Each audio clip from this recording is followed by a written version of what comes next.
Hi, and welcome. We are here at On the Verge 2 already. Enschede, all the way in the eastern part of the Netherlands. My name is Dagobert. I'm joined by the wonderful Cake, and we're going to be casting Pool Wave A. And it's a bloodbath already. It's a blood. I mean, we already have the first good player knocked out, right? Yeah, Shanique is already... Okay, Shanique unfortunately had to DQ, as we see in the bracket, but... we have this pool is like, the funny thing is that this pool is like the rounds 1 are usually not that interesting in these types of events, and then the rounds 2 are but now the round 1s are also like super. Yeah, there's a few round 1s that are interesting, but it's still the round 2s are. It's a coin flip in like half of them. Yep. It's gonna be amazing to watch. But our first match, I think this is honestly one of the hardest round 1s I've seen in a long while. Yeah, it's not what I would like to play myself. It's gonna be Rivio versus Mikalis. Rivio is a he switches characters every now and then. For now, it's back on the Greninja. It's mainly Greninja, and I've seen the Joker once in a while. The Joker has been there.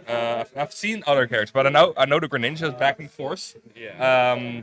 Super underrated player, in my opinion. Yeah, it's one of those players when you're like, oh, all right. Yeah.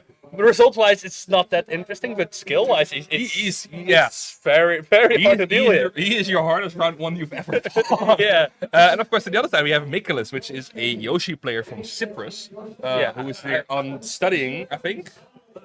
Not anymore. Okay, he's not studying. He's just on vacation here now. But he is a Yoshi from Cyprus, and also, in my opinion, a pretty underrated player. I've not seen that much gameplay of him, but I've seen the results, and the results look promising. So yeah, it's like if you see this as like a VOD, you're like, okay, who are these people? And then you watch the play, it's like, okay, these people got some stuff. Yeah, I mean, we've been collecting Yoshis this past year, I believe. I mean, we had the Yoshi. So we started with 1, and then this year just passed, and now we have like 4. Yeah, 4 pretty decent ones. But. Yeah, I think we're ready to go. All right. So we are going to be diving into this round 1. It's all best of 5. Yeah, that's great. Full best of 5 today. I love full best of 5. So that means it's going to be already high tensions here. This all round right, 1, let's the see where we're Greninja starting though. versus the Yoshi on Kalos. Okay. A bit unexpected for me. I thought Yoshi was going to ban it in this matchup, but potentially, yeah, especially with the amount of space Review can control. Like, of course, Greninja is so good at those grounded whiff punishes. Even against a character like Yoshi, who has some of the best air ability in the game, it's still possible for him with an open space. Just dash back and dash attack him every time he overcommits to something. But to be fair, Yoshi is also a menace on the stage. Those short offs can go crazy, but we see Revio looking for that combo starting dash attack. It's going to be hard for Revio is trying to make his best. Mikalis staying out of the way. Ooh, little overshoot. Oh. Very little reward from that though. He had the up tilt. He should have just gotten an up air out of it. I did like the waiting it out in order to catch Revio's air dodge. Gets the up air now. Another up air. This is going to be... Yeah, but how is he going to land right here? All right. Just fine. Fastball air dodge, the classic, I guess. I mean, with Yoshi, like that airspeed of yours is so hard to deal with if you're a character who is like Greninja's mobile, but he doesn't have like the greatest airspeed. Surprisingly. Kind of was expecting the direct down there, but we should be nearing kill percent for Greninja soon. Like should be. I mean, with double jump armor, you're probably looking for a down tilt right now, but. Yeah, he is looking for that down to that dash attack into forward there. But with Yoshi, I don't know actually, because those confirms from Greninja, they are like, they're tight. They're doable, but with the double jump armor for Yoshi, it should be hard. Everything's so awkward, but edge guarding will do the trick. Yep, that backer is going to be the one to do it. Of course, such a large hitbox to have off stage is Greninja, so good to keep I really like the delay he did on the jab there. Double forward tilt from... Revio trying to catch him out. Revio is trying to fight his way out of the corner, but Mikalis is now getting that backer. Gets the egg. It misses. Now needs this edge guard. He needs it. He needs to take this stock because Revio is now just playing the finishing game. Yeah, but you can't just overcommit early because then he just goes high. Oh, no double jump. Okay, good parry. No reward though. I mean, it's hard. Like the thing with Greninja is you have such limited options out of shield or as burst option. You're so good in just getting that mid stage and getting your punish out of that. But he should be allowed to do it now, right? He has a lead, so he can just dash back all the time. I mean, he is chilling. Like, the amount of damage we've seen in this last couple of seconds is drastically less than the first minute. He's just chilling. Already at a 60% lead, and still his stock is intact. Oh, greedy down B from Mikalis. Now tries to go back to the stage, and Egg saving his trip off the stage, but the back air is going to do it.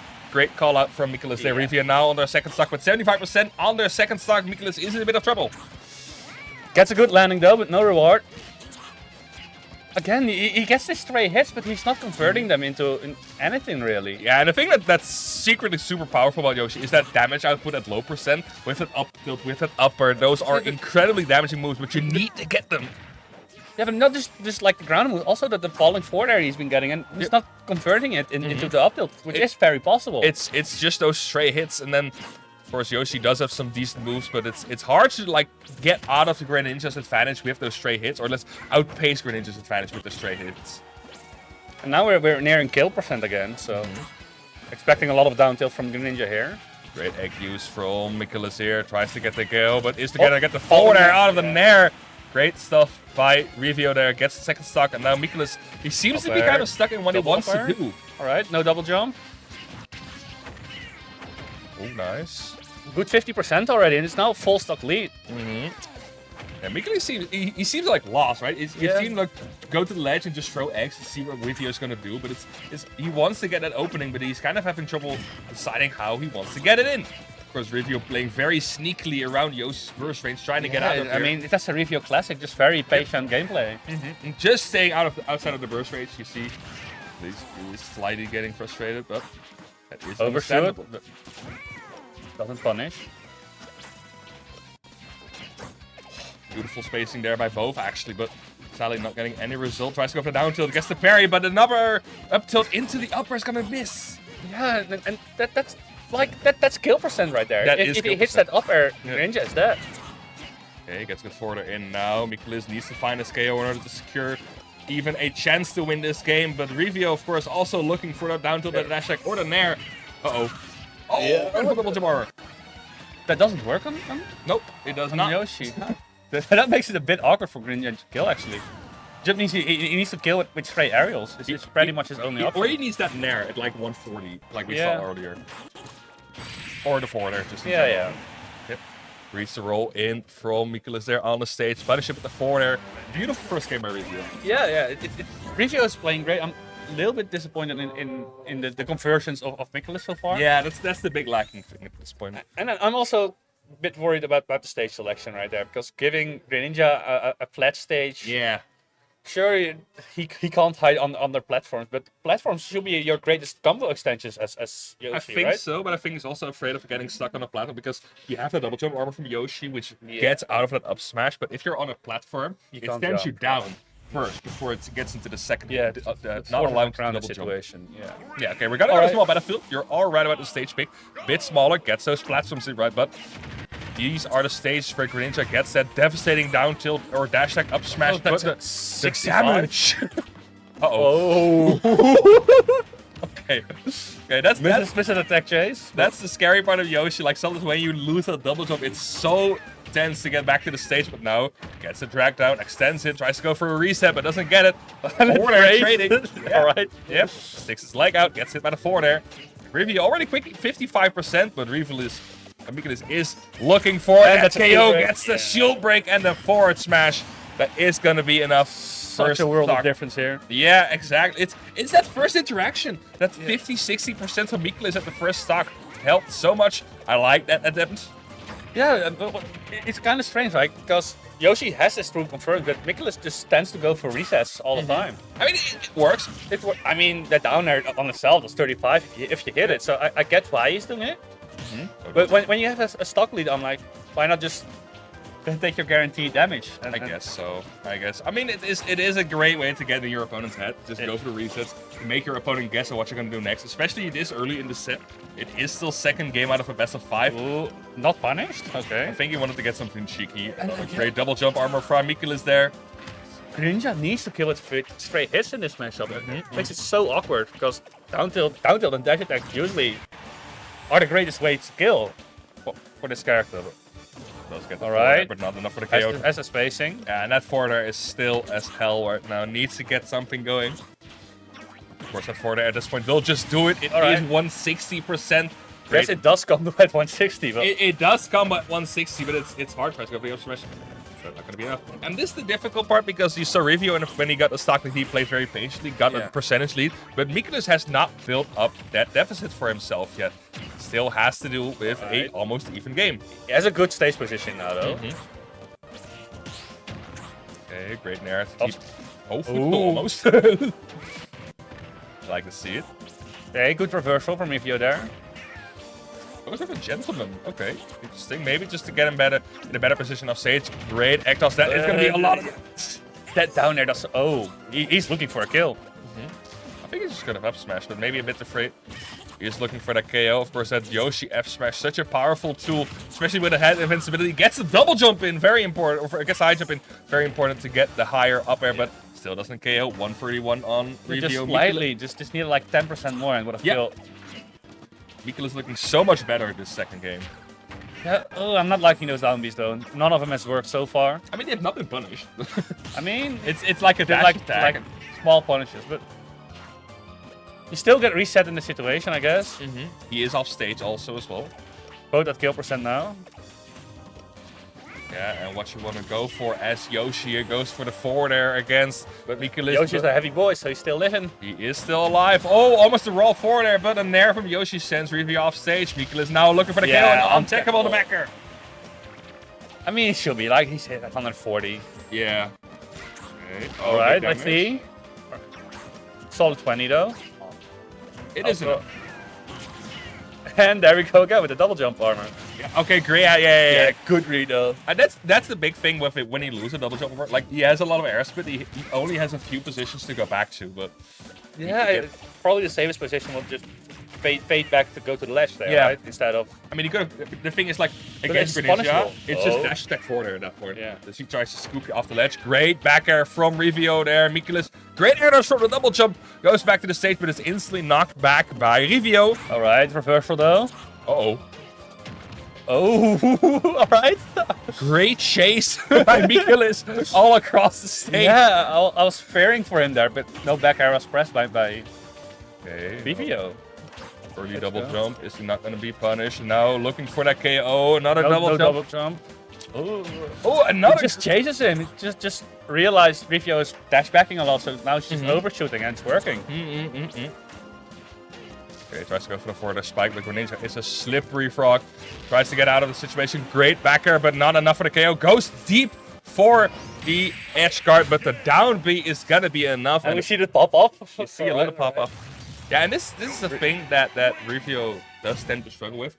I think Greninja just in general is that Greninja's biggest play is that in neutral he wants to dash back and gets the dash attack down tilt in on your jump it on your overextension. Yeah, or but dash if attack you or keep overextending, he's gonna run out of stage eventually. Yeah. And then you can catch him. Now it's on Rivio to do, next layer is interrupt that overshoot. Or to shield it. Because he is gonna overshoot. That is the way to go.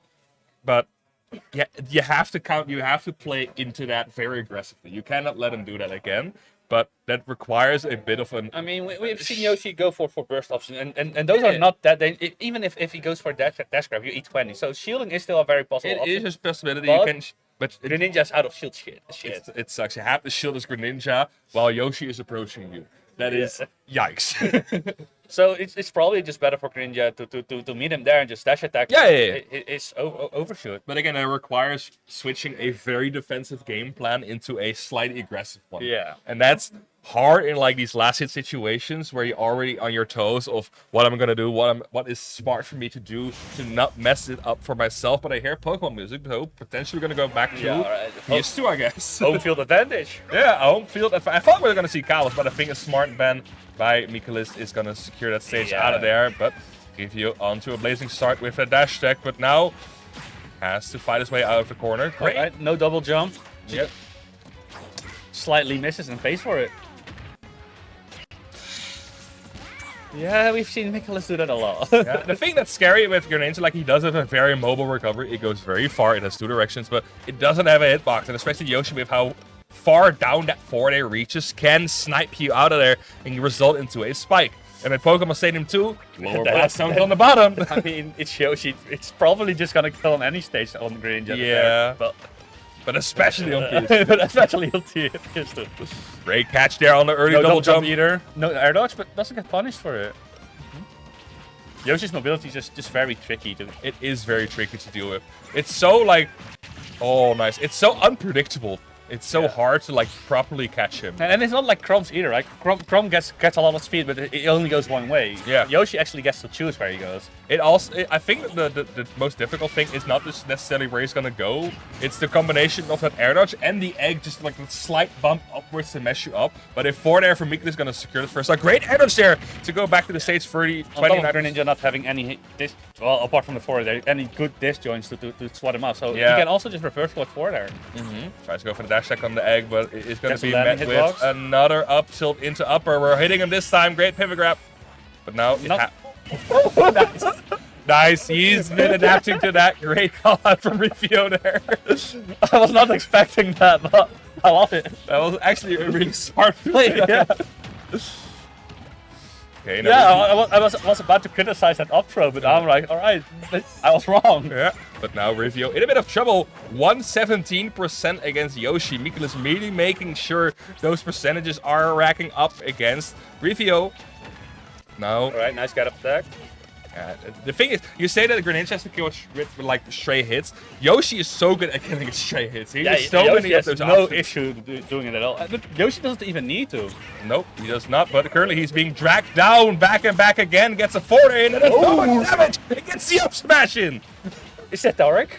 Okay. I haven't seen him. Maybe he's playing on stream already. But great stock there by Revio, and now we are waiting for Mikkelis to take back that stock. Great egg there to interrupt the up B. But that's to find a KO. No narrow shield. It would have definitely done the trick there, but Mikkelis kind of afraid of what Revio wants to do.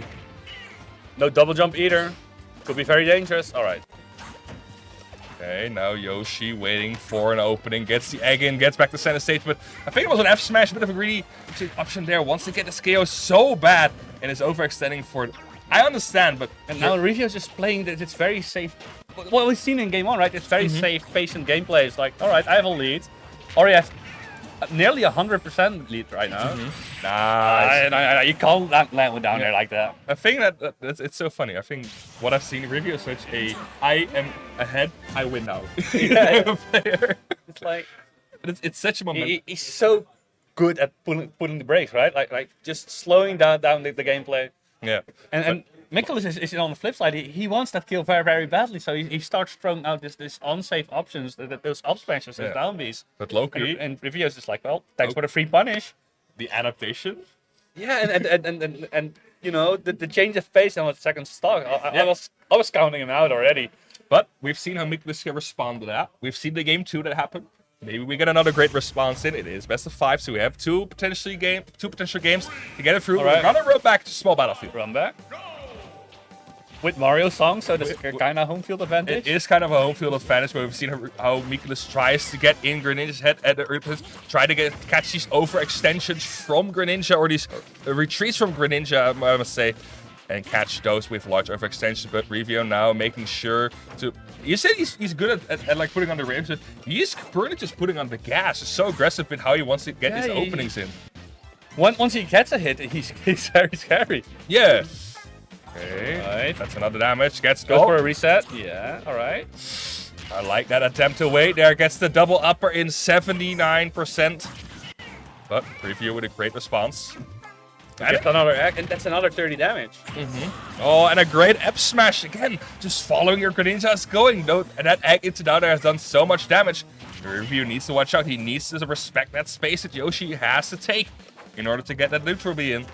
But Revio not outside of kill percentage. Mikkelis Yeah, and now I want to see the same thing that Revio's been doing on Mikkelis' side, right? Just put on the brakes and all right. I mean, he has been taking it slow, just trying to go center stage, tossing the egg and see where he's going to go, but... Shouldn't kill. I thought it shouldn't kill him at that percent. Guess I was wrong. It did KO, and we are at an even stock situation. We see, like, he is taking center stage, just throwing in the eggs, waiting for Revio to make a move, but Greninja is so fast and low to the ground, it is hard. Yeah, you to need check those low-angled eggs, but yeah, even those are dashable for Greninja. It's not even like you need the low-angled eggs. You need something else besides the low-angled eggs, but a call-out for an F-smash is also a great way to go. Oh, danger situation for Yoshi right there. Okay, still no double jump. Okay, gets it back. Right. Again, no double jump. No double jump still. Oh, Revio putting on a chase, but it's not going to go. And another these F smashes is going to be crazy for both Yeah, of but them. air dodge, both of them just on point with the air dodge reads. Yeah. I really like how Revio just playing advantage in this set, really. Yeah, and now Miklis in a bit of a peculiar situation.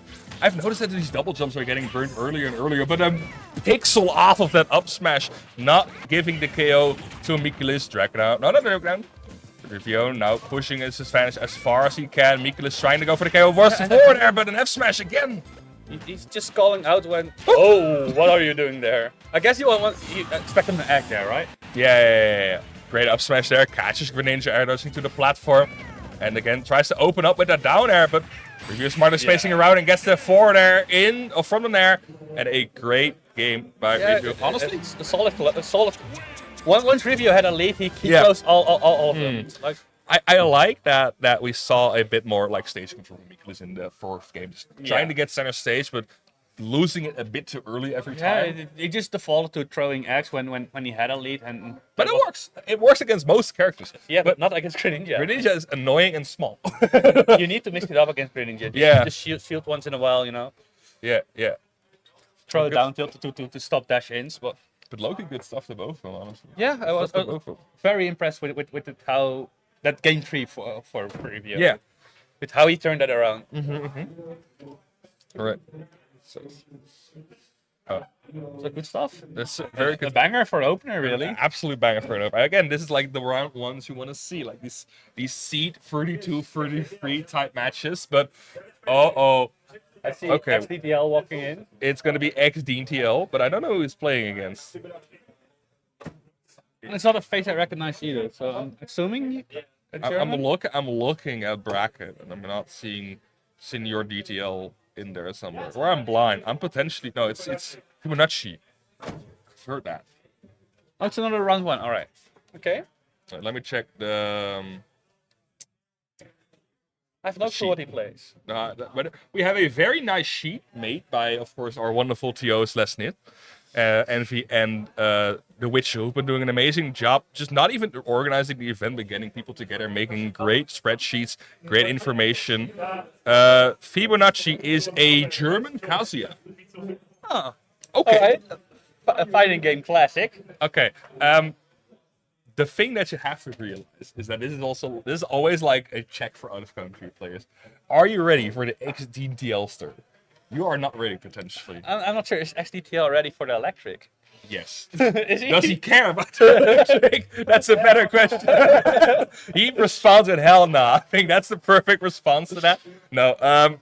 The XDTL is one of the players who has been also playing a lot better lately. He's been getting great wins, even at larger tournaments. But he's a very, I don't want to say weird play because that sounds like kind of disrespectful. But It's a little bit hit or miss. You have to be prepared for him. He plays Terry. He plays a very button-heavy Terry. But once he hits the button, he will confirm off. I mean, that's kind of how you play fighting game characters, right? Yeah, but he's like, we had Petrino before as like our button-pressing player. Now I have XDTL as our button-pressing player. Yeah, we just need to always have one. We can't. But the thing I really like is he does throw a lot of straight hits, but he will always confirm after those straight hits. And that's an impressive thing because you need to be ready for those always. Yeah. Of course, Kazuya is a character that I have not seen Fibonacci play. Me neither, but I know what Kazuya can do. Kazuya does do stuff. I think someone put the audio in the Switch because I cannot hear any game audio. Ik denk dat iemand zijn splitter in de Switch heeft gedaan. Ja. Yes, we are. Someone pulled the splitter into the audio, but that's The classic. the classic. To be fair, monitors always hide their audio port, so I can understand it. But Kazuya is even at like the mid-level, Kazuya is such a scary player because Kazuya can play that one-player game very well. I mean, once you have the confirms down as Kazuya, you can just kind of fish for it and be like, I only need to hit you once. You can hit me 7-8 times. He has the best. I'm a big boy. I can take the damage, and once I get that single hit in, you're gonna lose your stock. It's like you may think kind of what you want. I think he does have one of the like best autopilots in the game in terms of tournament play because you can just do your own stuff. Yeah, I don't even think it's a great character. I think he loses to a lot of characters on paper, but That autopilot is. You just need a moment of Yeah. slacking on your opponent, and you can turn it around. Yeah, but of course, I think the fun thing about Kazuya Terry is that these matches are not like Yoshi Greninja lasted like 4 minutes every game, so like both play kind of slow. I think it's game 5, 4 These- minutes here. This set will last 4 minutes. I mean, I don't know for who, but it will last 4 they're minutes. both very close range characters. I mean, Terry has a little bit of a range advantage with Yeah. an F tilt, I suppose, but I think they're also seed. Yeah, it's like seed 28 versus 37, so it's not that big of a difference as well. So and that's an international clash, and I just love seeing international yeah, clashes. yeah, yeah. I mean, XCTL of course is pretty good in. Usually, it's pretty good out of country. People are not prepared for XCTL. We have a few of those players, like Sansvolk comes to mind when it's like, It's like these matchup check characters. yeah, it's just like you expect them to go like 2-2 in the Netherlands, and then they go out of country and they're like, oh yeah, I just got 49 in a 1,000 tournament. Okay, so as we wait, I think there's something with stream. We will just take a look at the bracket. I see that Teaspoon actually taking it over Bravo. I already predicted that in the train. Okay, okay, but Nice. still good stuff to Yeah. Teaspoon. Of course, doesn't attend a lot, but No, he's just player in the north, but yeah. Teaspoon, it's always a joy to look at. It's a very aggressive Captain Falcon. Also, Jouke being beat by Mystic is not something I had on my. I think like the Mystic usually does pretty well in the north. Like once he goes to hyper focus a lot. Mystic in general has been improving. Yeah, yeah. Also in a weird way, but Also a player you have to be ready for. yeah, But he will hit you with some stupid shit. has to win on Jouke there. I think three- that's not the 3-0 first as time. well. Yeah, I think that's not the first time that's happened. I know hyperfocus usually goes very well for Mystic. For us, it's usually it's going pretty much how it is expected. Yeah. Not a lot of upsets or not. The upsets that are happening are not like Are the close seeds. they are not earth shattering. I think the biggest difference was the Mystic and Jouke one. At least for my I see expectations. Senzo ASV in round 2 potentially. That's gonna be a long set. That's gonna be, but Interesting one. I like Sonamet. I might be biased. I really like how Senzo plays nowadays. He's been getting very good at like calling people out with Banjo, getting very good at locking people out of the park. Je hebt het geluid kapot gemaakt.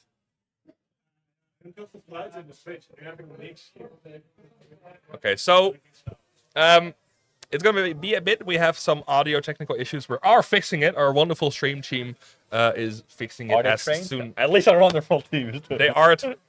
I mean, Brothers is usually a team. I presume that's gonna be. But we have audio, so that's one thing. Yeah, wij have audio. Okay, they're button checking, so do not worry. Wait, It's gonna look exactly like the gameplay, but exactly. I mean, we're not gonna see it. Is stream actually gonna get audio, or let me check chat. Yes, crack shoot. We are playing Terry. Let me quickly check if. actually hitting the electric and the attendance. That's raw. That's raw. I respect it. And let me check. Oh no, I'm sorry. I'm getting 4 ads. Yo, you know Big Mac is $9.95 currently. That's such a cool ad. All right. That's Wendell would love this ad. It's like a McDonald's ad at least. It is a McDonald's ad.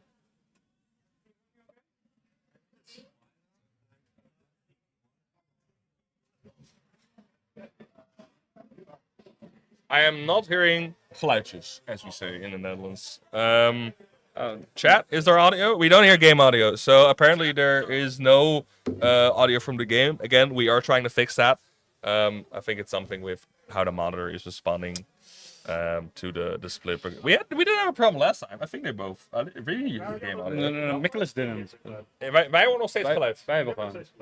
Wij hebben het geluid niet. Wij hebben het geluid niet verloren.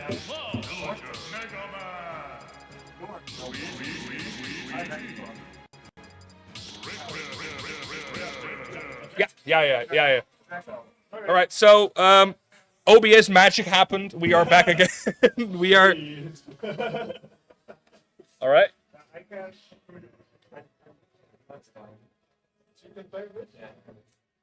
Okay, so I think we're good to go. We have XCTL versus Fibonacci, Netherlands versus Germany in a close match. Are going to be locking in. Let's see how this is going to go. Of course, game 1 is going to start to give the fist bump. I have not seen the stage pick, though. Me neither. I'm looking at the side. If you just got a second earlier. Oh, yeah. It's small battlefield. Okay. With an anticlimactic song. No. This is a banger. This is a banger. This is the brawl one. All right. Gets a grab. Electric. Oh. Reset. All right. XD Gets away with 80. Okay, now tries to get the side B in, but isn't going to be enough. Looking for that KO with the electric, but of course Terry is prepared to mash way out of there. Gets to go online, and that's one thing you have to watch out for Terry. This should be a hard one, but nope, still gets it. Wants to go for the edge guard. Great recovery there on the platform. And it auto-cancelled as well, right? Yeah, that's actually great spacing there by XETL. Yeah, just goes for it. I mean, whatever, yes. Things are happening and buttons are being pressed. Yeah, I'm surprised he didn't go for the Gazer, right? Yep. That should have shield broke him at that low on shield, but goes for the are you okay? Okay.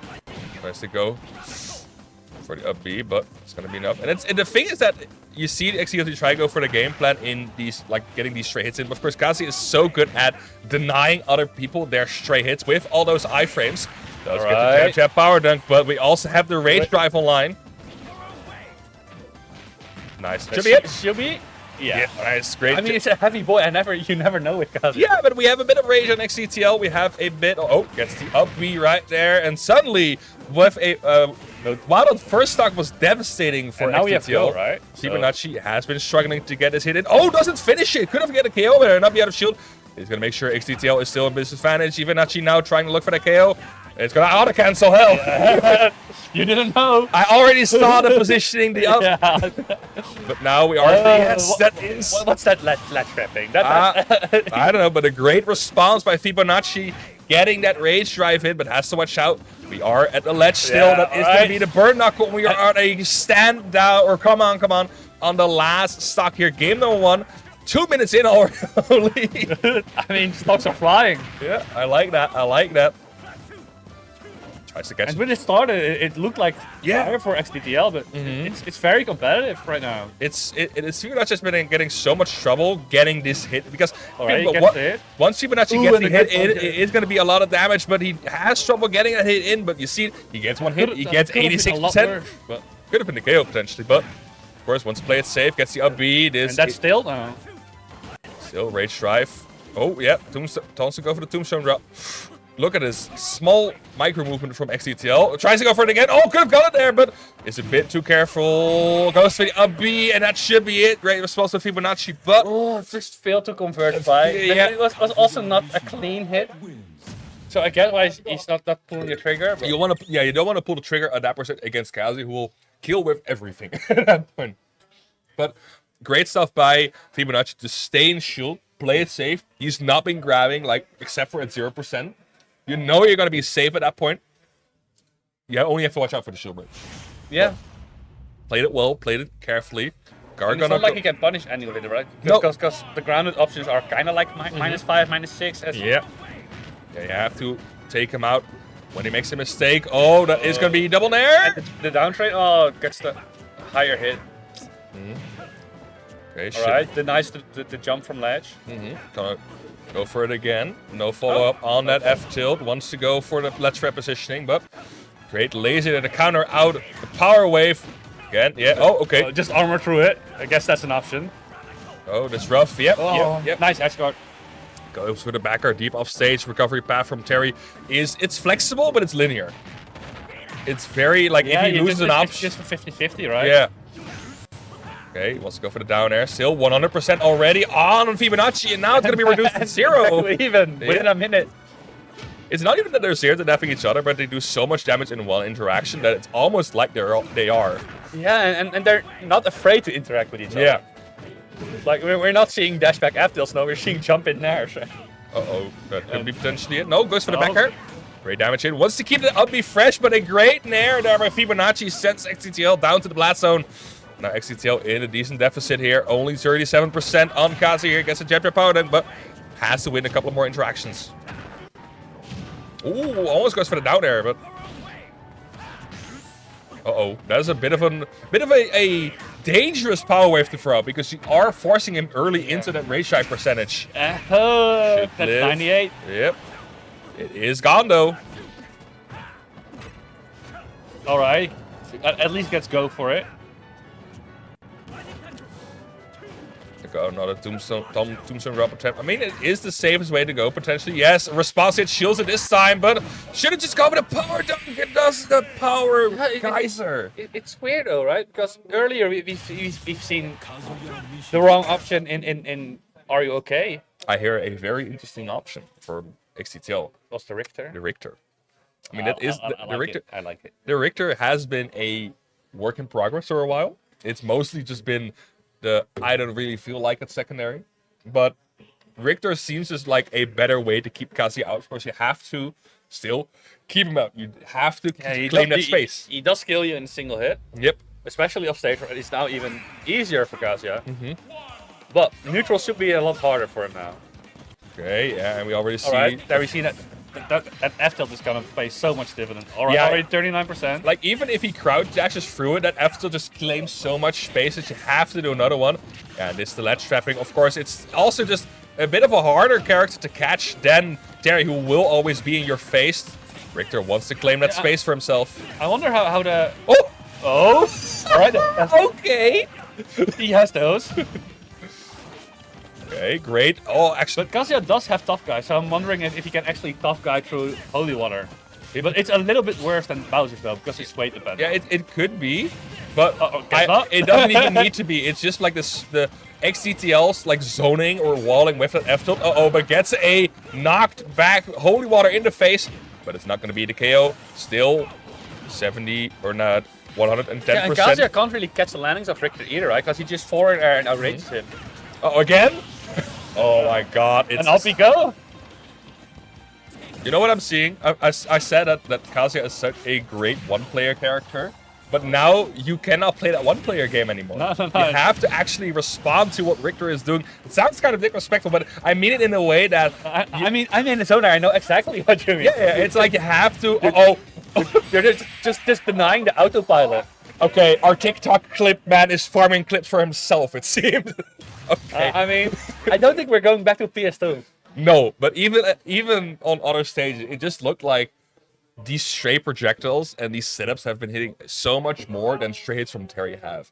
And it seems like Kasia is not adjusted to the position where he needs to be, and XCTL is making great use of that. Kasia Because just he not got get- every confirm he fished for. Yeah, but also we've not seen a clean hit from Kasia at No, all. no. We have not seen him win neutral clean once. We've seen him hit a few strays. Yeah. A decent reflector, but that reflector only led to like what 30%. That's not what you Yeah, want with Kasia. and not much after that. So it's again, he's not been getting the hits in. Fibonacci has trouble getting those hits in. Even against Terry, sometimes there was just a period of time where he did not get any great hits in. But we're gonna go in small That's battlefield, alright. and it But is 52% instantly. We are adjusting, it seems.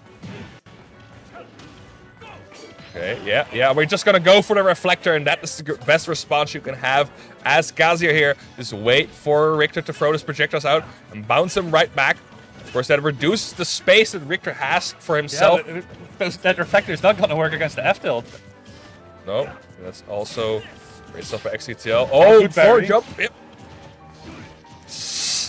A little bit late. Idea was good though. I like the idea. And the thing that also doesn't help, but that's also like a Terry thing, is because of course Richter and Terry have such like premeditated jumps, like they're not able to switch midair which direction you're gonna go. So it's hard for them to properly space if they're already in the wrong position. But we see a ledge trap here from XCTL, goes for the axe, but it's not gonna be getting the hit. Now off stage, you cannot throw.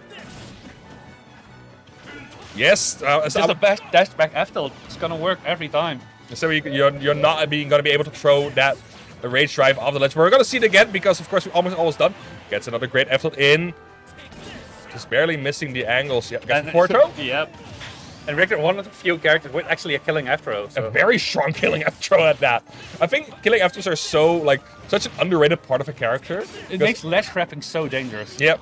Oh, great damage by XCTL here coming through. There, but And again, okay, I was gonna say we saw this the first. a little bit autopilot there, but We saw this like the second game as well, where there is just a point where Kazuya cannot get the hit in if Fibonacci has trouble getting hit. We saw it again, but the gut punch, that should be that. The cross still. Oh, doesn't have a double jump. He messed Unfortunate. Yep. I understand, but you cannot do that against Kazuya. Still, we've seen XTTL take these back. Unfortunate cross there, not getting him to KO, but now Fibonacci has to fight his way out of the ledge. Gets the upper in. Fibonacci now gets the rage drive. You have to watch out. Yes. Does burn it early. No increased damage, but it's still going to be 62%. 62, and a ledge trap situation, so make it 75. Oh. Alright. Gets out. Yeah, that's the important part. Gets back to center stage. Let's see, F-tilts in. Wants to keep Kazuya out. Those axes again not getting hitting, but of course Fibonacci has been doing a great job of going low, and there the cross saving XTTL stock. Yeah, he's fishing food up too much right now. But Yep. That should be that. That should be that. Great stuff by Fibonacci. Great adaptation. Gets the proper hits in. Did XTTL really lose? I mean, he farmed clips. He did farm the clip. He did do that. But it's like that. Those slight shifts in making sure the Victor's not able to throw the projectiles and just getting the correct hits. And you see the difference it makes. You see how much different it makes. Great stuff to Fibonacci. Yeah, I mean, the Richter was looking pretty good. The only thing that needs to change is that autopilot. Yeah, and then of course Fibonacci just he hit the stuff. He like the fact that from that game 3 to 4 there was a noticeable difference in just how the openings were found for Fibonacci. Like how much different. Yeah, a little bit of a smaller stage as well. Yeah, that helps as well. Especially like not having like because it's a large stage and you have a lot of stuff with Kazuya, but of course those platforms help a lot. They're a lot smaller. You get stuck in them easily. But the thing that I noticed a lot was after the cross he always went for jump holy water and always landed on the platform. Yeah, and if he throws cross like on the ground, he will also go for the down tilt one and then do nothing. If he just mix that up with after cross just dash back F tilt, then he would have gotten away with the second game as well. Exactly, but. That was still a surprisingly long game. Yeah. Good stuff to both. I'm surprised to see the Richter at all, but it looked better than I expected. It did good. So now we have another potentially 4-minute set. We talked about it a bit earlier. Hey, it's a gamer against. We have Koning. We have a gamer versus the king. It's Elwing Gamer versus Koning Lucas. Koning Lucas has been tearing up the north for a bit now. I mean, last time this event happened, I believe Lucas got like 5th or 7th, one of the two. But he did very well. 5th, yeah, okay. At Hyperfolks, he usually does very well. Usually ranks pretty high in the northern PRs. As long as he doesn't throw by going Ganon. That's the thing I wanted to mention because we have another throwing by going Ganon player here on the other side of the stage. Elwin known for their bag of tricks, their bag of characters. I saw the K-Rool run one. There is also a Wii Fit, a Pac-Man. A Wii Fit, a Pac-Man, a Dr. Mario. I would not be surprised about the Ganon as well. So I believe that one is reserved for a single player. Them with a slight question of Ganon Dittos. Could potentially happen, but... Ganon Dittos? Ganon Dittos? Ganon Dittos? Ganon K-Rool. Okay, it's gonna be Ganon K-Rool. It's close enough. I accept. And here I was thinking, all right, it's probably gonna be either Wii Fit or Pac-Man against guys. I have no expectation that's what's gonna happen. No. Well, I guess they just like big boys. They do like. Okay, so meanwhile in the bracket we have YYZ against Teaspoon now for top 16. Teaspoon also Alright, so that beating means Xiaomi. YYZ has been in pain. Yeah. I believe that's going to be a trio. Yeah, 3-0. Mad Ice King currently playing against Rainbow. Tarek Rivio is now playing. Yeah, I mean, I was impressed what I was seeing with Rivio, but I don't think that one is going to be close. I mean, it seems fun to watch. Greninja Ditto seems so explosive. I don't know. Like the fact that both... I think neutral is going to be very awkward. That's fun. That's fun to watch. Let them struggle in neutral. Let them struggle in neutral. Actually, Daki getting the upset over Senso with a very close 3-2 Wolf against Banjo. Against Banjo. Yeah. Alright, so that means we're not gonna see SV against Senzo most likely. Sadly not, but still. Great stuff to Daki there. Senso now having a loser's path against Game Solalo and the loser of Tarigivio. That's a rough one. That's a rough path, but of course, Yeah. I believe in the Sense GOAT. I believe in Senzo, I just feel bad for Rivio right there. It's yeah, it sucks for everyone. Yeah, but still, Rainbow Mid Ice King might also be an interesting one because I'm not a- Mid Ice King doesn't have the best track record when it comes to fighting min-mins. Rainbow is just or min-min trick guy, so I think it went pretty well last time, but I don't know how long ago that was. But I could be wrong. I could be completely wrong. So but Rainbow in general seems to struggle with getting off ledge, and then you have Mad Ice King, which seems to excel at keeping people at ledge. he's very good at keeping people at ledge. He's it's kind of his specialty, you'd say. But I think we're gonna go into the game. I hear the match being I hear the music being selected, at least. I mean, it's great. People actually selecting music instead of just letting the random. Yeah, I mean, they could select bad music, but so far, At least it's a choice at that point. yeah, so far we've been fine. As long as they're not like taking the Dr. Mario music, I'm fine. Okay, so it's gonna be Cable Ganon, guys. What do you expect? I expect a lot of jank. I think buttons are gonna be pressed and people are gonna be dying way too soon. Definitely, but we're gonna go on Battlefield. Okay, Marine Stadium, Japan. that's KOF. I think. No, that's Tekken. That's definitely Tekken. Oh, the thing is that fun. they're cloning Lucas Ganon. Like you said, it's a bit of a. It's not a slouch. It's It's actually a pick. It's good for the community that Ganon is a bad character. Yeah, I think so. I think that's a great way to call it, but now we got the Let's Try. Here goes for Alright. another. Yeah, the Sparta kick this time gonna be enough. Gets the neutral tech. And only 70%. Uh-oh. No regrab, okay.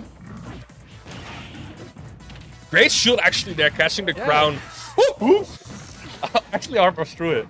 But can't armor anything for like a few seconds. It's not needed though. We currently are in a great situation. Goes for the nair. That should be enough. Great jump back to catch the Kone Lucas attempting to use Kairo as a recovery tool. But Elvin now taking that first stock for themselves. Fist to the face though, so off stage. Gets a dash attack. Yeah, late dash attack upper is the tried and true combo. Now, the ledge has been a place where Elvin has trouble getting out. They are already on their final stock. Koning Lucas making great use of another late dash attack into up air. We are still just racking up the damage. These might be two of the heaviest characters in the game, but you are not seeing it from how early these characters are getting KO'd.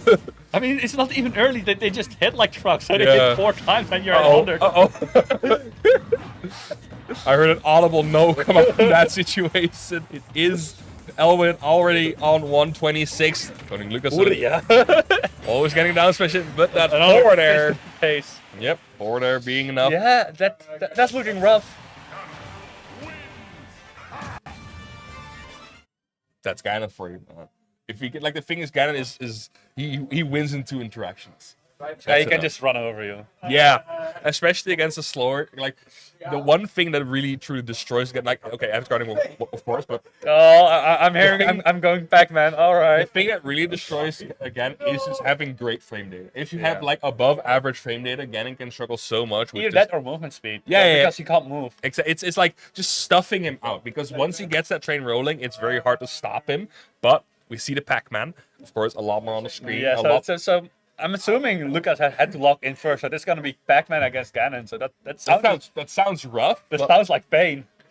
The thing with especially Lucas Ganon is you cannot count him out because he's. I heard people popping off downstairs. I don't know if it is for the Pac-Man or if something is happening. I'm not sure if it was a pop-up. I think more of a disgust. On FD, alright, it's gonna be difficult. Of course, Pac-Man, you say that. Alright. You can have mobility, but Pac-Man, of course, is not the fastest character. He does have a lot of damage reaction with these item combos. But it's especially that frame data That frame 3 Nair out of shield, that frame 5 forward air. So many good tools to keep Ganon out of there. And of course, the edge guarding capabilities of Pac-Man are insane. Arguably one of the best recoveries in the game. Die. All right. If he gets the chance to go back to the stage, that is. Oh, it should be it. Smash. Yeah, but heavy boy, but Yeah, okay. yeah. Bonk. He doesn't go for the Galaga regrab. That sound when the trampoline got pissed. Interesting. Okay. Minus on hit up air. Sure, I'll take it. All right, castle roll. And now we've seen the Lucas ledge trapping go. Yeah, it's very read heavy, but you know. I mean, Ganon in general is just a really heavy character. You're playing a big boy, your reach could give infinite reward. Oh, he needs to watch out with those rolls from ledge. They have been getting pretty adamant about it. Lucas needs to be careful with hitting the hydrant. He just wants to play sports with it, man. I like it, but it's you have to watch out for. Oh, yes, that works. Oh, the pummel actually activating the hitbox of the hydrant. Okay, sure. Latest bell activation. All right, but it's only single hit that should kill, right? So, there we. Not enough. Pac-Man is a heavy question mark. No, he's not, but Probably just the knockback alteration with the 100 because he did take 40 damage. he is doing a lot of damage. A great coverage by Pac-Man there. It's just a it's just the screen presence of Pac-Man is so much more present than a K. Rool. He is so much more active on the stage and participating in this game. K. Rool kind of struggles when he is on the back foot or has to take the approach, but not exactly. oh, okay, Yeah, die. Great up air. Get him attack. Yeah, now go for the bell again. Oh, the Galaga. Okay, interesting. Goes for the parry, but misses the timing. Sure. That trades. Out of shield, yeah, and this is the tricky part. Like getting in on Pac-Man in this situation does get the bell. I respect it. I respect it. It will never work. Uh-oh. Oh, winnable. I saw the F smash. Okay. I don't even think Bell's the player at this point. Like at this point, anything will get the KO. Great cross up there, gets the Nair, but Pac-Man Nair, of course, it is frame free, but it will never get the KO. But the F tilt gets the shoe in, takes the stock there, and a great kill from Elwin there. Catching it back game 2. Of course, Pac-Man on FV against Ganon sounds painful. Yeah, But it looked a bit scary earlier on. Yeah, with the edge guard, but you know, it's still Pac-Man against Ganon, and. okay, All right, we're seeing another character switch. The Ganon is going back to the bench. the Kazuya now locked in, ready to go.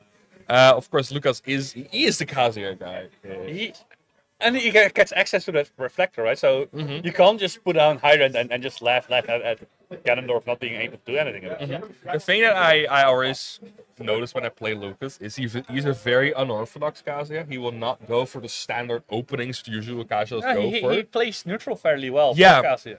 Usually like these Kazuyas just go for these jump-in aerials, try to go for these landing forwards to get the electric in, but he will try to mess you up with more like these down tilts, down forward tilts, tries to get you just with these straight hits and then with the electric, or just a straight up electric train. Bit more unconventional to play against, but of course Elwin is a player who will not care. Sometimes. Elwin is also has a fair share of He has conventional plays. He has an electric, technically speaking. His needs to be charged. It is Pac-Man's electric needs to be charged, but Elwin, is especially as a zoner character, they are a weird one. Battlefield. I kind of like it. Yeah. There we see that reflector already. And I think you have to watch out for on Battlefield as against Pac-Man. This is it, but still gets it. I don't even get a chance to talk. Almost triple Nair, but it's not going to be enough. Yes, we are comboing off the Hydrant now.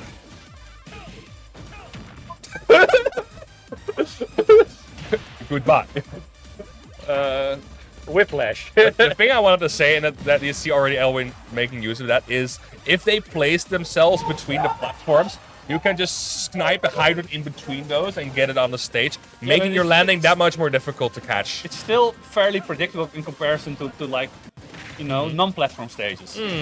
Because you only have a few options where you can actually ditch your hydrant. Oh, all right. Diving in, big damage coming through. Doesn't get the great reset there, but the trampoline almost making it happen, and we are just continuing this advantage change question mark. Things. I think we are watching a WarioWare micro game live.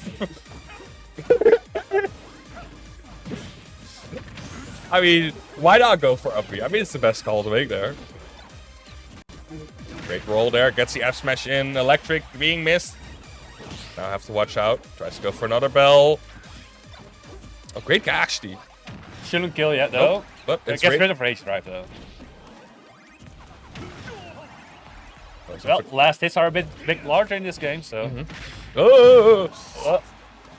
All right, not quite the right hit, but still advantage state. Yo, watch out. Nearly gets frame prep by the laser. Missed timing, but Pac-Man is That's a true. bit- It spikes. I don't know why it spikes. This match is content. What a confirm. What a great confirm. Okay, Elwin. Okay, has the key in hand. Wants to go for that setup. Oh, Super Pac-Man with the hydrant speed boost. Uh-oh, watch out. Still has the key in hand. Wants to go for it. Drops it. Ugh.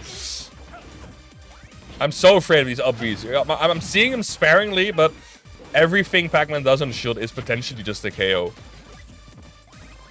I mean, Pac-Man's aerials are fairly safe, and the up the out of shield is not that quick. It's only a problem if Elwin decides to press 2 buttons. I bet Elwin did like rising forward into Nair, and Kazuya punished that with the up B.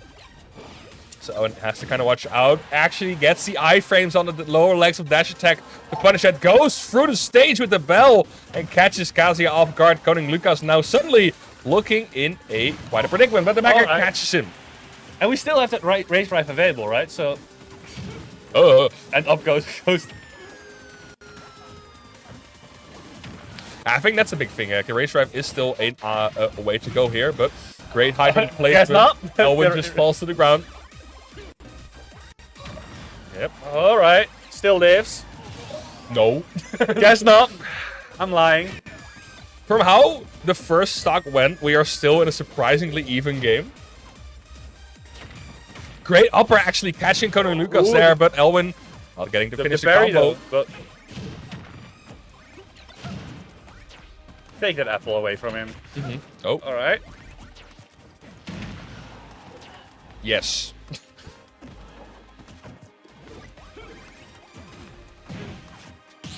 Oh, yeah, it's that Nair is the And the the killer. parries are on deck. Like, It's that Nair that's a particularly bad area to take. But yeah, the shield behind the hydrant is gonna get punished by by the command grab.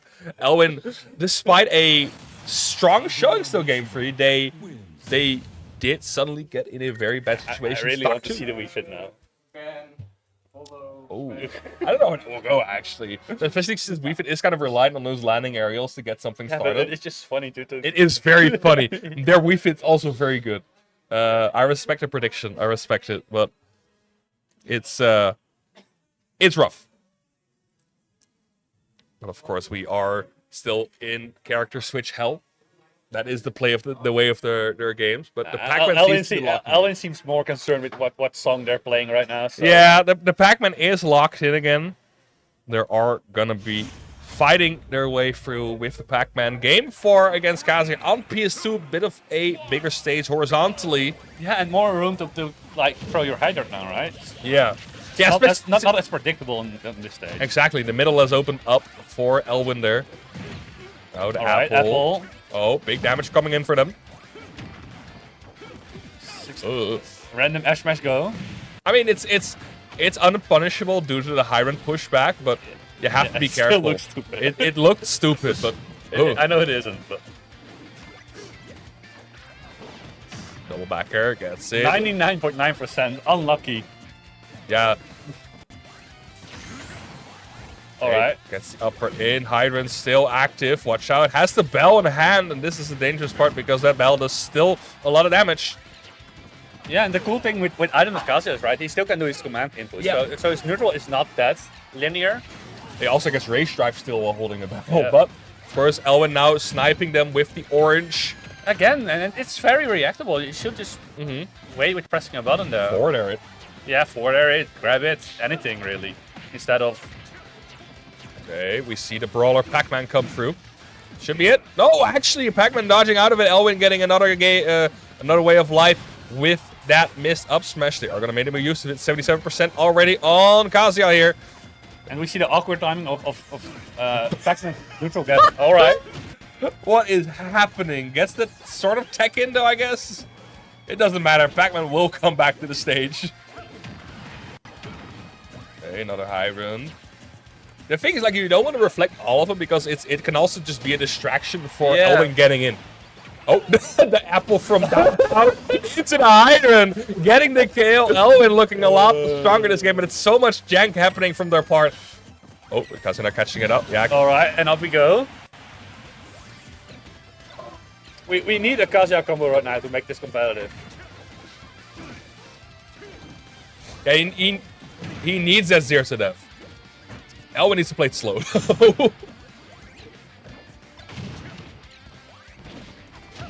Okay, watch out for that up air. He does with the iframes. Despite the slow falling speed, we are still dodging that up air. Great call out on the jump and up air. No double jump from Koning Lucas here. Goodbye. I just like when the Pac-Man up how he just leaves. He's out of there. He's out of there. We are confirming all of this up B.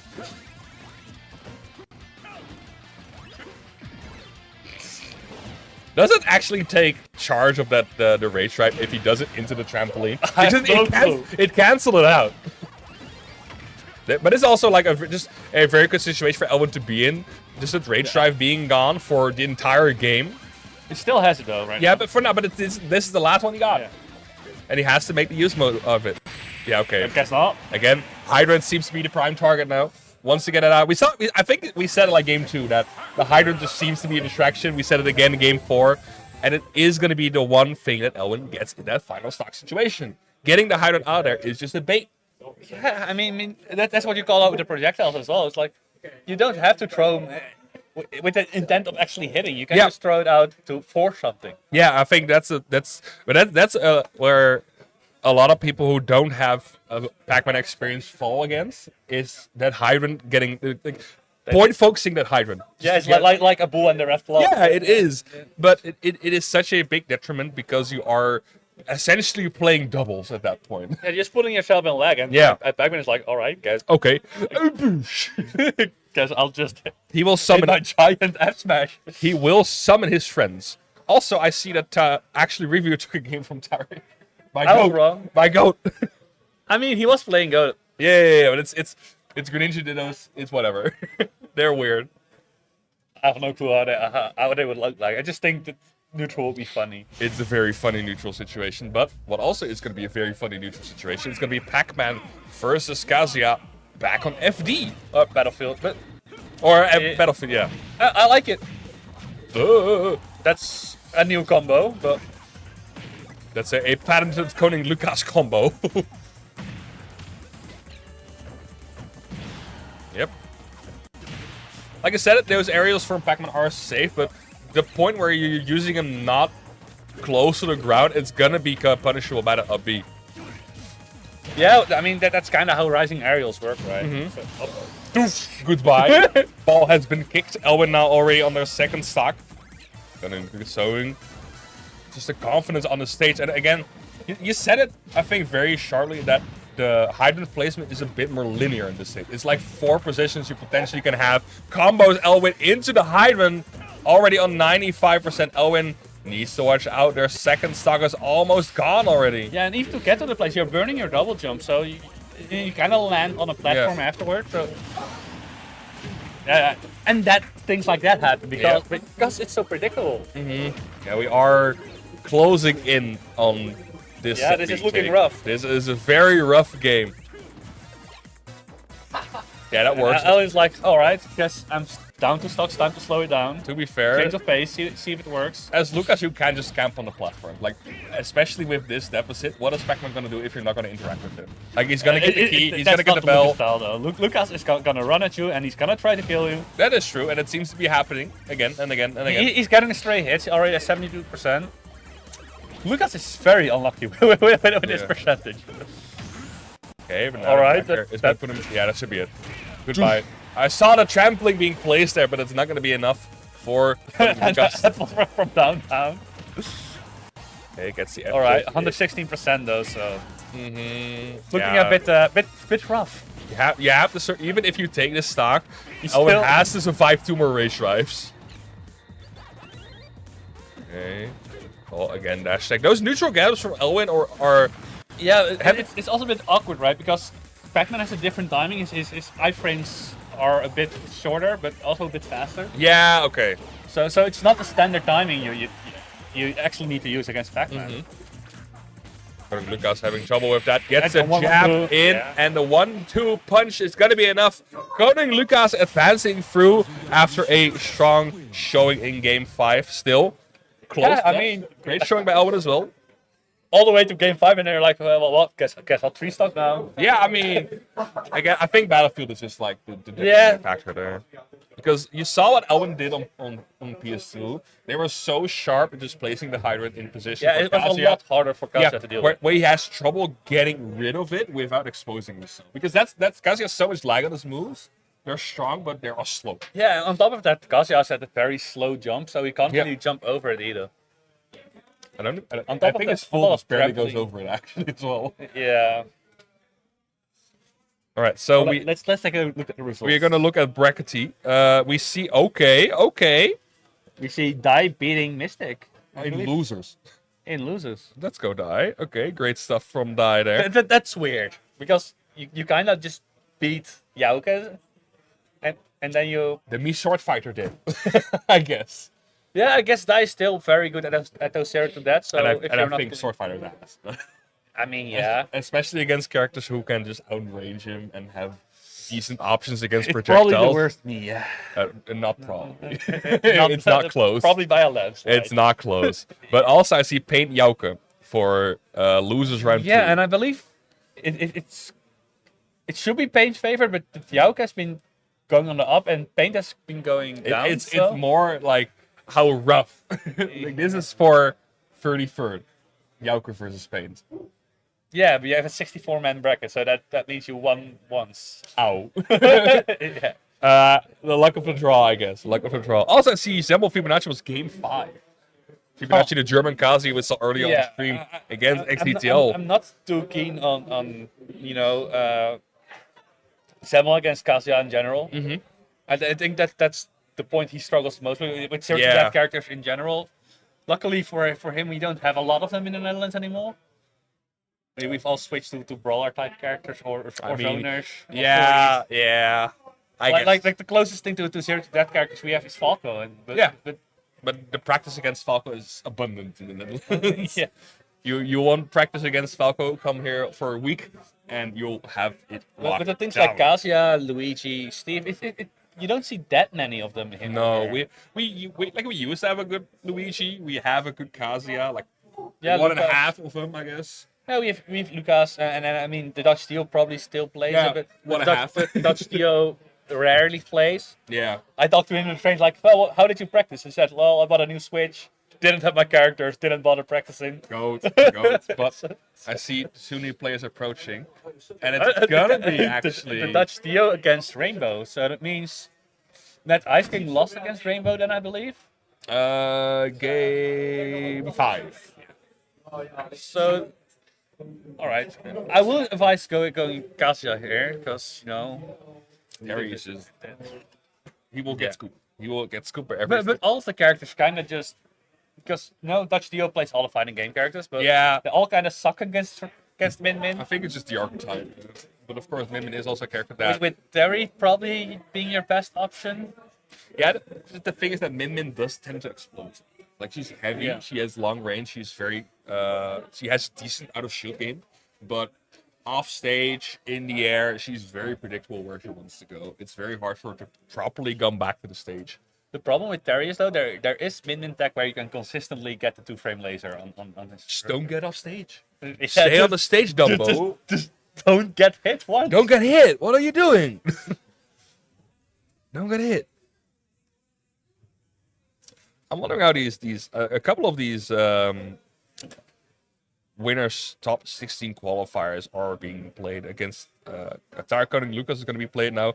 Teaspoon YYZ is also like already 23.5 minutes underway. Oh, that's longer than expected for Same. a teaspoon set. Teaspoon sets are usually very quick. they are very quick. But that can mean two things. It's either game 5 or it's either the slowest Captain Falcon match you've ever seen. Yeah, but not by choice. No, not by choice. But against YYZ, it is sometimes not a choice to play a bit more defensively. Losers is slowly but surely catching up. We have Mad Ice King versus Bravo being played now, also in Losers, which is not. Joker again. Joker does very well against characters like that. Yeah, it's just it's not not a fun match to get 33rd for. No. The same with Elwin and XDTL. It's like we said, round 2s are usually the killers, but the losers round 2s are the killers this time. Yeah, I mean, they're just rough. They are rough. It's stacked today, but we are first. This is actually this is a top 2. This is top 16 qualifier. Right. So the winner of this will get top 16 winner side. Also, why was he getting a win over Teaspoon? I just see it in bracket now. 3-1. 3-1. All right. One of Teaspoon's slower games then. Yeah, it was a slower game. A bit of a slower game, or it just took a long time recording. That could also be the probably. case. Yeah. Potentially. Even though YYC usually reports quite fast when it's Yeah. But we'll see. The thing that I want to see, because I know Rainbow also has like a deep pocket of characters. They're more hit or miss. Yeah, there's the Steve, there's the Luigi, there's the Inkling, I do like the Steve. and the Rob, I believe, is Yeah. the 5th one. Yeah, but I do like the Steve. It's okay. It's pretty decent. It goes well, but it's the Min that's been the powerhouse lately. Yeah, and also against a player like Dio, there's no really a reason to go anything other than the no. Min. Sure, Min has a few losing matchups which you can cover with a pocket. Or Yeah, but it's like Terry is not one that you have to be No. afraid for if it's going to be the Terry in general. Because That I know means that I I think Steve might even win harder. Yeah, I do know that. I think I don't know if he said this. It's a memory, but I think Dio said he also wants to play Ryu sometimes when he doesn't feel like bracket. I don't think that's going to be the case, but it's still like in the back pocket. Yeah, Ryu's a bit awkward because Ramran just goes straight through his fireball. So his fireball game gets shut down. Yeah, But it's not a Yuffie Ryu, like where not reliant on his fireball. Dio just kind of jumps in on you Yeah. and down tilts you and kills you for. okay. We are picking. I think this is Sagat's team, but we are playing Terry. Yeah. This is confusing for us, but it's going to be the Terry. Well, Sagat is not in the game, so it's not that. Well, I think it makes sense to go Terry here. It is going to be a small battlefield, so we're all going to be staying on that smaller stage.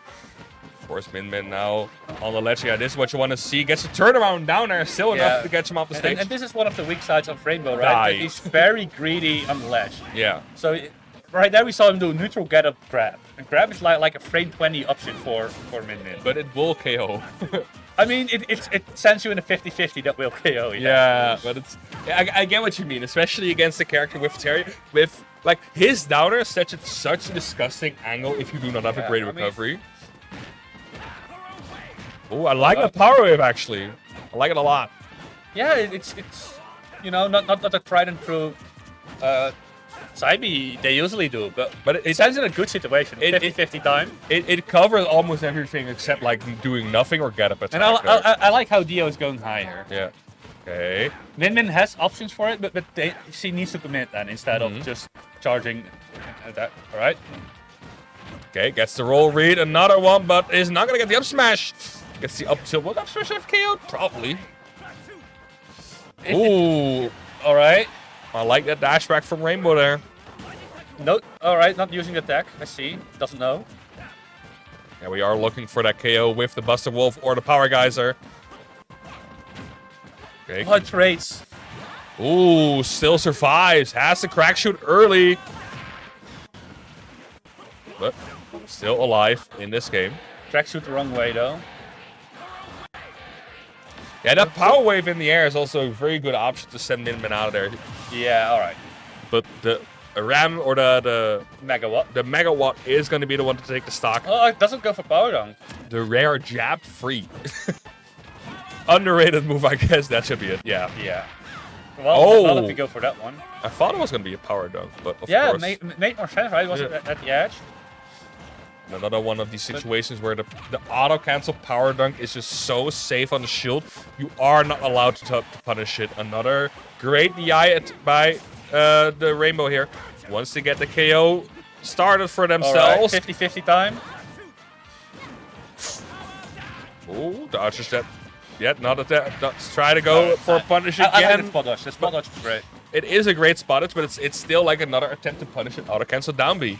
A power dunk, you should just respect him. Go for the button after that. But of course, Min does not have the speed to go for quick reactions. Oh, power dunk's the wrong way. I think that should be it. This is it. Okay. Well, there's invincibility on it, so you need to go for the two frame timing against Terry. Still, lucky break for the Dutch Dio. Now looking for a way to finish it out. Gets the burn knuckle, but not enough. Goes for it again. Wants to get the stock over with. Yeah, that should be shield break. Yeah. Wrong way, but I don't think it matters. No, it doesn't matter. It does not matter at all. Great setup by XTT, by XTL, by the Dutch Dio. By the Dutch Dio, just pressing that shield. No. This one can actually win with Terry. Yeah, but just pressing the shield with these light hits, like very ambiguous of what's going to do next, and just go for the shield break as soon as it's ready to go. And Rainbow is kind of letting himself get matchup checked, right? Because he's not dealing with the auto cancel down these.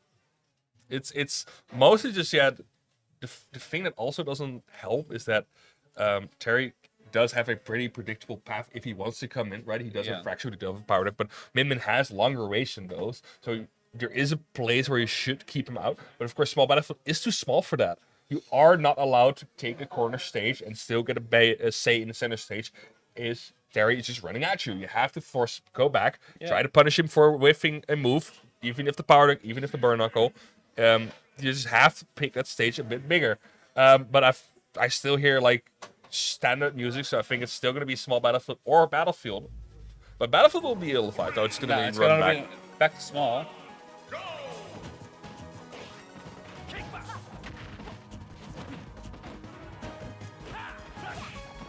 Like that space you have to keep this movement. Like staying on that platform, defending center stage. Because despite Terry's great burst option there, he does have a bit of trouble getting in if they're whiff punished. Bit of early with the second arm, but oh, I really like that burn knuckle there, but gets the lucky break, and now this might be the stock for Rainbow here. Gets the ram, and it should be it. Nice, great nair. Yeah, well, that air dodge was kind of bad for Terry. You can't really air dodge against Min there. Okay, yeah, you see him. I think his Megawatt in general is just too laggy for this match. Like, if you look, he just whiffed it, and he got immediately punished from full screen. I mean, yeah, the downside of using Megawatt is you no longer have any horizontal coverage. Yeah. So you can just jump in on if you see Megawatt, you can just jump in against Min, and not a whole lot you can do about it. I like this. Rainbow making the adjustment, gets the ram in again. Ooh, bit too early. Right. We're still switching to the Megawatt. Nice parry though. We're gonna look for Mega from that chair. No, we're actually just making defensive options. Uh-oh. Should still come back, yeah. Yeah, if you press fair there, Min will have been dead. But finally gets the kill. We are sticking with the Megawatt. I'm surprised by that, actually. Actually surprised he actually waited on the shield so long. I think he was afraid to get shield broken again. Just wants to press the button. Keeping Terry out. best as Rainbow can. Yep, yeah, and this, again, I said it, just keeping that center stage, keeping that max range distance from Terry is the way to go. Just do not let him play the game, but do not get him by the power dunk. It's not going to be the strong hitbox, but... I like it down there. Yeah, I like it a lot.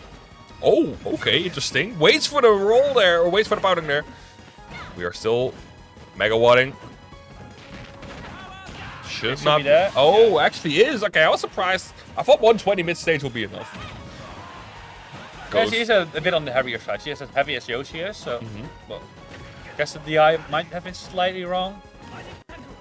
Okay, now goes for the ledge trap. Does not get it. Goes for the other corner. Yeah, goes another megawatt. And this is the point where Terry can really struggle. Yeah, just forces the air dash with the megawatt, forces it, and then this is one of those situations where you can't really escape. No. So you kinda have to go to the ledge, but you don't want to be on the ledge against Min Min. Especially if you don't have air dodge at that point. You have to be careful for that. So great stuff by Rainbow there. Again, keeping the pace, keeping the space, keeping it going, and you see the struggles that Terry can have when he does not get in with these great burst options. He just struggles with getting into that corner situation. Min Min's neutral is just that much better than Terry's is. It's a pretty good neutral. It's a pretty good neutral. Especially against a character that don't really have that much drift in the air. Well, I guess we're going back to small battlefield. Okay. This is the flip side, right? Yeah, this is the other side of the coin. It is once Terry gets in a great position, he does do a lot of damage, 90% already on Min Min, but he's in the corner for that. We are continuing that. Still waiting in the shield there. Gets the parry in XCTL. Oh, almost getting KO. Why do you see XCTL? It's just this Terry on the screen is so confusing me. But Dutch Geo making sure it is going to be a quick first stock. And now Rainbow has to answer that. I mean, Min Min has capabilities of killing early, but... Uh-oh, wrong DI. Oh, alright. But Dio is looking for blood. He's like, alright. Yeah. I see you panic when I'm pressing buttons, so... Let's press some buttons. Unfortunate. Does manage to whiff it, but another power or another burn knuckle. Yeah, that should be it. Yeah. That should be it. Oh, actually lives. Actually lives. I think that was like the max range of that up. Doesn't go for the second one. Now patient game gets the jump again from ledge. Rainbow is very... He likes his reversals from ledge, and Dutch Dio's just not having it. It's just like, right, I know you're going to press something. Time to do the rugby tackle. He is wearing an NFL shirt today as well. Uh-oh, big damage. Almost again for the shield break. Go is so scary at this point. And you cannot shield at this point. See, another reversal from ledge. It's like... Yeah, especially in this situation where you're 3 stocks down against Terry. Uh-oh. Okay. The go is just such a dominant factor because if you get red with a dash attack or a power geyser, it is going to be the last stock of yours going to the skies. But the Dutch Geo now looking for that final KO here on Rainbow. Just one more confirm should do it. Again. Alright, back throw.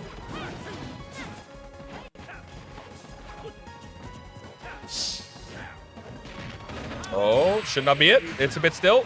It's a bit still. A fresh one would have killed there. Yeah. Great down air. Get up attack. Another reversal option. I mean, it's the mix-up option, but this time the rollback is being caught by the dash attack. Great showing from the Dutch Geo. Game number 2, or game number 3. A lot more aggressive this time. Does not want to wait out Rainbow's options there. Does not want to respect that space. No, he gets in just once. Overwhelming him as well, right? And he gets in once, and it's over at that point. He just takes 90 for that. Yeah. You instantly take 90 for that. Rainbow is just struggling with both getting out of juggles and landing. So it's not like he can choose to just take the other form of disadvantage. But yeah.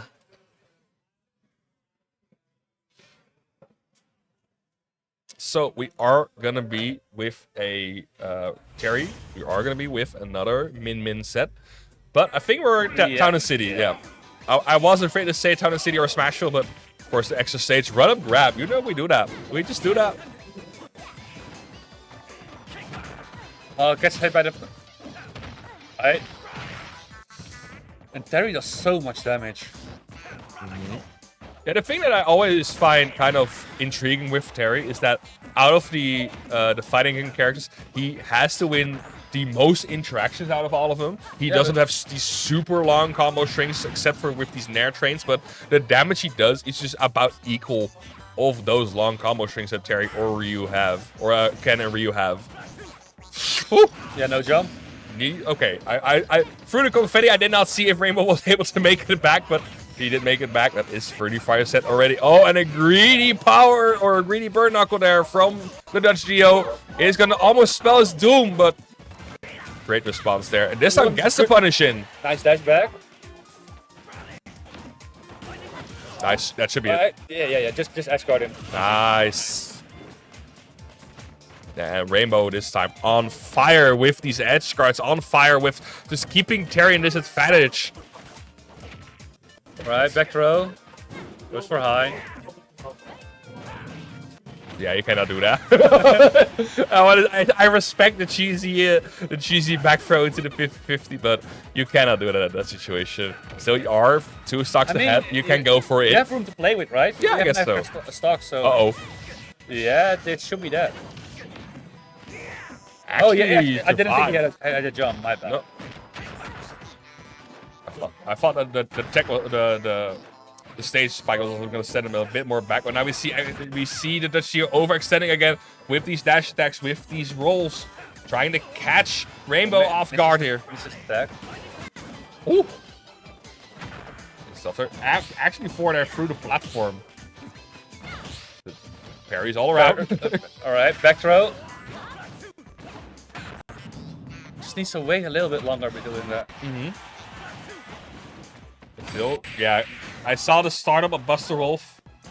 It's just a great position for Rainbow to be in, just keeping that space. Now has a double strong arm. Any one of them will KO at this point and gets the long range Dragon Arm in. The Empowered Dragon Arm still does so much damage. Yeah, that thing is actually unreal. Yeah. Like, getting a grab as Min just gives you so much reward, even if you don't hit the 50-50. I mean, that back throw still was like 18 as well. Yeah, and it powers you up. And if you're like lazy, you just go for the forward throw and do the infinite tech chase. Yeah. And there's no good option there because Min arms cover everything. Such a dominant game from Rainbow. But we're going to go from one of the larger stages in the game to the smallest stage in the game, because I hear Smash Flow being locked in. I think they did lock in, and then actually going Yoshi's. I hear a F word being dropped. This is people forget about Yoshi's. Yeah, and Terry on Yoshi's because he has that grab cheese that just straight up kills you on the stage. Yeah, and also another very small stage, very difficult to properly keep Terry out. But now Yoshi's, let's see how this is going to work out. Of course, the Terry cheese is real here, but you have to get in position to do that. Okay. Yes. Roll. I just like how Terry's just go for a run up when they know people are panicking and just like. Yeah. All right, nice dash back. Yeah, these defensive options from Rainbow are being read like a book. Here is going to have trouble getting out of the ledge. He's going to fucking jab and trap punk. That should not be it. Okay. Stop going for that neutral grab, man. just not worth it. Drop down, double jump. No, we're just going to grab again. Wow. Okay, the soul read gets the arrows in read into the up smash. I mean, the power dome was just straight up kill, but this just. It might actually be that. Yeah, it should be that. Actually, Gus got back to the stage, holds the charge for input in for that up B. Another great conversion by the Dutch Dio. So much damage, 68%. Last situation. Yeah, it's the rolls this game, man. This is the third time that roll is being caught. The fourth time. Rainbow is panicking. Okay. Yeah. Okay. It's these. This looks over. Just Rainbow taking a deep breath. But it's the rolls that Terry has been catching so well with these down tilts into the burn knuckle. It's been so difficult for Rainbow to properly get a grip on that stage. Yeah, up smash, not gonna get punished, but I like the attempt. Oh, watch out for those platforms. You do not want to stay on them for too long. Actually like a little bit of movement there. Nice, gets the up smash in. Finally a response from Rainbow this game. Yeah, but now he has go. It's just he needs to finish this. Otherwise, he might just have to make it worse. All right. No double jump. Another roll. And he's getting caught this time, but the up smash. All right, new stock though. Yeah, the Dutch Geo is just waiting for these options from Rainbow, waiting for these defensive options to claim the stage and letting it go. They're letting them. And Rainbow just keeps giving it to him. But I think these last two stocks of the Dutch Geo focusing completely on catching these defensive habits. It's so much, not just damage, but it's also just so much pressure or so much mental stack you have to keep track of. And it's hard to come back from. But great stuff from the Dutch Geo. Also great stuff to Rainbow, I want to say. Great games there. But it's just like these one or two habits that are really getting caught. Yeah, it's those defensive habits that are getting very predictable, right? It's either the throws a reversal option from ledge. Yeah. Or roll. That's the only two options he really ever goes for. There's never neutral get up into just wait. No, it's just neutral get up grab, arm from ledge, down air from ledge. And they all kind of get beaten by the same thing. Yeah, if you're not ready for it, they give so much reward. I think that's like the difficult thing to get out of your head. Like if you get the hit at that point. But who gets hit by neutral get up 320 option? It's kind of like neutral get up F smash. That's kind of equivalent of what he's doing there. I'm not judging. I'm not the one saying that, but of course we have I think another top 16 qualifiers. I see two of them being prepared for stream. I don't know if we're gonna do all two of them. We're about to find out, I think. We're about to find out. I don't even know who is going to be. Okay, we do wel al twee nog. Yeah, okay. Oh. All right. Okay, yeah, sure. Dog Hunt against Cloud then is the first one, I believe. So that should be an interesting one. Of course, we have our resident Duck and Paint. Yeah. SV is a different story. SV did it very well last time. I think he also got 7th or 5th. Yeah, I believe he got top 8 by. Yeah, he did definitely get top 8. Yeah. I believe by beating YYC, doing well against. He beat me in losers. You as well.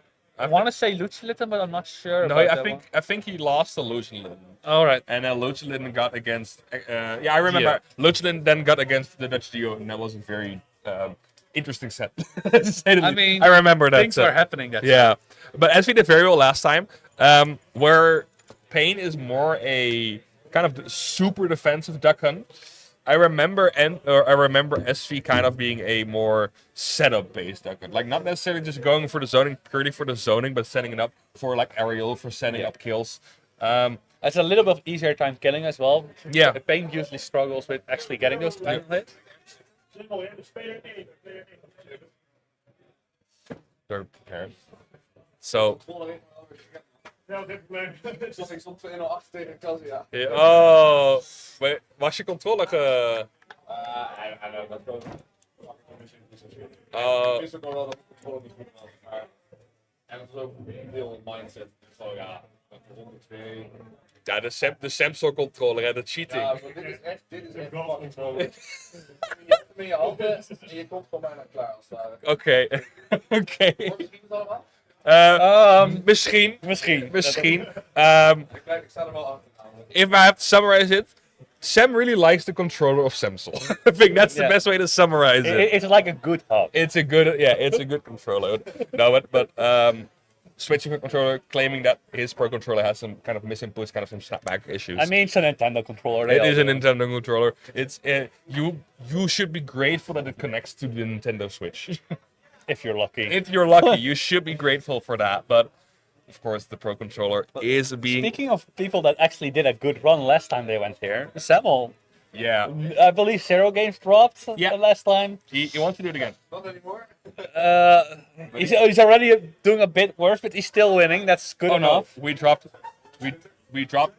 2 games. Oh no. But Zemmel claiming that he wants to do the same, of course. This time it's a lot more top heavy. Yeah, I mean, last time we didn't have Super Sami and we didn't have Tarek. No, but Those are the it's like last time it was like solo Zemmel as the top dog. I don't there. even think Ezreal was there No, either. Ezra so was not there. He's so- here today. I hope. He said he would. But also he's he in the said- bracket at least. He is in the bracket. I think that's the best way to put it. He is registered for On the Verge 2 on StarGG/On the Verge 2. Yeah. But you never know. It's you never know with him. But he should show up. But in general, it's just a lot more top heavy this time. It's just a lot heavier in general in terms of how many good people showed up today. It's most of like these mid-level killers that are present. Yeah, last time we had a lot more mid-level Germans coming around, which was a lot of fun. It was fun, but yeah. The big boys has come out. The big boys have come to play. We defeated wave 1. This is the second wave has come through. Yeah, Longo decided to stay home. Like Tarek is enough. Let's just do the end of the work. Kind of sad that Shanique did the cute. Yeah, actually, I mean, all the signs were there. I want to say. Yeah. It's the singular UK player who I don't think he said anything about going here. Nah, I don't know. I don't speak to him that much. I just think it's sad. I don't either, but I have not heard from anyone that Shanique DQ'd beforehand. No. He probably just forgot. Oops. Oops. He's like, oh, at Dark Sign, I'm coming as well. Oh, Wait, I have to play now. wait, actually, I have to get on the plane now. Oh no! This is the online bracket. Bro, this bracket. I mean, I want to say this bracket online, but there have been some pretty big online tournaments lately. Again, I think that's the Vegasy one is also popping off, and like all the quick. Oh, I actually not paying attention to it. I think we are currently back in sort of the Wi-Fi age. I don't know why now, but of course it's. Guess people are just hyped for the Switch too, and just. Yeah, I can see. But they have to wait till April for more news. Yay! And then we probably get a release date that's a lot further. Because they have not announced anything. My hair is terrible today. I'm sorry, guys. Oh no. What do you do now? Nothing, I guess. I'm not going to be able to do anything about it. But what we are going to be able to do something about is watch this game of Cloud versus Duck Hunt. Again, It just sounds like pain for Duck Hunt. it does sound like pain for Duck Hunt. Especially with a player like Zemmel, whose player-to-player is getting so much better so fast. Like it already was good. Yeah, I mean But it's insane now. it had good root. No, like he used to play a heavy. Heavy players rely just on player to player. Yeah. And then he switched to an actual good character. Yeah, that's That- you almost noticed the effect. Right? You almost noticed the effect. It's like, all right, now he's playing a good character and knows how to outplay me. Well, that's not something I want to deal with. That is annoying, but we're gonna go to PS2, a bit of a larger stage. Started out with. Let's see how All right, we just see Zemmel chilling, getting some limit. Of course, kind of feeling out how Envy wants to play, and you already see these setups from SV trying to go to get the can in, just to get a hit in the gunman, getting hit in for. Oh my god! Okay. Oh, actually went for it.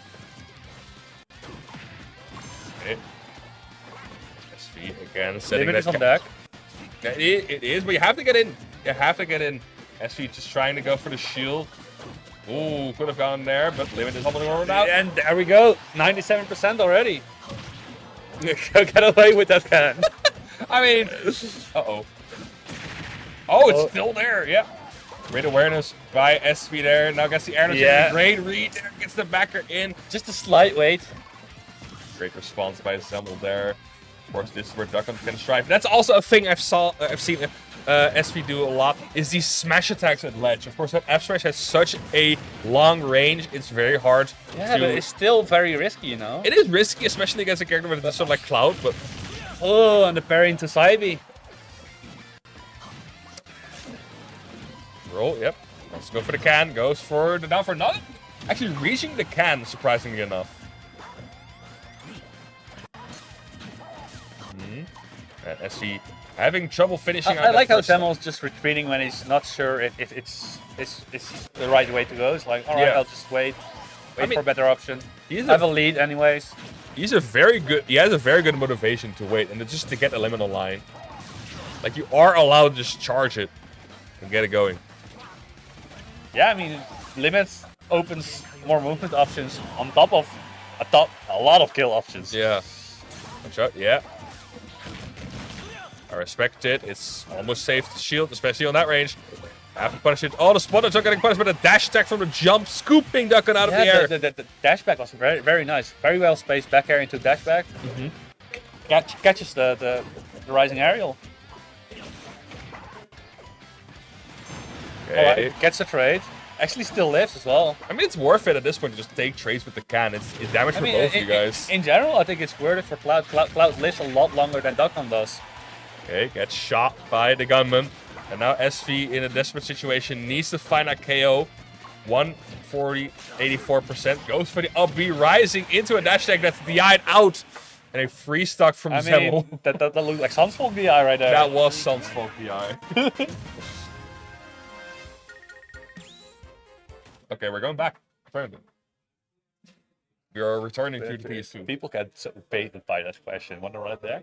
And then you're like, I just got 3 stocks here, man. I mean, I guess it's the comfort pick, but I don't even think like this is a truly like stage difference. No, this is a player difference. This is truly a It's already a difficult matchup, and yeah. Zemmel on paper is also the better player. But so. he's also playing it very well. Of course, SV now has data to work with, right? You are a character that relies on sort of getting these setups, getting the tricks up, or getting the tricks done. All right. And now you have a game of data up your sleeve. Gets a quick 30%. But Gets a quick 40%. yeah, Cloud does damage. I hate that backer side B is a confirm.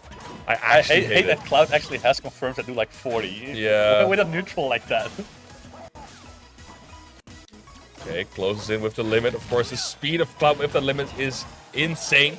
But we see SV getting a little bit more damage in. 87% already on Zemmel, not getting the KO still. But of course, Duckan is a character that classically struggles with taking the KOs at most percentages, actually. Like, there's a point where you can get that upper or down throw.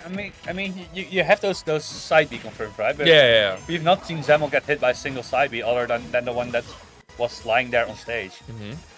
Awkward position. Oh, but gets the upper in. SV now trying to make... Cornered and limit, though. Yeah. Oh, upper? Oh, okay. A little bit lucky there. And we already have the same amount of damage that we did in the entirety of game number 1. Oh, almost gets it into the can there. And SV now with the latch trap. Trying to make it happen, but... Not sure. Takes control to can. Also, it gets a good hit on the gunman again, making sure it stays offline longer. Oh, yep. Wanted to go for something. Yeah. I like the defensive weight from SV there, but there's so little good options you have as stuck on there. You're stuck on the platform and Cloud just gets falling back there. Okay, Zemmel getting a bit greedy with how he wants to get in on that duck hunt. Alright, gets rid of the gunman and gets the up B. You think you know what also really helps? What I was gonna say what helps Zemmel or help SV play against Zemmel is that those gunmen and those barrels also help like get Cloud into hit lag and punish him more. Because usually Cloud's very difficult to punish, but if you get him into hit lag with moves like the can, like the gunman, it is possible to even punish a back air. But yeah, but the hitboxes are usually so large it just hits both of them. Yeah. It is an option. It's not the one way to solve the puzzle. Waits patiently out, tries to go for the shield. Great spot on the last hit, but doesn't get it. Doesn't have the range to actually punish and then just gets Tiger Woods. I really like the the spot I said though. That would have definitely broken his shield. Yeah, he needed to do it. Yeah, it was a really good play, but of course Zemmel is Cloud does not care at that point. Oh, I think he wanted to go for finishing touch. I saw the limit. Not yeah, at least for something cheeky. I'm not sure if it was finishing touch, but Zemmel currently again taking that lead. So much. DI you can't DI that in. You need to DI that out. That's the kill confirm we were talking about. It's not even a kill confirm. It kind of works like Palutena down throw, where you can just DI out, and Dogcom doesn't have a killing F throw, so there's no risk to DIing out. So we are with SV in the lead again, actually. It's a small lead, but for how well that second stock went for Ezreal, yeah, that's it. The hit lag from the gunman, allowing SV to punish it up B, and now Zemmel in a bit of trouble, needs to find that KO. Is a little bit behind. Alright, SV has been playing well this stock. Nice. Send it. Yep. Very nice limit there. Yeah, it was running out, so you have to throw to get something out there, but it's so difficult for Duggan with that floaty jump of his to get out of that. Yeah, but even if you air dodge there, the Cloud can just get back to the ledge, hang there, and just get in perfect position for back air. Like, you don't want to go low because that down air is also just a force to be reckoned with, especially if you've already burned your air dodge, because you have to go to the ledge with that and down. if you air dodge there, you don't actually have enough time to set up a can, right? No. So you have to just go to the ledge raw with Cloud down in your face. Yeah, with a recovery with no hitbox on it. Yeah, good luck with that. Again, oops. But great comeback. I mean, it's still better than getting hit by a plate beam, but still. It's your I options think are both. limited. I think it's almost like a checkmate situation. But SV that first game really showed up. He really got that stock going, 150% in instant. So there is something going there, but it's just Cloud out damages him with so many opportunities. Gets it down. Because your stock is just gone. Sorry, goodbye, dog. It's gone. It's gone. 50 seconds in your first stock. It's over. Oh, gets a spot on treat. Yep. This difficult part because Zemmel is now in the lead. And the thing that Zemmel as a player likes to do, this has been like a thing for so long, is Zemmel likes to get cocky when he gets ahead. Yeah. And that's not a bad thing in this situation because he will usually get the KO out of it. Yeah, and as we touched on earlier, his player to player is very good. Yeah. So once he no longer worries about anything else, it's like, I know what your defensive habits are. Or just punish it. No, you can't just throw side Bs on shields from that range. I don't know why they made that move frame 12. I don't know why they did that. I don't know why they buffed Cloud, but Yeah, I don't know. Apparently, Zemmel is in such a confident mood that he is talking directly back to us. And that's a good sign. Again, Zemmel's cockiness is usually a thing of good. Let's go for the down air here, but you can't throw side B on shield like that. even if that up B doesn't connect, still the advantage for Zemmel there. Okay, goes Alright, for the side B. falls out of it, but the up smash is still going to be enough. Just Free stock again. how many frisbees is Cloud gonna tank to the face from point blank? A lot, apparently. A lot of them. He does not care. He's a soldier. He does not care about a frisbee. But what a stomp dominant of last that game. Yeah, that's what can happen. Despite a very close game too, I'd say. Like But then just Cloud decided he only needed 2 interactions to take a stock. yeah, but SV played SV played well game too. Like Yeah, really he well. did. But then Zemmel just does what Zemmel does. It's like, all right, time to turn off the autopilot. Actually destroy that guy. Yep, and then it is a rough game to So play. that means Zemmel winner side top 16. Yep. SV still has to play loser side to reach top 16, I believe. Right? Has to play against where I is believe he? it was going to be Senzo's opponent. But it is a B, so it's gonna be T. Oh no, wait, that's it's Mad Ice King. Okay, Oh, that's an interesting one. Loki. I could go either way. Yeah. I think I think he does SV is pretty well favored. against King usually. If I'm- Yeah, I mean they usually trade sets, but they usually go like game 5. But that's good enough. But the question is, how much experience does SV have against, a Robin? It's Who plays Robin in this game? No one does. But we see the return of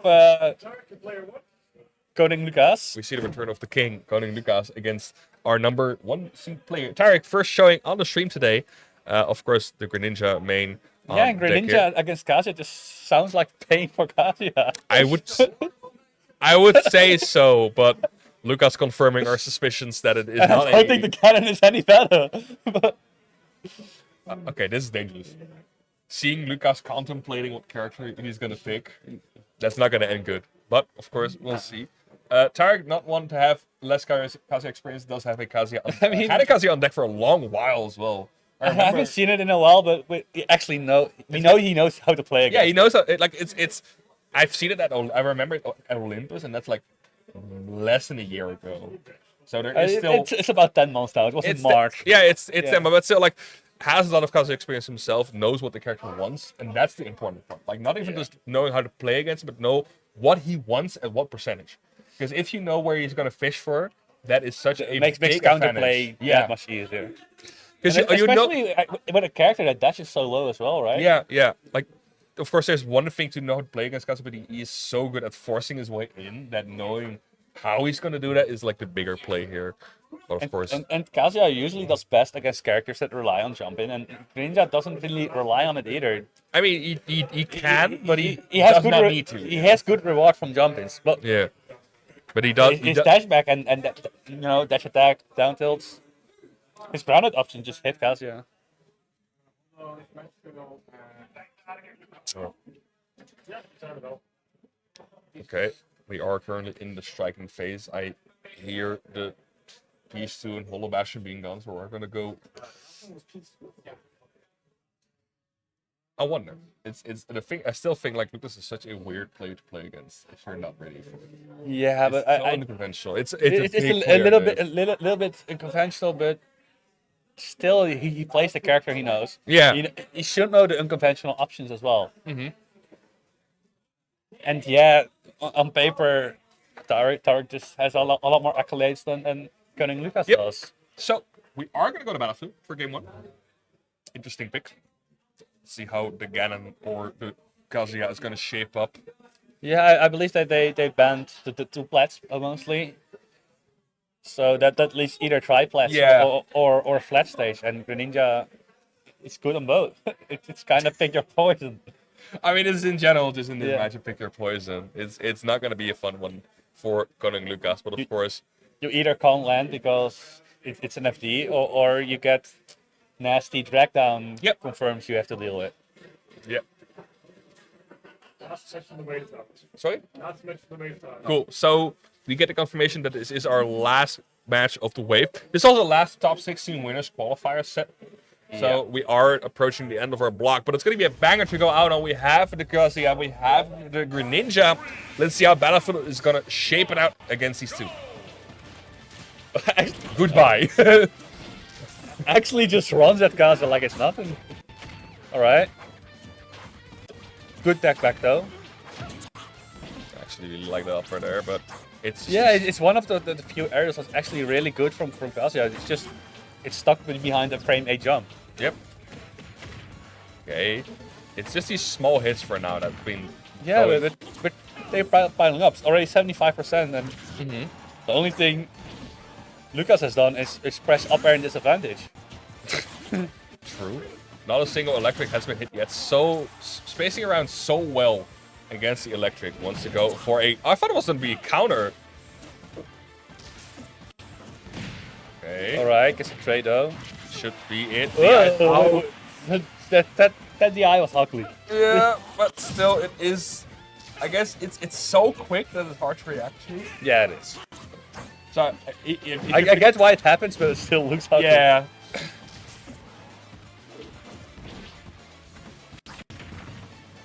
Alright, small jiggle situation right here. 38%. Alright, make that 50.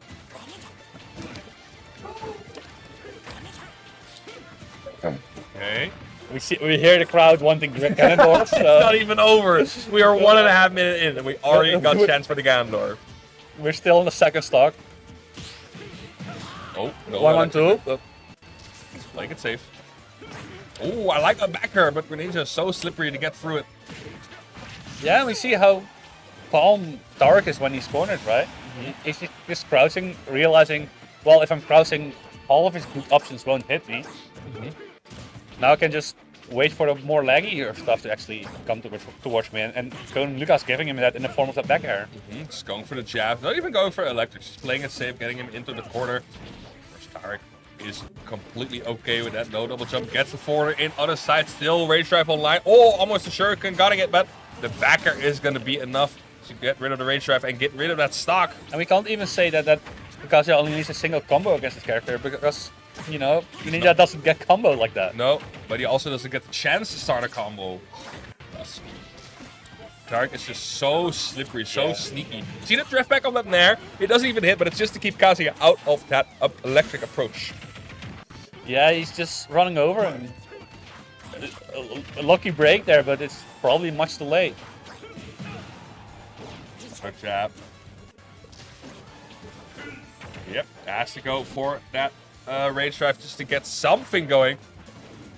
Because you need to take this stock before it gets out of hand. We are in a percentage where Kazuya gets the where the rage drive will KO, but it's lost on us now. Yeah, great roll and weight. Gets the forward air in, and Tarek showing his expertise. Yeah, playing just pressuring with movement on the end there. Yep.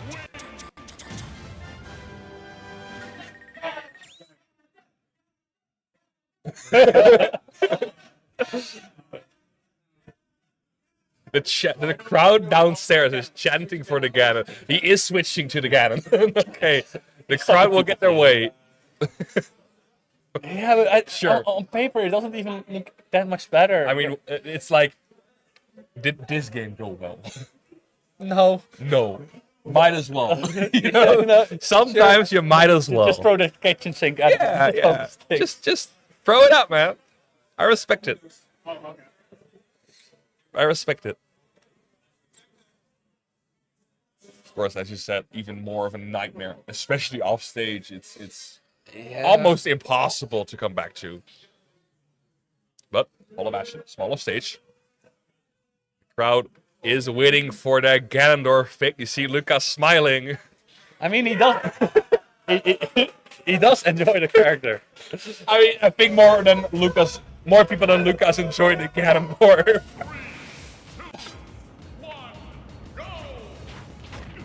Uh-oh. Yeah, that's dead. It's dead. That's over. Goodbye. Oh, he lives, actually. Actually kept his jump.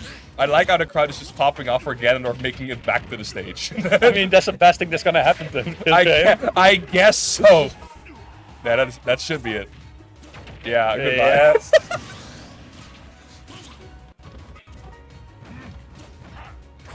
Okay, gets a hit in. He gets a hit in. That's good enough. Another backer. Yeah, triple backer. Oh, falls out of it. Never mind. I mean, Lucas is enjoying himself. It's fair enough. He just needs this one KO, and then the victory is technically his. Oh, I like that dash. Oh, actually doesn't get the cross up for the dash tech. Nice.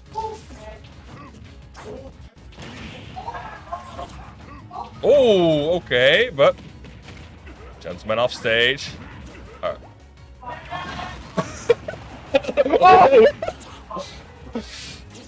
It wouldn't even matter if he died first for that. Oh, double nair. Okay, interesting conversion from Tarek there, but gets the advantage going, gets back to the stage, and that's the big part. Greninja just bullies. Greninja does bully. Oh, nice. Lean back on the F smash. Great stuff from Tarek there.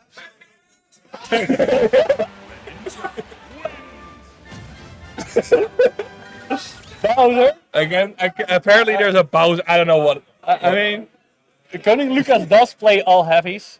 So then I would rather go Incineroar than Bowser. So I believe it's Bowser and King Dedede are his best two characters. I think the Kazuya is just gonna come back. I think. I hope.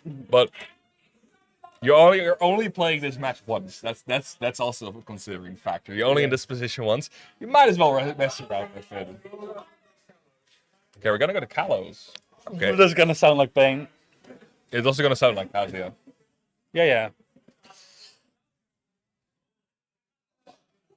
Okay, so actually focusing on this game, it is gonna be the Kazuya, it seems. Yeah, it's definitely gonna be the Kazuya. He's messing with the crowd a bit. I hear the crowd boo for the wrong reason. It's mostly booing because it's not the Ganondorf or the Bowser. We're gonna get another attempt here in the Kalos Pokemon League. Let's see if the lack of top platforms is gonna allow Cunning Lucas to get Yeah, back in well, orbit. look at this. This Kazuya just can't land against this character. Oh, Tarek is so proficient against Kazuya. Just in general, playing so well, but he's not getting a single say in this match. And he had the right call with the counter, right? Just slightly off on the spacing on it. And that would have been a stock. Yep. Okay, 107 gets the Shuriken in. Oh, yeah. I mean, you never have to tech that, I guess, but if you're expecting someone else... But your first reaction usually on that is, all right, I need to air dodge because I need to move it, right? Okay. But then you just fall out. Regrab? Oh, sneaky wall cling from Tarek there. Forcing Kazuya to swing early, baiting out the regrab. So it's looking a little bit better than the first round, but it is. The movement of Tarek with that wall jump is so incredible, but no technicability there. He just gets the raw spike in. Stomps on his head and it's like, all right. A one punch. A singular punch, yeah. Tarek. Yeah. He's not the one punch man, it seems. I think leaving Tarek with a wall jump stage open is a good thing to not do anymore. It seems he's so good at baiting it out. What are your options here? Not much. We've seen what triplets did. That should be it. Oh, actually gets sent the wrong way. Yeah, just got his toy with it along. All right, that's the stop. Die. he will also die immediately after, probably. Is he gonna get JP? Just deny him. It's looking like it. Oh, I like the counter. He's not JP free. It's 1%. Nah. I think it's best to go back from that ledge there. You're not. You don't have any business there. I like that air dodge. Great stuff. But Tarek again. He's just not letting go. Yeah. Up throw. Down throw. Oh, we're just gonna down for backer. Great stuff. I mean, it's a 50-50 at that point, right? Like, if you DI back and he F throws, you die. Yeah. If you DI in and he down throws, you die. And it's kinda too fast to react. Mm-hmm. So you kinda just have to guess. Oh yeah, here's your semi. And your first reaction is when you get hit at a high percent is just DI in. So yeah, I guess so. The down throw is the more logical option for Greninja. I guess so. But yeah, this is your semi-regular reminder that Tarek is damn good at this game. So much like it's not even just like the combos that are exceedingly well because that's like it's good, but whatever. It's just the amount of pressure he sets without overcommitting. Against a character like Kazuya. His movement is very much on point, and he just punishes every little mistake you make. Tarek wasn't really forced to do anything other than just wait till Lucas makes a mistake and punish him for it. And he did it so well. I also want to shout out that I know the name Corraltje. I think he's like a Groninger regular. He has been making a run, Corraltje. Oh, right. Yeah. I know he's like ranked 14? 13? I'm looking at Sam, but I'm not like sure what... Corraltje. Je weet ook niet? Okay. Nah, I know he's like on the lower rank of like the Groningen PR or the North Holland PR. The Northern PR. Yeah. But actually getting a win over Doc 1-3-1, the wolf that upset Senso. Huh. Actually having a great run. Also beating Fibonacci. The Kazuya we saw earlier. Yeah. So he's been actually having a great run. Now has to play Rainbow for top 16. Huh, interesting. Okay. Other than that, we have the. I think it's Lucas against. I think it's Lucas versus Paint. And then it's going to be Teaspoon versus the winner of Elwin, Gamer, and Senso. But I see your next group of casters walking in. Yes. So I suppose we're just skipping the break and just sending you to the next casters. I think so. No, we're not switching to the player cam, but we will be serving you into the wonderful hands of Rabbit One and Thompson Wild, who will be commentating your wave. Streamer guy went commentator. Whoa! How can this be? How can this be? How can this happen? But they're going to be commentating Wave B for you. There's going to be a lot more action in Wave B. We got Solo in that pool. We have Azrael in that pool. We have Super Semi in that pool. Great stars. A lot of heavy hitters. Great star players. So make sure to stay tuned. Just grab a snack and come back. Yes, we'll see you. Bye. Laters. Yes, doe het pauzescherm erop.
Hello and welcome to On the Verge 2. Joining me for this cast is none other than other strongman himself. Wait. Tell me how's it going, man? Yeah, you already broke me. It's not even 3 seconds into our casting block, and I'm already losing it. I am on the verge of losing it. Name drop. He's already done it, guys. He's already done it. Cinema. Welcome, Dagobert. I'm Cursed Cake. Welcome. Hello. Great to have you here. Welcome to have you. And we're gonna take you through the Wave B singles pools. We have some excellent matches lined up for you. One coming up already quite shortly. Players already getting ready, putting in their controls. Yeah, because we're going to be starting off with an international clash, of course. The Dutchies against the Germans. We're going to be having Kaylee, none other against Saito Art. So And correct me if I'm wrong. I believe Saito Art plays Ridley, right? that is correct. So, So I am no bias, but I'm pretty interested in this match, if I do say so myself. oh, don't fall. My chair's dying. still need you, man. My We still chair need my you. chair's dying. Hold on. Hold up, one quick change over there, and there Okay, we go. We're yep, sitting yep. tight, we're sitting ready. We are so back. Okay. There we go. Just on some controller settings before we're going to be getting into the game. But yeah, no, talk me about it, man. Talk me Yeah. about So Yoshi versus Ridley, I assume. Unless Kaylee has some hidden pocket we don't know of. I don't think so. I've never seen her play anything else than Yoshi. The only different character I've ever seen is like a different colored Yoshi in doubles or something. Yeah. So we're gonna see Yoshi versus Ridley. Huh? Oh, we got inside. Oh, we're inside information. Dr. Mario about to be locked in. Well, she's carrying the Hank, so No. we know it's maybe the Dr. Mario sporting up. So talking about the matchup, Yoshi versus Ridley, I think Ridley can do quite well. You know, large disjointed hitboxes, multiple jumps to avoid Ecthro. Where Ridley will struggle is out of shield options. Yoshi just goes like on that shield, and Ridley is like, juggles. that's and it. then, well, That's it. That's my life now. You can have wings, but you can just fly away to the blast zone whenever Kaylee gets you in that juggle situation. Can be really rough. And of course, you also need to be wary of that double up armor that Yoshi can still use Exactly. to a very good advantage. So Exactly. So we're gonna see if Kaylee has practiced the matchup. Not too many Ridleys these days in the Netherlands. I don't take responsibility for that. So shut up, chat. yeah. I will Don't not mention take it. responsibility. We don't want to see it. I'm busy. I'm busy nowadays. Yeah. Okay. So leave me alone. Leave me alone. And Saito Art. I don't know the last time he's been in the Netherlands. I think he's been like at a Fight Night XL back in the day, but I can't remember. Maybe at Olympus or something. Yeah, definitely at the Olympus. and But you maybe- know, definitely a regular visitor. Always good to see him. Always good to see the Germans coming across the border to visit, invade, whatever you want to call it. So we're gonna get ready for this first game. Yes, the stage has been picked, and the players are ready to go. And like we said, still all the games are going to be best of 5. Best of 5, everything. You love to see it. Love to see it. So that's already great. And then the final Alright. touches upon the settings. We're going Okay. to be getting into our first game, Yoshi against Ridley. Yeah, thumbs up all around. We're gonna have the fist bump and we're gonna get into it. First game, let's get some hype in the chat. Come on, guys. Show up. We're already seeing some. Oh, Kayla already won. GG's. Yeah, it's great. Alright, small battlefield. Falling off. Expected stage choice. I think pretty good stage for Ridley as well. Yoshi likes the platforms as well, you know, to have some escape options with the eggs. I think it's going to be a pretty neutral stage. Oh, that's going to be a regrab, but the wing invincibility saving Saito Art from immediate destruction. Always need to watch out for that, but wait, watch out for that F smash. It's just enough. Kaylee with a hard call out and just taking the first off, just like that. Kelly is like, okay, you know, it's 15-20. I have to start catching my train. You know, get some tempo in this match already. She was like, I was already 3-0 up. Okay, I'm just going to continue that because, well, the rampage that she is throwing is absolutely crazy. But Saito are trying to cover back with an up smash. Not going to be hitting it right there, but still going to be a eventful match. Going for the Yeah. second time, but And there we see what we were talking about before the match started. Ridley struggling out of shield versus Yoshi. The only way the up smash will hit is if you either hit directly above or if you Okay. turn it around. okay, watch out but- for those. Yeah, exactly. But scenarios. since Yoshi has a lot of like pancaking landing hitboxes, it's gonna be very hard to go for the up smash out of shield. She's pancaking and she is flying over those pancakes into the blast zone because that's already the second stock for Saito Art right there. Tough time to be in, especially with the advantage that Kaylee has just been pushing forward. Okay, there we go. Already aerial combos and trying to finish it off with the forward there. But still staying alive, but maybe not for long. Oh, we're just getting the hell out of there. Don't want to deal with the plasma breath. We're getting a lot of value now of Yoshi's quick frame data, quick reversal option like the Nair. Ridley not really able to get a long string going like Yoshi can. And we're seeing it in a full stock % lead right now. Trying out some hard callouts, but not really paying off right now. And of course, working with 130. Ooh! A minimal touch into the ups. I didn't even know that was a thing. I didn't even on the bottom. I like it. I like it. Okay, okay. Yeah, dominant fast start there from Kaylee. Kaylee getting on the board. I'd like for Saito Art to see a little bit more just walling. He's trying to air to air Yoshi, which, well, you know, you will lose since you're not. It's like your areas are way too slow. So either commit to like a fade back four there, use the disjoint, or just stay grounded and catch the landings with a down tilt, with an F tilt. Exactly. You know, a little bit more patience. We need to see that. Otherwise, Yoshi will just snowball all over your face. Yeah, there were so many good openings where Kaylee just had like eventually 40 to 60% just of that one opening, and it's just so tough for Saito Art to get any damage back in. But maybe with another stage pick now in his advantage, maybe we're going to be seeing something different now. So let's see for that second game. Of course, we still have best of 5 in our hands, and we're starting back to small battlefield, all too respectable. So let's see how this one's going to be working out. We're going for the drive-by mech drive-in Happy Meal combo. Not working out for Kelly. And we already see the attempted double jump armor there, which is a very interesting thing because in this specific matchup, there's a lot of strings that Ridley has, which will work on most characters that Yoshi can just jump out of. Okay. So you have to be wary of that. Otherwise, you just down throw into nothing, and that's it. Feeding out each other in the neutral, but Kaylee like, you know what? Staying down the way. I'm just gonna be putting you into the blast zone. Kaylee continuing where she left off at game 1. We see the turnaround up smash there catching the landing, but not quite the stock yet. 91% for Yoshi now. Like you said, the thing is with the frame data advantage that Kaylee has, she just knows how to play around it. So every time they Okay, calm down. I don't know. I didn't even know what she was going for with the down B. No, for sure. And also catching up the neutral B. So still needing to stay in that end lag and put up so much pressure on the ledge. Recovery is going to be successful, and a Nair out of the speed is going to be doing it, but drag down into... I think Kaylee saved Saito Art there. I think that was an SD. Ridley attempted the FaceTime. Yoshi did not pick up the phone, unfortunately. That's going to be the command grab, though. Okay. All right. Well, Plenty, all enough for that first stock of Kaylee, but of course you need to be hitting back harder to still make this an exciting game because she is going to be hitting those spikes yet again. And that nose is big, that nose is heavy, and that stock goes down to the bottom blast zone. Okay, maybe a turtle for the fans. Okay, okay, let's pretend that's for No one hits. Yeah. Let's go. Hey, okay. There was just too much pressure. Yeah. Okay. Okay. Just gotta forget about those 2 games. Yep. Act like they didn't happen, didn't go your way. Reset, mind reset. Go in, try to go in with a blank slate. You got nothing to lose. Nope. Try to turn Only it around. learnings, man. Only Exactly. learnings. And that's where we're up for, I think. Also now, also selecting a banner, so I'm really liking the music.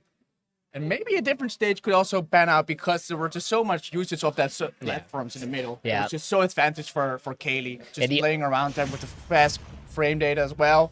So let's see how it will be differing. Still going back to small battlefield. Okay. Still small battlefield. Yeah, I assume that like the other only stage I would go in this matchup is like Town and City. I assume that's been banned. So we're just gonna see small battlefield to be expected. Big combos coming out here for Kaylee once more. There we go. We're going to be having a tilt. Fully? Okay. Well, hey, like you said, you have nothing to lose, man. You only have winning. So, could have been panned out a little bit better, but thus far, keeping it close, keeping it steady, and going out for too many of those callouts. And Kaylee is ready for it. Okay, little stab. Getting them away. There we go. making good Okay. use of those aerials. Despite everything, still even on the first stock. Oh my god. Call out Okay. Yo, you gotta relax, bro. You gotta relax. Saito Arts trying to make history over here. And the classic, not quite enough yet to take the first stock here. We winning. We winning. Oh, what a tech! Oh, Kaylee fortunately can laugh it off, and of course, Yeah, it only with a happens. high percentage, so fortunately not a lot to lose. But what is here to win for Saito Art? Yeah, and you gotta remember, you know, Kaylee maybe unfortunate missing that tag, getting that. Not punishing the regrab though. But Kaylee has plenty of time.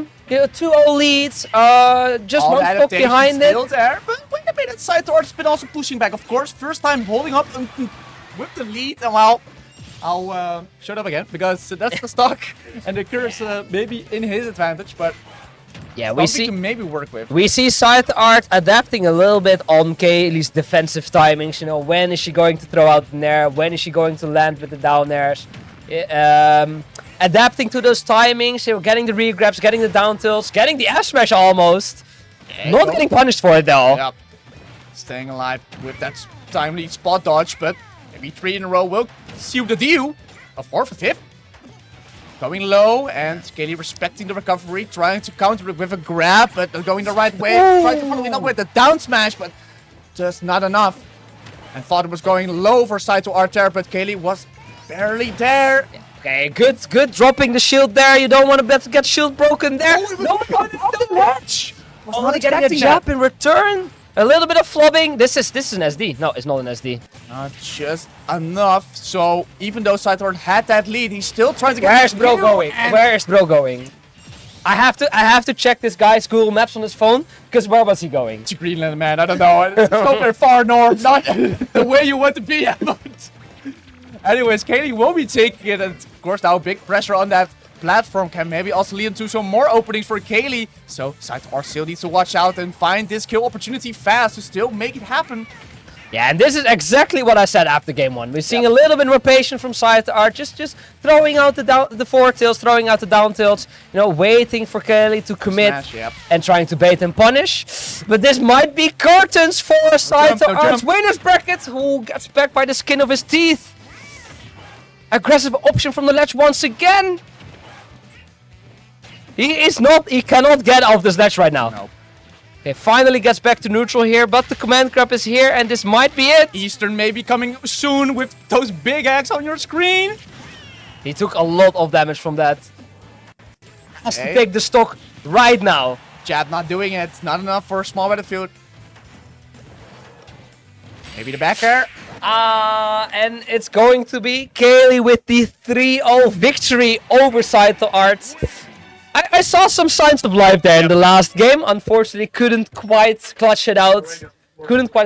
But you know, good showing, good Yep. showing. I always like a Ridley on my screen, Of course, you know. yeah, that's great, and of course, well played, like you said, good adaptations. But eventually, Kaylee was just like the one step ahead. Had so much dominance in this specific matchup, and well, just definitely showed up how well dangerous Kaylee sometimes can be whenever she is active. Exactly. So Kaylee continuing it on in the winners bracket like it's to go far. You know, Kaylee always been quite consistent, but you know, never really getting to the next Having level. that pop You know, out, it's gotta happen one time. Gotta happen one time, on the maybe. verge, you know. Maybe, you never It's know. a second edition. You never know. Maybe she's Let's on see. the verge of getting a breakthrough performance. I see what he did there. So let's take a look at your bracket because we have some updates for you. So of course we had Kaylee against Saito Art, but then on the other side we had already Super Semi playing against Winter, winning that 3-0. We got Bang Bang winning against Witchel, and also Jano, of course, also coming from Germany, 3-0ing his first opponent. So thus far, Alright. So we got interesting matchups coming up. Kelly will face Solo in the next round of the winners bracket. We got I'm excited for this potentially matchup. Lucha Litten versus Nover. That's gonna be That's gonna be a good set. We're gonna have Jano versus Sylvie Mirage, who 3-0'd It's a Gamer. What? I love that boy. We got, The some, Raboot. we got some Raboot appreciation. Hell yeah. Hell. my face. I got the Gangler in the back. Slap cheese a lot. There's so many great ones over here. Man. Oh, the Cyndaquil, look at that. How cute. Yeah, of course. I cannot see this Pokemon without like Without hearing hearing the the- Accumula Town music in my head. Internet brain rot. Let's have a Thanks, look At our next match. at our Because, next match. it's So gonna be- potential matchups will be Oh, Bang Bang versus Kiki wait TV. Kiki TV the The DK DK. One DK. against JJ Falcon. All right. First match. I've seen Kiki one time before. He was at LGS Main Quest. He was playing doubles, and I think they got either they got 9th or top 8. I can't remember, but they came up. Like I know, like they have this YouTube channel. You know it, right? Yep, yep. Yeah. And they play with it's Kiki and Titin. They play with each other all the time. But this is the first time I'm seeing a singles appearance from one or the other. No, same as So well. that's very cool, very cool. So we're gonna get that match coming up versus Bang Bang, our resident hero main. Potential other good matchups coming up. We got Lion waiting on the winner of Louis DK and Sebastian de Vijfde, also known as Glitchy. We got Dagobert probably versus Mystic or Volcan. Yes, Volcan. Dagobert Bryn versus Mystic and Zarbon. The winner of those will face off. Is YYZ, by the way, also in this bracket? YYZ already played in Wave 8, Okay. and he's winner side top 8. He's winner side top top 16, sorry. Okay, because I wanted to say he's been up. Well, he's Yeah, been going to a mate, clear in the Netherlands. literally, the last 6 tournaments he entered, he won like 5. Five of them, right? them. Yeah. No, I've been- Watch player, by the way. Theo watched. I wish I could TO and be good. Unfortunately. forecasting, right? Also need to fill in that role. Unfortunately, the players are here now. So Bang Bang against, because I think, well, I'm pretty sure they've never faced off against each other. Given that, I'm pretty sure Yeah, they've we never can just faced up. double check. We're gonna have the data for you shortly. given that they're like from different regions, I can assume it is. So, but this looks like a very difficult matchup for Kiki because not only, of course, is Bang Bang one of our better players in the north, but against a hero, it's just so tough to get your opponents up there, especially with the way that Bang Bang has the mastery over the Never hero. played before. Never played before. So a Which first makes sense. makes sense. Okay, I assume we're gonna see the hero coming out. I know. There's also a Ridley in there. There's also some villager shit in there. He's looking at me. Field is dead, man. Field is actually dead. Okay, Never say never, man. this just in, straight from the source. Villagers dead. Animal Crossing no more. We have no villager. No more Animal Crossing. We have no ooze. We have nothing. Mate, Oos. Employment takes another victim. It's too sad, man. It's too sad. Oh, I hear some applause downstairs. I wonder what's going on. Maybe we're gonna get a update there in the bracket shortly. Maybe a nice upset happened. I'm taking a look, but nothing. Oh my god! Oh my god! What? Before we get into this match, I wanna like get your attention to this one. Oh god, yeah, that's We see. Can you see it? You cannot see Maybe it. lower It's the- Asriel versus Lang A. And Lang A has one of the nastiest Ganondorfs I have ever seen. And one of the Asriel nastiest in versus Europe. Ganondorf. I wish we got that on stream, bro. Oh, that would 100%. But maybe afterwards, maybe I can see Long A just like putting up some pressure. I mean, Ganon players are just built different. Anyway, They're enough different about kind, man. Ganon. Let's talk Yep. about this match. Let's Let's talk talk about this hero About versus. our heroes, I assume Donkey Kong. I assume so as well. And I'm not too familiar with his playstyle because I've seen the other guy in Yep. singles. Yep. Was pretty aggressive, also with the cargo throws. But again, like you said, of course, in a doubles environment, very different. So, still curious to see how that will pan out because, Yeah. of course, so used. I think DK will have some options to deal with Hero. You know, DK being, how weird this may sound, a little bit faster than Hero as well on the ground. Back air being big, up air being big. So I think this could be a quite nice back and forth match. But we never know. We never know what the dice is going to say, mate. We never know. I always end up casting a hero when I'm here. That's and true. Wasn't al- the last time also the match from Solo against Yes. Little? Yeah, Yes. I remember Yes. that one. It was such a banger. Yes. Also at the same stage, yeah, we got like Hocus Pocus, like giant. Yeah, but like, Lucha giant Linton is mushroom. an entirely different hero. Like I think Bang Bang is a little bit more chill, a little bit less unhinged. Okay. Lucha Legend is just playing, and he's just like, oh, hocus pocus. I see the MP bar going 100. It needs to be 0 right now. I need all the Mate spells. is like, he fresh stock. He's like, beep, beep, beep, beep, beep. Oh, MP 0. Now I will play like a normal person. Now I will play. Now I'll touch the A button. Okay, if I Okay, need fine. to. Yeah. If he could remove the A button from his controller, he would. He would. He would. would. He would definitely do that. 100%. 100%. But not the opportunity for it.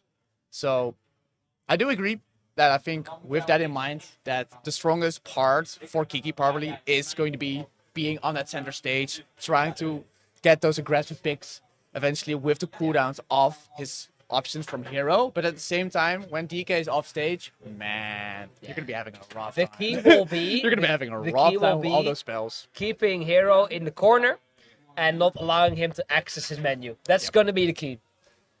We're going to get a Switch reboot here. Oh, never mind. We're back. Good question. We're back. If we're on schedule. Are we on schedule? Bro, you're on the Smash event. No, actually, we are. Sorry, I have to catch my train like right now. Later. Nope. So, All right. getting ready for it. And well, like you said, some other players that we can follow for this bracket, for this pool. We got Lion. I think he can definitely make a long run. Definitely make some upsets along the way. Lion coming fresh off the last like bigger tournament, like national we had, Southdown Showdown 2, where he got 4th. So he's Good gonna run. get into this tournament on a high note. We also have, of course, YYC in the other wave, farming the locals. We got Semi and Astral getting 1st and 2nd at Southdown Showdown. Another one that I wanted to just mention for the first one, I think the one that I was definitely looking forward to was also Tommy against Gangster Orca. Two people who have been pretty new to the scene, also been having some back and forth. But then again, Gangster Orca won that trio. So Yeah, I hope Yoshi, there was a little bit more back and forth there, but here's the problem is Yoshi is like that that character. You just get matchup checkmate. yeah. You don't know the matchup, you die. That's it. And the way that Gangster Orca also plays it with the mad juggle situation, if he just recognizes that you're not going to be DIing that, it's just, you're dead. All right, we're the Hero and the DK getting locked in. We're gonna get you game 1 of Bang Bang versus Kiki. Let's There go. we go. The players are ready and everything is set up right. So there we go. Starting off again with small Battlefield. So I can respect it, and there we go. That's probably the situation where we want to see it. The Hero Oh hell just no. on that stage, and DK is putting up some good aggression. But of course, you need to watch out for those spells because man, those can definitely work. Not even favorite roll, just like that. Nah, 15 seconds. Okay. Wow. Okay. All the damage Calm is down, calm welcomed. down, calm down. Unfortunately, Calm down. living up the correct slash and not falling for the dash attack. But still on the ledge, this is not the place where Kiki wants to be at this point. Oh, Psycho back Oh again. my We're God. gonna get the. How did he live? DK just Okay, whatever. absorbed it inside of his like chest muscles. I don't know. Is it the case that like Psycho doesn't stack on the specials? I know he does. Okay, but he still has it, so Oh, that's weird. Anyway, whatever. well, still living. Still and, living at 150, even though being shield broken on the first stock. That's gonna be the first stock. You know, Bang Bang doing Bang Bang things. Whack? No. and trying to go Jump? perhaps for the down air, but not too quick in the button. So fortunately, still being alive for it. But like I said, this is such a difficult position in those juggle situations, in the situation where you're stuck on a platform. Bang Bang has the different spells to just check you each and every approach, but a car gets rolled No mashing.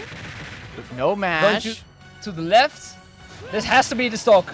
No mana, no zoom, and that's going to be the stock. Well played by Kiki there, finishing up the stock. Yep. Also not Getting going Psych to Up and Oof both on leg. Oh boy, this can be deadly if not being careful. But I like their aggression as well. You know what? You know, you had your cycle, you have your oomph. I'm also gonna do some magic. Up to covering the roll there. We're gonna have a fast hero. Oh, yeah, I like this play. No.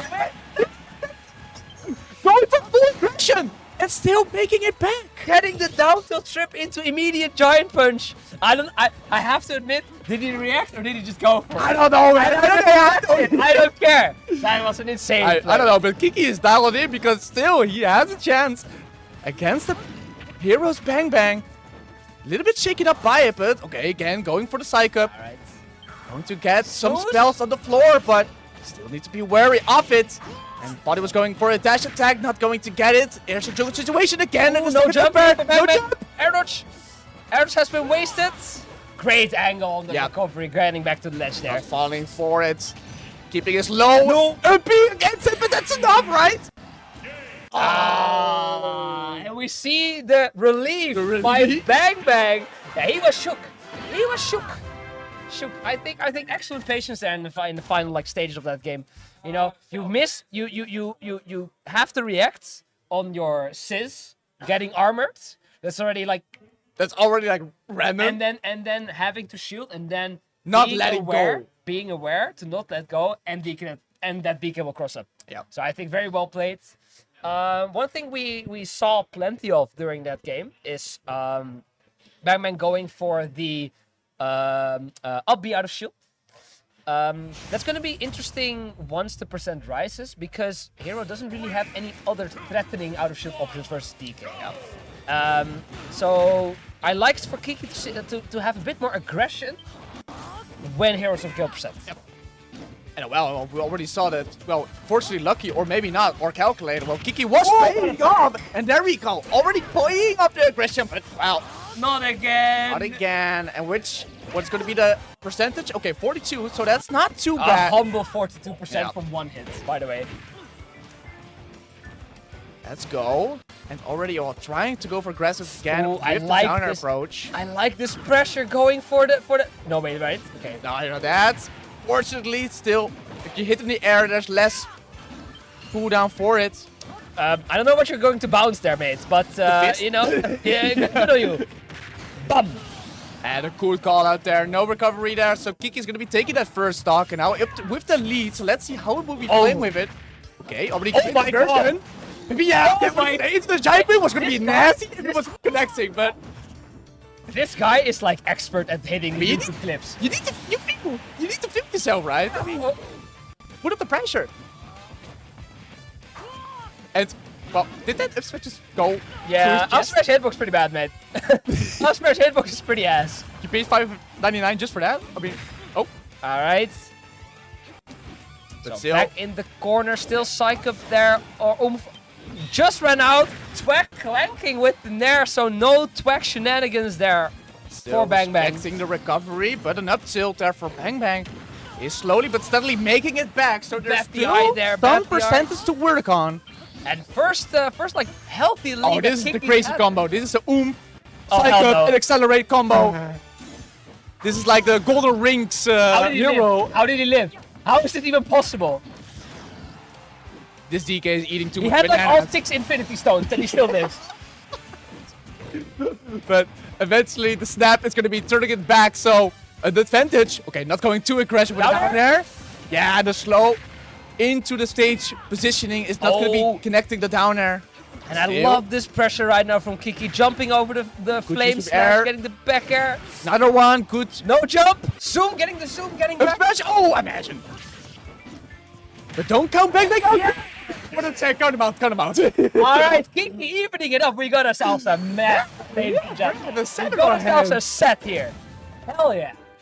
It's crazy. And just like you said, all of the aggression that is paying off from Kiki's side, it's been so fun to witness, right? It's just, and I think it's been one of the first times that I've seen Bang Bang like shook up that much. Normally, he's the guy that you really need to have a hard adaptation with. And Kiki's like, no, here's my adaptation, a giant fist against your face. Yeah, I think the thing what Hero kind of like gets you naturally is a fear factor. Yeah. And Kiki is just completely ignoring set effects. And I What think fear? I think I don't know what that's fear like is. like you see like the flame slash. I just jump over it and I back air you, mate. Oh, you have kaboom? Okay, I get hit. I'm DK. At 30%, I don't care. I don't care. You know, and Go you see for this. it. You see this in the confidence in the play he's making. So I can see this going to a game 5, 100%. I wanted this to go to the game 5. And For like you sure. said also in the beginning, if you give Hero too much space, then you don't have enough time to get for those aggressive counters, right? But keeping his distance at minimum, right? So not going too far, but not going too close as well. Let's see for this third game on Battlefield. So we have the third platform as well, if it's going to be making the difference here in this critical game tree. All right. Okay, that... Bangman going for some Lucia Litten-esque MP drainage. He's like, if the neutral is not working, let's just go for specials. Alright, All the MP way. off, we play neutral. There we go. Nobody in the corner, like we said. DK can have a hard time with this recovery, but going low Ooh. and catching up. And this is a tricky situation here for Bang Bang. Gets some MP back on the board, but is it off stage? No be available. Not enough. Oh, And- and the 2-frame bullet swag. Yep. That's hero sometimes. You also need to accept that because... That's- wait a minute. Not right. Oh, that was just barely. But still, like you see also here, putting up with that aggression. What a grab though. What a grab, though. And still putting him in an advantage position. Now with the backer, getting Bang Bang off the stage and no zoom in his There it is. menu. Finally getting the edge guard on the LB. Tried a couple times, kept missing, but finally evening up the stocks. And air dodge red, but not quite getting the... What the hell did he grab? But like Karga Wait, grab. no jump? No strong hitbox. Maybe second time. Oh, was just barely enough. But this pressure I like has it. been paying off on the latch. So it's that's an absolutely gaming moment. Kiki playing We're cooking. He's in his head. He's in his Kiki head. playing out of his mind right now. I cannot believe what I'm seeing. Okay, not that. No No. MP. DK has some weight to him, so not gonna be dying off that magic burst by my man Thompson. We have a game on our hands. Oh, fully charged? Okay. Bango was like, what is I'm going going on? crazy as well. Oh my god, he tried to end. Oh, wait a minute. Oh, yeah, no, okay. I thought so. He already tried to end this soul right there in this game 3. But still hanging on. Oh, wait. That's gonna be A frozen monkey. That's gonna be the stock though. Oh, Almost made it back. Good match. Good Good taking match. his jump, Yeah. though. That's Okay. it. Well, tactical plays. They're just waiting it out, trying to see if it's going to be any early pummels, but not there. On the edge. Unfortunately, that was the favorite position from Kiki, but maybe following up to the X-Smash. Not enough. Okay, still being mana wary of there. it. No mana for Bang Bang. Gets the roll, but not Okay, wait a quite minute. in possession. Oh, stop barely enough. Such an advantage position. Bang Bang is going to be closing it up. Just like that, Where's it's Kiki? Oh, completely again. Bob going for a run of X-Smash. Why not? Whenever it's critical. I hear Yeah, that. that's enough. That's enough. That's It's gonna enough. be it. That's gonna be it. Oh my. Look at this man's face. Silent Silent killer. poker face. Look, that. I knew that. I knew that. Let's go to Twitch chat, man. I want to see the Twitch chat reaction. Wow. Wow. Wow. Wow. I best believe the chat is popping off. Man, I need some more hype in this yeah, chat. we need I some more hype pop-offs, in man. this Come chat on, for man. this amazing set. Alright, going into game 4.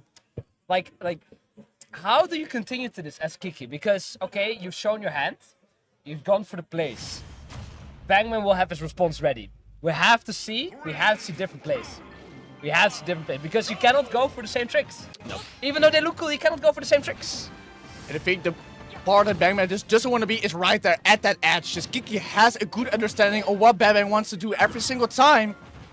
So we need to get Wait, more what? of those power-ups. We need to get... Wait, was it did like he a just magic taunt? burst? No, he just taunted. He just... He just taunted. Damn.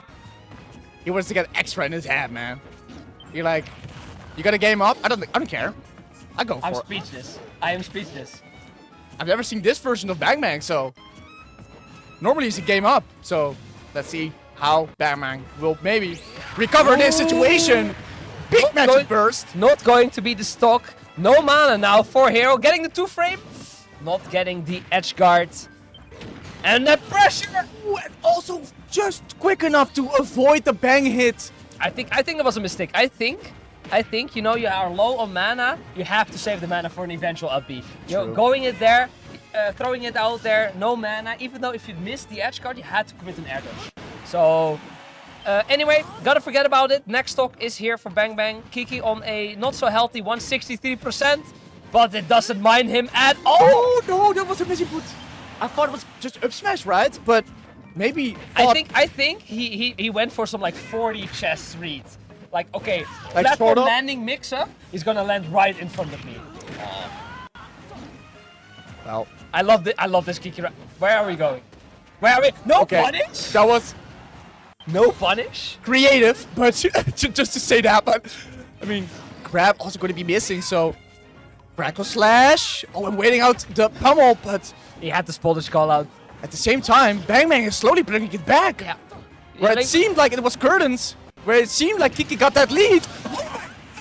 What? He backhand hit, but he traded with the backer with its foot extension. Tommy, this is too much of a wild set. It just needs to stop. There's no high five. 3-1. And he was searching for the down air so many times. And when it is critical to hit it, he just gets it.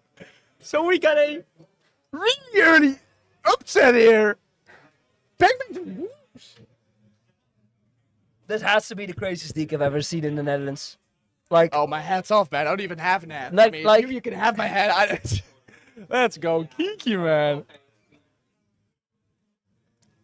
What a match. We just need to catch a breather, man. That was a fun set. oh my god. Quite You know, literally. you know what we have to do after that set? What is that? Yep. Stay hydrated. Stay hydrated. Stay hydrated. guys. Man. Okay, how do we continue from this? How do we continue from this? After such an epic set. Such a great game for both the players, by the way. Just absolutely crazy plays coming out left and right. I mean, so much adaptation, like you said, so much close encounters for these players. But at the end, I mean, Kiki just Yeah, I love clutching it up. I Just love, let's I be love how honest. Kiki, you saw it at everything. It's like he was just playing his game. Yep. Not thinking, okay, what if Hero does this? What if Hero has oomph? You know, just seeing, just thinking like, okay, now he's gonna do this. I do back air, blah blah blah. He was just playing his game and having fun, making the correct plays, and just playing it out. It is Yep. super props for the upset there. 100%. Yeah, definitely deserved. And still, of course, Bang Bang can make. Oh, we have extra lights.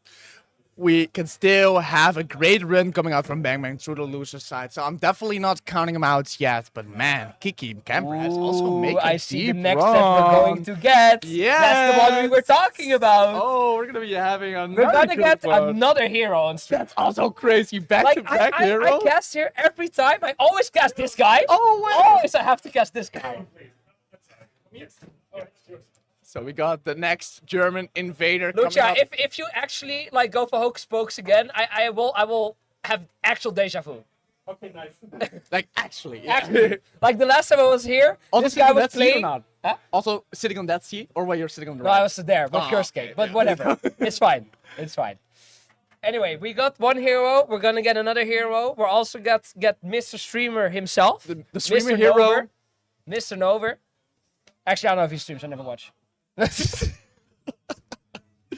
Yeah, no, he absolutely does. Mr. Mario Man himself, banging out some content already in 2025, and now putting up, against a hero legend, Lucha Liden. While we wait for this match to get underway, we're gonna run you through some results. So we just saw Kiki take it over Bang Bang 3-1.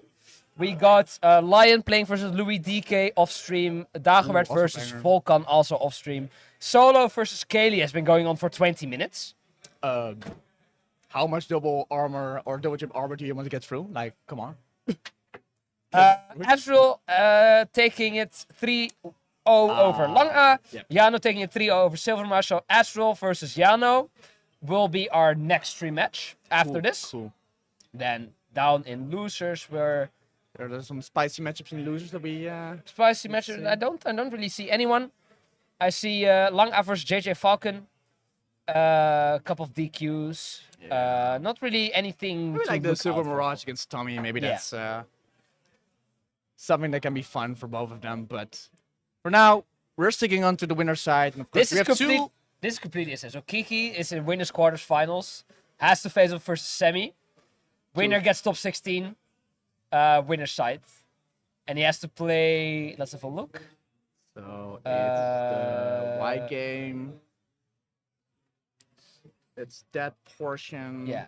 So he's on the side of Stupid Genius, Zarbon, Wow, we need to have and the something loser more, of man. this, potentially. Okay. Interesting. Interesting. All right. So let's hope we see him back on the stream once more. First, we're gonna get into this. This is the thing about Lucian. He's so like quiet here, chilling, and then once the game starts, like the B button. We're just going to be destroying the B. And how I did that was slow motion. Real. We needed to speed up. Real Yeah. footage. Real footage. Playback. Cut the clip. Playback. Production. Instant replay. Yeah, you cannot be like If that, he's man. looking at me like, But no, I mean, this matchup, they have teamed up before. they have I know teamed that. up before. Yeah, that was a great I team. know for a fact they've played before. Let me just have a look. I don't know with which event it was. I don't know if it was the Smashing Future or if it was a different event, but they've encountered each other, so kind of understanding about our matchup, but it's kind of been probably a long time ago since the two players have been facing off. I think Lucilitten still dominating the German region, but Nover also, of course, having his focus on the streams, on his studies, so also respectable, but could also definitely show up with a challenge because hopefully he now also has his controller fixed, ready to go as well, so he can be fully going into Alright. it. I actually cannot find any records of them playing You him. can also search for the. Yeah, but it's not letting player. me. It's not letting me. Or do I have to do this? Oh, here we go. Yeah, so I can just type it in, and we're gonna be Oh. seeing the results. So the last two sets were in favor of Nover. But they're both from 2023. So we ignore those. We ignore those. We just go in winners round 2, Lucilitten versus Nover, Hero versus Mario. We're gonna get Mr. Yahoo Man himself versus this poor B button man. I already see it. Yeah, what is it that we want to see That's the it? most? A spike? Boom, Don't forget that. chakalaka! Oh. I mean, I'm already satisfied with the entire set. I just wanted to see one dunk. I'm already happy. So let's go Nova. Having a stock advantage definitely mean a lot for this little Italian plumber. So let's see how we will be using it, because of course there is no chance for a fireball. Oh, what having a good patience, and maybe also I wanted to say another jungle into the fort that could be done enough for the second stock of Lucilitten, but still carrying it down, and well, seems to be a little bit of trouble. This is like uncharacteristically chill from Lucilitten. Oh my god, good DI though. Okay. Hey. Looking still for, got a looking flood for the as projectile. well. So needs to watch out for this recovery if he wants to use the flood. There we go, going low to avoid the water. Good snipes. What is the answer? Oomph running out on the part of Hero. And the spacing from Nova also not getting hit by the counter aggression that Lucilitten has been showing. Also respecting the spells. And wow, going for the forward on stage. And definitely keeping him guessing. I like this movement from Nova. You know, he's My man's he's threatening, but just safe enough. Yeah, I really like the spacing right now. just like teasing him with that back air, you know. Get them out of here.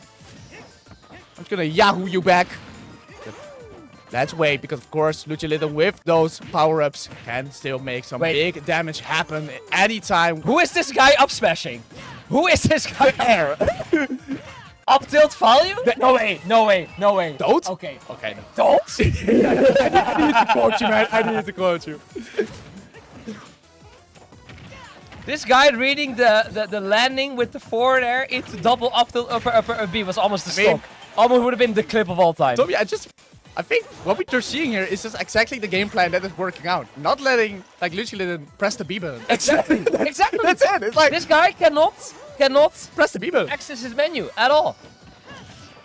So is forced to use that neutral, and although it may be helping out, Nova is already ready for it. Is going to be throwing it out. Yes, and the air dodge coverage, getting Nova that get. He's literally drinking a beer. I mean, that's just problem, man. That's just not problem in the show. It's just like, that's like his protein shake. Peak esports performance. Just letting loose, and I mean, wow. The only thing I now need is having the beer and over singing like this.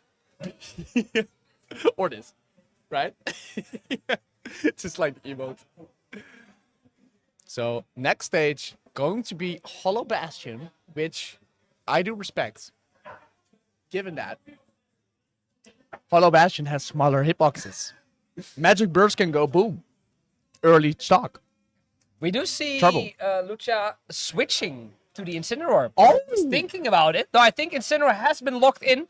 So we're going to see Incineroar versus Mario. I like this switch. Yeah. I like this switch because, you know, you have some slightly like better frame data in the what's the word I'm looking headbands, for? right? The close quarter the close quarter combat, you know, the CQC, which hero just does not have.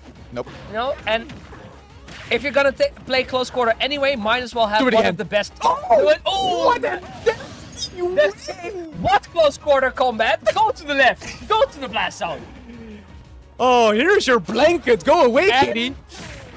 Oh my lord, yeah. I wanted to say, well, trying to fight fire with fire, and well, that's going to be the one that is going to be paying off. So still even stocks, and well, already enjoying this game. I like this patience from Nova, just waiting around, you know, respawning with invincibility. Where's the bro going though? Yeah, okay. If the low recovery Yeah. was being read, we And this would is- have a very different situation. But And this is the Lucia I remember, just completely out of his mind. Down there. get away from What? me. Okay, Man, wait, he- extending it, not getting the jab reset. Can respect it. Okay, command And you grab. need to be, of course, wary of the grab there. So powerful, such a mix-up that can be thrown out so quickly. So still need to be wary. Oh! And a big call out there from Lucha Lina, not going for the up but the down smash instead. I like YYC told me this once. Okay, You tell me, have tell to me. use that down smash as an aggressive spot dodge. It, An yeah, aggressive it spot kind of dodge. is. You It know, and kind of that's is. exactly what happened. You know, he thought about the grab. You could spot dodge, and you could just go for the down smash. You know, and it worked out, getting the stock there. The Incineroar counter pick working out so far. Yeah, what a momentum change that has definitely been occurring there. And the Dark Slayer also going to be throwing him off the stage. So yet another chance to get the recovery off it with 96% on Nova's side. Probably difficult to get it, but wait a minute. It was just enough to get that forward smash off there. So we might have another game in our hands if Nova gets the opportunity to get that's back. it. Yep. No, it's not it. We had a So- fat Italian plumber here. He definitely ate his pizza, definitely ate his spaghetti. Maybe my God. adding some cheese to it. Okay, wait. Hold. Maybe not. Let this plumber cook. Let him use it. That's gotta be Yeah, it. yeah. All right. Lucia Little evening it up. Incineroar working out, and it makes sense because where the Mario game plan versus Hero is just do this 100 times because what will Hero do? Incineroar has some of the best tools in the game for getting people off it. Yep. So Mario cannot just turn his brain off, play his game plan, and eventually win. Get it he off has it. to bait those get off me options. You know, the neutral B, but also the nair, the down tilts. So it's gonna be tricky. I think we're gonna get a way more back and forth set here. I think so as well. Perhaps a change in the approach, but going to return to Hollow Bastion. I am surprised about that, given that the side B of Lucilin is going to be working out so much better. But maybe something in the plans for Nova. Who will see it? That's- Oh, maybe that's another one. Yeah. Bites the dust. Okay, no. There we go. Hello? Okay, Okay. I was holding my breath. Chill. It was not even half a minute, man. Come on. We need to commentate something. Oh, Okay, re-grab. Big damage coming out there from Nova. he juggled 70% situations. And count. Nova! That's Nova! Oh, not quite. It's Smash Ultimate. Relax. This guy has no jump. He got nothing. This has to be the stock. Yes, it is. Pressure too much off the stage. Lucha Litten cannot quite find the angle to get back to the ledge. Bro, and what just a- like that, Lucha Litten already on this last stock. Wait, it's 2-1 It's for 1 Nova, minute. right? It's 2-1 for Nova, right? Or not? No, it's 1-1. It's 1-1. Okay. No, I thought it was. Okay. But he just walked away. Okay, I'm done. I'm done. I'm done. He's I'm turning off the intimidating. mic. He's intimidating I'm everyone, man. turning off the mic. This is getting too scared. What is the answer? Nobody knows. That's it. That's it. I'm hearing the Novertigo chants coming out from the crowd behind. Downstairs. I already heard some emote spam All right, from the streamer man. Okay, Calm down. let's, Matt, game not over yet. let's cool down a little. Game okay, let's is cool not down. over yet. Like you said, it's not over until it's over. Juggles coming out. Trying to go for that quick dash attack, Oh, but no punish.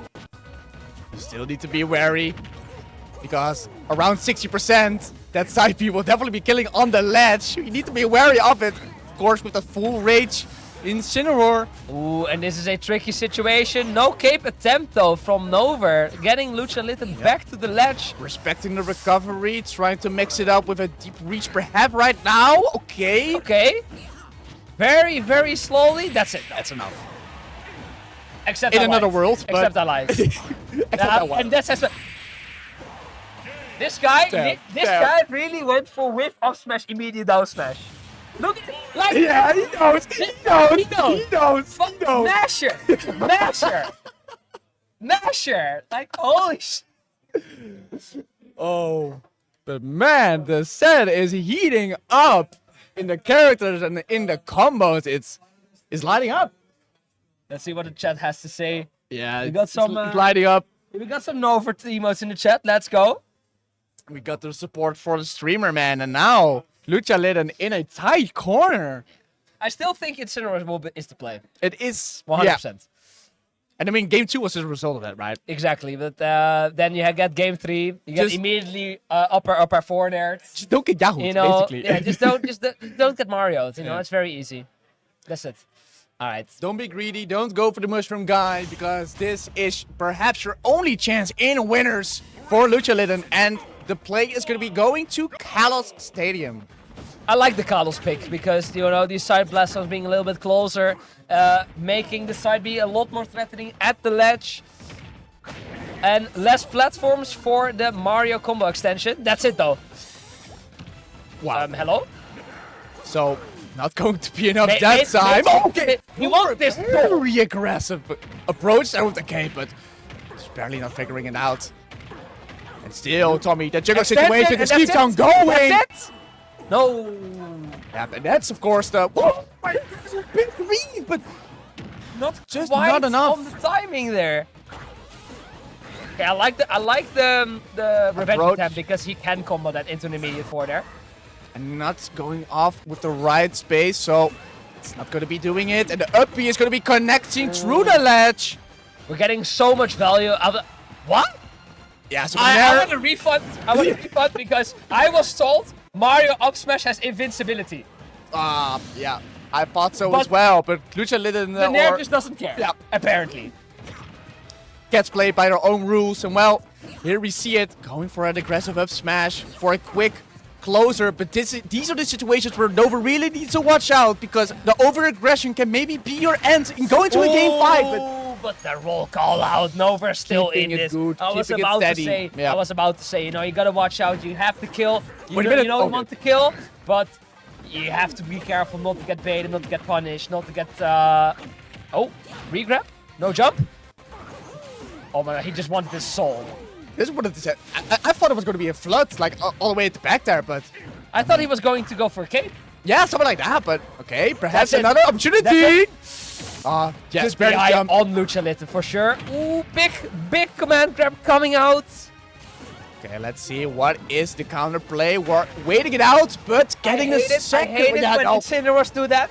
Oh no, I whiffed my neutral B. Let's go just for another do it neutral again. B. I hate it when Incineroar players do that. yeah. Gets a good grab, throwing him forward and getting the flood, but just barely gets the spot out into the cape. Going to throw him up. Going to go for the good situation, but not barely working out. And a fast aggression there from Nova going to be punished by Lucha Litten. And we have a extremely difficult situation for Nova here because he's out of the range of typical Mario kill confirms. He's got to get a straight Back hit. And Lucha is like, okay, come at me, bro. Come at me, bro. I'm scared of your stray hits. I'm doing 20% per hit. And especially now with that max rage Incineroar, this is the time where Lucha really wants to take advantage of it. And working out just far, getting 60% on the board, so nothing to scold off at, but not enough to get a side B kill anytime soon. Alright.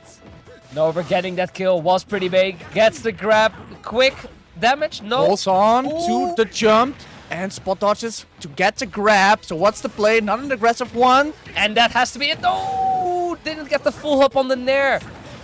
Still keeping him high, keeping him guessing where to go. Throwing out the Landing four forward, and there. it has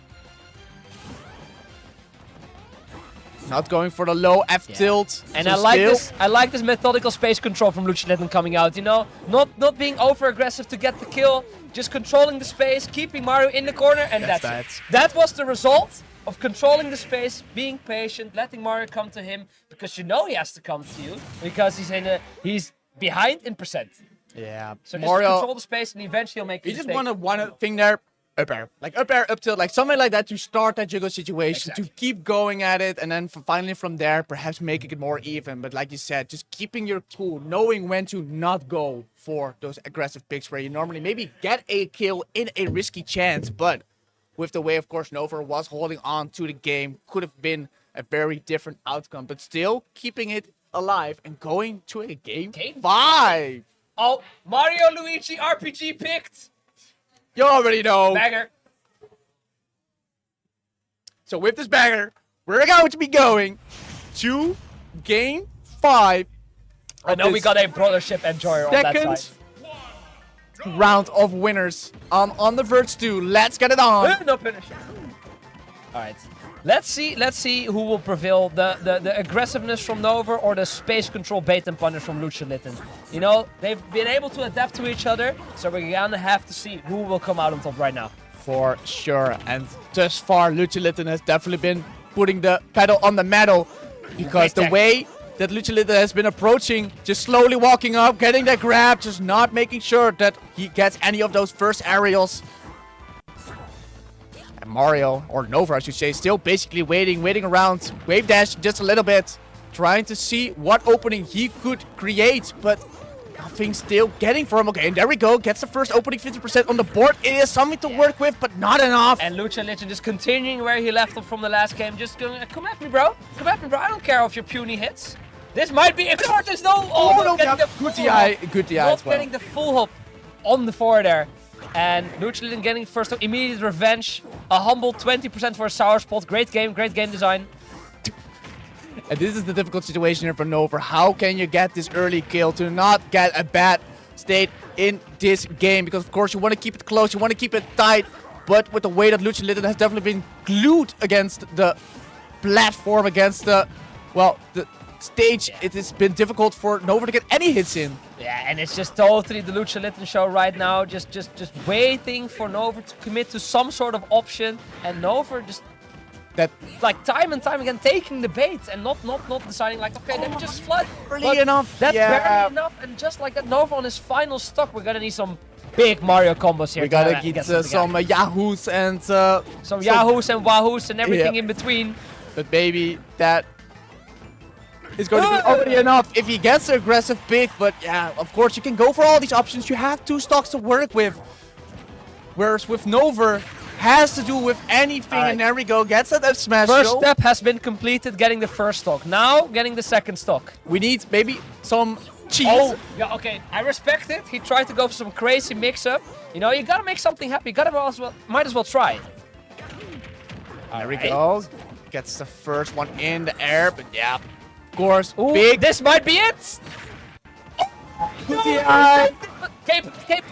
Yeah. Yes, okay. We got an opportunity. We got a Alright. situation where it can be close if Nova still holds on, but keep wary that that side B Nova has to keep his cool. can be killing very early. Okay, wait. That was super risky from Lucha because Nova Grab. had some flood charge. Wait a minute. Wait a minute.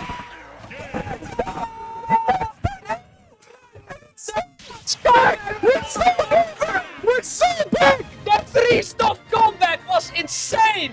We get it. Yo. Never giving up faith. keeping your head in the game, knowing I'm Mario, I'm bullshit, I'm going for that combo. I'm on Wow. the breath. I'm on the breath. Wow. I don't know what happened there, man. Oh, that was amazing. Oh my Man, we're getting guys, some clip it, fire man. sets. Can we get some clips? Can we Get get some can we fire get some sets. Nova Pox in the chat, man? This is absolutely ridiculous. I was on the verge of losing it. Well, this man is just pulling it back. This guy, if you want this guy for your commentary, like he will sponsor drop everything. Like look at this guy on the verge of losing my mind. Sponsored by. My man. Come here, come on. We need to laugh. Come here. Wait, can I get one Yahoo for the fans? Yeah, Can I get a please, Yahoo for the please. fans? Hello, hi. Hi. Hi. Can I get a Yahoo for Can the we get a fans? Yahoo, man? Woohoo! There we go. There we go. Let's Thanks, go. man. Let's go Nover. Thanks, Let's boys. go Nover. Keep on commentating, goats. Oh, what a end to that game 5. Unbelievable. Unbelievable. Well, I just want to say, I've been an Over fan ever since day one, man. I knew it. I already knew it. He's going to be taking it. Yeah, I was like, are you about to reveal just like Nover Pog or something on your fucking arms? Like, what is happening? What is going on? No, I always believed in the All right. Mario man, but wow, what a banger set. Just All right. still stunned by it, but of course, no time to wait. We are going to be going to our next match in this banger tournament. We're going to be having another international clash, another German against a Dutchie. We're going to be having, and I'm going to be saying it correct, it's going to be... it's going to be this guy. It is going to be this guy. Why do you do this to him, man? It needs to happen. Who is he calling, chat? Who is he on the phone with? We will never know. He's trying to call out something, but it's just... I've heard he's on the phone with his coach, cloud player Zemmel. What do I do? Where is the approach? Because the next match is going to be against Jano. Yeah, no. Wolfman, I think. Wolfman. Exactly. Correct. So For a spot in top 16, do you... He doesn't see He's it back. yet. He's back. But he is back. They are getting ready. And for this matchup, just to take a look, of course, let me say it, because I think thus far, both these opponents have been 3-0ing their competition. So they have been gaming pretty hard. And this is going to be probably their first test in this tournament against each other. And of course, we know that, hey, Azra has the Wolf experience in himself. Exactly. You know, Astro been playing Wolf for a long time.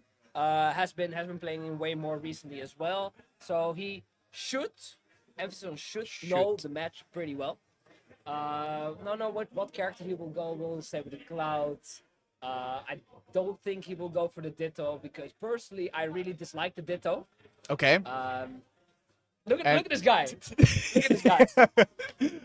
With a clean smirk. Look at this on guy. his face. So, probably Yeah. going off with the Cloud. Okay, while we wait for this match to get underway, yeah, let's have a look at the bracket. So Solo taking a 3-0 over Kaylee. So he will face off against Nover, who we just saw, who will be carrying massive momentum into that set. We are going to get Lion versus Dagobert after this. That's probably the last set for us, After I this? think. Yeah. And then on the loser side, we got... Do we got some spicy matchup Do we over have there? some spicy match? We got Silvermatch versus Tommy 1. They will... They're still the winner... continuing. What? They're still going at it, They're but... still going at it.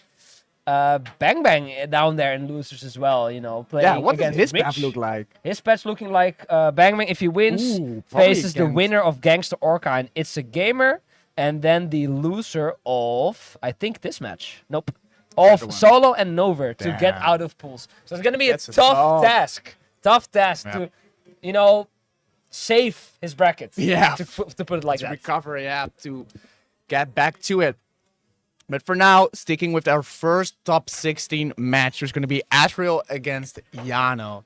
Two titans in his own way, two representatives of their country, ranking highly on both of them. And again, not sure if they played against each other before, given that Asriel hasn't been traveling that much as of recent time. So curious to see how it will be differing, how it's going to be going. But Asriel, We have of the course, data. We have the data. We have the data. It's just not ready yet. Okay, we're collecting it, but of course, Asriel showing some dominance also in the south part of the Netherlands, also making sure to grab the They have crucial never played wins, before. and they have never played before. So, a first again at all the Verge 2, and Jano making some moves, trying to show himself up in the Netherlands on this tournament on the Verge, and of course, I think he's also going to be going to Gamescom as well. Also, a lot of Germans, maybe for a good warm-up, using this tournament All to right. get ready. Thumbs ups all around. We're gonna get into game one. The Cloud coming out as expected versus the Wolf. Expect a stage pick as well. Personally, I really like small bats with Wolf as well. So, pretty neutral stage for the two of them. Yeah, let's see how it will be working out, because I think this matchup is going to be a lot neutral heavy played. So many different callouts for both these ones that you need to be controlled of the blast, of the lasers. So quick movement from both these players, already utilizing enough, but there we go. Gets the first hit and following it over the cross. Alright. And limits on deck. Quick lead here from Astral, but we have to be careful. Every time Cloud's off stage, the F tilt from Wolf will hit you, even though he's safe. So we have to be creative with our recovery angles. We have to keep each other on our toes. So let's see, we see it here. There it is. And that should be the stock. Yep. Especially with the added laser is going to be enough. So tactical player from Jano to get that first stock off of Asriel in a position where he cannot really just do anything, right? Ooh, and Becker? Oh no, right in there. it could have been way more damage instead of just going for the forwarder into the Nair. Could have been a falling upper into Becker, but still 65% there on Asriel while he takes the first stock off Jano. Yeah, bleeding up a little bit, but just a short up over the laser and Just getting the uses limit. the invincibility there of the Blade Beam to get through the laser. Very smart, very creative. And keeping up with the jungle situations, and there we go, already taking it back where we just thought that Jano had a great lead in his hands. Already getting it back. Throwing out some aerials in place, but Astral is going to be not falling for it. Is going to be going for that grab and not falling for any of those approaches from Jano, so still keeping it tight on the stage. Alright, and we're seeing a little bit of the Wolf can't kill coming out. I don't like that finishing touch at all. Yeah, was finishing touch to the blast think zone. even though it would have bent his own stock, so I don't really agree with it, but whatever. Let's forget about it. Let's just get back into this game. Because that's the thing with Wolf. Like, he can kill quite early, but it's all stray hits. Yep. You know, he has like 1 or 2 like kill confirms from 60 to 80. You have to watch out for those, and after that he has to get a stray hit. So playing around that, you can live to 130, 140, 150 or more. And kind of giving him that kill for free, not really what you want first Wolf. True. So, in slowly getting that range where we're going to be seeing a lot of those Wolf combos going to be connecting way more, and there we go, that's the first one. Going into the strong laser hit, so perhaps an opportunity there to get a big up smash, not going for it. So, respecting the space in between, but this could perhaps lead into a big opportunity for Asriel to get that comeback going. Also having a half limit, maybe also going to get a strong hit afterwards if you can get a good combo going. Yeah. Had to commit there to finish the side B because, you know, like one hit. I guess like doing one hit and then finishing wouldn't have had it killed, but, you know, you have to commit for the tech chase. Jano, knowing the matchup, you know, I can jump here. Punching with the back air, taking game one. Convincingly, yeah. Like you said, just playing it out in these kind of in these sequences, right? Where you want to get your hits in, but at the same time want to keep the distance safe, so you're not going to be getting into those heavy combo tilt situations where Asriel is so strong. So still keeping it to the different sequences, and from there just getting kills whenever he gets them, and still keeping it close for Asriel. So you still need to be watch out because the adaptation can be coming quicker than you think. We see Asriel changing the playlist on the Spotify. Try hard playlist on. Just Here locking we go. in. Putting up the Sonic Okay, music. you know, so I really hate this song. Okay, tell me why. Heroes. I hate this song. And for me, it just gives so much nostalgia, man. This is one of my first Sonic games together with Sonic Adventure 2. Yeah. So Anyway, let's get back into this match. Yeah. Let's see if Azrael can, make the adaptations we need. Yeah. I don't think he necessarily played bad the first game. Just the unfortunate SD trying to get the reversal with the finishing touch on edge, which has really cost him. So nothing to be afraid of. No jump here for Wolf. This should be the stock. No, letting him get back to the ledge. Yep. Respecting the recovery and still not going for it. So no hero play there from Azrael, but maybe their second chance is going to be paying off some more dividends. Going to the forward tilt, still putting up with that shield. And the hits are going to be getting left and right, but Azrael going to be going on top of it one. So one stock up, but could have been long before Yana gets that first stock off. Yeah, I like the Huge. limit cross slash. A quick 32% there for Wolf. Using the invincibility as a sort of like DP, if you will. Getting out of the pressure. I get you. And this is the exact situation we described earlier, Azrael at 120%, walling out Wolf, stacking up the damage, and Wolf having to find the stray hit, the stray smash stack, the back air. And it's just not easy. Not easy at all. Very hard here for Wolf to get the kill. Maybe somebody said Wolf can't kill, and well, we're seeing the results. I like the footstool out of shield. I like the footstool out of shield. It's Not clean. really an We see immediate- it. We see it. Not really an immediate punish, but just escaping the punish. Yeah. And there we go. Like you said, really wanting to get one of those big hits, not going to lean into the different sequences that you can have. But there we go. There's the start of a sequence, 28%. But in the meantime, Wolf tacking up 140%. That's kind of crazy. It's almost like Cloud's a good character. Almost, yeah. Who knows? Alright, back up pressure, calling out the jump out of the shield. Underrated thing, because jump out of shield is so good, you have to cover it once or twice a game. Have to go What? for it, man. And grab, whiffing, but no punish for it. Again, We see really the wanting to get it. poor grab range coming out from Cloud here, but still continuing good tech there. Yeah, could have been detrimental. Maybe stuck leading. If Oh.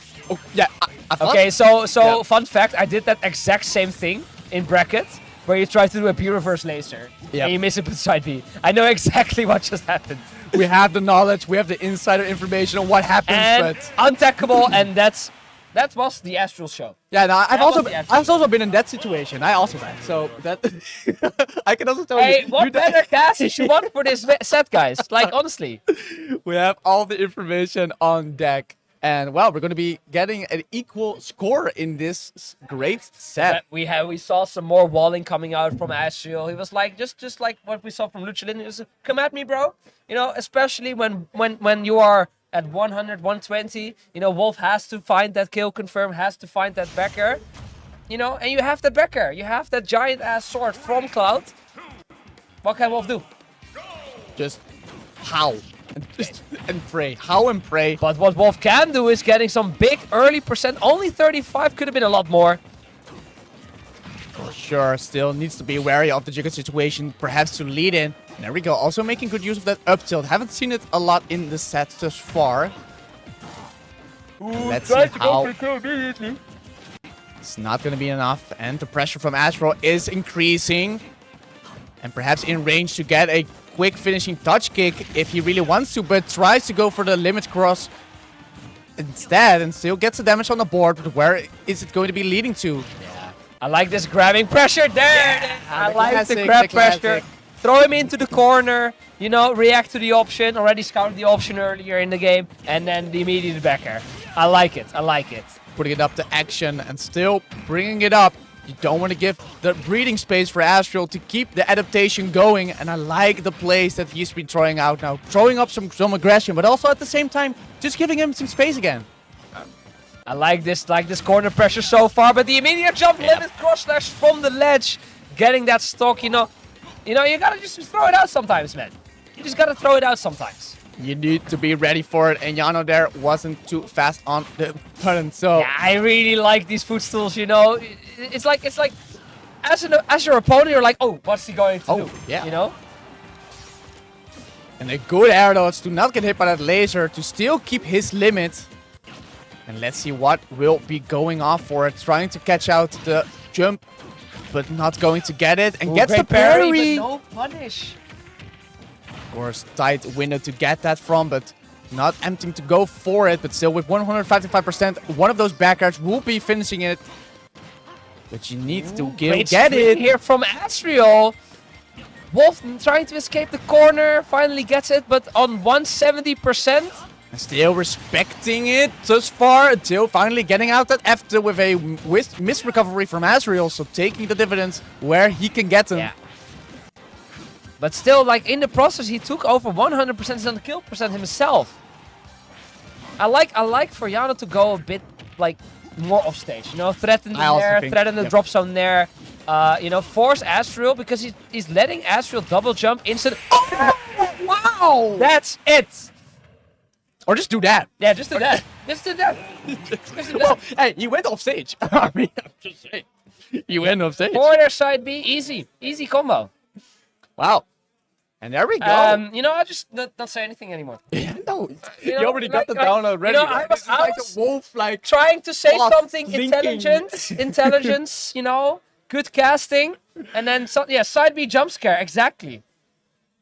which is enough I'm to done. get Asriel Absolute cinema. in the ropes. Absolutely crazy. Absolutely madness. For imagine just ending the set like that. He would. He would. He would. But, well, you see you need to get 2 games to get there because you're in the ropes, man. You're maybe thinking of a different character because we know he has them, but at the same time, I think Personally, it's not the character. That is, personally, like, it's not the letting him down. character. Like, maybe there's a case to be made for Sephiroth. I personally don't really like the matchup because, you know, we're talking about the stray hits. Sephiroth being such a lightweight means you can make less mistakes versus a character like Wolf who will just go like, pop, back air, pop, forward smash, pop, down smash. You know? So I don't think we should see a different character here. Or I he mean, will- the only or he one that we've reveals seen to warmed Steve up- right now.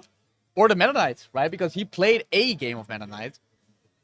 So, I don't mean, think it he's thinking about it. he's thinking giving about it a thought. He's giving a thought of what went down. Because, like you said, it was in his grasp. He got a game. But then from there, just some difficult moments happened, right? Where those jiggle situations are coming out. Those grabs aren't connecting. And the spot dodges, as the air dodges from Yano, has just been Oh, good. we just got straight from the source. He's going for the Ditto. He's going for the Wolf Ditto. I did not expect that. We were not expecting that. I personally, I play Wolf, right? Yeah. I personally despise the Ditto. It's such an awkward Ditto because, you know, like What's like the main difficulty? What? Take me through it, because like you have the movement. So like, you know how Wolf has good air drift to avoid like being juggled yeah. versus Wolf.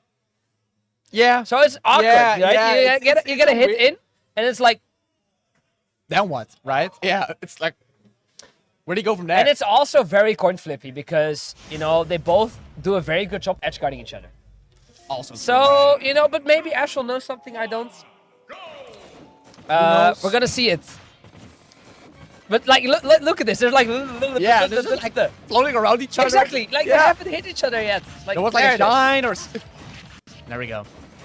Getting up for the first area movement. Okay. Got some big damage coming out from Astral. No punish. Although the quickness. Yeah. Oh, Wolf sucks. Wolf sucks. That's it. It Wolf is sucks. tough.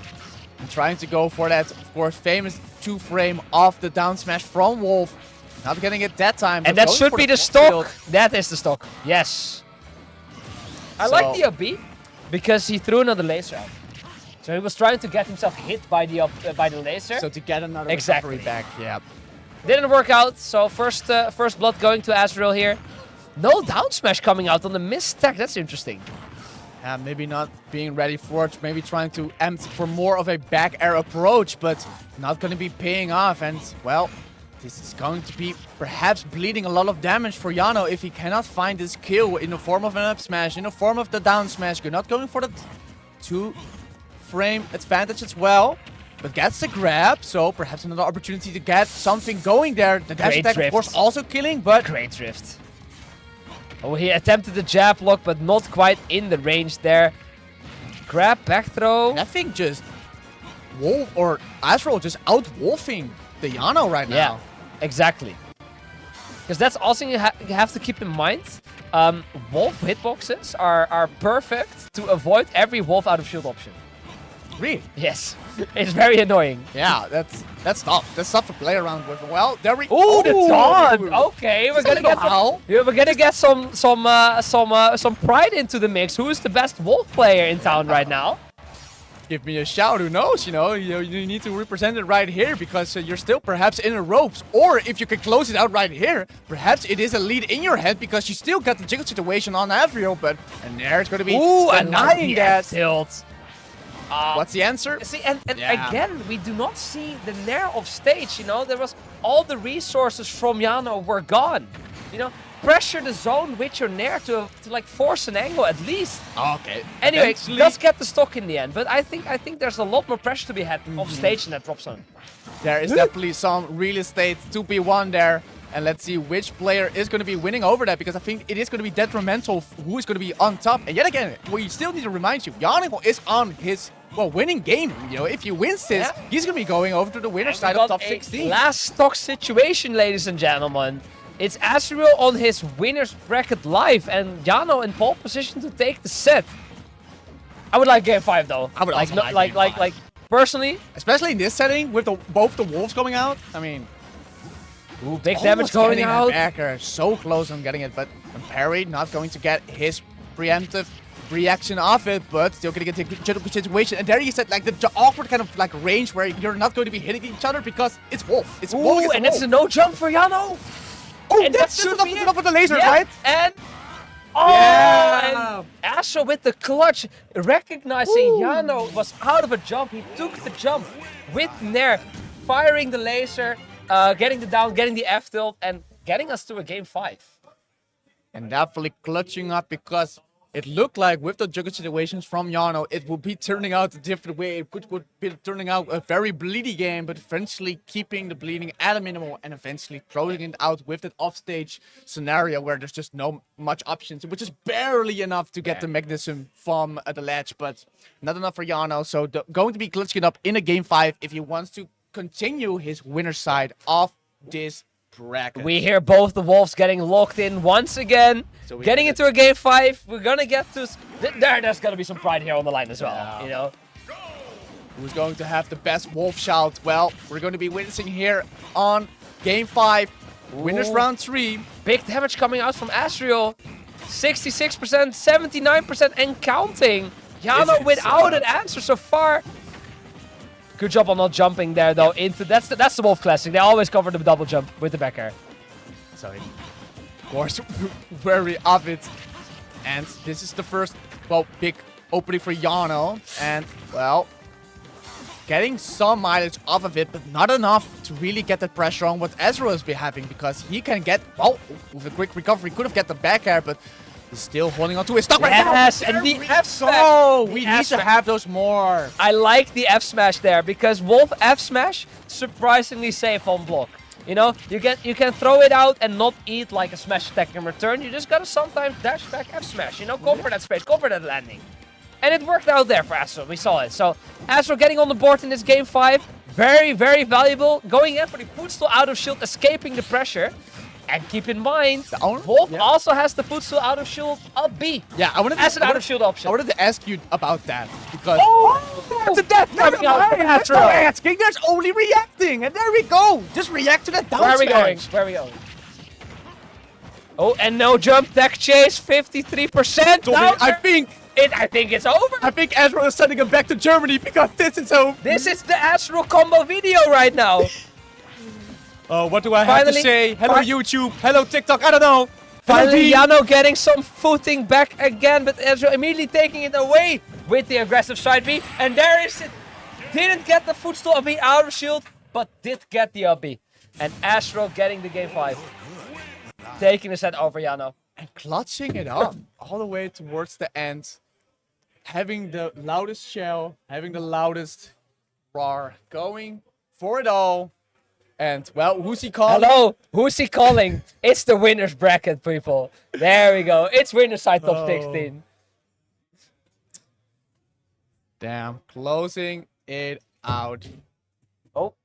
Very happy about it to go forward in the bracket and having. Yeah, it worked out. Like, personally, I would have never gone for the Wolf Ditto. It was worked. daring. It was worked. daring It for worked. sure. Yeah, you gotta respect it. I mean, we're questioning the character change, but I'm gonna be honest. I was not expecting the Wolf. I was not expecting the Ditto, and well, Jana was not expecting it as well. So Exactly. All right. tough time to go down. Okay, so we're gonna get you our final set of the wave. We see Dagobert coming in, we see Lion coming in. In the meantime, while they get ready, we're gonna have a look at the bracket. So Solo versus Nover, still going on off stream. Semi beating Kiki 3-0. So Semi booking his place in winner side So top the 16. only game that he dropped was against Gangsta Orca, by the way. So Gangsta Orca got a game Let's go on Gangsta Super Orca. Champion. Let's go Gangsta Oh, yeah, Orca. that's a Let's good go. accomplishment. I just want to call it out real quick. So Super Semi bleeding just a little bit, putting a but band-aid it's on okay. it. It's okay. Yeah, it's okay. You know, you got. It's all good. So gonna get the 3-0 on Kiki means that Super Semi's already placed on the top side of the top 16, where the next one is gonna be the final one. We're gonna be covering on the stream. We're gonna be having another banger. Lion versus Dagobert. Yeah. You know, I know for a fact these guys have a Yeah, record. no, We're gonna these- get you these this guys play data against each right other. now. I don't know what the last time was, but they've played against each other. Where's my app? Here's my app. Let's get the data ready because We're yeah, gonna I get just- the data I ready. just already take you through just some information that I can give you because the last result of Lion, what I was searching for was the UKC tournament that happened like a couple of weeks ago. I think where he placed second as well, or like first or second. I don't know, one of the two. Anyway, oh no, it was third because I think Dagobert. No, I don't know. It was a run. All right, so we got the set record here. They have played 25 times in total. Damn. And if I'm looking at this right, it's 15-10 in favor of Lion. And The last approach- time was UKC Fighters winners finals. Lion taking it 3-1 over Dagobert. That was it, yeah. Before that, a Southtown Smash local 3-0 over Dagobert in the losers finals. 2-1 last LGS. So the last 4 sets have been Lion favored. Okay. Well, So, Dagobert for sure, looking to change that. He wants to get one on the board again. Lion still carrying that momentum. He's been doing well the last couple tournaments. Let's have a look at his results. No, his 2025 has been looking pretty good. Yeah, so UKC Fighters, Lion won. Oh, that was First it, yeah. place, Okay. Loads. He got third, only losing to, I think, YYZ. Yeah, YYZ in Kiosk. Which is very respectable.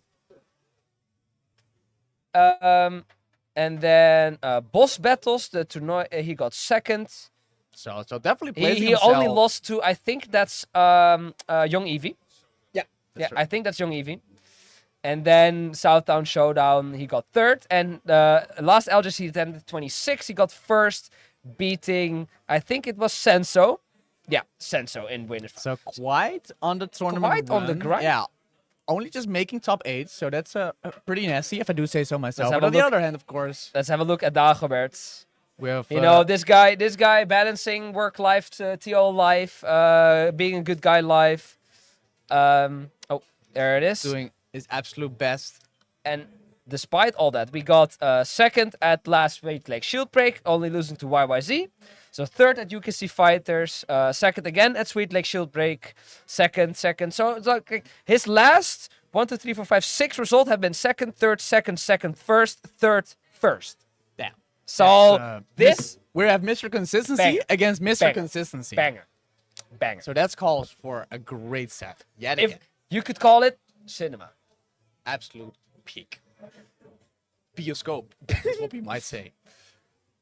In a different time. But going for it, yeah. I mean, this matchup, I think it just seems tough, given that, like you said, Dagobert can, yeah, it's still a banger. It's still a banger emo, man. He's downstairs, so we need to get him. We need to get him. I know for a fact he's watching the stream now. Just a quick shout out, of course. Because the approach options So here's going to be something interesting to note of. So Brawler being aggressive has some very safe moves. Yep. Link also being, well, not as aggressive, but also having the Nair or on shield. But Here it is. here it is. Me Brawler, I'm pretty sure Me Brawler up B, the thrust uppercut, Yep. can punish Link Nair on shield. If It it's can? not perfectly spaced, like on the ground, it can punish it. Okay. So it's not going to be, here I come with my Yeah, Nair. no, Bam, yeah. deal with it. No, no. He has to Need to play play around it. respectively. He has to Yeah. play around it. So I think we are like we've only had banger sets this block, you know. Yeah, it's I been think, and crazy. we're gonna close off with one more. Lion and Dagobert getting ready. We hear the Me Brawler and the Link getting locked in. Let's get ready, ladies and gentlemen. And here we go. Going to throw it down on small battlefield. Just like we like it.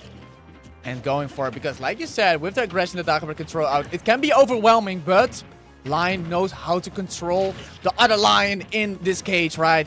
Needing to make sure you're not going to be falling for these early kills that Dagobert might want to throw his way. So taking approach, taking good care, taking good action of all the approaches he wanted to throw out there. With, of course, a big projectile case that Lion has in his arsenal.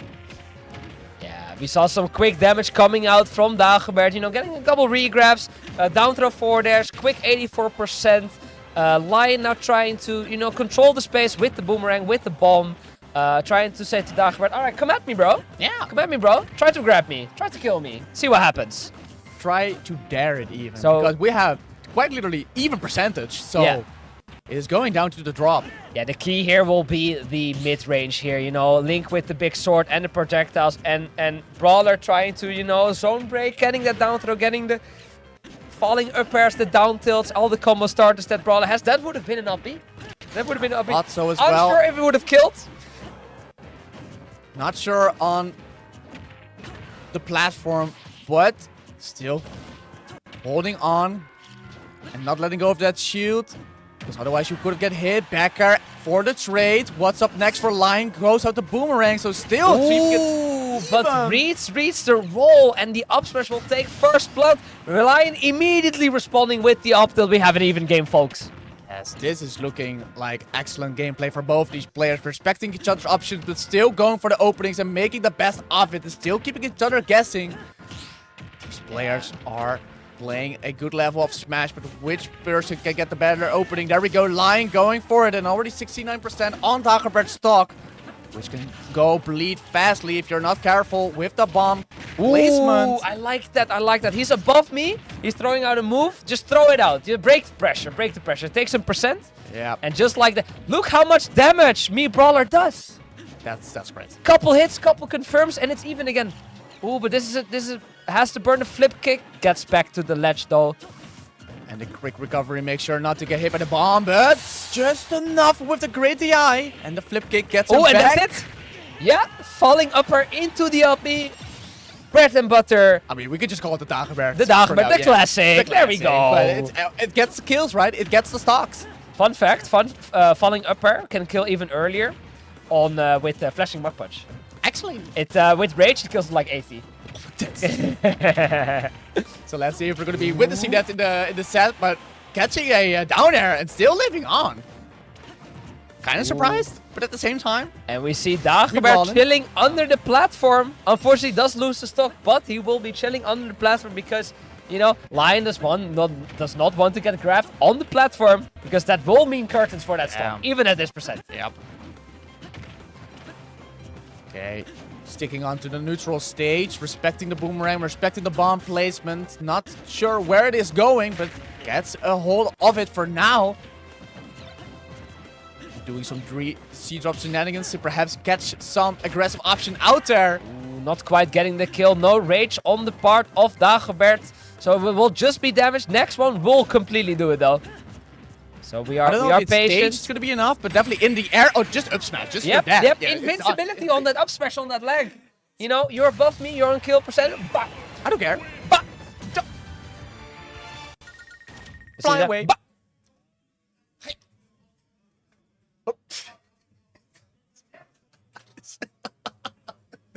Don't look me like that, man.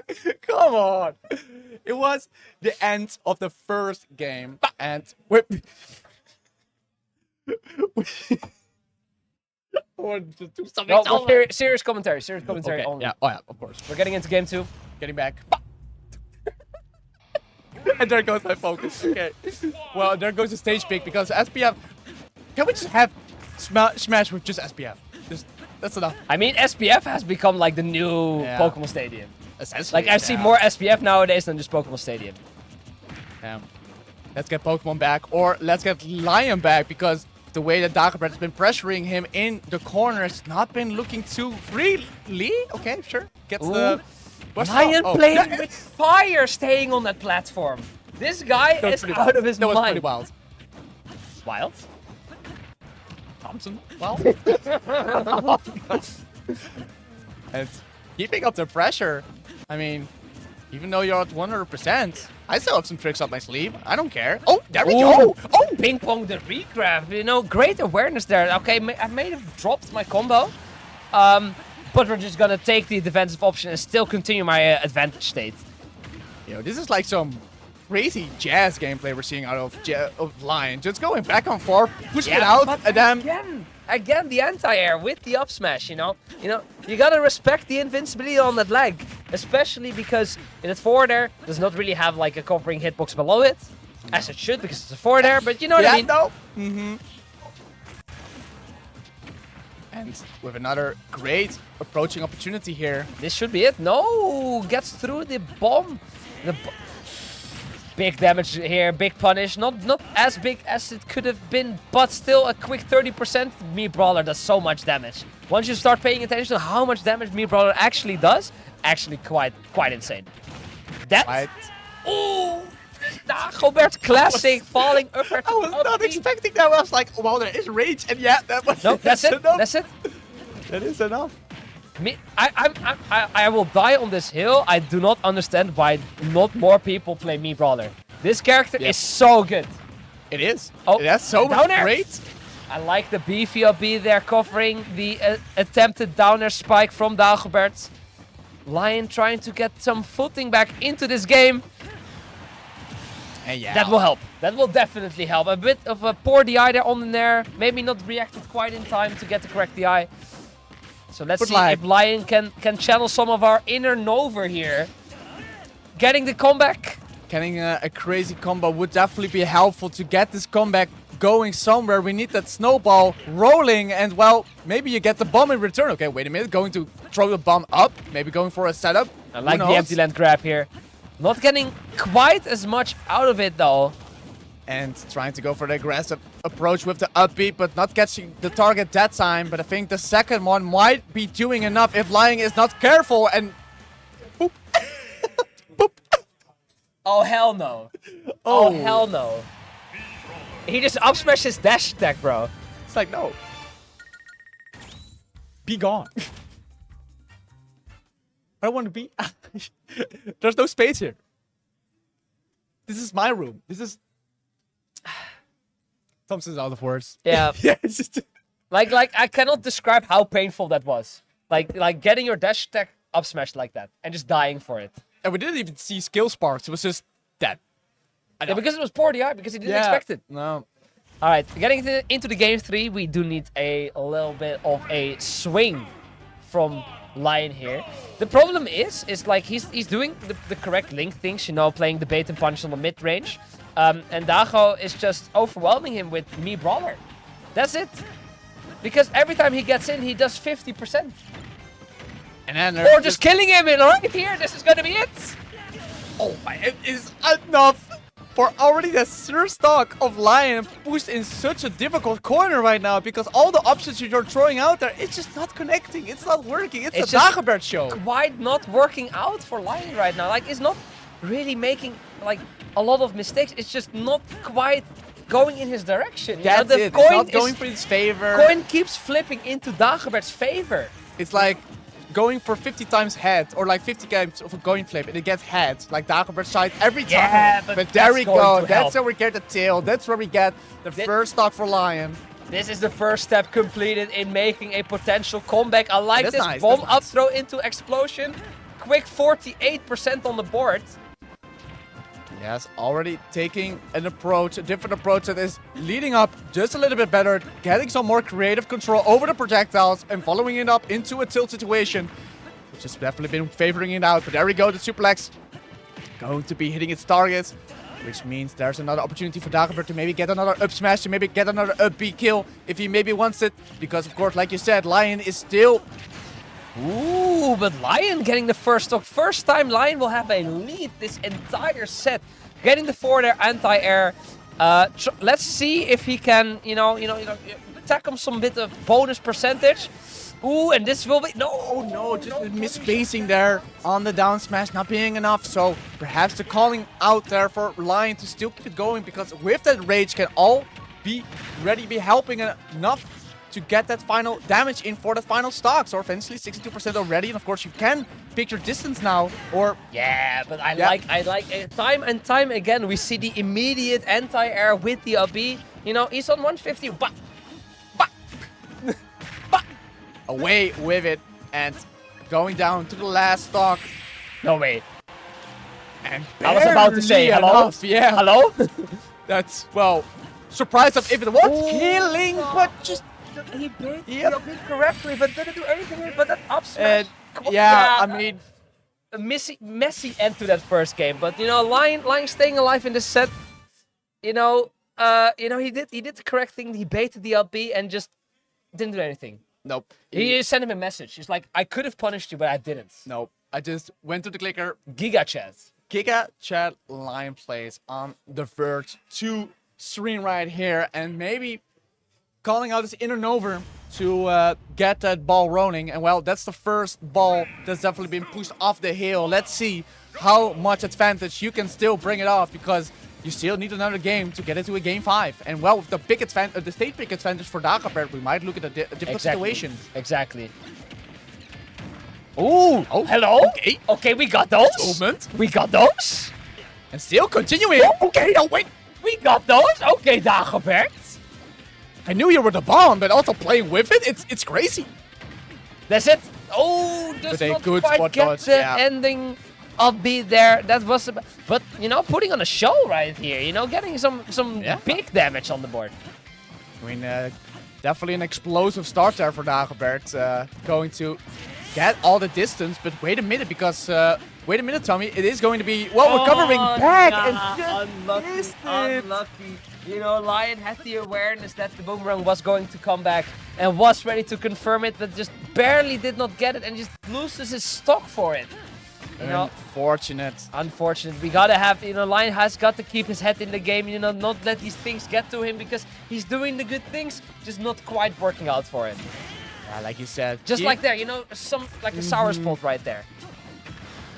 it cannot be the end of the ball that you're running throughout the entire set. And I He was was playing with fire there. Yeah. That could have been just really, bye-bye. yeah, really nasty if he would have fallen down just a little bit more.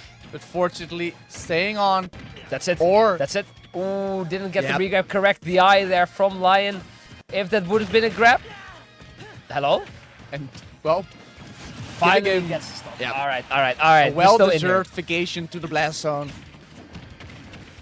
where Lion is now connecting the dots just a little bit better, because with the way that he's been handling the approaches from Dagobert, it's looking more in his favor, connecting with the projectile as well. But like you said, you need to be wary of those two options, Thompson.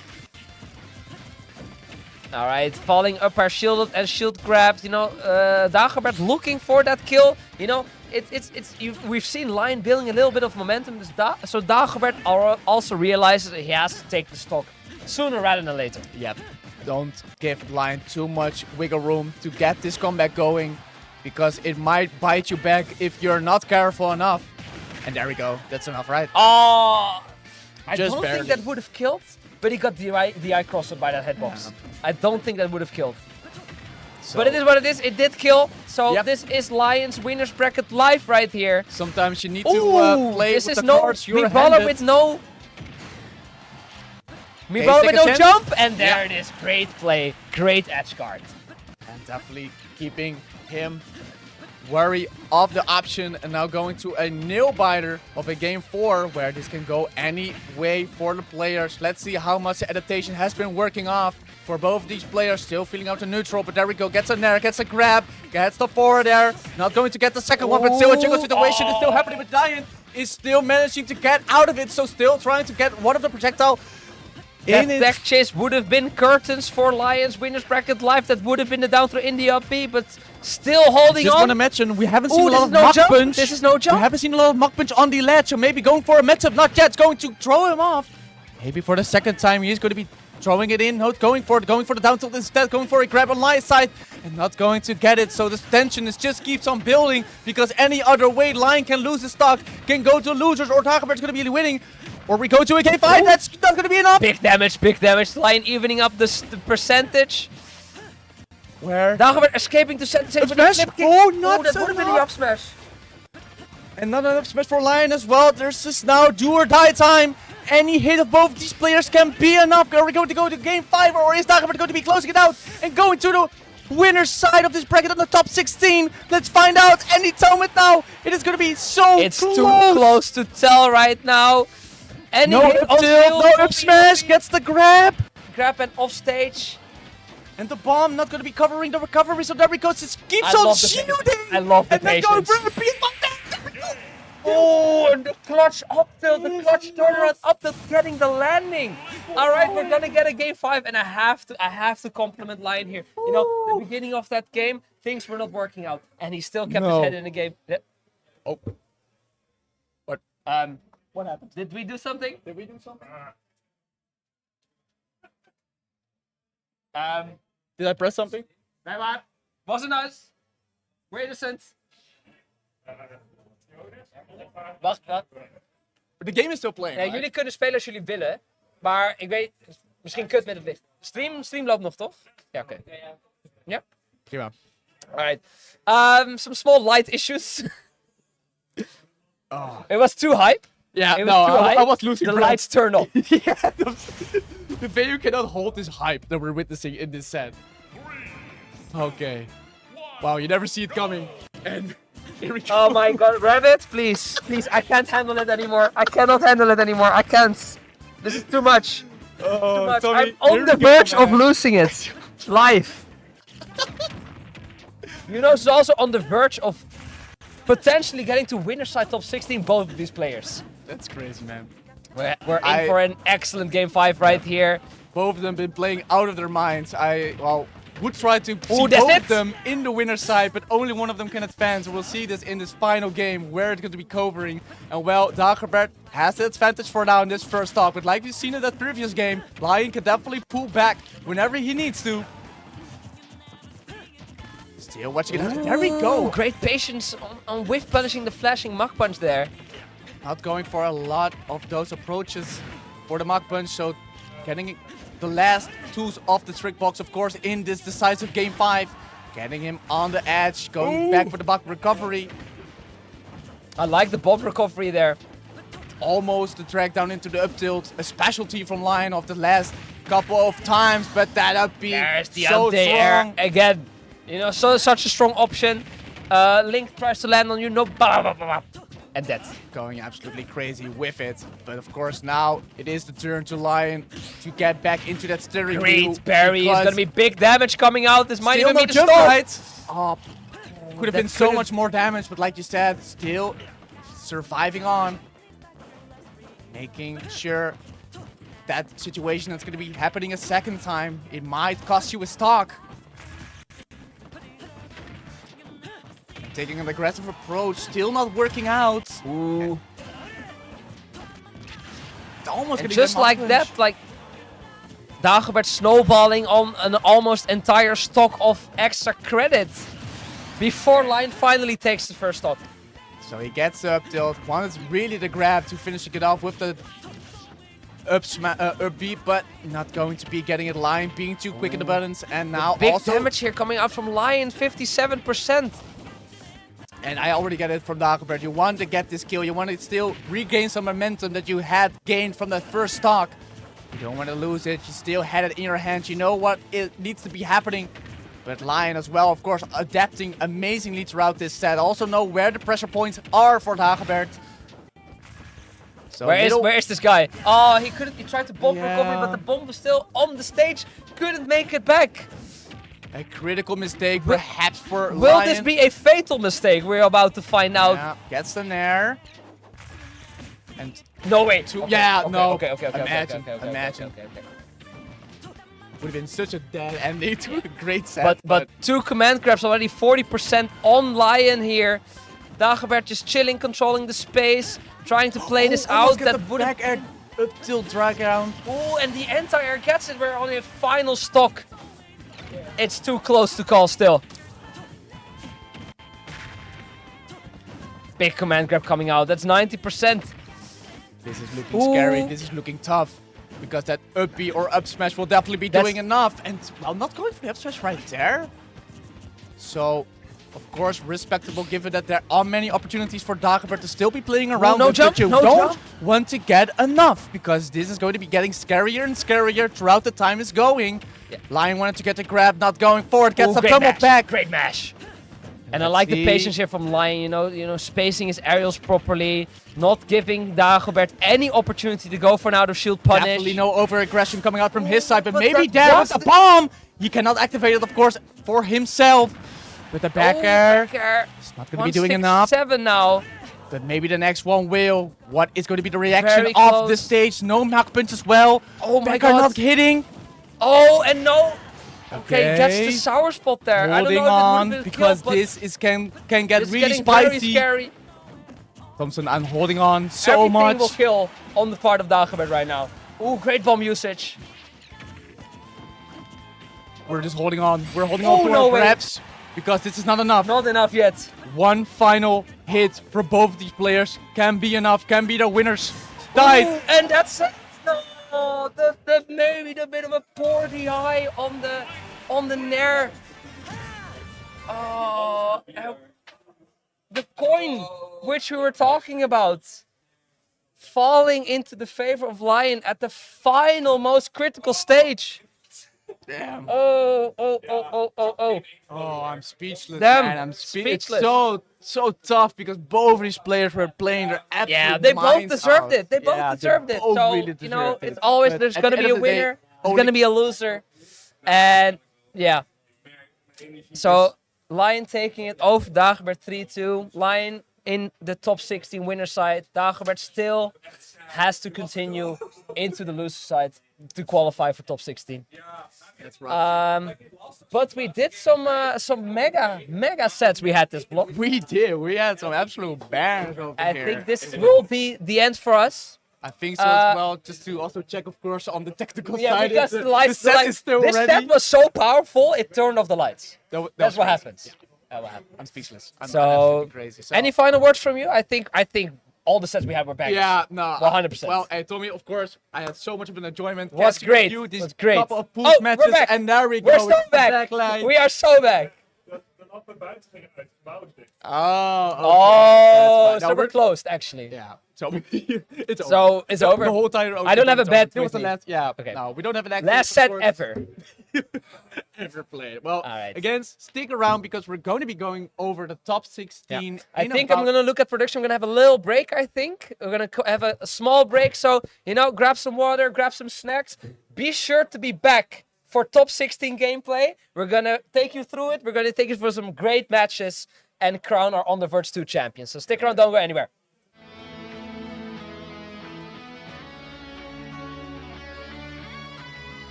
Welcome back, chat.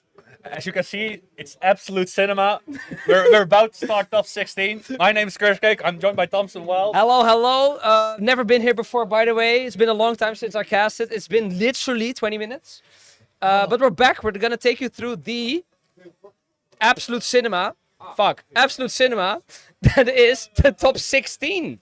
Who will be our On the Verge 2 champion? We're about to find out. I mean, we have the favorite starting right now over here, right? Exactly. We got our guy on pole position, the first seed.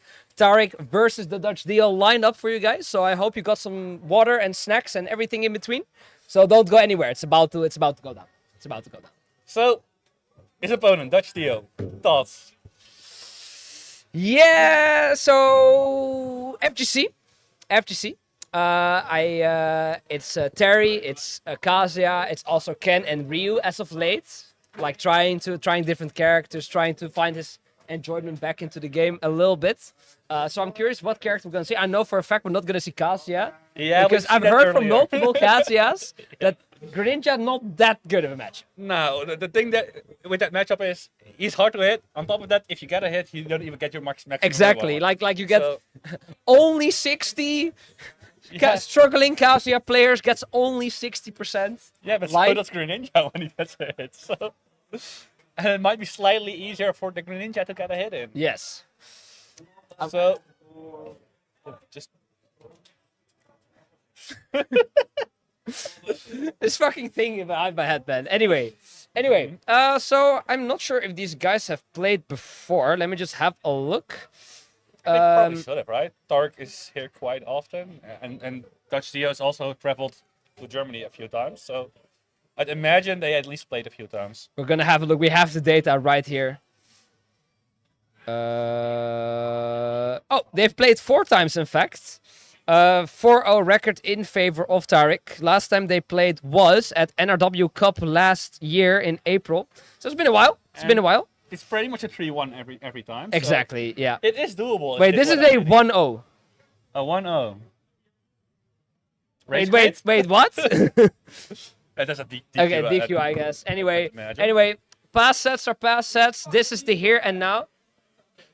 What? Okay, we have some absolute drama here. Someone has deleted the tag of Dutch Dio from the Switch. Now he has to make it again. This poor guy, this poor struggling FGC DLC player has to remake his tag. Yeah, now he has to. What a shame, man. Even more buttons. Do you know the poor buttons on his controller wearing out. On the other side, Tarek, just chilling. Probably on Twitter right now. I can't see from this angle.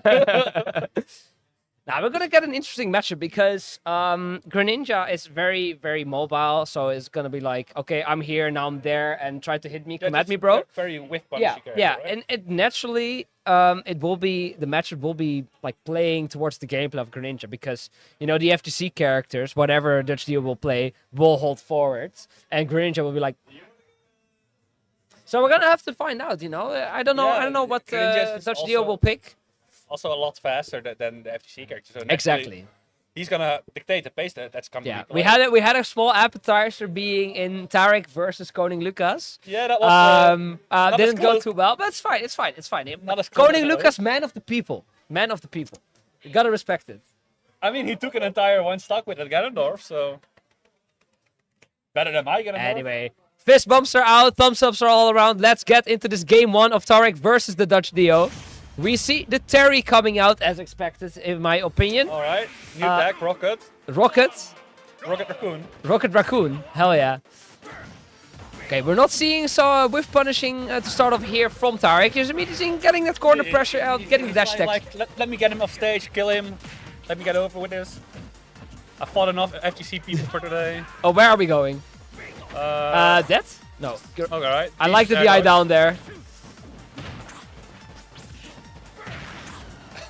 All right. Starting with a small lead. Greninja just jumping out of the corner. Okay. So I mean, that's what Greninja does, right? Exactly. And yeah, great patience there, baiting out the Buster Wolf, but that's no jump. Has to commit to the Buster Wolf, and that will be the first of well played from Tarek. clean, patient edge guarding. You love to see it. He has to do it. I thought Terry was the one who got scary once he hits 100, but apparently it's Greninja. Exactly. You know, you see the go, like you can't see it, but it's right there. It's like, right there. Go off stage, right? Go upstairs. Go away. That's what it says. There you go. All right, follows the power wave. Yeah, and now we're getting to the point where, you know, ooh, Rinse and repeat. Rinse and repeat. Jump is still there. Oh, but the Hydro Pump usage, and that's gonna be the stock. Yeah, that's nothing. That Wow.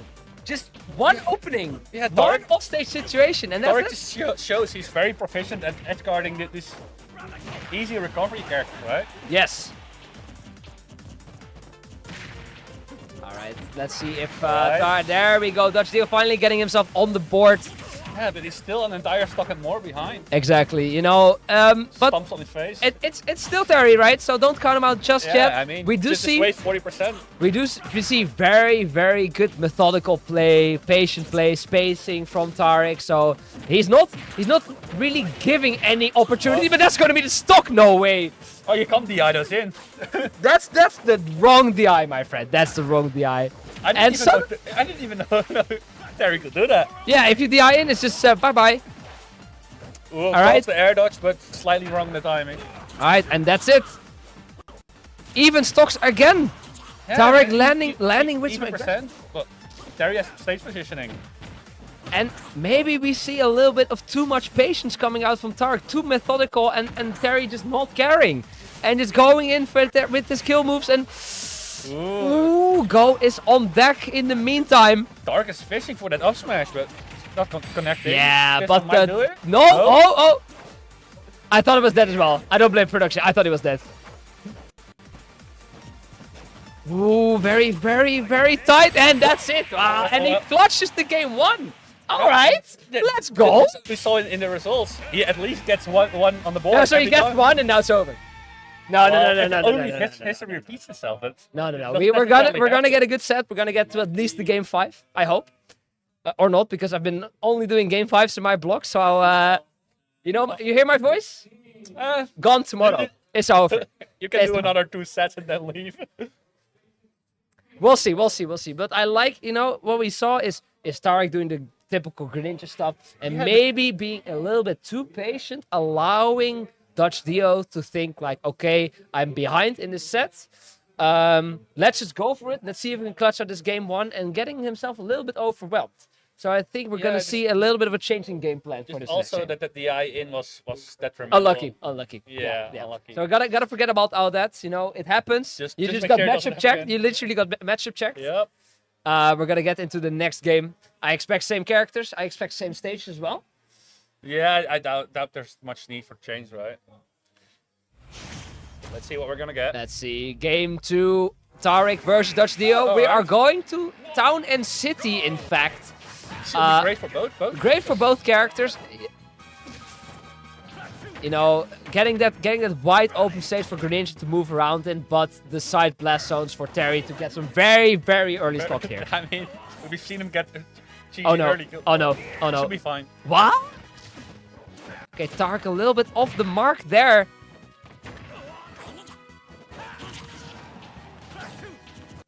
Alright, a little more aggressive now. Goes Okay, for the I cancel. don't think that was intended, but it worked out. We now have an open stage, no platform, so this is where Greninja will be at his most threatening. And I didn't know Jouke was playing Terry on the stream right now, but the eye was horrid. Yeah. Kind of. Oh, no jump! No jump and not recognized by Tarek. But is this still a very bad situation? Dutch Dio Nice does recovery, make though. it back. Yeah, very good recovery. Oh, but still the Yeah. Tarek show, and we're seeing a little bit more aggression coming out here from the Greninja player. Gets called out though. Okay. Ooh. Somehow they both live. I was just speechless, man. It's Greninja. His recovery in terms of distance Yeah. is great, but We only have lacks a hitbox. we have Go on deck. Oh, Greninja! No way! What an awareness! He's ready for those. But in a way, yeah, I mean, it probably has happened to him before, but the fact he was able to get a Japple kill out of that, wow, what a insane awareness by It's Tarek. not a bug, it's a feature. Yeah, Yeah, right. I mean, you gotta be ready. Like what you say, like it's Yeah, for sure not the first time it's happened to him, right? Yeah, Greninja is known for that, so Yeah. I wasn't ready though. Alright, but the first game also was a 3-stock lead, just saying. So, this should not be a kill.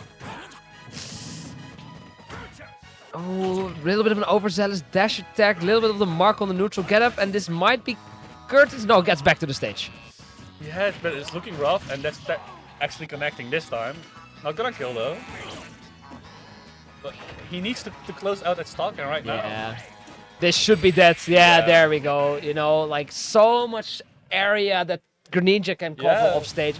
He can wait for so long and just Yeah. wait to see what Terry is gonna pick. Yeah, and the And problem whenever with Terry picks, he's kind of locked in that exactly. You That know, angle. Terry has like a general direction he has to commit to. He cannot go.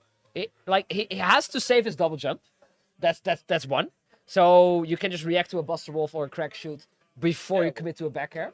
Because if he does double jump and then you get back air, it's just boom, you're dead. So Yeah, and all of the specials have a fair amount of lag, so you can just drop down and then back air. Yeah. And rinse and repeat till he has a double jump. exactly. All right, so the equalizer by Tarek, 1-2-1 right now in this set.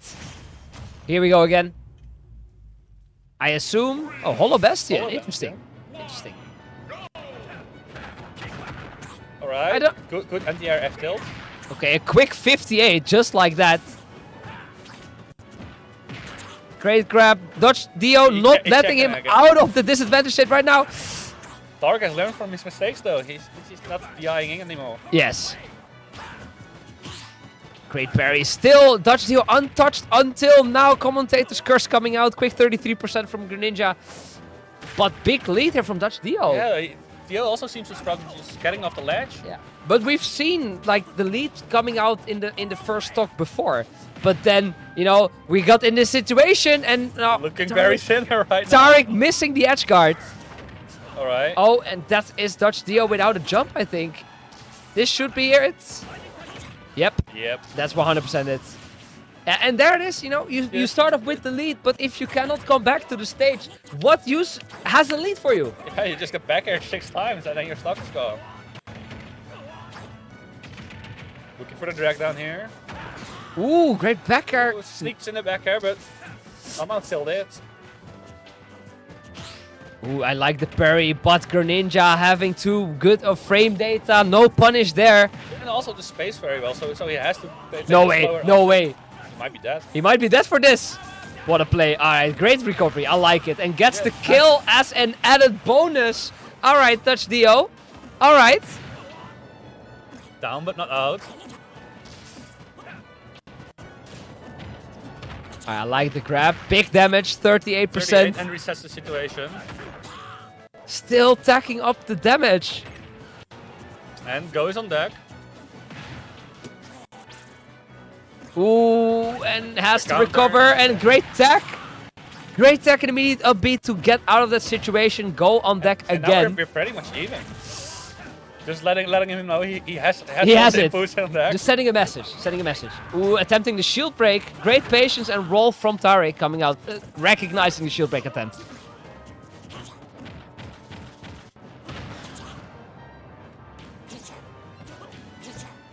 Oh, goes for a double side B. Rarely see those. There is nothing between those players right now. Dash attack. Again, what? Nah. Just sneaks under it and rugby tackles it. That was a hitbox made possible by 599. I'm Yeah. convinced. That dash attack was out for so unbelievably long. Oh, great air dodge. Okay, let's see if we can have some extra percentage on the part of Dutch Dio here. And we're kind of also out of the kill percentage for Greninja, right? So he has to hit a roll 4 there. It's probably his safest option right now. Ooh, but that's it. Down tilt up. A down tilt forward there, excuse me. Getting rid of the stock of Dutch Dio. Also getting rid of the go. An offstage situation. All right. Very patient on the ledge. And Dutch Dio has to hold center stage here because this situation is looking very bad for him. He still has his jump, still has his jump, but has to, nope, still has his jump, didn't burn his jump, red. Oh! But this is without a jump, and this is, yeah, no, he burned his jump, double jumping, and kind of Yeah, I'm not sure. choking. I think he went for correction, but Yeah, just- misinputting the correction, he double jumped Yeah. away, and Tarek is like, thank you very much, I'll take that, I'll take this this was a game. little bit too close for my liking, but thanks for Yeah. the donation. Yeah. And that's a shame, because this was The closest we had. this was right? Dutch Dio's games to lose. Yeah, You know, he was in control almost the entire game. And now suddenly it's 2-1 for Tarek and not 2-1 for Dutch Dio. Let's see how he comes back from this mentally, because that has to be a blow. yeah. He still just get me in the next game quickly. Don't let me think about it. Exactly. Ooh.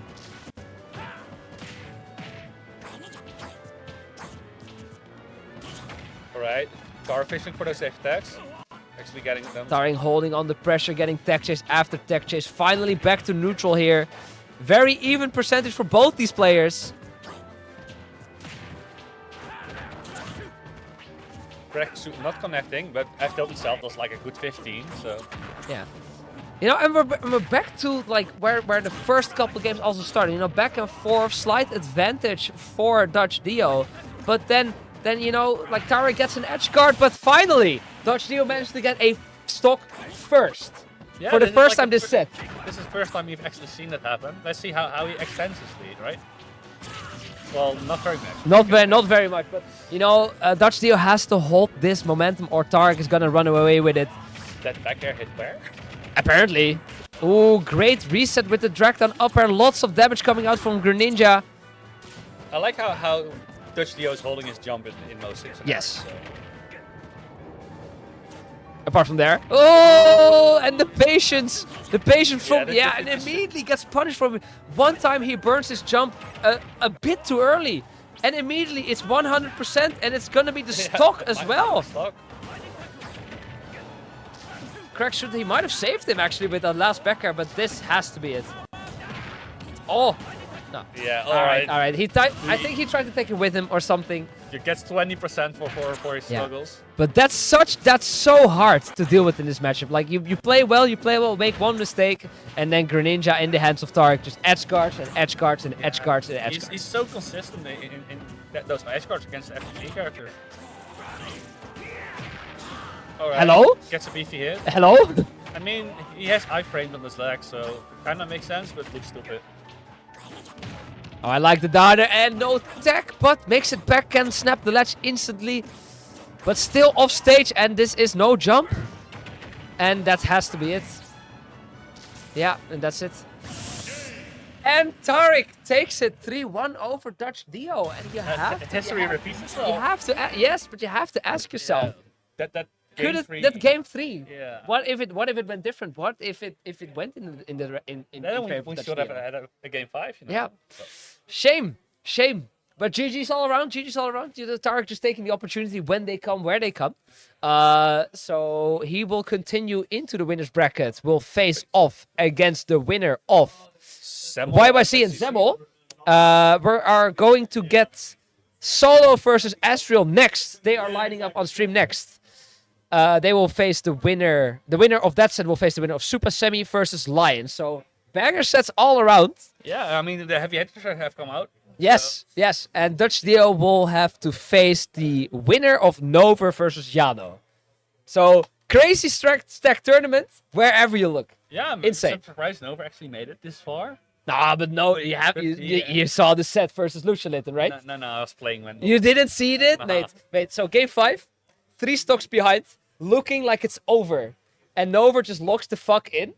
Gets Mario combos and just clutching it out while he has on like 160%. He wasn't touched for like 3.5 minutes. We like to see that. We like to see that. You gotta watch that back. These VODs will be uploaded to the YouTube channel. Who's gonna do that? Not me. I know for a fact it's not me. Alright. I've enough shit to do. Alright, so Astral and Solo getting into the stream setup. All right. Have we seen Solo yet on stream today? I don't think so. Not in my block at least. So. Not in. Yeah, we haven't seen Solo yet on stream. We have seen Asriel, who took 3-2 over Yano. Switching to the Wolf. No, he's giving me some faces. He he won that. He's feeling himself. It was pretty good. Yeah, I've seen him play exactly. multiple characters today. I've seen the Meta Knight even come out. So Yeah. Yo, Meta Knight, Sonar? yeah, he had to play a heavy.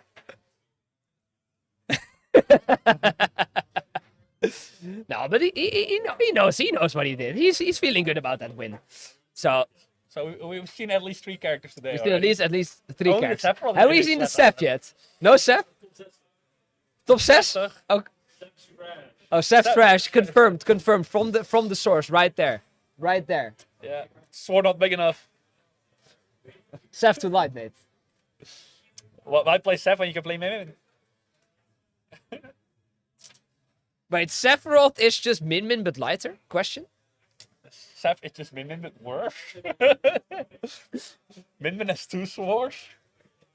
Oh man. I had to play versus Rainbow in my bracket. It did not end well. Yeah, you got Min cheesed. Not yes, actually. Yes. Well, I got cheese so hard. Rainbow didn't even know that cheese existed. Like I just died out of nowhere, and like the game ended, and he was like, I didn't even know there was a thing. I was like, okay, well, It is. fuck me, I guess. Yeah, Min tends to do that. Back throw laser is also fun.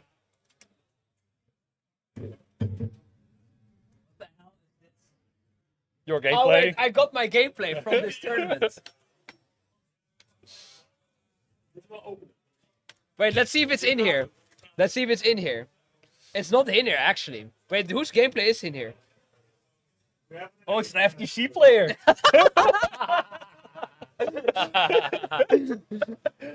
Oh my god. Most normal professional commentary, by the way. By the way.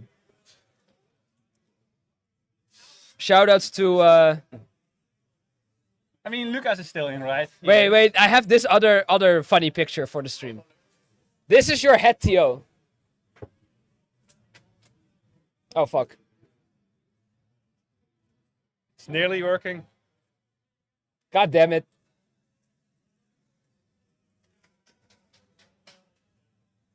This is your head, Tio, by the way.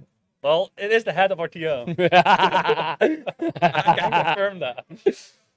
And we also have where it is.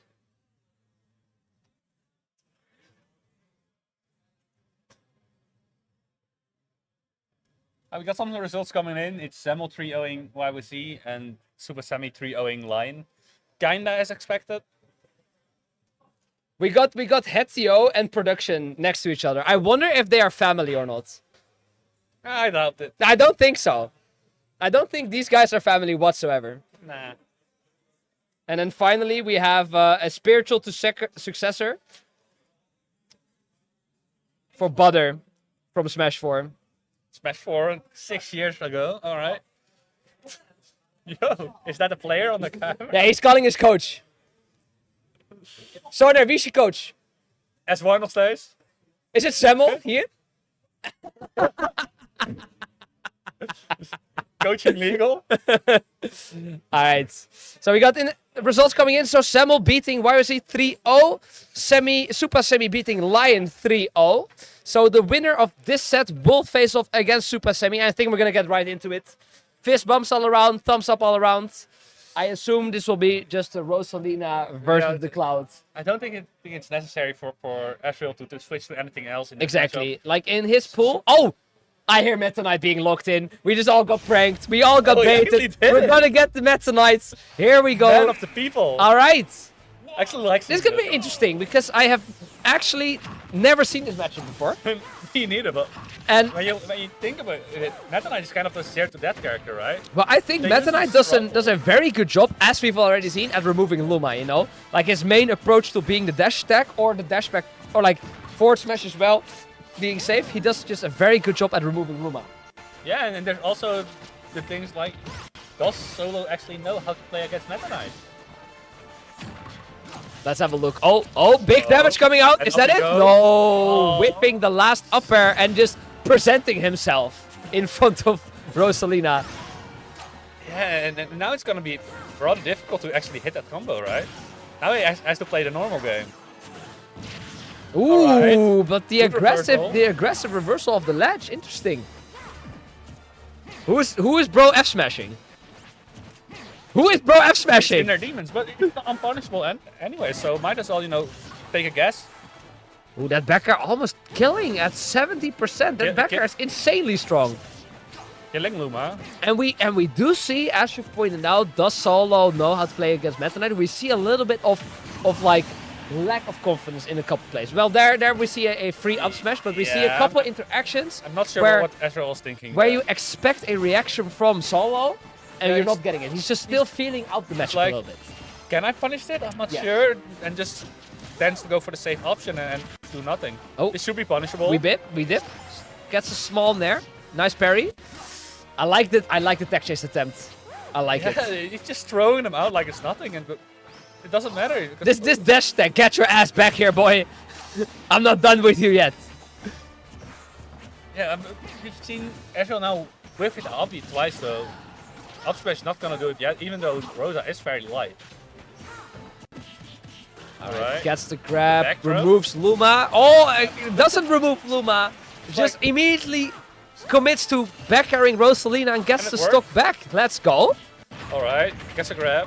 Okay. Oh, unfortunately, no follow-up. Whiffing the follow-up. Alright, Oh, let's see. big damage coming out. That at 60, yeah. Yeah, GG. Meta Knight is a new Luigi character. Sword Luigi, right there. Mate, if you think about it, everyone is Luigi in this game. Yeah, either Luigi or Wolf, right? That's the two characters we have. Oh, but the Meta Knight giving extraordinary value right now. I did not expect this. Let's go, Alright. Asbriel. All right, we're gonna see a bit again. Oh. Just two Was- up was airs, get- 19%. Yeah, but now he's in the dash attack range, right? So Yeah, and you know we what see, you're looking for if you're Ezreal. It's like and we already I just- see the adaptation coming out from Solo, doing a lot more jumps, a lot more falling nairs, just Yeah, to it just- avoid getting dash attack. But that sets him up for getting parried though. All right, gets a little bit of damage. Yeah, but the problem is you want to get tipper dash attack, otherwise the combo doesn't work. All right. Ooh, great DI coming out though. And now we are out of range. Also a little bit of rage coming on to Meta Knight here. Great parry, great grab. All right. Advantage state is looking for that air dodge all the time, but so do Attempted, not give in. attempted edge cancel there, didn't get it. Yeah, Luma Luma hit someone who wasn't even there anymore. but but okay. There. But okay. All right, nice grab. Solo does have a little bit of a lead in these final stage of the first game. Yeah, but he still needs to close out his stock. He's a little bit overzealous with these smash attack right now. He's just throwing them out. And one of these times, Ezreal will get an opportunity for a big punish, for big damage, and maybe even one of those ladder combos we've seen before. Did try to go for the drop zone back air. Right, doesn't go. Yeah, and Oh, there it is. The Rosa attack, the Rosa attack. And Solo surviving the Meta Knight scare, if I do have to admit. Yeah, just. I mean, it's best of 5, right? So you have the opportunity to matchup check someone. Like, do Yeah. you actually know how to play against Meta Knight? Yeah. Now is the question, do we keep the Meta Knight or do we switch back to the Clouds? I'm actually I- seeing an interesting result over there with Dagobert beating Luchalit. Oh, all pretty right. So we got some more results coming into losers before we get to the second game. Rainbow over Koning Lucas 3-0. SV over Senso 3-0. Dagobert over Luchalit 3-1. So that's like a good win. And Jano over Nover 3-0. So pretty much maybe not as expected. Nah, there's a few ones I didn't expect. But All right. So we back to do the Meta keep Knight. the Meta Knight. it's like, I just need to brush up my combos a little bit, and then should be fine. Oh. Yeah. Jab Jab. goes unpunished. It looks so silly, but it's a really fast jab. Like, comes out like frame 2, I believe. Yeah. Ooh, big F smash coming out from Solo here. Does allow Ezreal to just recover for free though. Yeah, Luma was just on vacation, just chilling down there. All right. Great up tilt. Yeah, but the confirming of the dash attack is so awkward when you hit both Luma and Rosalina because you get extra hit lag. All right. No Luma for a little bit. Yeah, don't punish that forward smash, bro. Don't even try it. Don't even try it. It has no lag. Just get above it.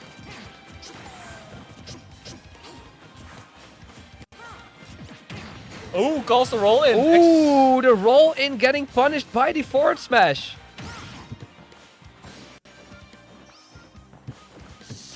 Yeah, forward smash is a nice one. Yeah. Uh, All right, and Astra here with the lead compared to the first game. Didn't have a lead in the first game, but did get that ladder confirmed. So he must be feeling good about the Meta Knight. Great grab though from Rosalina here.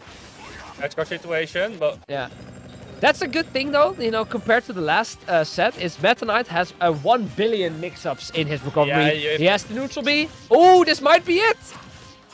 Oh, and pulling the trigger again. okay, Kills himself. okay, but he was at 115%. I like that he went for it.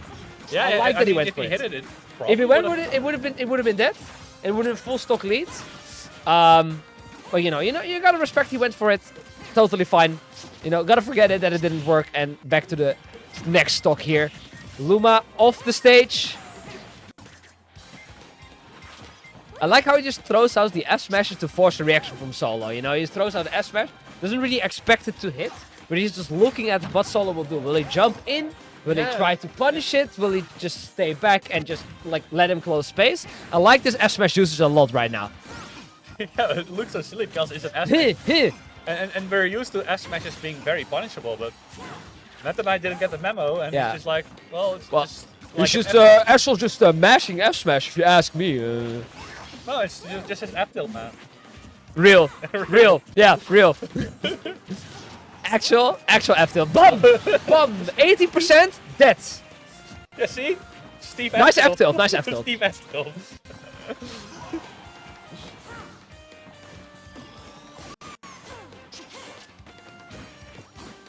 All right. Alright. Ooh, Let's and hit the that back. classic Rosalina, Nair, Luma, whatever it's called, into up smash.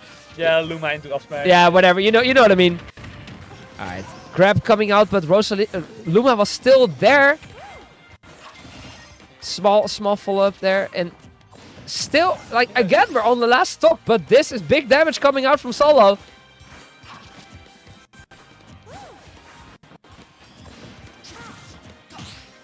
Parries. Solo doing a very good job not letting Ashel dash attack him. Like Nice. he hasn't hit a dash attack for this entire second half of the game. Astro only wants one thing, and it's disgusting. Yeah. I mean, fair enough, right? He wants the stock and he wants it now. First he needs to get. We're gonna get to the point where Astro will adapt to the fact that Solo is playing around the dash attack so much that he will stop going for the dash attacks and just Nice. do this! Do this! Oh! Alright, only gets grabbed. Right on cue, as I was about to say, Astral just enter air with the up air directly, but now 50% Yeah, in no deficit. jump left. Alright. Ooh! Wait, is it actually punishable on shield? Wait, we have the data here. Was it fake or not? It's -6 on shield. We are checking Rosa up smash. I mean, right now. It might have installed.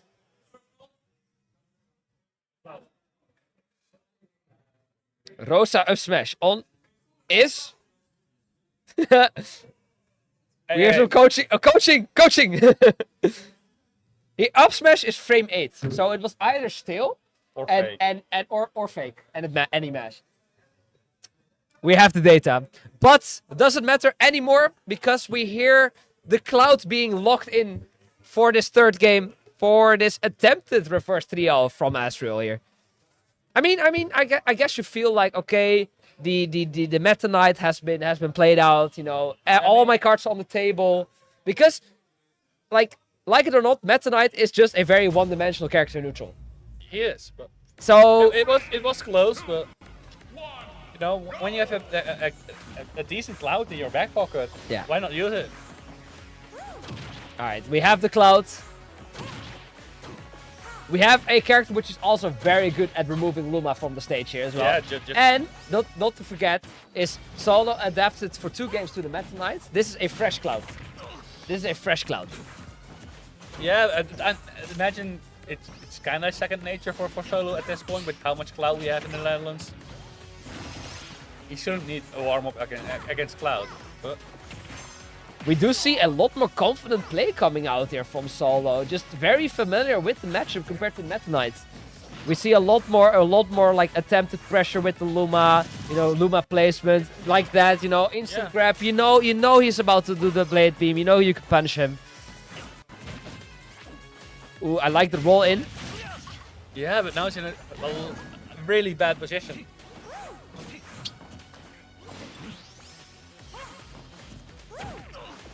Alright, Luma intercepting. Good overshoot from Astro there though. I like the dash tech coming out. Luma here on the ledge. Recovery from Solo with the Luma shot. I like it.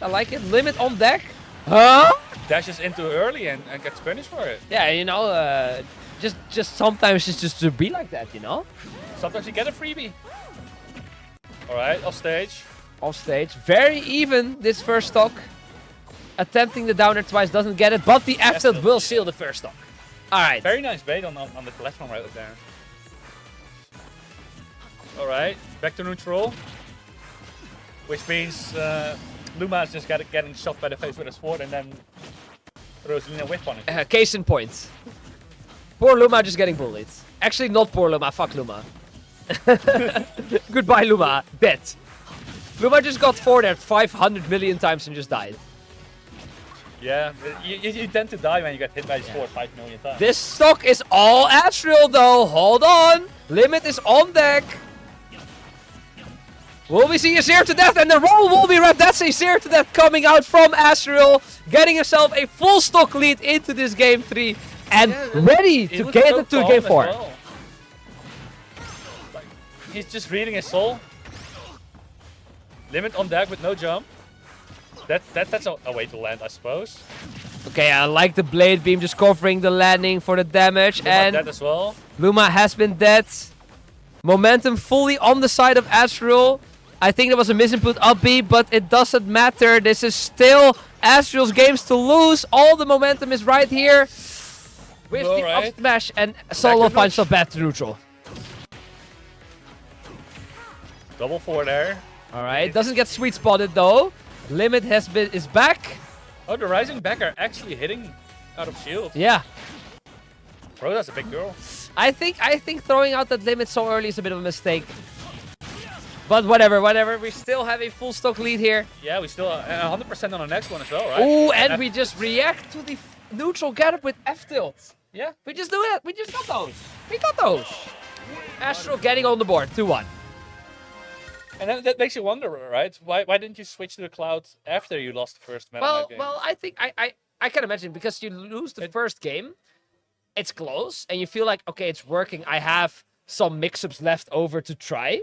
And then after the second game, you're like, okay, well, this is clearly not working. Now I have nothing to lose because I'm 2-0 down. Let's switch to the tank. So let's see this game 4. Let's see the response from Solo. Again, starting with that force there on Luma. We have to see a response from Solo on this new aggression from Asriel. Lots of Luma. Luma already off the field, 15 seconds in. And only 10 damage taken, so that Luma cost was not it for. Alright.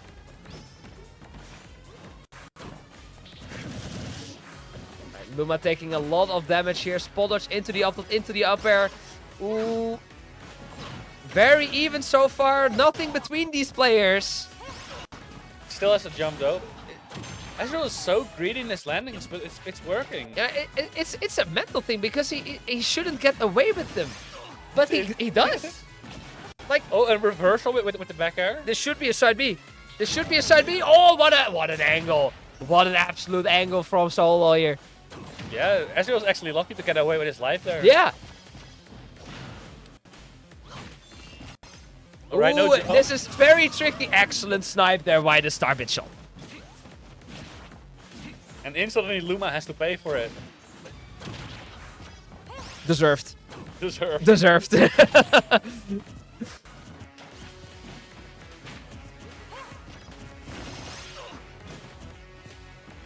Now we see Ezreal struggling quite a bit.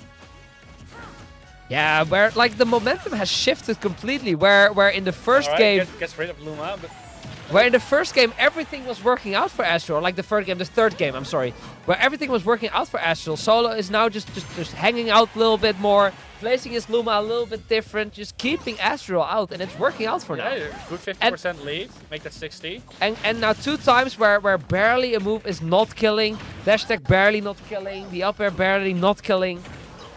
And Luma getting a hit in here. And Barry was an up smash though, but didn't take it, Alright. but the backer will take it. Finally, Astral getting that first stock. Right. The 65% is very doable. For sure. We've seen what Ezreal can do, so... Very close to limit as well. There it is. Ooh, but very greedy again with the landing. Does get away with it though. Yeah, I don't think finishing touch would have done it yet, so...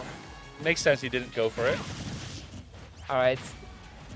And now a couple times already where we see a limit coming out where only Luma will get hit. Yeah, So- it seems like the consistent option just to get Luma out, so you Yeah, but is trade... it worth it to throw away your limit like that? I'm Uh, not sure. I'm not really agreeing with it, but whatever. That's why I'm here. I'm not playing right now.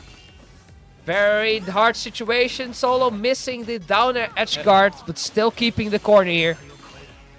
Actually gets to the ledge. Alright. Still gets away with it. Again, Luma getting removed by the limit blade beam. 150% on Azrael. Now he's just waiting. Okay, Azrael's feeling himself. It's official. I quite like if Azrael would have been a little bit more patient with these down airs off the stage. Yeah, Because he's just throwing them out instead of reacting. Wow. What a grab. yeah. Notice he was a little bit late on the punish, but still gets a good reward from it. Alright, not quite on the mark there with the down air. Limit is back. Immediately uses it to damage Luma, but gets anti with the up smash. And instantly retreats to the platform, so he can't get dash attacked either.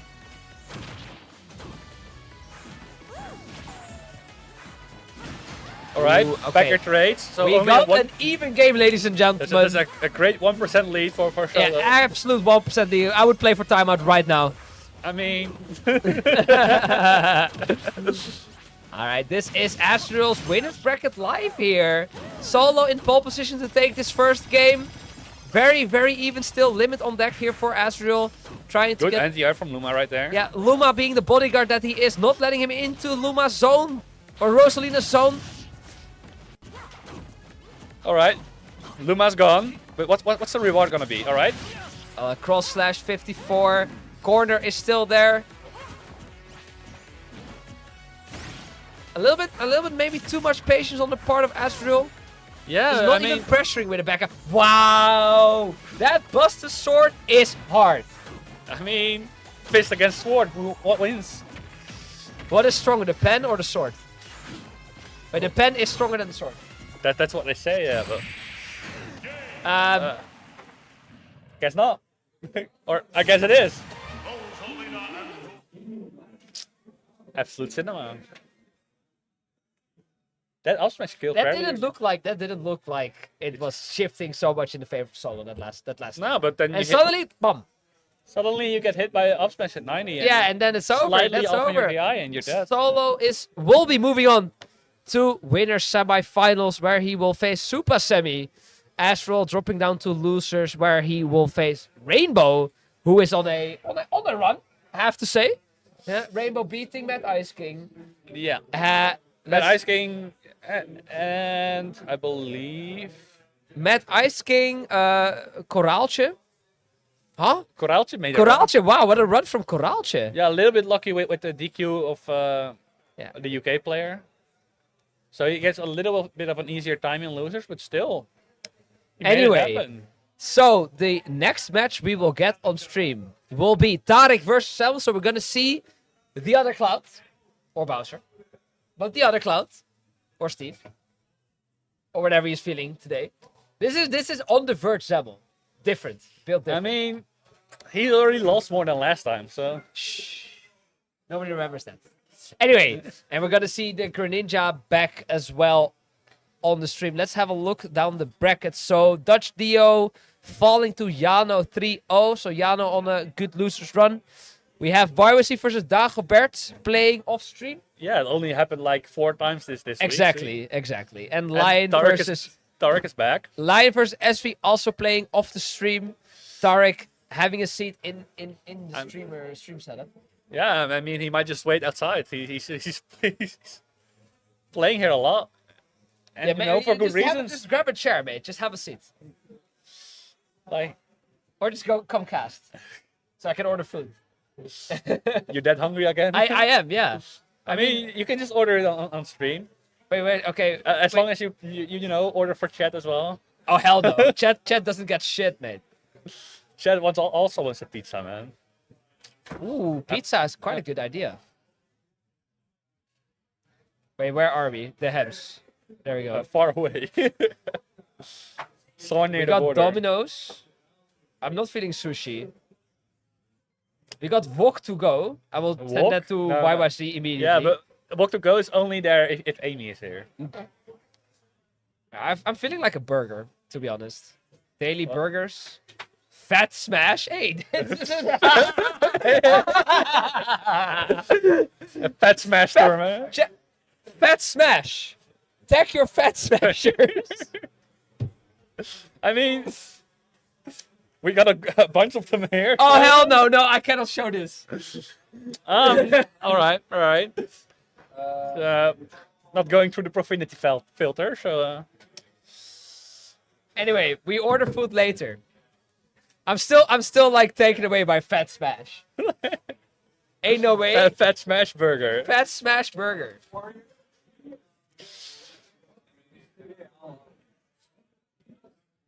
right. So Castlevania music. we have to talk about Zem a little bit because Do we? Zemmel, because he was playing versus I forget the Kazuya's name, something with an F. Yeah, one of his first rounds. Yeah. Well, yes. Let's have a look where he is. Fibonacci was 3-2.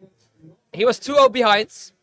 Asked Envy for a spare controller and then proceeded to beat the shit out of everyone in his path. So this is made possible by Envy / On the Verge Gaming. Once again, Rigged. it's Totally rigged. the Samsung controller. The Samsung controller. This is the Samsung F-Smash controller for everyone who watched LGS yesterday. So if you want to win, just hire. Just ask SM for his controller. He's not playing anyway. He's streaming. Shout out to Samsung. You might be even able to hire it. Just you already paid $5.99 for your character. Might as well just pay $5.99 for your controller. Controller renting services. Anyway, controller talk aside, fist bumps all around. We are going to get. I'm getting a head nod from Zemmel. He's ready. He's fired up. All right. He's like I'm getting this guy. What's gonna hit first? The forward air or the dash? Wait, attack? Ness? No. No. We have Cloud on screen. Okay. I swear to God, I heard Ness. Alright, don't think anyway, Greninja versus Cloud. Here we go. All right, starting a small battlefield. One of the main courses of the day, if I have to say so myself. We got Tarek versus Zemmel. Yeah, we ran out of advertisements, so. Winner of this faces the winner of Semi versus Solo. Well, that is a Tarek start. is looking to be that person with this edge guard seared to death coming out from Tarek. He's like, oh hell no, I let this last set be way too close. Now I'm gonna lock in. Now I'm gonna show what kind of top player I am. Tarek has shown he knows how to edge guard, and he faces all these characters with his lackluster recoveries, and he's like, well. He has not been touched yet this entire game. Don't let it be you. Don't let it be you. Please. Yeah, we need someone to lock in right now because it's looking rough. Alright, there we go. Okay. All right, gets a hit in. A quick 37. Back air into side B. Limit on deck. Yeah, but but in a rough spot. No jump. Tarek just carrying this momentum all the way to see where it finishes. Where are you up smashing? Great back air. I like the blade beam, forcing us is like an angle. keeping the advantage state in the corner here. Well, off-stage situation. Alright, just slightly off on the Hydro Pump. Ooh, but the air dodge call out with the forward smash taking the stock at 70%. Zemo, you know, he gave me the head nod. He is feeling, oh, but That Hydro Pump was so nice. the Hydro Pump was sick. I like the Hydro Pump. You know, what is this with Taric and characters with predictable recoveries, man? He has so many ways to gimp, to edge guard, to force Yeah, angles that are favorable for him. Very, very hard to play against. Grabs the wrong way. Alright, actually gets a solid hit in. Ooh, but that's gonna be the stock. Yes! Again, the air only- dodge in on the ledge. Second time that's happened. Second time he died for it. Yeah, and only 35% now, right? So. Alright, gets a trade. Right, small percent deficit. Nothing to be afraid of. Back air, down tilt, up air. 14, we're even again. You even had a Zemo small lead. with the advantage. No jump on the part. Huh? Anyway, that just went through up air. I don't know why, but. Alright. Oh, limit has been whiffed. Was running out anyway, so Zemo Yeah, felt but- like he had to throw it out. Does make it back to the stage. Dangerous air dodge, but gets away with it. Getting a lot of respect from Taric here. Just hoping. Tark is just very patiently playing this out with the Nair up smash. That was what he was looking for. Yeah, he's like. Waiting for that whiff from Zemo, or waiting for the disengage from Zemo, then taking the space, and then taking the stop. Very well played by Taric right there. 100%. I mean, it did look a bit sketchy with the double air dodge getting caught. But Yeah, it happens. he cleaned up his gameplay It at happens, the end. you know? Yeah. Happens to the best of us. So, I mean, we're not gonna see any character switch from any of these guys. Like, Nah. Like, none of Samuel's other characters are really Yeah. that great into Greninja either, so... yeah, Zemo has to keep his cool. You know, like it's very easy to feel yourself being not necessarily overwhelmed, but just thinking, oh, this Greninja guy is annoying because he's here, he's here, he's here, he's here. He's like the mosquito you find at night. Turn on light. Gone. Yeah, turn off the light. That's Greninja. You know, just take my blood and leave me alone. Exactly, exactly. Okay, banger selected.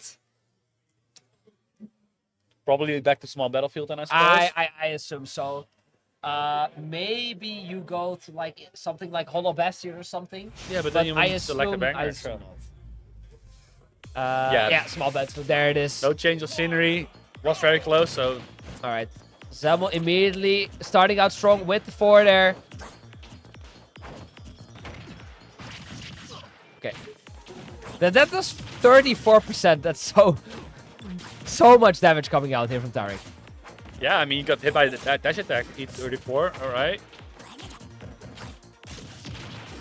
Alright, Albis coming out. We haven't seen a lot of those yet. The last game. Oh, has to burn the limit here to get back. Yes, he does. But gets him there. Ooh, the no dash way. attack. Look how strong that is if it's unstilled. Great awareness there by Taric. You know, immediately buffering the get up option, recognizing that Zemo might be going for the trump here. Yeah, And that should be again. stopped. That down tilt up smash is so difficult to deal with for Dremel. Okay, it worked, but I do not agree with that reversal. Sorry. I mean, you kind of have to take a risk as Cloud, right? Because if you always go for the defensive option, he'll just wait out the air dodge and kill you for it. I like the parry into dash attack. Quick punish. Limit on deck again. Gets hit though.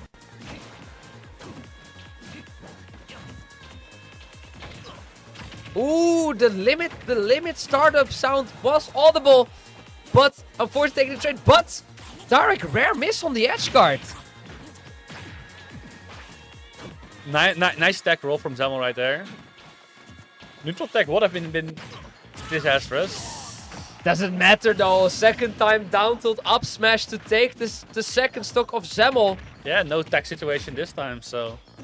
You know, it's quite hard though, because you are as Cloud looking for these back airs, and you have to land them falling backers because Greninja so low to the ground. And then Greninja goes for down tilt, goes even lower to the ground, and gets insane rewards if he clips. Yeah, I mean, You know, it's super hard to deal with. There's a reason why Greninja is seen as one of the better characters against this archetype, right? It's because he is so proficient at whiff punishing and actually creating situations where you're allowed to whiff. Alright, now some momentum back on the side of Zemmel. 1-4-1 on the side of Taric. Limit online for Zemmel, but we are offstage. Has to burn it here to get back. And offstage situation. Alright, okay. Once This again. start be getting him some value, getting back to the stage. Yeah, but again, rough situation Cannot right here. find the kill here. I like the air rush here, back to the ledge. You know, just point your sword in the general direction of Greninja, and then he's done. Alright, good be out of shield. Limit will be back soon. There it is. Will this be a finishing touch? He was looking for it. He was looking for the falling upper into the finishing touch. Does get back to the stage. Whiffs it to force to get some damage, I guess. Alright, gets a few stray hits in. Few backers are coming out from Zemmel. Oh no, but whiffs the second hit of the LP. And now we have a rough situation. And now it's advantage Taric again. Oh, The wait. I like the drift. What a drift there from Zemmel. Keeping himself alive in the second game. But this should be it. No, great DI. Alright, F throw. Taric covering all the escape options. He's looking for a limit right now. He's like, I nearly have limit. I just need to get He a has single hit. to get limit, but he has to burn it probably to get back here. No, he actually Oh, gets he the lets greed. him get back. That's a mistake there from Tark. Lets him get back to the set. Lets him keep limit, and this might cost him the game. No, Zemmel going for it all and not getting the ledge. Okay. Nah, that was a little bit greedy at the end there. Little bit greedy, little bit of the mindset. I see the kill, and I have to take it now. Yeah, I get why he went for it, but it's just... And I also get why he didn't double jump, because, you know, he has to either double jump and LP miss the ledge, or wait and then LP, allowing Tarek to get back into position to edge guard. So Yeah, and you know, you could have went for the ledge threat, but you're facing Greninja, and Greninja's jump from ledge is so difficult to catch. yes. So definitely not over this set. It's 2-0 for I'm getting a face from Zemmel. He's locked in. He wants to get this at least to a game 4.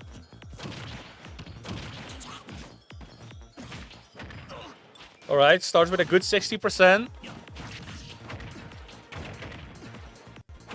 Off stage situation though. But Does he jump have is jump? still there, but Limit Has is to here. Has We'll to- get back.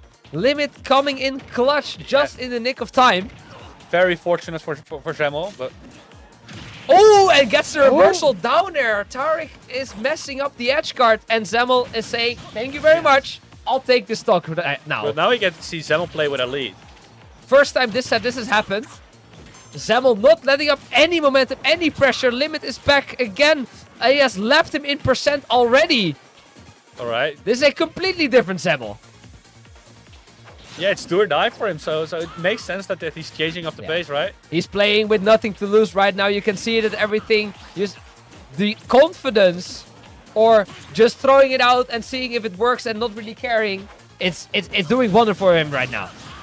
Yeah, and Tark's just failing to adjust, at least in this game so far. Yeah, Tarek is letting himself get swept with the pace and the tempo of Zemmel right now. Zemmel's playing very aggressive, very pressure heavy, and you see Tarek a couple times, you know, trying to get a reversal forward there from ledge to get out of that pressure. And that's where Zemmel says, okay, now I chill, now I bait you. and now Yeah, catch I mean that's the beauty of it, right? That's player to player. you." Ooh, but this is a hard situation. Does get back though.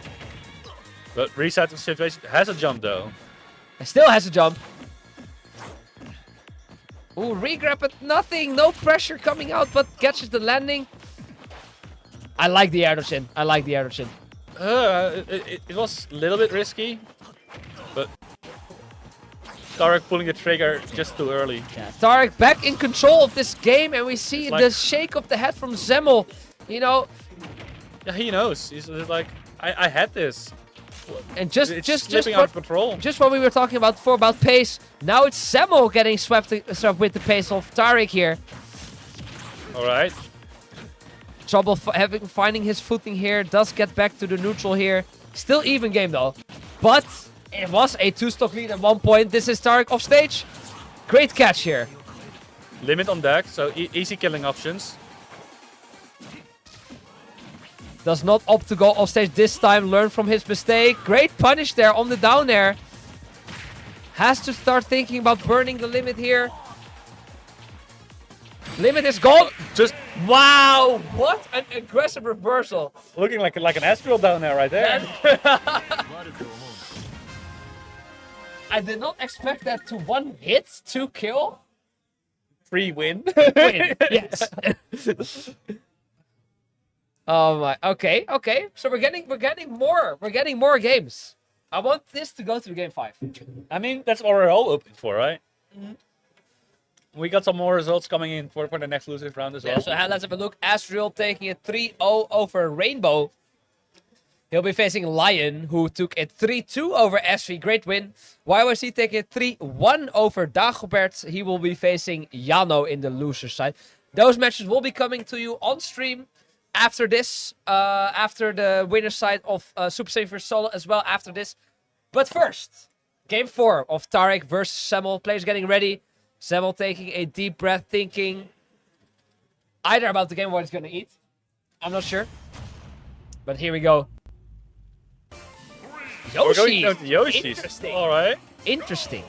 Not something I expected. I don't really expect Yoshi's from a Greninja player because, like, I mean, I'm not really too familiar, but I feel like you just like give up a lot of like two framing like kill options. Like your down tilt's gone, your dash attack's gone. However, you get that wall clean. your juggles will be insanely threatening. Yeah, and on also it gets more options to actually get back on stage in the ledge grab situation, right? Because he has that nasty wall jump and wall cling.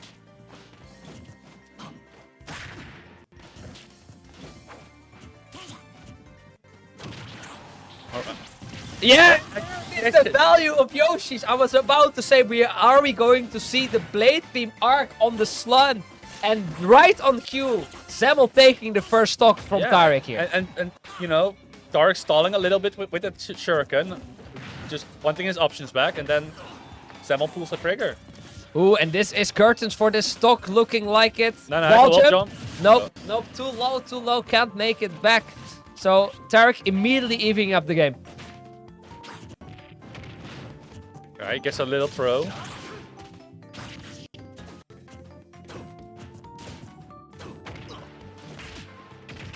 I like the Good up tilt anti-air. there from Tarek. You know, just a very low committal but highly rewarding anti-air. And now we see Cloud actually using that wall jump very well.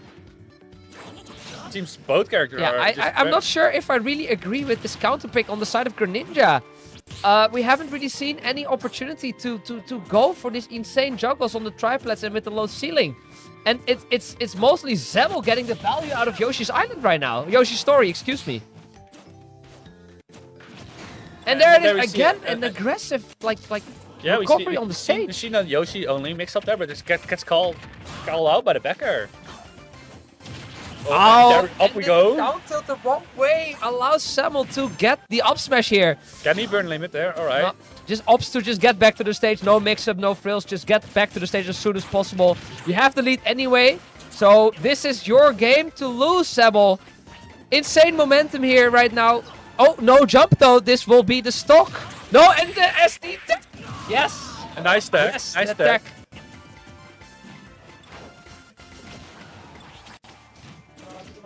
I like the attempt. Yeah, but it should have been a little bit earlier. Great awareness though from Tarek, you know, being ready for the tech. Yeah, gewoon the DI towards the stage and then attacking. Exactly. But still 122% here on Greninja, but off stage again for Cloud. Ooh. Oh, gets it back. He kept this jump. Very well played there by Zemmel. Gets clip at the later with the dash attack. And the arrows again. Not quite killing yet. Limit here on deck again. Oh, Held down a little bit too held long. down too long to get the angle, and as this is last stock, and we are going to a game 5, ladies and gentlemen.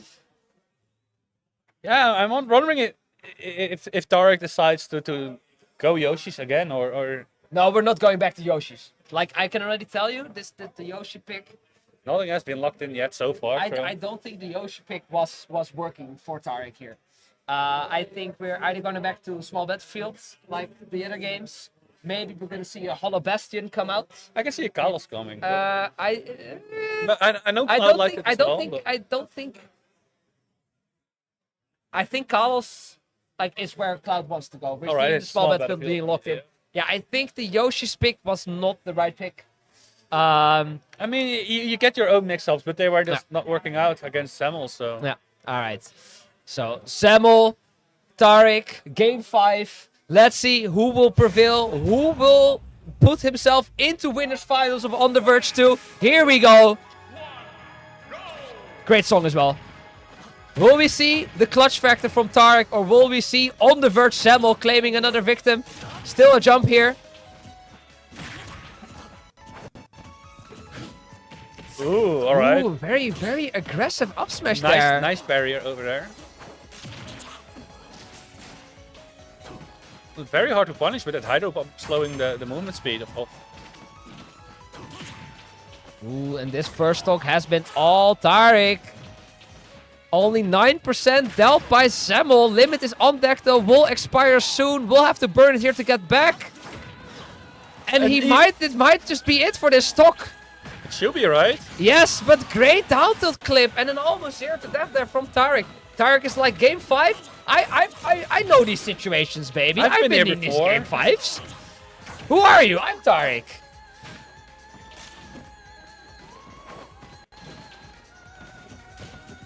Alright, the pace has been slowing down a little bit. Tarek playing a bit more bait and punish. Zamel trying to get his footing in. He has that stock lead, right? So Zamel is forced to make a play. Checkmate situation there on the platform. Down smash covering almost every option. We're gonna need a big play here from Zamel to even this up.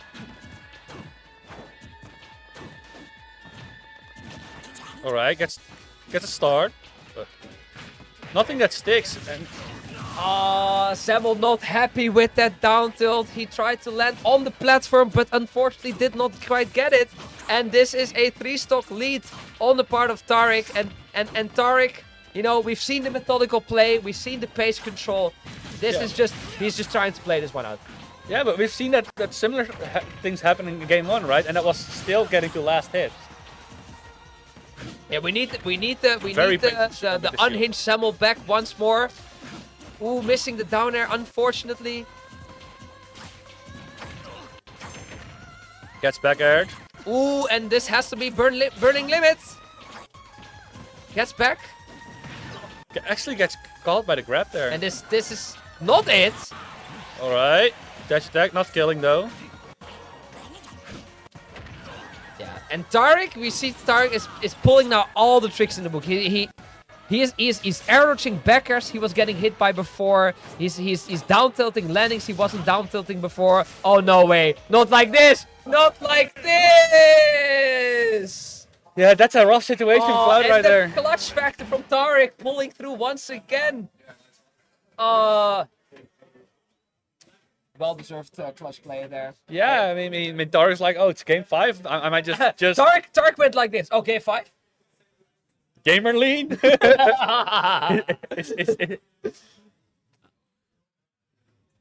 Samuel can smile about it. He's pumped up for losers. Yeah, beetje. Yeah, no shit. He's saying he's smiling, Yeah, but he would have rather won. Yeah, of course. Now he knows he got eliminated Ezreal, and that's one of his favorite things to do. So Wait, he has to play the winner of Astro versus Lion. yeah, That's gonna be absolute cinema. I mean it's the classic, right? It's the classic. We haven't seen the classic in a little bit because tournaments where they both like where Astro was, Samuel wasn't, or I think at Southtown Samuel wasn't got upset. got upset exactly. Yeah. So no Samuel. So we haven't seen El Clasico to call it in quite a bit.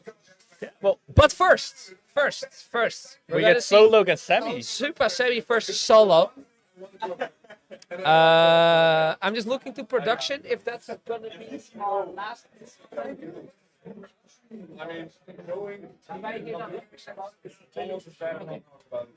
Oh, So we're gonna take you to some more sets after this. Let me just text someone to order me food. I mean, you can do it over here. That's fine. Yeah, but I'm lazy. So instead of just going to the food app, you're going to Discord and say you go to the food app.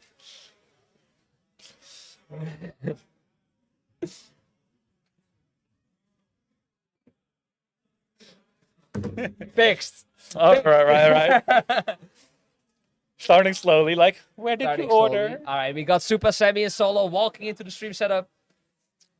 Solo getting off that Astro win. You know, Yeah, he was looking solid. we haven't seen Super Semi I haven't seen him all day, so on the stream yet, I think.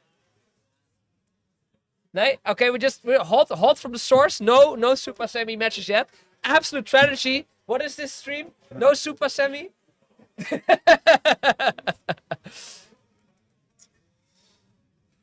Hold on, I'm ordering food. I thought you had your minions do it, but No, XDTL is ignoring me. oh no, he didn't respond within 30 seconds. Yes, He's normally he ignoring does. Because I provide him with content for his Instagram. I mean, LGS. don't do Something that. went wrong. Yeah, just order the big smash burger. Yeah, but maybe I'm feeling pizza. I had Dunner yesterday. But these pizzas all look pretty mid.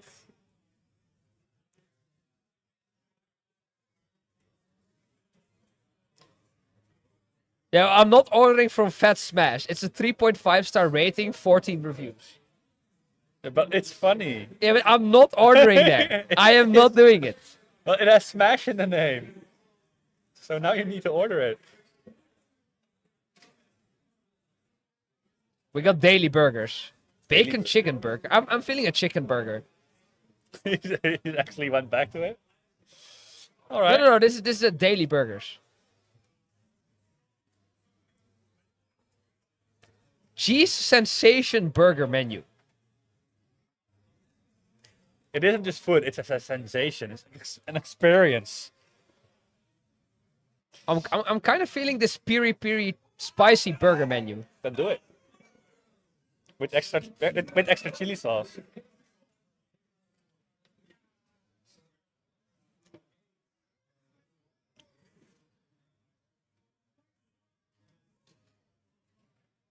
But I know for a fact Ricardo ordered here. Fernandez? Sure.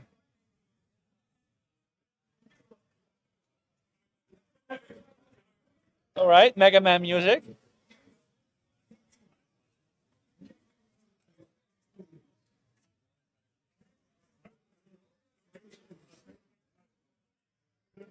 Choose my extra. Wait, is this on the burger? Oh, this is on the burger. Wait, what's on here? Just sign up on everything and see how big the burger gets.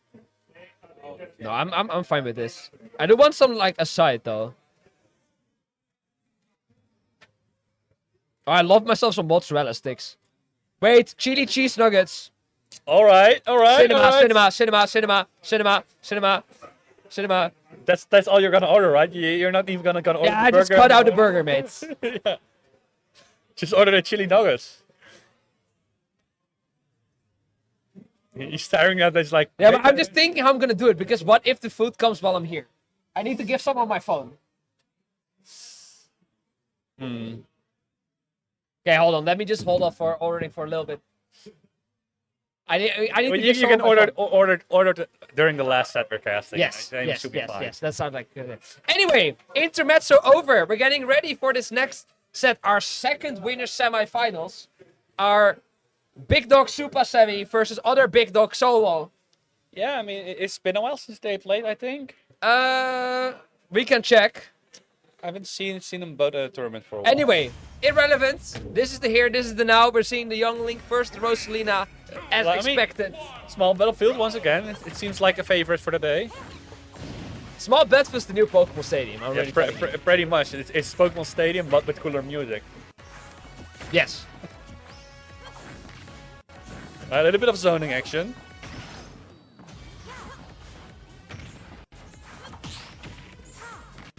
I'm quite curious how I think Young Link really struggles in this matchup to remove Luma.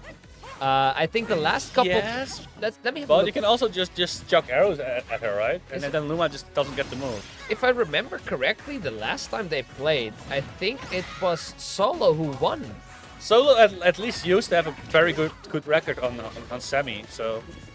But I believe this season Semi is kind of tearing up the Netherlands and new ones, so. Okay. Peggy 13, no more. That's it. Ooh, nice B reverse. Alright, so it's a 4-3 record in the favor of Super Semi. And the last 3 times Super Semi won. The last time Solo won was in 2023. Yeah. The last time they alright. played was Southtown Showdown 1 Grand Finals. Oh yeah, so it has Yeah. been a while. Yeah, so it has been a while. So let's see. Meanwhile, Semi took a lead by you know getting a decent edge card off. Ooh, okay.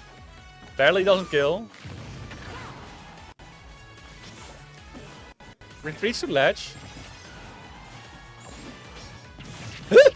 That was scary. Semi playing with fire there, But recovering you into have the to, Luma. right? You can't really jump because it's an up smashing Luma either.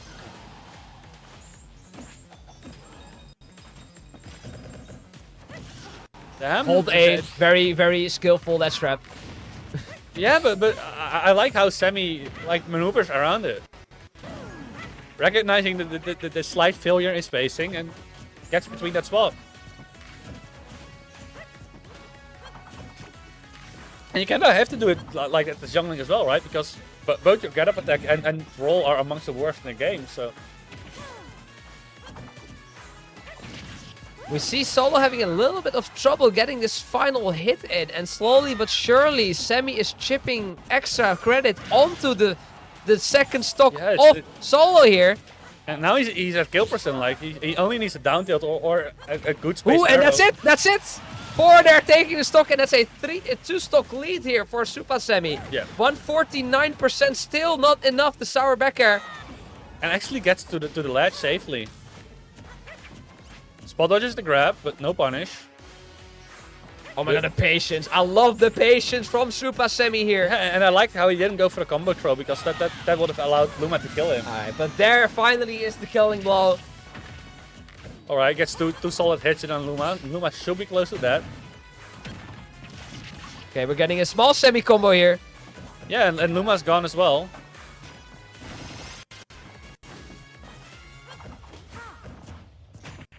Alright, Ooh, gets back back air air one.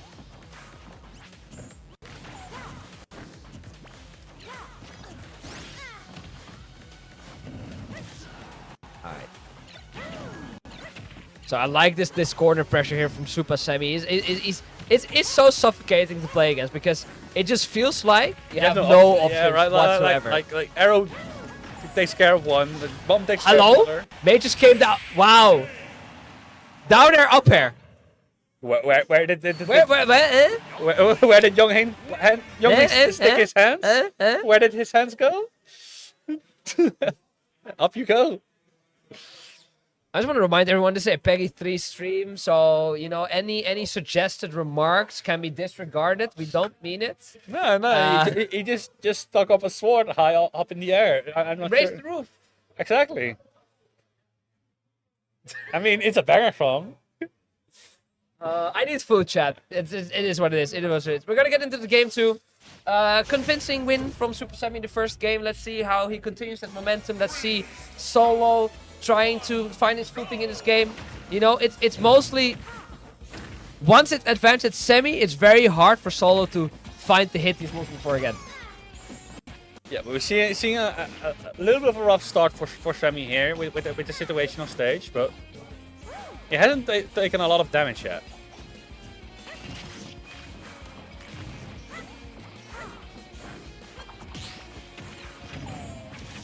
Alright, Luma dies. Luma is dead here. We're gonna get a very, very evasive solo here, trying to avoid the potential semi-combo. No punish on the grab though. Luma back on deck here. Yeah, and normally Solo just kind of gets the land for free because of how, the size of the Nair, but that up air has shown to be quite a good tool to deal with it.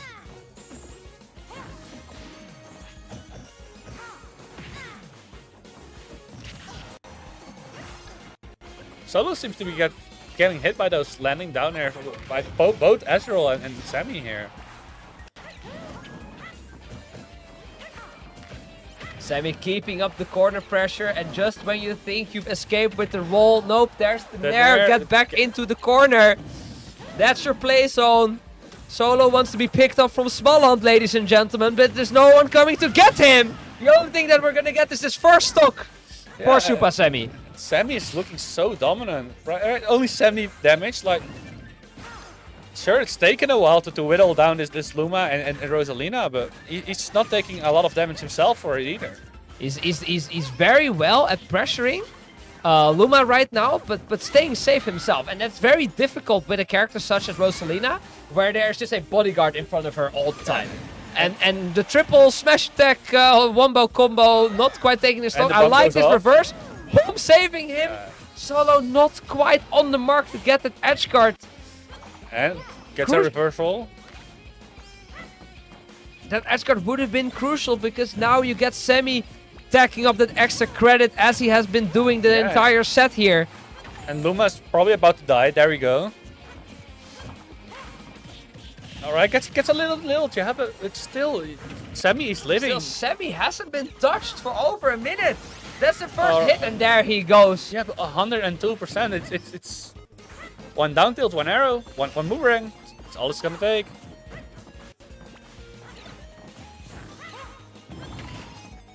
Alright, Solo controlling the neutral here with the Luma, with the Starbit, desyncing Luma, but Sammy is like, I don't care about your Luma, bro. I'm just gonna hit you. And Luma was too far away to interrupt the combo, so... Alright, gets a dash attack. Full stock lead here. Luma has been deleted.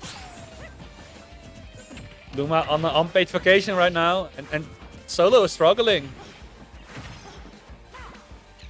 Ooh, a quick 8 now, good get up attack, escaping the corner pressure. Still not having his footing. He hasn't been comfortable this entire set so far.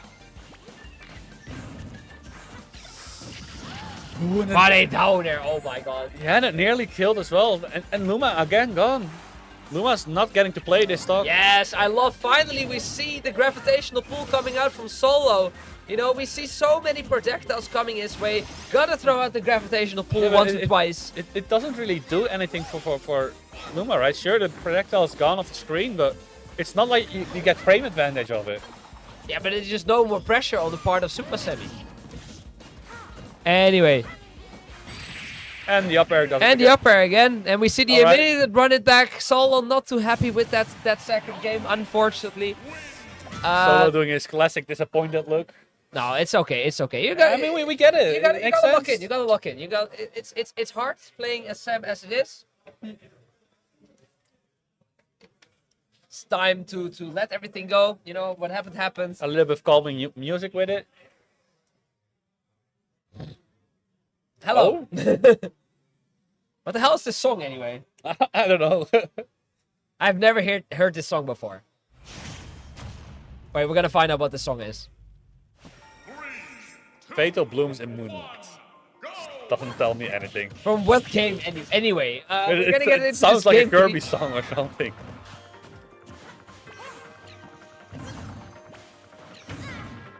Alright, my co-commentator is locked in finding out what franchise this song is from, but... Oh, it's from Earthbound. Pretty sure.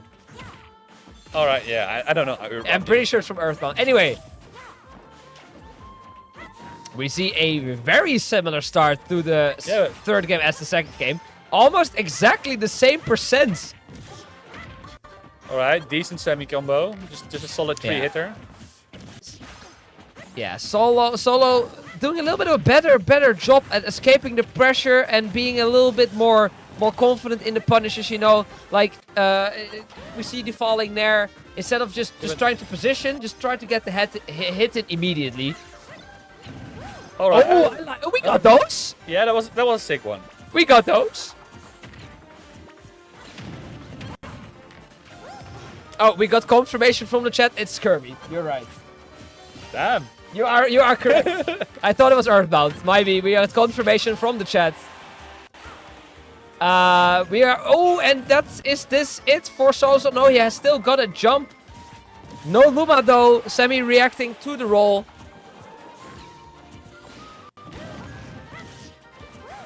Right, where's the dash attack? Well, it killed Luma. But That was not pretty DI, but he gets away with it. No tech though. does he get away with it though? Oh my god. Sammy, another tech to Jesus. I like the Nice high overshoot. recovery. Nice high recovery. I like it. Unfortunately, falls out of the dash stack. Huh? Oh hell no. That hits where? Oh hell no. Untackable as well. Nah, Alright. that's one of the worst hitboxes I've ever seen in this game. And I've seen this game for over 6 years. That's it's got to be one of the worst hitboxes. But you know, like he charged for so long. Solo, obviously, with the knowledge, you gotta give him credit for that. You know, abusing that character to his fullest potential. All right, but nice back air train. You're back to even, pretty much. Well, now Sammy has to land. Solo's not about to let him. Solo turning it around compared to the first 2 games here. But we know Sammy combo game, we know jungling damage. Yeah, but first Luma needs to go for that. Luma has been Step one told has to to- leave. Luma has been dropped off at Spaland at the IKEA. Sammy about to go shopping for some Rosalina stocks right here. What a snipe. All right, Huh? looks like they were on sale. Oh All my right. god. Yeah, Solo getting a little bit frustrated right now, unfortunately. And I think looking at how the momentum has been shifting, this is now Sammy's game to lose. Let's hope Solo can turn it around though.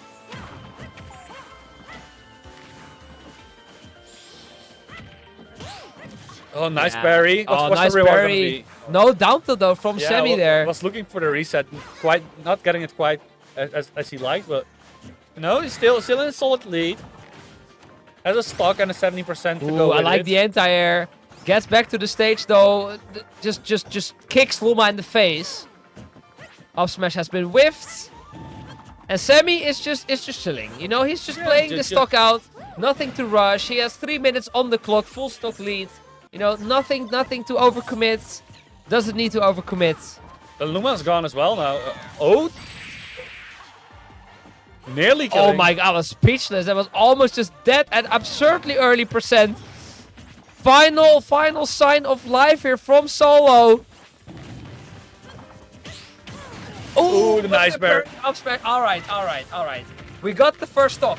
We have the damage deficit, but Oh, actually gets a second hit of the back air, but... Alright, got a new Luma, instantly gone.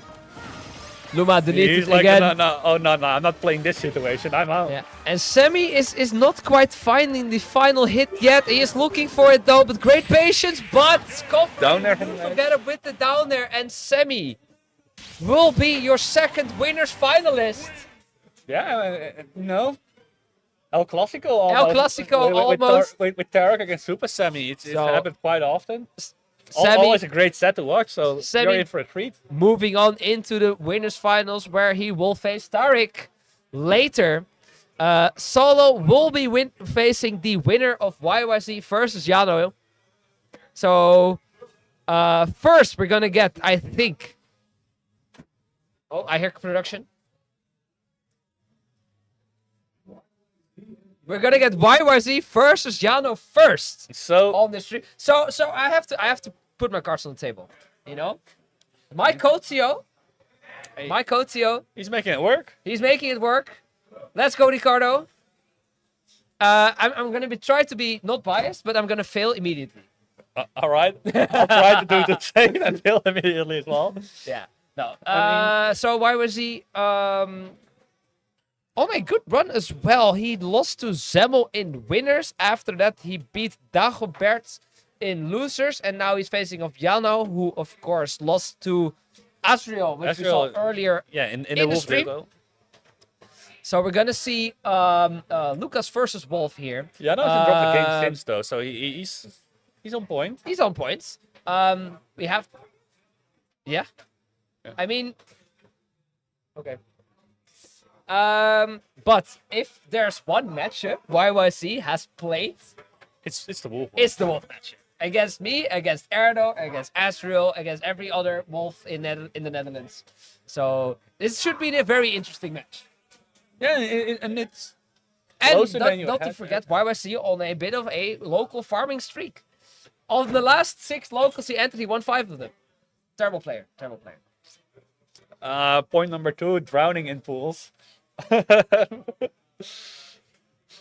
He kind of failed to drown in pools this time though, so I'm not sure what he's doing He even here. got out in winner's side. Like, who is this guy?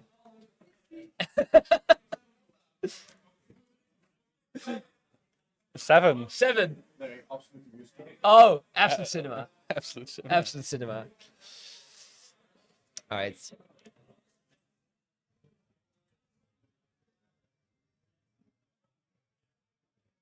Good. So while we're waiting, I'm gonna have a look at my food. No, you still got to. No, he deleted my order. I have to order it again. Okay. Oh no, not F. your piri piri burger. Wait, we have to open Thuisbezorgd as well. Because I was on Uber Eats. No, I'm not delivering to Volkan's house. Oh my grill and pizza. McDonald's. Oh hell no. KFC. Oh, good. Wait. KFC though. Can't go wrong with chicken. Ik order straks van KFC dan. Oh nee, wacht, jij gaat het toernooi winnen, dus je kan het niet eten. Dat is jammer. Anyway. Snack in between sets. Emergency chicken wing. He's just playing, and I'm just going like. And he takes a Eat. bite of it. Ah.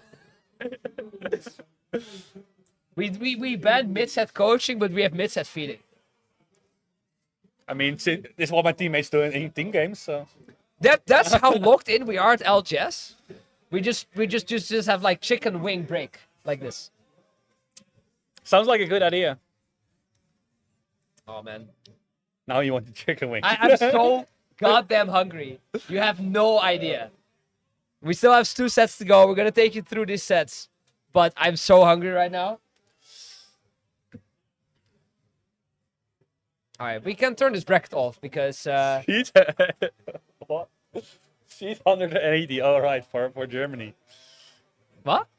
Then the tag YYZ is gonna use is seat at 180. As in, that's what CDS at the giant German tournament next Ain't week. no way.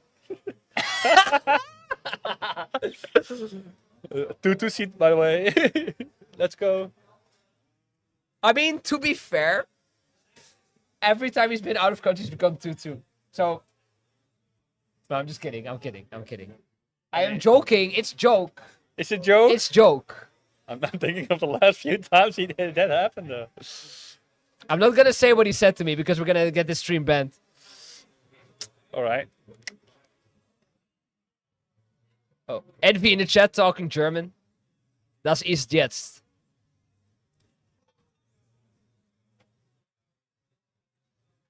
Shouts to Envy and the whole On the Verge team putting And together once again, it's business. banger tournament again. Yeah, no complaints from me. Yeah, the only complaint I have is so goddamn far from my house. But Yeah, I mean, took me a good 3.5 hours to get here. I Probably mean, around at the least same this for you. time I can do the correct route. So I'm not 3 hours, but only 2 hours on my way. Yeah, my All right. trip got longer because of changes in train schedule. So. It is what it is. Here we go. YYZ Lucas versus Jano. All right, starting with Lucas' best stage according to. All right, 40% lead from Jano. Okay, let's see how well YYC can adapt to the Wolf, because you know he should know this matchup. I don't know if Yano does knows the matchup. Very good Wolf flash to just. I can't think of a single German Lucas. So. Oh my God, he went for the up smash immediately, but a German Lucas? No, me neither. Actually, I feel like we're forgetting like a very obvious one. Nick Free. Yeah, there we go. There it is. There we go. There it is. Ooh, but the roll in getting caught by the down smash. I told you, like, I feel like we're forgetting a very obvious one. Yeah. Yeah. Anyway. He's even been here a few times, right? Yes. Yeah, all right. We're bad casters. It's okay. It's okay. It's been a long day. We're getting tired. Hopefully these players are not getting tired yet, so they can provide us with some good gameplay. Didn't hit confirm to get the backer there. Pika Freeze coming out. Great low recovery from the Wolf. From Yano here. No jump. Oh, jump did get refreshed, but the down smash. Yeah, that 2-frame is so lenient. And once it hits you, you're just dead. Alright.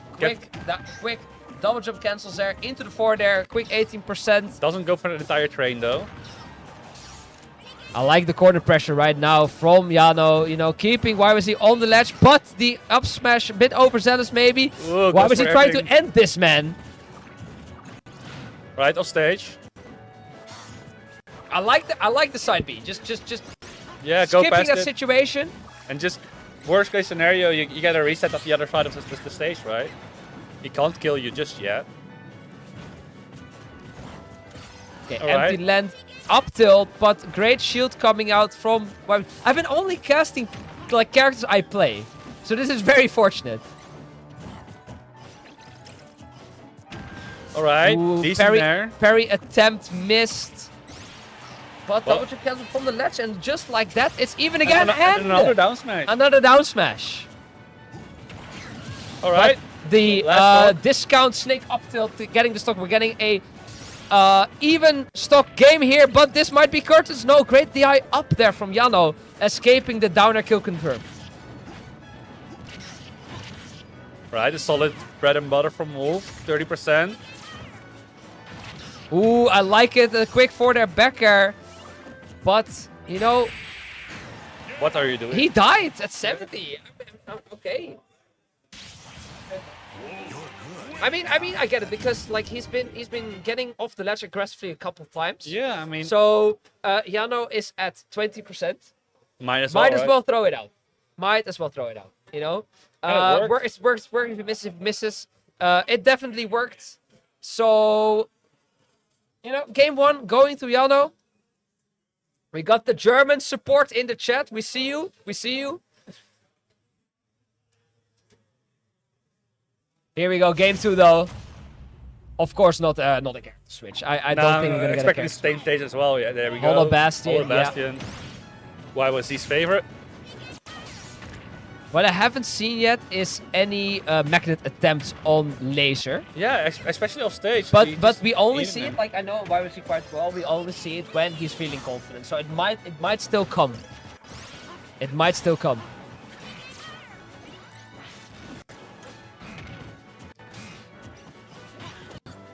Okay, F smash attempt missed. F tilt punish. There's the double jump cancels there from the ledge again. Guess the stage for free. Right, a throw. Oh, he's gotta watch out for those aggressive options off the ledge. Yano will catch on one of these times. Ain't no way he just went for that. Ain't no way he just went for that. And then he. Oh, Ah, that's unfortunate. yeah, but it's still. He tried to armor through the ups, like the wall flash with the up smash. Yeah, and it nearly worked as well. Just a couple of frames off.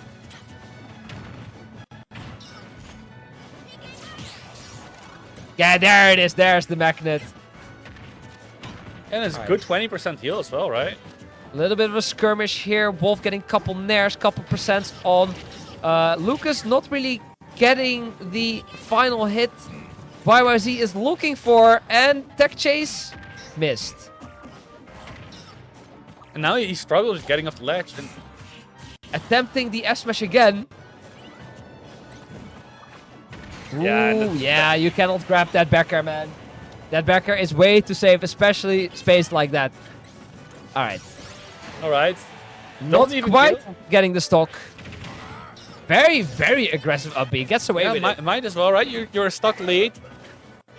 You've been too framed quite often. Up throw? Not yet. Probably not killing Not yet, yet. so- No, no, no. There it is. The upper auto cancel to the forward there, reacting to the get up attack. Let's see if we can get some Lucas cheese going, or if Jano will carry this all the way to a game 2 or like a 2-game lead. Alright, throws him off stage. Off stage. Ooh, reached the jump. No down smash though. Yeah, barely off on the timing. Ooh, no side B, and this is a very difficult angle for Lucas. Gets back. No jump. No jump, but does get back. Very, very good ledge coverage here from Jano, if I do have to say. Like, he's getting a lot of mileage from these corner situations where YYZ's on the ledge. You know, just keeping him there, throwing him off time and time again. Nice ball dodge read, not quite getting the stock. Gets footstool. Ooh, no dash attack punish there. Yeah, and it should be. Alright, alright. Yeah, alright, we're gonna run it back. We're gonna run it back.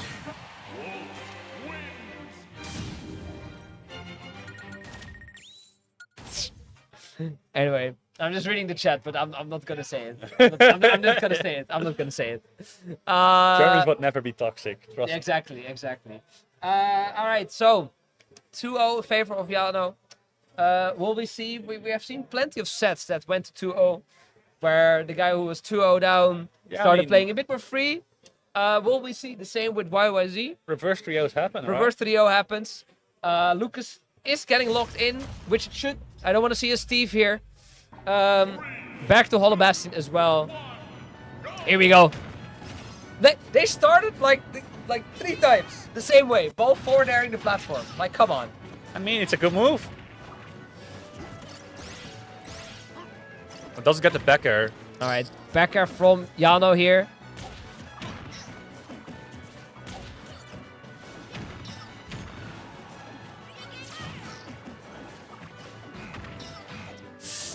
Misses the turnaround. Becker gets a forwarder instead. That could have been curtains, but instead YYZ getting to live, giving it another chance to come back. There we go. Good forwarder out of the corner. Yes! And there we go. Yes, that's what I would like to see. That's what I would like to see from YYZ.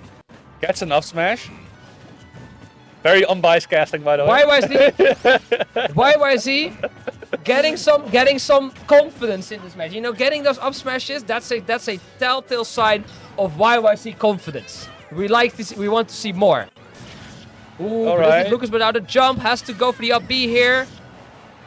Still not enough. Yeah, but the recovery goes very far. Yeah, and Just on ledge a little bit too long. ledge invincibility running out. Jano evening it up.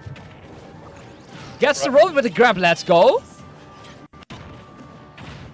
Down throw dash attack. Simple wolf bread and butter. Great DI on the dash attack to avoid getting the forward and reset. Ooh, no jump here for Wolf. This could be massive. Again, those aggressive side Bs. He's letting him get away with those aggressive side Bs, and I feel like Jano is playing them really well, just waiting for YYC to commit to an option and then going for the side B. Alright, gets an up air.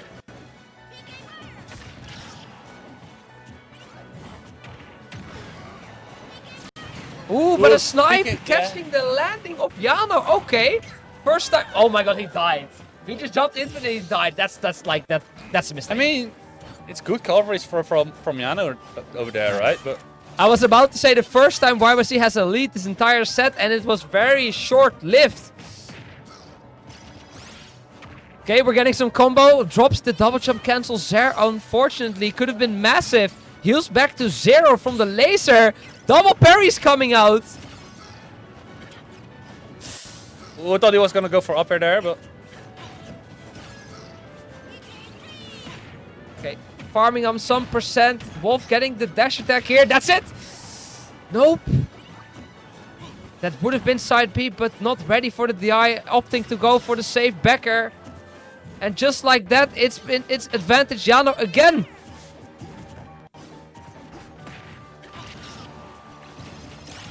YYC has to make something happen here, or it will be curtains for his tournament run.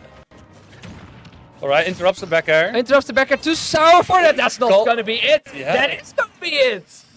Okay, the clutch PK fire. I don't think that was optimal of the eye. I don't feel like that should have been killed. Yeah, even if he died optimal, right? He used his jump to get there, so Yeah. I don't think Wolf. Would have been PK Thunder, would have been PK Freeze, would have been down smash. Should have been at least curtains anyway, so Yeah, it doesn't really matter that much. YYC getting one on the board. Step 1 of comeback completed. Let's see if Jano can deny him the momentum. Jano's been playing well, I have to admit. YYC is getting like more and more into his game as the set's progressing. Yeah, we've seen more like absorbs and the up smash. Exactly. So we see the Germans in the chat having faith in their boy. Let's see if he can deliver. Pokemon Stadium coming out. So Jano counterpicks to Pokemon Stadium. I can see it's a good stage for both. Ooh, great DI up again. Yeah, he seems very confident in the. In the Lucas matchup. Ooh, but the jump has been called out.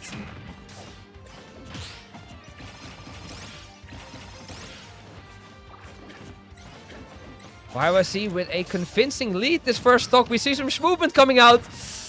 Doesn't get the tech chase he wants. No jumps, but alright.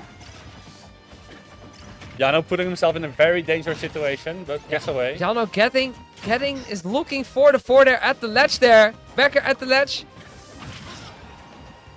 YYC going for a very aggressive reversal, trying to get the back throw there. Again, get the back throw and getting punished. He's just fishing for the stock, right? He has to get back to the ledge. There it is, and finally, ooh, does get back by the skin of his teeth. Sour up air, not getting it.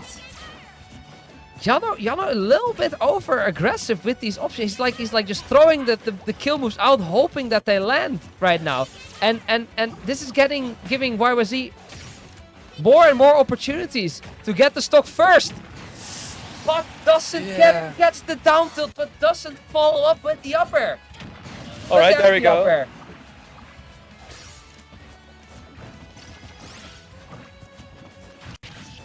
Sad to see your lead go like that, but at least he's back to even instead of a lead. Back to even, exactly. No laser coming out. Jano catching on to the magnet habits of YYZ here. Ooh, jump out of shield has been covered. We are seeing a very, like, way more back and forth game than the first two games. Very good coverage here by Jano. I like this cover with the Nair and the down smash. Oh, actually, gets a PK freeze. We take those. That was not intended. But it was cool though. Okay, gets the side B, attacking up more percent. Why was he covering his recovery with the PK freeze? He literally went for the Tatum on down smash, roll in down smash. Yep. Alright, nice forward air. Yeah, but whipping the F the wrong way, and Jano is saying thank you very much. Yeah, I have to. Oh, all right. We take those. I think he did go for the play. I don't think if it would have worked if the grab was spaced correctly. But it's the equalizer for this game. I want to see a game 5. I want to see my Kotio get to this game 5 at least. But not if Jano has anything to say for it, and that's it! That's the move, that's the combo, that's it! I already knew it was it when the backer landed. That's the wolf, the Charlie the King special. And YYC unfortunately falling to the confidence of going through the wall flash. I have to give props for that. Yeah, I mean, if it fails, you're dead, right? So that's well, so Yeah. Gotta give him up for it. Very, very confident in his execution. And it's just guaranteed. Right there. It's just guaranteed. Alright. So, Jano will face Solo, who is waiting Why was he unfortunately dropping out at 9, I think. 9th? Yes. Barely missing out on the top 8. Well played, well played. But just not just one hit and Wolf is broken. Wolf is broken. Right. Next up. And I always like to see a Wolf on my screen. I'm not biased. yeah, I'm biased. I'm not as a fan. As a but- Wolf but- main, I'm biased. I'm biased to some Wolf game. What's this guy doing here? This guy back again. We're getting our... Who doesn't like to see Wolf on screen? Let's be real. Yeah, I love that combo. You know, I play Wolf myself. I love that combo. It's so nice on floaties. They just get hit every Yes, time. It's yes, so nice. yes. And it's pain in my heart because that's my Kotio right there. Oh, That's yeah. my homie right there. But you So cannot- fuck you, but well played.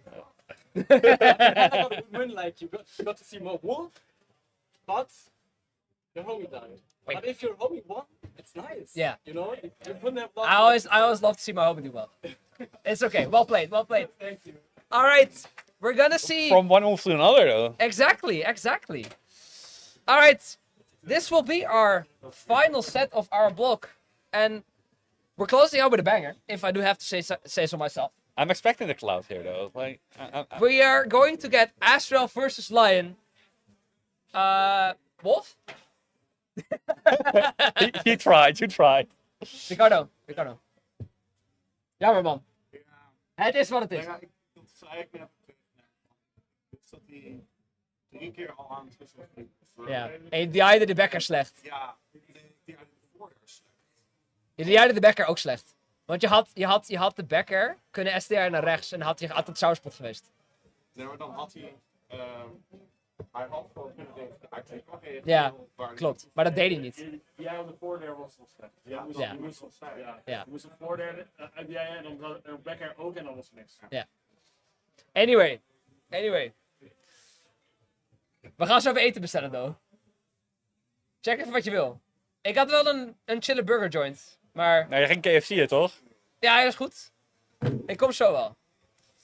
Anyway. Our final set of our block. It's been a banger. It's been a banger. Mostly game 5, game 4's. We only had a single 3-0 Yes. by the hands of Super Sammy. You know, build different, Super Saiyan. What can you say? Yeah, he's gaming. We're gonna see Astral versus Lion. Lion, you know, Link extraordinaire. Lion dropping to Super Semi after that clutch win on Dagobert, so he finds himself here. Astral dropping to Solo, you know, after the MK experience, so he finds himself here. And there are fist bumps all around. They're getting into it. Let's go! Winner of this top 8 qualifying match. Cloud versus Link, the two swordies.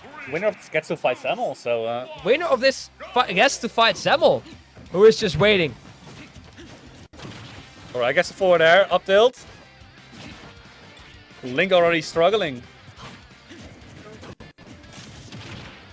Oh, Oh, wow. nice Ready for awareness. that. I like the awareness there.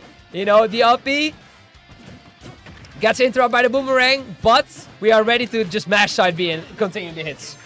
Even better, you know. Like, instead of 12 damage, you get 25. Ooh, misses the attack. Oh! Okay. Astral, chill. It would have been funny, though. Would have been hilarious and epic, but no. Yeah, back air closes out that stock.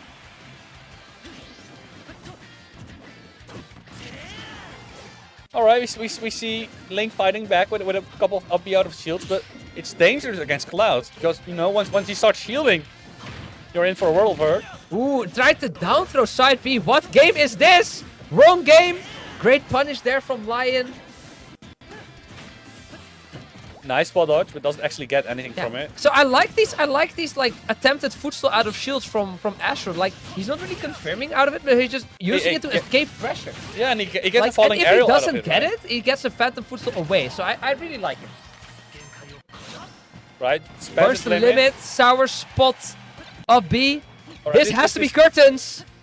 No, like fumbling. You hate to see Guard, it. that's You hate a to see it. Critical mistake. It was the the freest of edge guards. Everything gone, jump gone, air dash gone, limit Yeah, gone. and you have this world-sized Nair, and still somehow you manage to trade stocks in the worst possible way. Yeah.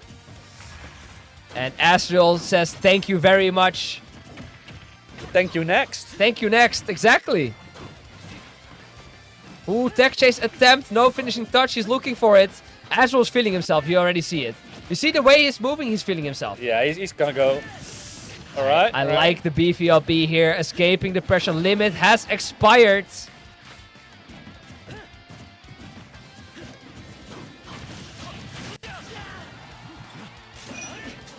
Huh? Someone's throwing with glasses.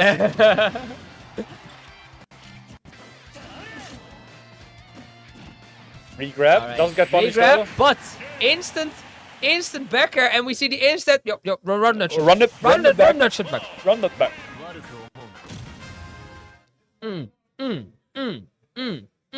Yeah, you like that sign, huh?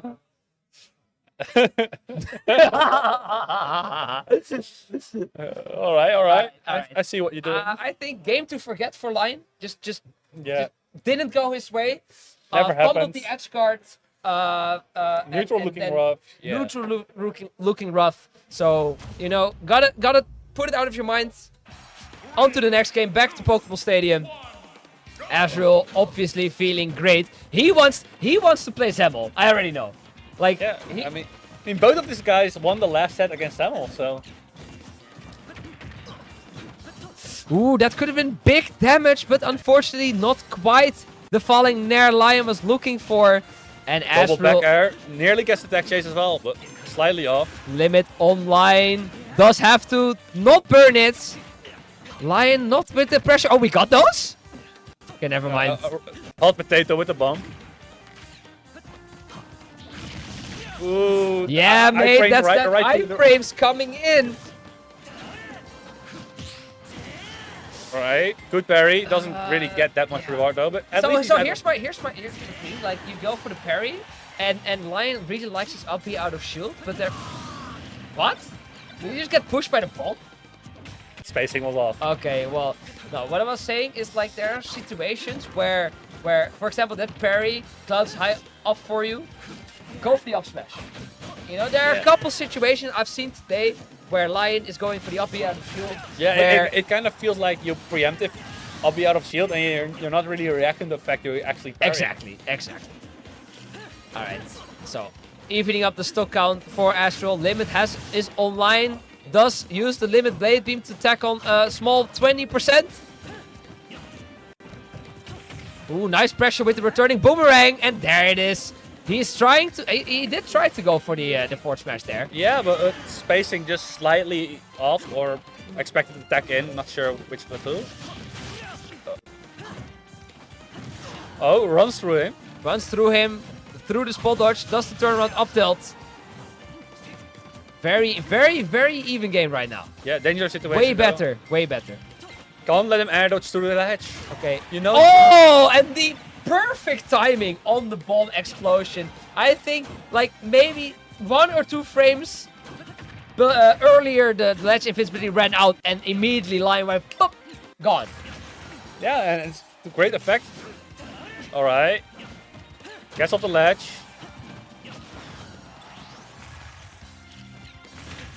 Oh, I love the bomb recovery. Even Azra was not ready for that.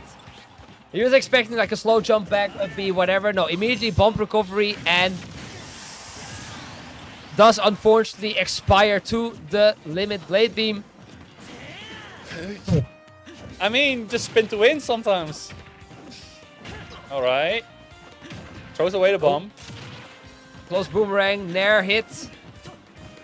Let's trapping Pressing here. there. Yeah. Somehow Astral escapes all this pressure. Very aggressive. Ah, very aggressive landing from Lion, and Just got mashing. unfortunate Yeah. SD at the Yeah. end. 2 games and 2 unfortunate moments for Lion. Yeah, Which the were- first which one were was preventable. that, you know, failed edge guard Yeah, resulting in and his now death. this SD at 40. And you know, you cannot do that versus Astral, especially a motivated Astral. You know, he's a loser, he wants to win this tournament. You gotta get those opportunities. So let's see. You know, can we see a turnaround like Lion did versus Dagobert? I really Can hope we so. see it? Alright, tries to set up the zoning, but Azul, you know, barging right through it, getting the down tilt. Right, good nair.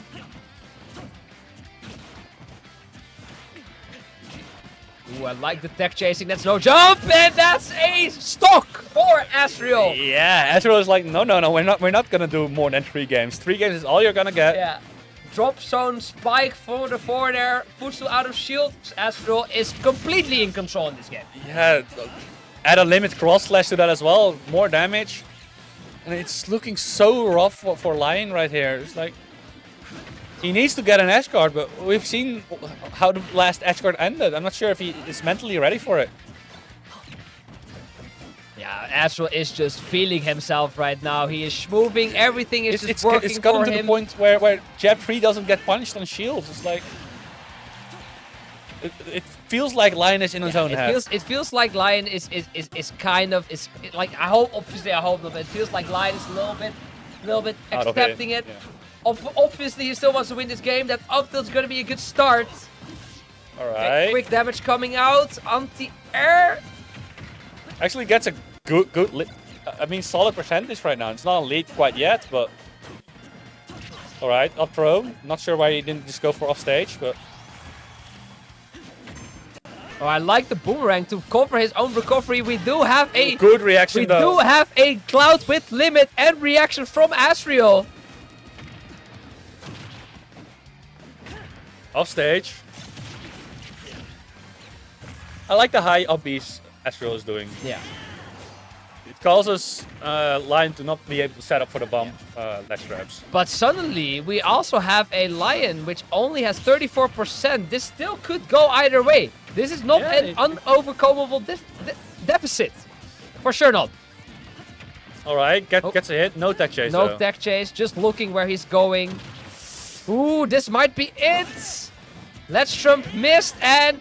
Oh! Cloud grab sucks! Oh! A little bit of fumbling, you know, it happens, it The happens. case in point why you're never grabbing as Cloud. It happens to the best of us, okay? You know, we're just gonna let that one slide. We're gonna let that one slide as we're getting flamed, Just and S-smash that's in, going to right? be the set. If he had 10 more percent, but he doesn't. Yeah, or just charge a little bit longer. I mean, it's like minus 50. You Where is can. bro going?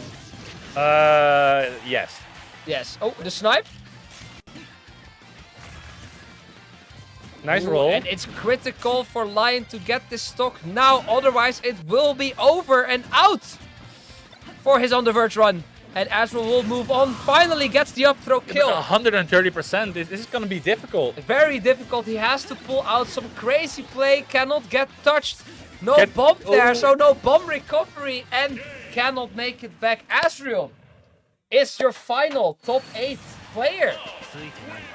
3-0-0 for Lion. And you know, instantly gets to fight his good friend Samuel.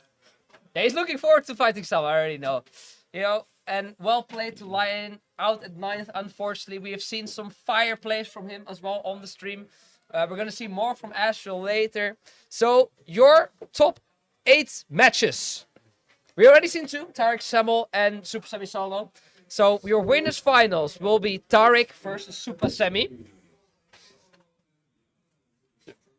Loses And squad. then in losers, we have Zebel versus Astral and Solo versus Yano. But- I only think Jano's the surprising factor here, Yeah, right? I think Jano's playing very good. Yeah, like what I've he's seen, well they've been deserved. very good, very good. But we will not be the ones to take you through those final sets. We're gonna give it over to our lovely cast of colleagues. Been a pleasure. Been a pleasure. Been a pleasure. Don't go anywhere. We're gonna go to a small break, grab the- some drink, And then you grab get some snacks. and then you get. I believe it's gonna be a rabbit it's and gonna be a Dagobert, rabbit right? and Dagobert taking you through the final match of top 8. Don't go anywhere.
we have reached the final 6 combatants who have been tearing through bracket today. It's on the Verge 2. My name is Dagobert. I'm joined by the always wonderful Rabbit One. How's it going, everybody? And our 6 remaining competitors are no surprise, I'd say, except one, I think. Yano is in loser's side currently, has to play solo. Kind of, I don't want to say the underdog, but there are, especially with like the Shanique DQ, there was a lot of like room for that 6th place in a top 6 to be taken. Yano, one of the 2 German invaders left in the bracket today. Indeed, that is true. And of course, we saw Yana already falling earlier in today's bracket, falling against Azrael in the Wolf Ditto as well. Not being happy about the result, but still containing his patience to continue all the way towards this top 6, where he's still fighting for his country and ever so hardly, where he needs to face off against, well, does he need an introduction? Mr. Rosalina Luma himself, Mr. Solo. It's Solo. Got second at the last on the Verge edition. This time starting from losers in this top 6. Had a loss against Super 7, who played phenomenally, but still, top 6 losers should be a doable path. Has to face the German Wolf first. And seeing how much he's been tearing to the loser, we have a 3-0 over Nova, 3-0 over Dutch Dio, 3-1 over YYZ. Those are not scores to scoff at. It's dominating. It's like almost a quarter for top 20 right now. So he's definitely tearing through this Dutch list. And let's see if he can take another name off the list in the form of Solo. So there we go, starting off on PS2, where we're going to be starting off this wonderful adventure of the losers quarterfinal of On the Verge 2. Yeah, I think that you have to watch out for Wolf, and I think that Rosalina can kind of struggle. Of course, Wolf is very keen on catching your jumps with rising forward air, with the backer, at KO percentages. But Rosalina, of course, most of her stuff comes from those aerials, from canceling them into Luma, from timing them so that Luma can get in a better position. So it is hard for her to claim that space. But of course, you see Solo just take the space, spacing outside of Wolf's birthday, because she does have the airspeed to rival Wolf. Yep.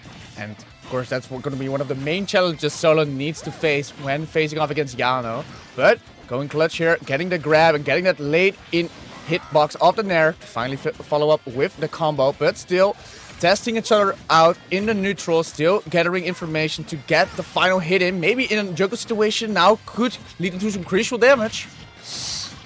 There is Solo with a couple forwarders taking it, but Luma is not hit, and that is good for him. Gets the up smash there, and that's the first start for Yanogan. Of course, you have to remind yourself that Rosalina is a super light character, but Luma is still pretty healthy this stock, it seems.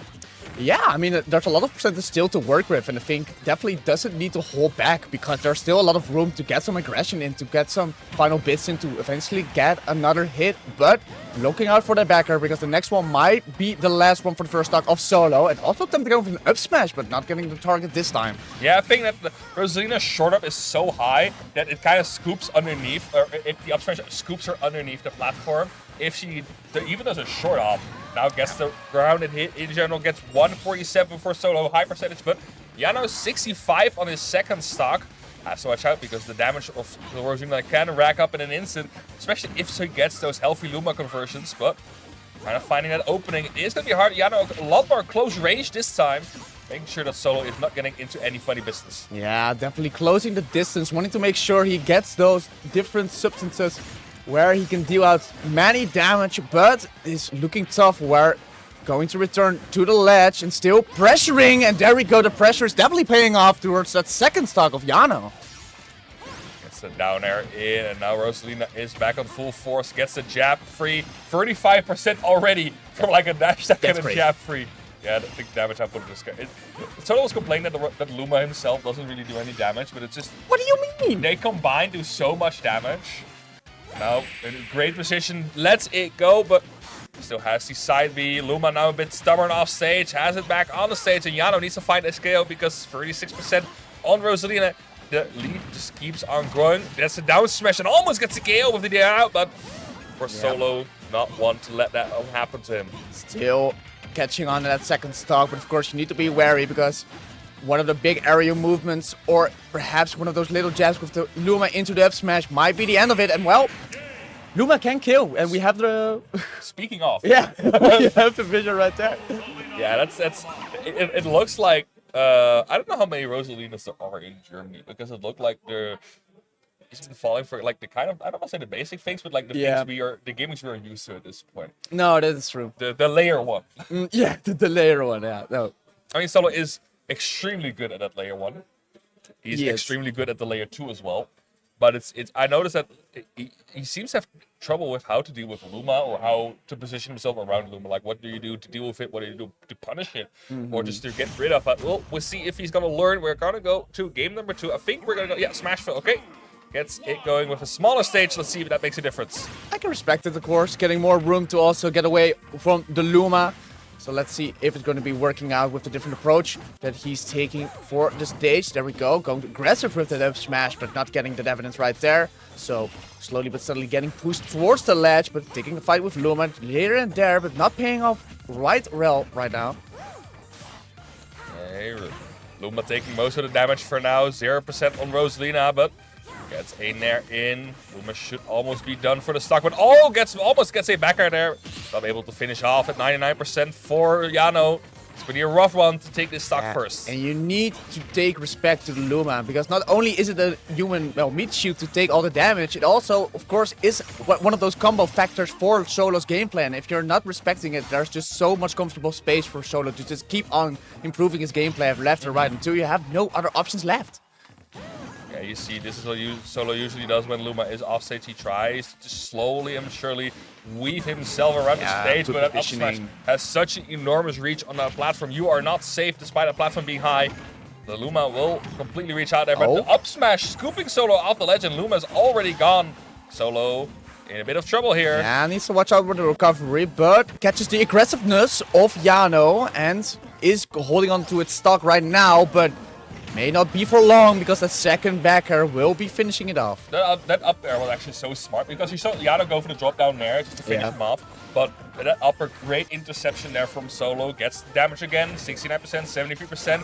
Is racking up. You have to watch out for Wolf, also a character that deals a lot of damage in this very short time. But the thing that I really know is that there haven't not been any grabs. Of course, Solo is so difficult to grab. Yeah. That's usually where Just like a that. lot of early Wolf combos start off of, from a down throw dash attack, from the up for upper. That is your way to go. That's like your bread and butter, right? Yeah. Where you want to start it off, and it's just not happening. It's like going to a restaurant and they're saying like, yeah, there's no bread. There is no break. There's no bread. I'm sorry. Oh, nice go for the up smash. We've seen it against Super Semi. A cap scoop on the ledge with the right positioning. Yeah, classic Solo up smash percentage is gonna look for another one, but yeah, this Okay. time getting a Saiyan. Uh-oh. We're getting some bread, a little bit, but still, is it enough? Because, well, Solo is looking for the main course, and that's maybe the second stock of Yano. Again, pushing onto the rage. Oh, yeah, okay, a little bit too aggressive there yet again. We do not have Brand, but we are repeatedly offering you crackers. Just take him at one point. Completely worth it. Okay. Oh, So that's watch out there. my god, that's a greedy recovery. Yes, great. There we go. Deal with Luma here. Now we have a bit of playroom here. No Luma inside, but you have to watch out. Very. Rosalina's snare is surprisingly safe on shield and against Wolves out of shield. Okay, sure. That Get in not, place. That was not the visual I was expecting with that sound effect. No, for sure, but still gets on the stage. Not punished for it yet, but still needs to take wary of that 83%. And now finally also getting a battle with Luma, because yet again, if you take it too much respect, it can end in a bad way where he's going to extend that up smash on the top platform, but punishing back with an own up smash, so perhaps a opportunity for Yano to still do something for the match. Ooh, almost gets the other up smash there, but Okay, Oh, that's a look. starter. There we go. those were two very fast doubles. This game is Like 1-2, you're done. This game is so janky sometimes, but now, oh, this is Yano's comeback. It seems to be that he is gonna finish. He's his filling out the off. space. He gets this 4 there. Uh-oh. There we go. Yep. Yep, I told you. Gets the 4 there in, gets the side B in. That is gonna be Yano. And Is stealing that also second. respecting that Luma, because yet again, if he was hit over there, the combo wouldn't hit at all, and it was just would be flown away, which had an opportunity for Solo to close Yep, it out. yep. So very clutch plays from Yano all the way towards the end to, well, Very good made it comeback. exciting. Despite of that first stock scene, Yeah. it's so hard to like Rosalina is like one of those guys like Snake, for example, who are so hard to come back against because they Mm-hmm. can set up immense walls to break through, which will chip you out Yeah. if you approach them like sloppily or lazily. I But mean, yeah, we already started with the second stock, right? With the up smash. Yeah. Just too aggressively at that Yeah. point. Just not having the answer ready and getting punished for it. But but now maybe a bigger stage might be the way to go. It's just that Wolf moves around so fast on Smashville, and with Yano's position, Wolf those forwarders off those backers, it is hard to escape. Bit of a bigger stage, we gotta go to small battlefield with a dual platform layout. Might be something Solo wished to desire, but I hear the crowd slowly cheering for Solo to get it going. 58%. Those starts from Solo have been blazing every single game. yeah, I definitely know how to start it up, how to start up the engine. But for Yano, maybe he's on Windows 98, but fortunately, after some time, he's also firing up. Firing on all cylinders, so let's see how that will be picking out. Because, of course, Solo can take these clocks relatively quickly if he has the chance whenever Yano is off stage. Respecting the recovery thus far and getting back to center stage, but the pressure is still on. These Solo up smash are starting to worry me. That is usually a sign that it's going to be a bit frustrating for him to play, but that's another one from the ledge. Neutral get into the up smash is going to be enough to seal Yano's first stock, but a lot of counter damage already being done. 66% on Solo stock.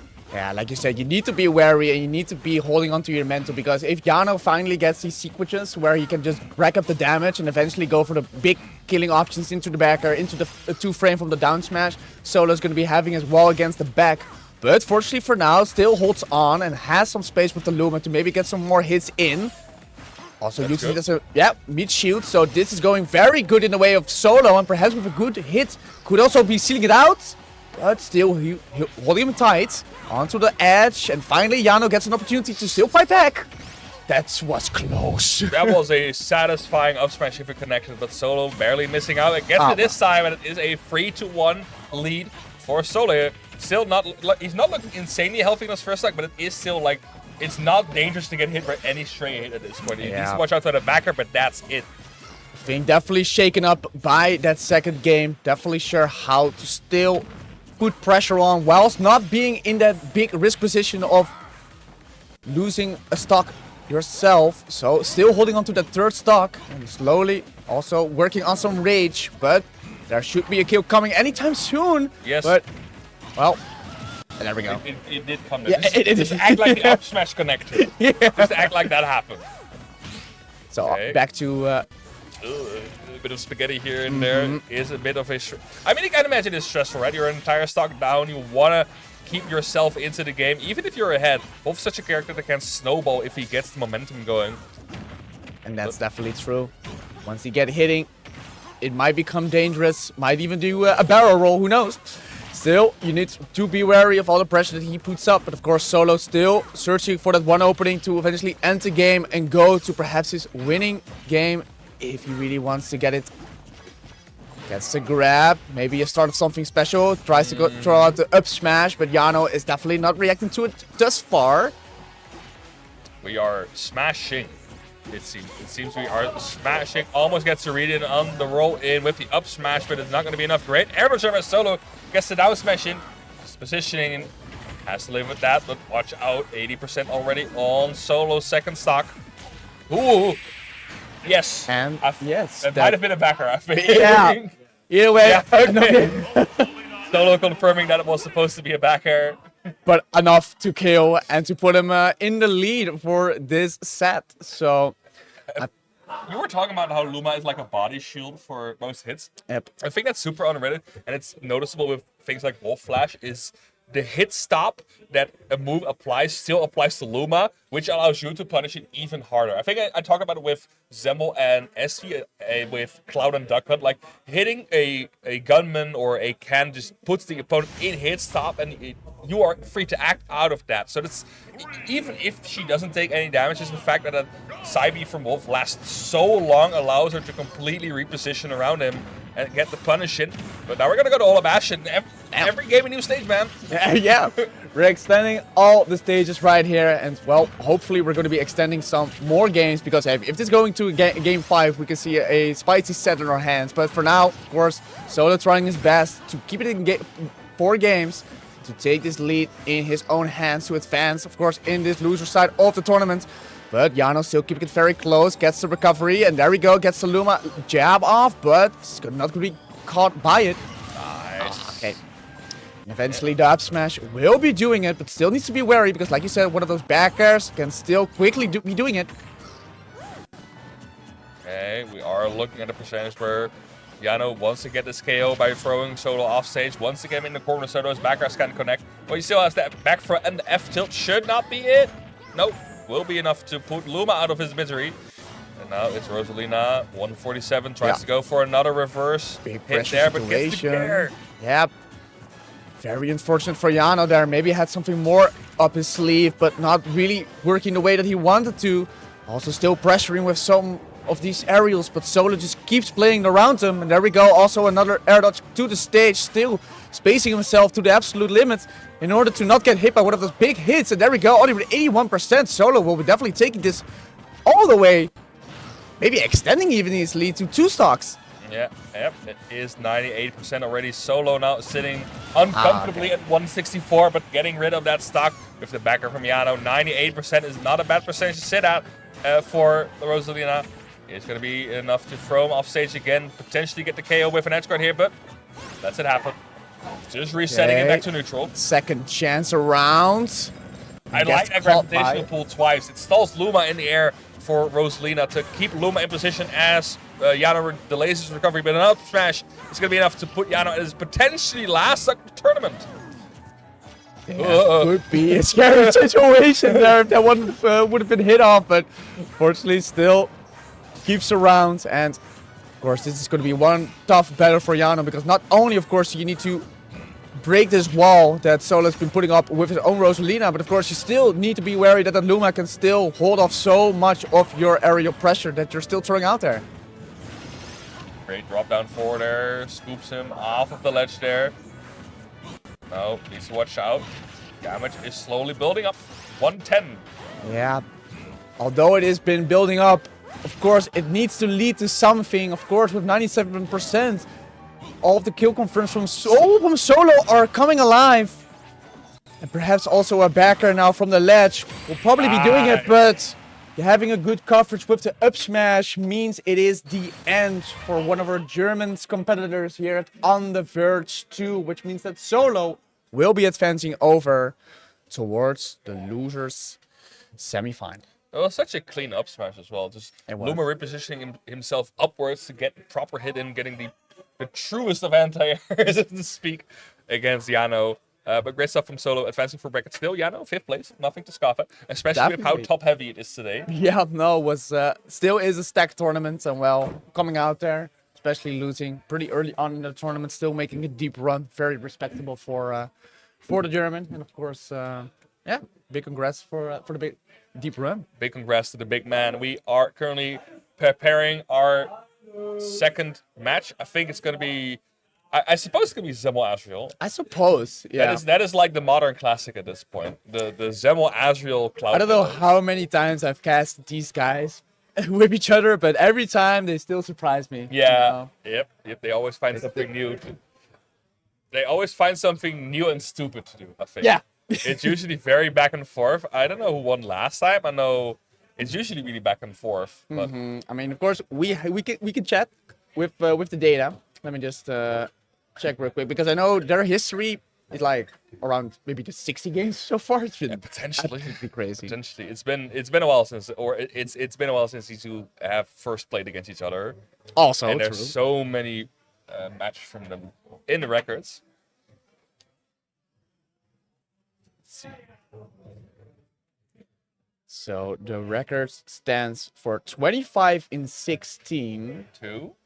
And I think that is in the favor of Zemo. Okay. And the last time, it was at On Reaction 6, which wins in favor of Azrael.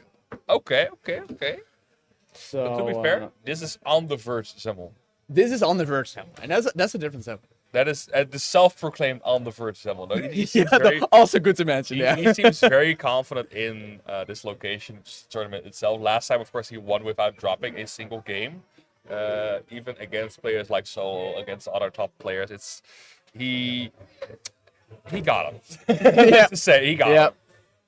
He got definitely the big power, perhaps in this part of the Netherlands, and of course on the other side, Azrael. I don't know if we have seen them at like different events throughout the year. I can only Yeah. remember the Southtown Showdown, like appearance, which he did also top 3, if I I remember. think he got correctly. second. Yeah. Yeah. So nothing to scoff at as well, of course. So No, he did at. I think he got 9th at. No, he got top 8 at main quest as well. true. Oh, yeah. So it's been, and I know on reaction also like second or something. So Yeah. but it's consistently placing in that top 8 position. Sometimes second, sometimes first, sometimes 8. It So, happens, but he is constantly there. He's a threat for every player who wants to approach that top 8 further. And now, I see they're picking up bits of I time. mean, we could just be honest. This could also just been a winners finals match. This could have also been a grand final match, right? So I think the stakes for these guys is definitely big. Of course, like you said, Zemo being the last champion, Yeah. and of course Asriel also has something to prove, right? And that point, also wanting to make the run towards that grand final spot, where we're still waiting for the winner. Of course, that's gonna be our next match, I suppose. I It's think gonna be Tyrick against Super Sammy. Also So of a course you banger. don't want to miss that one. Got a lot more great action coming through, including this set is gonna try and fix up the mic. I think we're setting up the audio for the games. I think it is gonna be clouded because I saw Azrael with the Wolf today against Yano. Yeah. It looked very good, honestly, and I can imagine double cloud being a bit frustrating. In general, Dittos are pretty frustrating. That is true. That is true. And I think in that regard, that Wolf kind of is a character that can still manage around pretty well with the approaching opposites that Cloud wants to throw out there. He also told me that he's been playing Wolf against Semi a lot. Oh, really? Yeah, so maybe it's just in preparation for the rest of the bracket, but the Wolf might be the answer. We're gonna see. It's gonna be game number 1, the Cloud from Azrael, and the Wolf, the Cloud from Assemble, the Wolf from Azrael on small battlefield. Yep, that is where we're going to be starting off for the losers quarterfinal. The other one that we're going to be having. So let's see how this Wolf will now face off against the Cloud of Zamel. Let's see. Big ouch match, which even, well, works out, okay. I'm honestly more surprised that Cloud made it back as well. Yeah, has to burn a limit here. Gets another. That should be stock actually. That's his dad, right? Yep. Definitely is stock. Coming from the down. Zero to death. Yeah. Zero to death from You're charge not down. wrong. Yeah. It was like, It's a 0 to death from. Oh, whoa. oh, it was almost a sheet break. We are already swinging for the fences. In Well, this. okay, if you played against each other for this many times, Yeah. about to happen, right? About to happen. I mean, it is their like 40-second match. Something like that. So it's going the distance, but let's see if it's going to be the same for both of these gentlemen, because of course Samuel still needs to get rid of that first stock of Adriel and still spacing around it pretty well. Still Yes. waiting it out, and of course gets the parry there. We are at these hours of the bracket. Oh my, that was one hell of a call. That was a call out. It did not happen because Wolf there is enormously big for some reason. But you see Azrael going for these like heavy callouts against Devil's Cloud. Wants to get a big hit in to properly seal this advantage through. Oh, you see Zemmel also waiting for an overextension from Azrael. Yeah, wants to get that bite in to just get something going. And there we go. When in doubt, dash attack might be your best friend, especially if you're Cloud. And there we go. One stock, two to go. Going to be difficult with the way that Azrael has been spacing himself with those aerials. That's to watch out. Zemmel is slowly but surely making that comeback. It's a bit slow, but it works out because he's avoiding Wolf's hits for the most part. Now gets the forward throw in, tries to go for an punish, but the hit of the down B of the up B downwards is gonna be enough to properly get Azrael off of him. But the forward tilt closing out that second stock for Zemmel, and the Wolf is looking on fire. Yeah, this Wolf has definitely been, of course, pointing at all lasers, but again, also giving a big challenge here to Zemmel in this first game. Definitely putting him on a bit of a difficult curve right here to kind of get his game plan going while still keeping him on the edge. And there we go. Not giving him any wiggle room to get his own openings. Also not falling for that up B. He really needs to fight in order to get something going. Perhaps with the limit, it can make a big change happen if he gets one of the big hits, one of the big openings. Still pressuring on. Okay, big little shine. I mean, wants to call out the limit late beam, I guess, just to make sure that Zemmel does not freely use it in neutral. Wants to wait waste his time, but Zemmel now in a position where he gets KO'd by the back air. Clean hit, calls out the shield drop there, and Zemmel with a actually getting 2-stock in the first game despite their amazing run so far. Azrael is looking on fire with that wolf. Of course, don't forget, this is Zemmel we're talking about.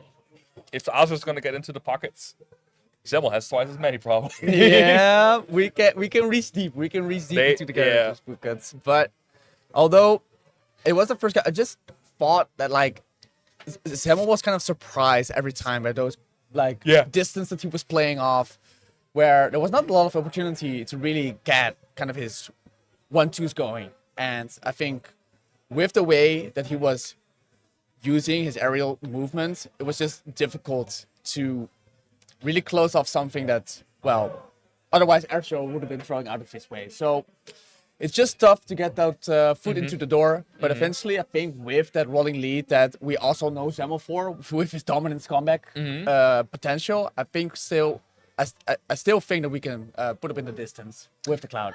So we're going to Yoshi's actually. Oh yeah. And that was an interesting choice. I mean, we seen it against Tarek, and it worked out pretty okay. But against Wolf, also a character that can really help, where the wall jump can really help. It is going to be a bit of a tricky bag to get going, but Azrael quick start, gets 41%. The platform layout is so good for that Cloud, for the Buster Sword to properly slice through every position that Azrael can land here. Yeah, definitely opened up some more movement possibilities. There we go. Also planning on that top platform in order to get that up going and giving him some more space. And with the limit on deck now, perhaps be a good way to get the momentum going. But of course, Azrael also playing it accordingly, still putting up the pressure. And of course, like you said, also putting up some shines in order to not just randomly get one of those cross blast teams. And there we go.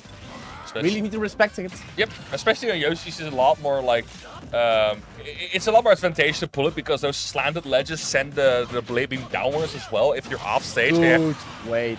Yeah. Gets a down smash in, first stock for Azrael again. Zemmel looking like he's in a bit of trouble. Does not find the hits he wants to. It's Yoshi just these stray hits he gets. It's not super long disadvantage or super long advantage state he managed to get. Again, Ooh, actually survives that. Yeah, could have been some trouble right there, but eventually still respecting the recovery. So holding on to that second stock for now, but Zemmel definitely needs to get one of these stocks of Azrael because the momentum is still losing out of his hands. Okay, tries to go for some openings, but Azrael's shield currently very low. Goes on the offense just to keep his shield running back to full size. And now it's Zemmel with the limit.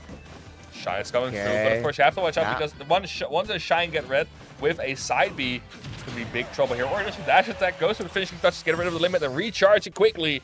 Because you want to have it as fast as possible. You see the effect it has on Azrael, but he hasn't been really able to hit it. Great up smash, and suspicious DI from Zemmel there. You need to be wary of it. You, of course, get that drag into the up smash. And, of course, on Yoshi with the lower ceiling, definitely curtains right there for that second stock. So, in a difficult position now. Definitely a tough hill to climb if you're Zemmel right here. Zemmel seems breather. a bit frustrated. Yeah. Having trouble getting off the platform is, of course, one of the truly advanced techniques in Ultimate. Getting off the platform with a move. Tricky if you cannot land it, but it is for a character like Cloud who really can add a lot of pressure with these like fastball backers from the platform. It's so hard to deal with. Yeah, the most difficult thing that I kind of like realized thus far is that I think normally Azrael is just or holding neutral stage very well, just not giving space for Zemmel to kind of get slowed, or he's just sitting on the platforms and then of course also not giving an advanced position for Zemmel to kind of get things going. So it's like one of the two, and he still lets him guess, which just does not get Zemmel an opening to really put on the advantage that he has created with the opening. So every time, every clash is just so much pressure, so much work for Zemmel to get something going. Whereas Azrael, of course, sitting with a clean lead, really doesn't need to feel the pressure. Yeah. Wants to go for the KO here. We saw the up tilt earlier. Does not quite reach the platform, but Zemmel in a position where he can get the KO himself, though. Great blade beams there to close Azrael's recovery options off. Beats him to go low. Moving conditioning for the spike, potentially gets the forwarder in now, and that is going to be Zemmel with the limit. Tries to wait it out a little bit. Not eager to deal with that. This is what I can call Zemmel o'clock, because I can see a comeback happening right here, right now, with that big limit, if he can... Oh, do something with it. Well, If he had it. If he had it. If he had it, though. That would have been nuts. Unfortunately, yeah, well, losing it at the moment, of course, there is still a possibility to get it back, but with the pressure that Astro has been putting on, it may be difficult for him, because, well, there's a train of backguards going, and perhaps one of them is going to be hitting, well, patiently waiting and still getting a punish off with the dash attack, so still don't count Zemmel out, because, well, he gets closer step by step, action by action. Use the laser to force Zemmel to either shield or jump, forcing him in defensive positions, but... Maybe in a pair, yeah, okay, until, but yeah, eventually one of the backers should be doing it, and well, that was one, which is going to be enough. But I saw some hope at the end of the tunnel there. I saw some light at the end of the tunnel. Definitely some adaptation eventually, and I'm very curious to see what the next stage pick will be, because I don't think, well, Yoshi was worth a try, but I don't think it's going to be... I think they're running it back. I think so. Okay. They said so. At least I heard. Yeah. No. I might be mishearing things. Rumors may have it that we're going back. I think it is like the way that Wolf recovers on that stage is a bit more tricky, because Wolf usually wants, like, if the ledge here, you want to recover like here, so you can either up B to the ledge or side B on the ledge for your timing mix up. But the blade just goes this way, and that's kind of in the exact position where Wolf wants to have the recovery angle. But of course, Wolf needs to be off stage for that. Yeah, no, and that seems to be the more difficult part at this point. Yeah, taking good control of that center stage, also to the platforms, just keeping him guessing every single time. He wants to get a good approach in and wants to make sure that he gets all the best action of that one opening he gets, but still making his life difficult. And, well, of course, making a reverse comeback is not only difficult against somebody, it's more difficult against, well, one of your tougher opponents, that being Ashville. And even more so if you know each other so well. Yeah. All right, it seems we're not going back to Yoshi. We seem to be going to Brinstar Depths, apparently. Oh, I'm down. Interesting. I'm down for that stage. Yeah. Good stage, what can I say? But perhaps something like we saw a little bit earlier, maybe small battlefield, perhaps taking it more to the neutral stage. And yeah, from the reflection, I can see we can go into small battlefields, which you can also respect if we're not going to be having a character change and it's not going to be happening. So still sticking onto the cloud, like you said, that could be a speculation on switching off, perhaps because I think in some other encounters we also saw him switching back to Bowser. Yeah. But I don't think the Bowser may be ready for it. Maybe he just feels it with the cloud still. I can still see it happen, so let's see how it will be working out in this third game of this very decisive losers quarterfinal on the Verge 2. Which is start. Okay, Zemmel already taking it a bit more slow, but of course here's Asriel. You see him retreating to the platform, not even trying to get a counter hit. He just wants to play it safe, get a bit more laid back to the ledge. Lets him escape. But a big backer coming through and a down air from Zemmel, pushing his confidence back up a little bit. Gets the limit in there as well for free as a bonus, but that is going to be paying him back dearly. It's going to be 82% double hits up there. It's going to be both Wolf jumps down, but unfortunate landing there from Zemmel. Yeah, well, it is a very good beginning, but maybe a better answer for Asriel, because the lead is not going to be very long. It is going to be the very back answer there for Asriel, and as well as a parry. Yeah, Asriel is still in these gaming hours where he still wants to maintain the momentum that he gained in the first two games. Yeah, the parry timings are really on point from Asriel. Of course, he knows the timings. It's so important for playing against Cloud to get those parry timings, because his stuff is not like it's safe-ish, but it's if you parry it, it's definitely punishable. You have to go in for that parry. Some more wiggle room if you enable it, but you need to be wary of those big aerial pressures, that being the back air of Zemmel, and is going to be taking that second stock, so in a crucial position now to perhaps finally get a game on the board. You still need to be wary, because Asriel can be quick with finding these sub-good. Okay. Tries the eye out, but does not get a fallout from the up B. And now you see Zemmel taking that position on the platform here. Tries to go for the limit, just wants it going, but it's going to be the up B on the platform. Not the biggest punish from Asriel, but enough to properly get him into that back air KO percentage mid-stage. And also important percentage. Oh, there we go. Pushing him back again to the ledge and also has the limit on board. Could perhaps be deadly, not getting that downer that time, but still putting up the pressure with the limit crossbleed. Still putting him in the air and yet again making a tough challenge. But be also not connecting, so of course with all the damage that Azrael has been racked up with, all of the favors for Zemmel to finally get his spacing on the board and eventually perhaps get the game in his pocket if Azrael maybe has something to say about it.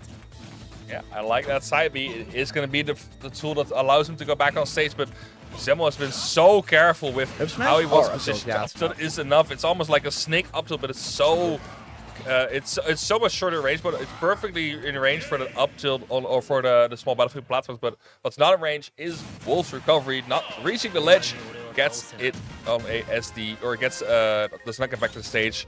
And we are going to return to the ban phase. Small battlefield worked out well, but it's just the patience of Zemmel that game, just properly, not even like taking the first shot, just letting Wolf do the work and then punishing it afterwards is so important if you get in the proper defensive positions. Yep. If you get stuck on platforms, it's not going to be the way to go. No, it's going to be a tough end right there. And like you said, just playing well with the lead that he has created from that big first opening stock and eventually closing it out, where of course it was still close towards the end, so still needs to be wary. And of course, you're not going to be getting those openers every time against Azrael, so you still need to make sure to really work your way up towards that comfortable lead where you may, well, again, play around that game plan. But of course, still, you need to be making it through. And we're going to be taking a different stage in the form of Caleb. We're going through all the stages almost. Again, we are doing a full tour on the stage list this time. I think the only stage we have not seen in this entire playthrough is FD and now. So let's see if we're up for some surprises or if Samuel, well, will be depleting Azrael in just 20 seconds, but will still be taken alive. Great parry coming in from Zemmel, goes for the upper to catch Azrael's landing, and now we have been going a little bit hard on those backers. They have not been connecting, but the shield pressure of them is also just enough. Tries to go for a return to the ledge, but doesn't get the punish in. Great empty hop back throw by Zemmel there. Ratting up the pressure is the 124 on Azrael. Needs to watch out for that backer. It is going to be the one thing to go for. Yes, that is the main point of focus for Zemmel right now. But at the same time, we're also seeing the back air coverage back there from Azrael, so maybe eating a own piece of his own cake, perhaps. He still needs to be wary.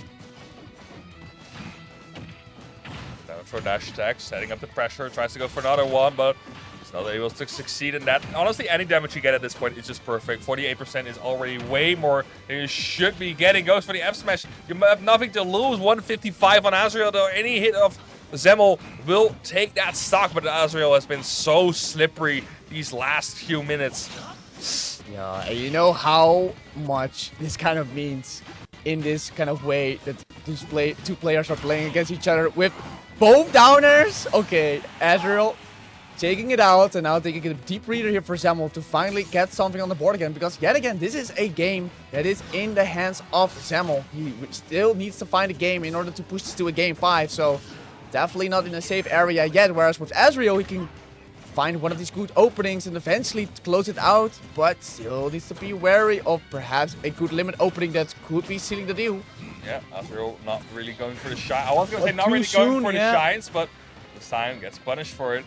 Azrael now in a bit of trouble. Zemmel on the momentum here. Gets a great stock so far, but not finishing off the cross slash. Might have hurt him nearly. 126 now. Yeah, it becomes more dangerous territory here because Zemmel has been playing his cards perfectly right now. Still respecting the approach options from Azrael, but there we go. This time falling for a grab. Fortunately still gets alive. Not going to pick up by the 4-tilt or the 2-frame.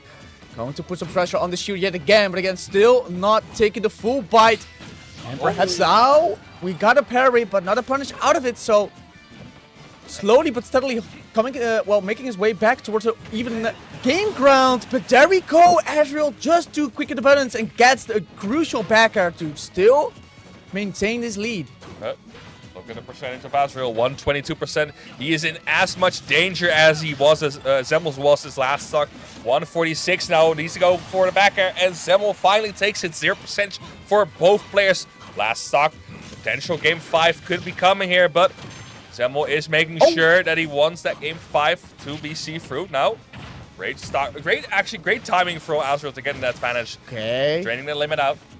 This is a tough one for both of these players. Of course, Zemmel really wants still to get to a game 5, but at the same time, Azrael really wants to close it out. Has perhaps a good opportunity to do it right here, right now.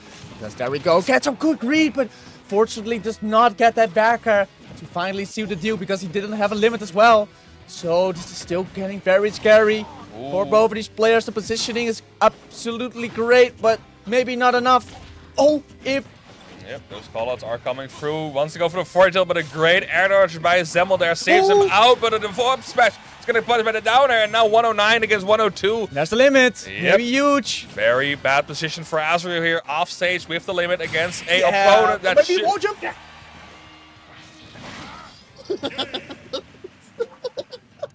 in Zemmel's words, lekker for you.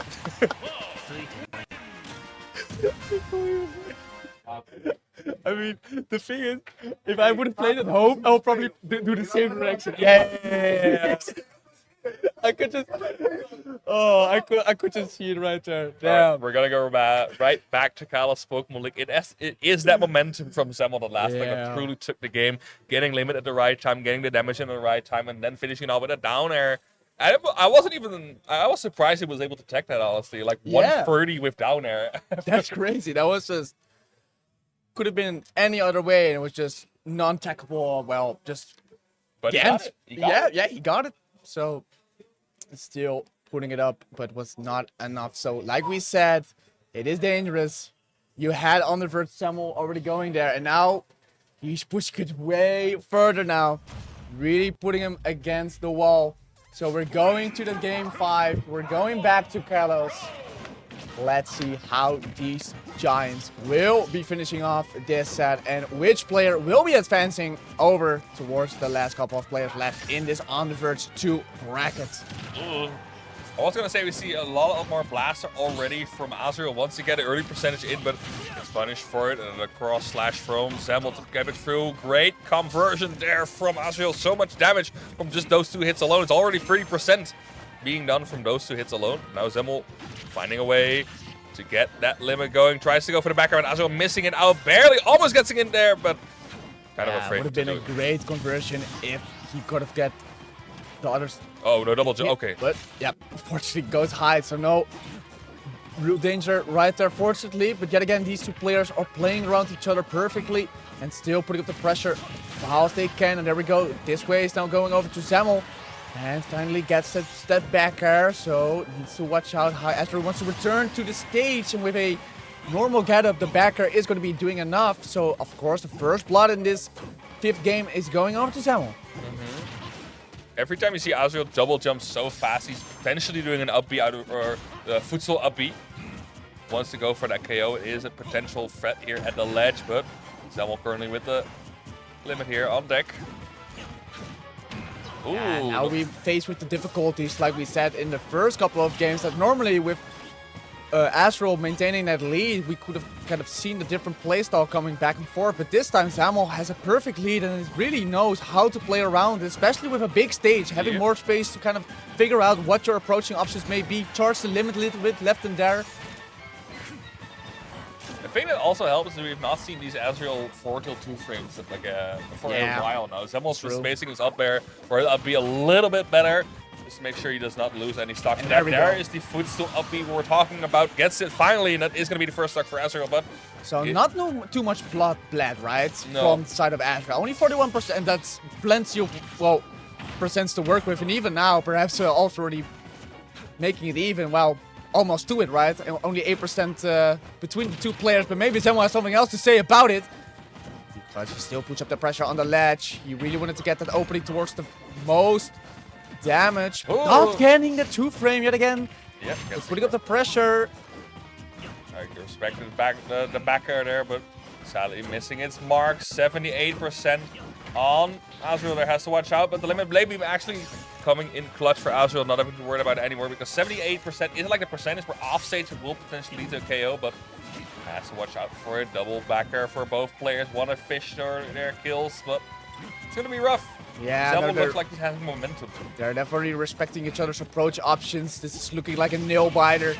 There's so many different opportunities where there could have been a smash attack, but still waiting in shield to eventually one of them bites towards the shoulder end and eventually not jumping in, still staying, holding on to the platforms, of course, still maintaining it. Gets the footstool, but no up B confirm out of it. And perhaps trying to try to go deep and not getting that 2-frame on the F tilt. Also not going to get the up smash, but on the same time, Zemo will be finishing back with his own. Now Azrael needs to find his KO. Zemo is in full swing, gets the fully spaced backer, but Cloud, being a heavier character, is able to survive that 133. Still gets back to the stage despite Azrael's best attempts with those 4 tilts. Shield Not getting the frame on the, how do you call it? Okay, you know what? Lost my thought. It's getting late. It's getting tighter as well. Parry, there we go. Yes. Yeah, words, difficult. But eventually, Zamo is going to get enough space to get the recovery off, but the dash attack towards the other end meets Dagobert. We're going to be having a game 5 last stock situation. Yep. Loser side. I mean, I wanted to say I could have expected this, but at the same time, well, it's still is going to be the real deal. Now we are at the final stage of this this next iteration of this rivalry, but the Wolf seems to be slowly but surely getting capped by this Cloud by this immense pressure from Zemmel, just crushing avenue approach that Azrael is doing. Oh, that is going to be a costly up B. Tries to go for the shine, but it's not going to be enough. Gets a 4 tilt in, better than nothing. Yeah, slowly getting a hold of something, and now with the limit, perhaps some more dangerous approaches, especially around the percentage that Azrael is in, and also the up B hitting. But in exchange, the limit is gone, so there's a lot of space or opportunities for Azrael to still get some damage in and perhaps throw him into an offstage scenario. But of course, you still need to get him there, and you're now thrown bare by the backer, so still difficult. And it also gets catch by the neutral air, and eventually also by the grab, Nice. which followed up by the dash attack, which means that we got an on the Verge Zemmel back again, taking it through to the losers semi-finals, closing it out in the best of 5 against Azrael. What a nail biter of a set. Such an important clutch at the end, right? Reading the option for Azrael, they're getting the dash attack in. That's such an important dash because if that is going to be the dash attack on the shield, that would definitely been the stock for Azrael. Gets the up smash, gets the back air or something. Any option there would just throw Cloud off stage, and that is a dangerous position for him to be in. But Zemmel clutching it out. Very close. Game 5, last stock situation. But now has to face Solo in losing semis. I don't know if we're going to get Solo first, but in winner's side, we have winner's side of the bracket as well. You've not seen too much of it for now. Yeah. But it is going to be Tarek versus Super Semi, the 2 favorites to win this tournament. And I know that Super Semi said he is feeling a bit more confident against Tarek. I don't know where the last set went, but Tarek is usually like the one go-to player who will absolutely annihilate you if you have any doubts in your game plan.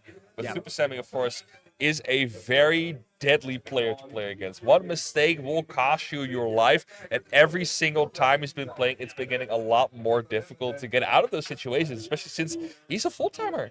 He's been a full-timer for a while. Yeah, and he's definitely been improving so much ever since. I mean, tearing through the Dutch bracket, tearing through the international bracket, sticking so many big, great wins under his belt, and now trying to convert it into, of course, a big win here at his first on the Verge. So perhaps that would be big, but of course on the other side, like you said, Tariq had so much of a globe over these past couple of years, kind of dropping the Kazuya, as I would say, and putting his focus mainly on the Greninja, and definitely been paying off, because some of these clips that I've seen, not only at this tournament, but at other tournaments, has been so clean in the side of Tariq. So I think this one, could have been a grand finals. Could still be a grand finals, I mean, of course, to win the it's top 3 for sure. Yeah. So we are nearing that grand finals position right now. We have 4 players left in the bracket. We got Tarek, the final German invader, left against Super Semi. The Netherlands is #1 player. In the loose bracket, we have Zemmel versus Solo. Also a fun match because that happened at last on the Verge. Yeah, I wanted to say that we had the loser semi-final, which was the last year's grand final. Which is kind of messed up. But Yeah. of course, the top is a lot more stacked this time. Yeah. Like last time, of course, it was Zemmel, it was Solo. I think Azrael was there as well. I'm not sure about it, but now we have a bit of a different caliber coming through.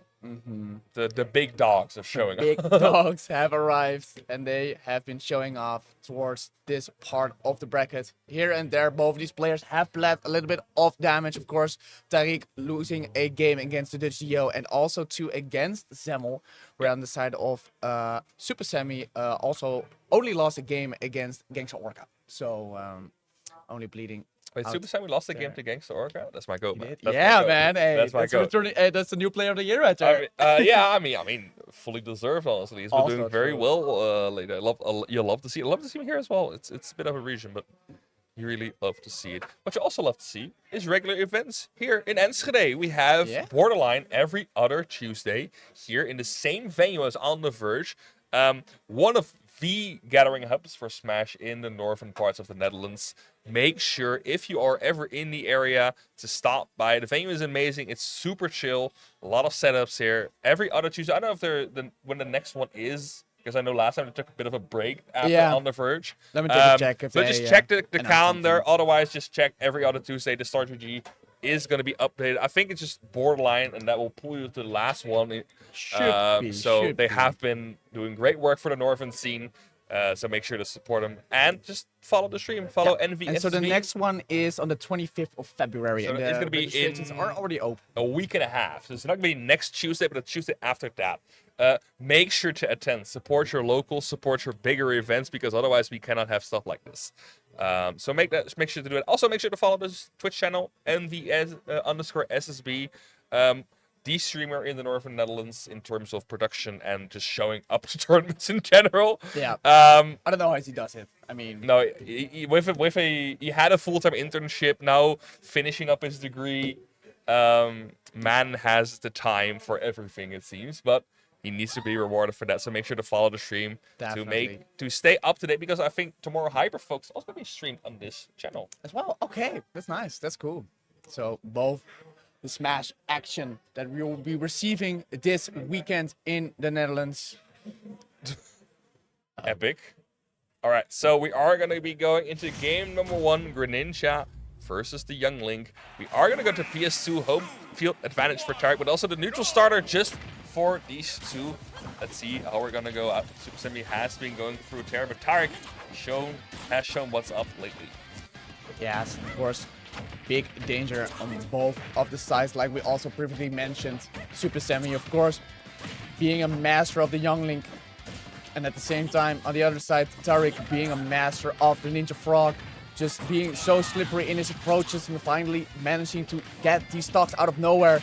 So both these titans clashing off against each other may be making for a great set. And thus far, Super Semi got the lead, puts the pressure on Tariq for now. But again, still feeling each other out to see where we can get an advantage going. Okay, goes for the down tilt. Does not get the upper, but the up smash will be enough. Young Link not known for particularly strong smash attacks outside of that down smash, but the up smash is going to be enough for Greninja. Loses first stock. Tariq, 47% done to Super Semi. This first game seems to be going very well for the Dutch Young Link. Of course, it is going to be Tariq who has to find a momentum, and once he does, Greninja is such a difficult character to play around if he properly gets the callouts he needs to. Like that? Yeah. Like you turn it into reality, listening through it, and eventually get that one of the big reads. And like you said, eventually when that just starts, it just looks like Tariq just already knows what he needs to do, right? And that's the most scary part about playing against him. There's just so many sequences where he just is one step ahead of you, which can really work demotivating. But of course, Super Semi still adapting very well, trying to search for a little bit of breathing space in order to get maybe a bomb, a boomerang going. Okay, gets a tele recovery, but still the pressure that Tariq has been putting off this one opening has been tremendous, already having him on 94%. Tries to go for the down smash read, needs to go for a smash attack to finish the job, but Super Semi avoiding every single one of them. Yep, and almost getting caught by that F smash, but still keeping ahead of it and not going to be falling against that forward air, so still putting it out, but at the same time, the pressure's definitely been felt by both these players. And, oh, that's enough, and it's a crazy combo to get that second stock. Yeah, a bit of a lucky draw with that bomb there. Of course, it has a multi-hit, like semi-random knockback value. It will knock you in a sort of random direction depending on where you hit, and Super Semi getting it right instead of Boomerang into the upper, but now Tarek, you see him, he's on the hunt for that nair, for that down tilt, wants to get something going. The dash attack is, stuff that he thought was going to be an SD, but Tarek playing it safe. Yeah, also clinking with the water shuriken, enough to get back to the stage, but not for the second time, whereas the forward air will be the answer for that stock. And now again into a interesting situation where Super Semi currently has the lead, but with a quick sequence, Tarek can definitely pull it back. Okay, gets the forwarder in. Big damage coming through for Super Semi. 101 on Tarek's stock here. Gets the call out with the upper, and that is another 16% despite it being from a short up. Super Semi now truly in a position to take this KO. Wants to get Tarek into a position where he gets that forwarder, gets the up air, but Tarek, as slippery of a player he is, will not allow himself to be caught by that. No, still sticking onto the stage. Not really wanting to get jumped into the forward air or into an up air. Definitely still being wary, but if you're getting hit by those nairs, eventually they're going to be stacking up. It's going to be enough for eventually one, perhaps an F tilt to also take the stock. So, still looking for that opening, but yet again, Super Semi is making it very difficult, which means eventually that first game will be going towards his hands. And you see that amazing pressure from the arrows. You just have to respect it, because the one time you get hit by it, it will lead to a KO. And it kind of ruins Greninja's like ground-based game plan. Wants to go in, wants to go underneath projects, because Youngling is also like a short boy, has these lower range or lower angle projectiles in terms of how far they're from above the stage. Will have Greninja on their toes with a approaching setup, will not be able to dash attack as freely, will not be able to down tilt as freely, has to watch out for those arrows, and now we are going to return into a game 2. The scarf has come off. We have entered serious mode as we return to, I think, we're going to the battlefield. Fine by me. Definitely, yeah. Also creating maybe some more combo opportunities with the third platform being there. So let's see how they will be taking advantage of that for now. Super Semi just opening up the game as usual, throwing out some projectiles, making sure to get some confusion into the heads of his opponent. Rolling in, still holding onto that center stage very well, but also coping up the pressure with Tariq. So looking like a close over. There we go. Super Semi striking back yet again. Whereas it is the turn of Tariq now. Uh-oh. Okay, wait. Yep. Goes for the drag down, but nothing crazy happening. Currently, Tariq is going to go nuts. 77% on Super Semi there. From just one opening, gets the call out on the jump. Again, that upper has been doing insane work for Tariq there, and tries to go for another one, but he's not going to be able to reach that. Gets it back throw in. Boomerang coming back, jumping over it smartly, and now Super Semi has to watch out because Tariq is looking for that forward air on the ledge. Yes, this is turning into a dangerous territory for Super Semi, but at the same time, he's also firing back with his own explosions, but not enough on the recovery. It seemed like a weird angle where he got the recovery option back. I think he did like a boomerang. I think it was supposed to be an upbeat, because boomerang kind of holds the momentum, I guess. Yeah, looks like it, but the downer will not be doing it that time, but eventually getting the hit with the bomb and making sure to get the aerial into that first stock of Tariq to not get this lead too far. But, well, I may gallop in my own words, because the way that he was juggling Super Semi was looking pretty scary. Okay, goes for an extension. Greninja, of course, such a fast follower, will be has a different combo tree than most characters, but tries to get some stray hits in, gets in there in over boomerang, but barely missing out. Tariq taking it a bit more slowly. Wants to go in, but does not want to overcommit too much. No, and that's the difficulty, right? Because if you're giving up too much respect as he overcommits, yeah, it's going to be tough. If that happens, well, there's a result of it. So a tough situation perhaps here for Tariq if he cannot get that momentum where he gets it. Unfortunately, gets the opener. Can finish it off? Unfortunate. Yep. Yep. Rack up the damage. 18%. It's not really enough, but every percent is something to take home. Still keeping him wary, but at the same time, Super Semi is playing around it. DIing the hits correctly, not making sure he gets overextended. Well, there we go. Also trying to counter with an up tilt. Not going to be enough, but there we go. A counter, even though Super Semi is ready with the tech, because of course he is. That's just Semi, but hey, eventually still gets the stock in that way. Yeah, unfortunate that he does the second input for shield and gets the air dodge in. Maybe expecting Tarek to get another hit in, but is not going to be the case. Tarek now enjoying this even stock situation. 60% is stuck at the ledge though. Super Semi is ledge trapping. Gonna come through. Oh, this could be dangerous. No, actually the bomb Yep. saving him. Could potentially be another Hydra pump messing up Super Semi, but this time gets it through. Wants to go for the footstool bomb. As Greninja Aerial's a bit too safe for that. Now Tarek at a dangerous percentage. 113 against Super Semi. 4 there is a bit more stale though. Has to find something different to get the KO with. Yeah, trying it out and still putting up the pressure. After the fire arrow going for the Nair, which still is racking up the damage. So eventually, the moment is ever coming so closely. Now Super Semi waiting for the final card. Gets the read in, but doesn't get the upper in time. Doesn't pull the trigger. And Tarek lives to see another day, but is it going to be too late? Gets the call out with the jump with the down air. And another game going to Super Semi. Strong showing there, but it's a little more finicky this game. It looked like a little bit less dominating and more of where am I going to get those hits in. But that last stock just changed the tide entirely in Super Semi's favor. Great showing there. But Tarek, of course, not one to let that happen to him. No, definitely looking at all the opportunities he gets to make a game happen. Of course, still wanting to maintain his position in or towards the grand finals. And like you said, I mean, Super Semi making it difficult with the way that he's been working around the projectiles, working around with the openers, but eventually still gets a good wall in where he does not want to get disturbed in. And well, if you want to have a direct fight, you want to go to a platform with no stages. Well, we're going all the way. We're now also having FD. Yeah, we have completed the entire tour. Oh, I don't know, maybe let's see out. Yeah, Town City. That's the only one left. Of course, Super Semi still has the opportunity to get to that stage, but Tarek currently making the most of this counter pick.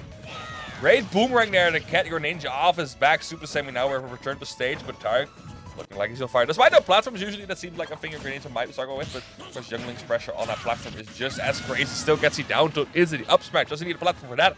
It is a very early first stock for Tarek here. Yeah, this is like the dominance that I also kind of expected from Tarek. There's so much like aerial pressure eventually towards the point where you're definitely scared to throw out an option. Eventually from there's where he gets the pressure, there's where he gets the kills, and eventually getting caught up with the F smash.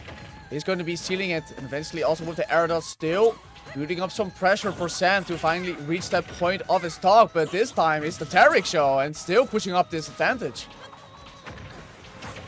Okay, Tarek gets a bit of moving, but doesn't matter. Almost a full stock ahead for Super Semi. Regrab. Uh-oh. And that's enough. Not enough for now, because he gets the recovery back with the tether. But for how long, Dagobert? For how long can he keep this stock alive? It's Tarek has been playing so phenomenally this game, making the most of every opening he's been getting, but now another upper. It's going to seal the deal. Frame 5 upper. It's going to seal that stock, but Super Semi in the kill percentages. We've seen what Tarek can do with the high pump with the backer. Have to be careful of the German frog. Yeah, should be it. Yep. Oh, still is a bomb, but I actually might have saved him. That will not save him. Yeah, no. It did save him, but then he died. Yeah. You're like, nice shot, but you're dead. Either way, eventually, like we said, I mean, this is kind of the pressure that we were expecting. And with the way that, of course, Super Semi doesn't have kind of a reliable tool to get away from the aerial pressure that Tarek has been putting on the ledge. It's just so difficult to get one of these big openers, get the boomerang or get a bomb off, and eventually a fire arrow to kind of seal the deal. But this time, definitely more of the Tarek show, getting good use of the dash attack, getting good use of the forward air. This time, not giving any wiggle room for Super Semi, so perhaps we're going towards that fourth game. But Not if Super Semi has something to say about it with the pressure that he still tries to put on, with the learnings that he still might want No to double get. jump. I'm always surprised about how far the up B goes. It's such such an underestimated move. Fire arrow? No, the up B from Youngling. Oh, I'm yeah. always surprised at how far it goes. Oh yeah, no, it has some reach. But what also has some reach is the water shuriken there from Tariq, still putting up a lot of dangerous situations, and still chasing him all the way towards the blast zone, perhaps, because every hit is still in the advantage of Tariq. Oh, double shadow sneak, smart to wait out the bomb timing, but doesn't get the hit he wants to. But a great call from the backward or the back jump in the forward air, sealing out Super Semi's last stock, reading the overextension. Great stuff by Tariq there. So much more dominant off stage this game. Yes. Like not just off stage on the ledge, like not letting Super Semi get that neutral stage he wants to in order to set up his wall of projectiles and moves. Incredible job from Tariq that game. But of course, now you have to face a double Super Semi counter pick. Yeah, and that's tough, right? I mean, that's not a special place you want to be at, but at the same time, it is where the magic happens. It is where legends are perhaps made. And of course, Tariq wants to prove himself as one of the only, or just the only German player in the bracket left. So, a difficult challenge to face. And continuing the matchup, like you said, it is tough because, like you said, with the way that he's been pressuring or handling the ledge, it's been great. But again, you know what Super Semi can also do whenever he gets those habits on the board. We're going back to small battlefields, the neutral playing ground, as it seems. Let's see what kind of legendary plays we are going to be seeing in this third game of the winners final on the Verge 2. I think it really helps here is you have the platforms to fall back on if you are in a dangerous position, especially off stage. Greninja has to cover one angle or the other. Now Super Semi has the platforms to fall back on. Double bomb, gets the bomb in again, but sends him to the other side. That's that random knockback almost we were talking about. Does not get him into a good conversion there, but the damage is counting up for Tariq here. Only 34% of Super Semi, but it is going to be counting. Does not get the follow-up on that dash attack. Unfortunate situation for Tariq there. Not getting the right stuff he wants to. Super Semi currently ruling it out that he wants that first stock first. Gets it. There we go. Yep, with the down tilt into the upper. It's going to be enough for that first stock. And with a clean lead here, with only 42% in his hands, it's looking yet again like a tough hill to climb here for Tariq with the game plan that was in place. But there we go. Finally gets a late hit in on the Nair. So there is some chip damage to be dealt there. But again, we want to see those big openings. We want to see those big combos coming out there from Tariq to still put this game into a close quarter position. But at this time, it looks like the Super Semi show. Hit SDI from Tariq on that up B is actually phenomenal. Getting out of a follow-up potentially, but a very high forward there is enough for Tariq to steal back that stock at such a low percentage. But now, Super Semi in danger. No double jump. Oh, but actually gets it back. Yeah, that all of a sudden, in less than a minute, just looked like a completely different action that we saw there. Just being so aware of the fact that Super Semi could not recover back there from the high ceiling and eventually getting it off. So perhaps Super Semi now also trying to answer back with the pressure that he built up from himself. And there we go, getting the up B into it, which is going to be enough for that second stock and perhaps the last stock for Tariq in this winners final. Yep, it is a rough situation. We are 55% only on Super Semi, but we've seen how early Tariq can take these stocks, especially if he gets these high forward airs off the off-stage back airs. But Semi a bit more difficult to catch, but the read on the air, it's going to be enough for an equal opportunity last stock situation.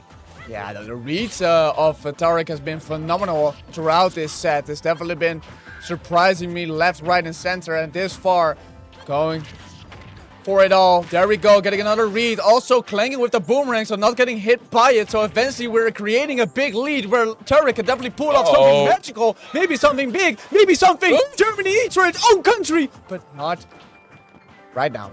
Not right now, Dagobert. We're still continuing the pressure because he wants his game 5. He wants to continue winning. He wants to get this trophy into his own pockets.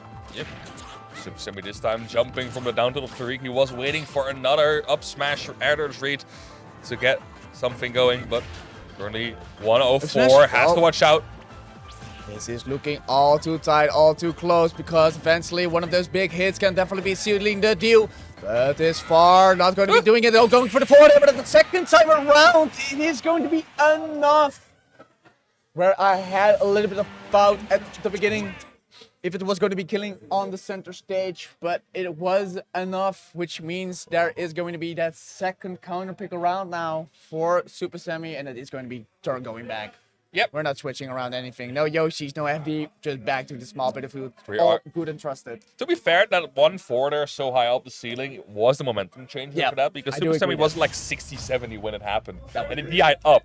So he just sends him up to the upper blast zones, losing his stock very early, but Super Semi had momentum for most of the match. Tarek just stole it in very convincing ways, honestly. It's so difficult. Uh-oh. Oh, save! Save. Okay. I mean, you have to. You have Yeah, to come no, back it to was the like save. either you save or you die. So Yeah. either one of the two, but damn. You're keeping me in the top of my seat because this is looking like a banger. Another game 5 in a winner's final. We're definitely having a fantastic spectators event. So thus far, definitely the players has been working up. But Dagobert, of course, around this time, all the tricks need to be pulled off, okay? We want to continue on to the grand finals. It's been a long day, but only one of these players can still remain there. And of course, with the momentum that both these players are creating, it is so difficult to eventually get something going. So let's see who is going to be the first one to bite. And it is going to be Tariq against Super Semi. Yeah, bit of a fish the eye on that neutral area, but to be True, fair, I was yeah. expecting the upper as well. Good matchup for Super Semi, but Super Semi seems to be in control. Gets a backer in. Tariq now playing the ledge game again, but Super Semi beat by what a Tricky. Gets a patience. parry in on the nair, and that is going to be center stage again, but Tariq Not once too again fast. claiming Yeah. that corner. Oh, and not falling there for the strong hit of the up smash, but still in a weird situation where the Nair is going to be connecting in the forward. Air is also going to be parried away from Super Semi, so this time also still waiting it out and trying to cover it with the forward smash, but still not falling forward, still putting up with his options and trying out a Nair for his own, but eventually gets caught by it as well. So all the damage is still racking up for Super Semi, which is still beneficial.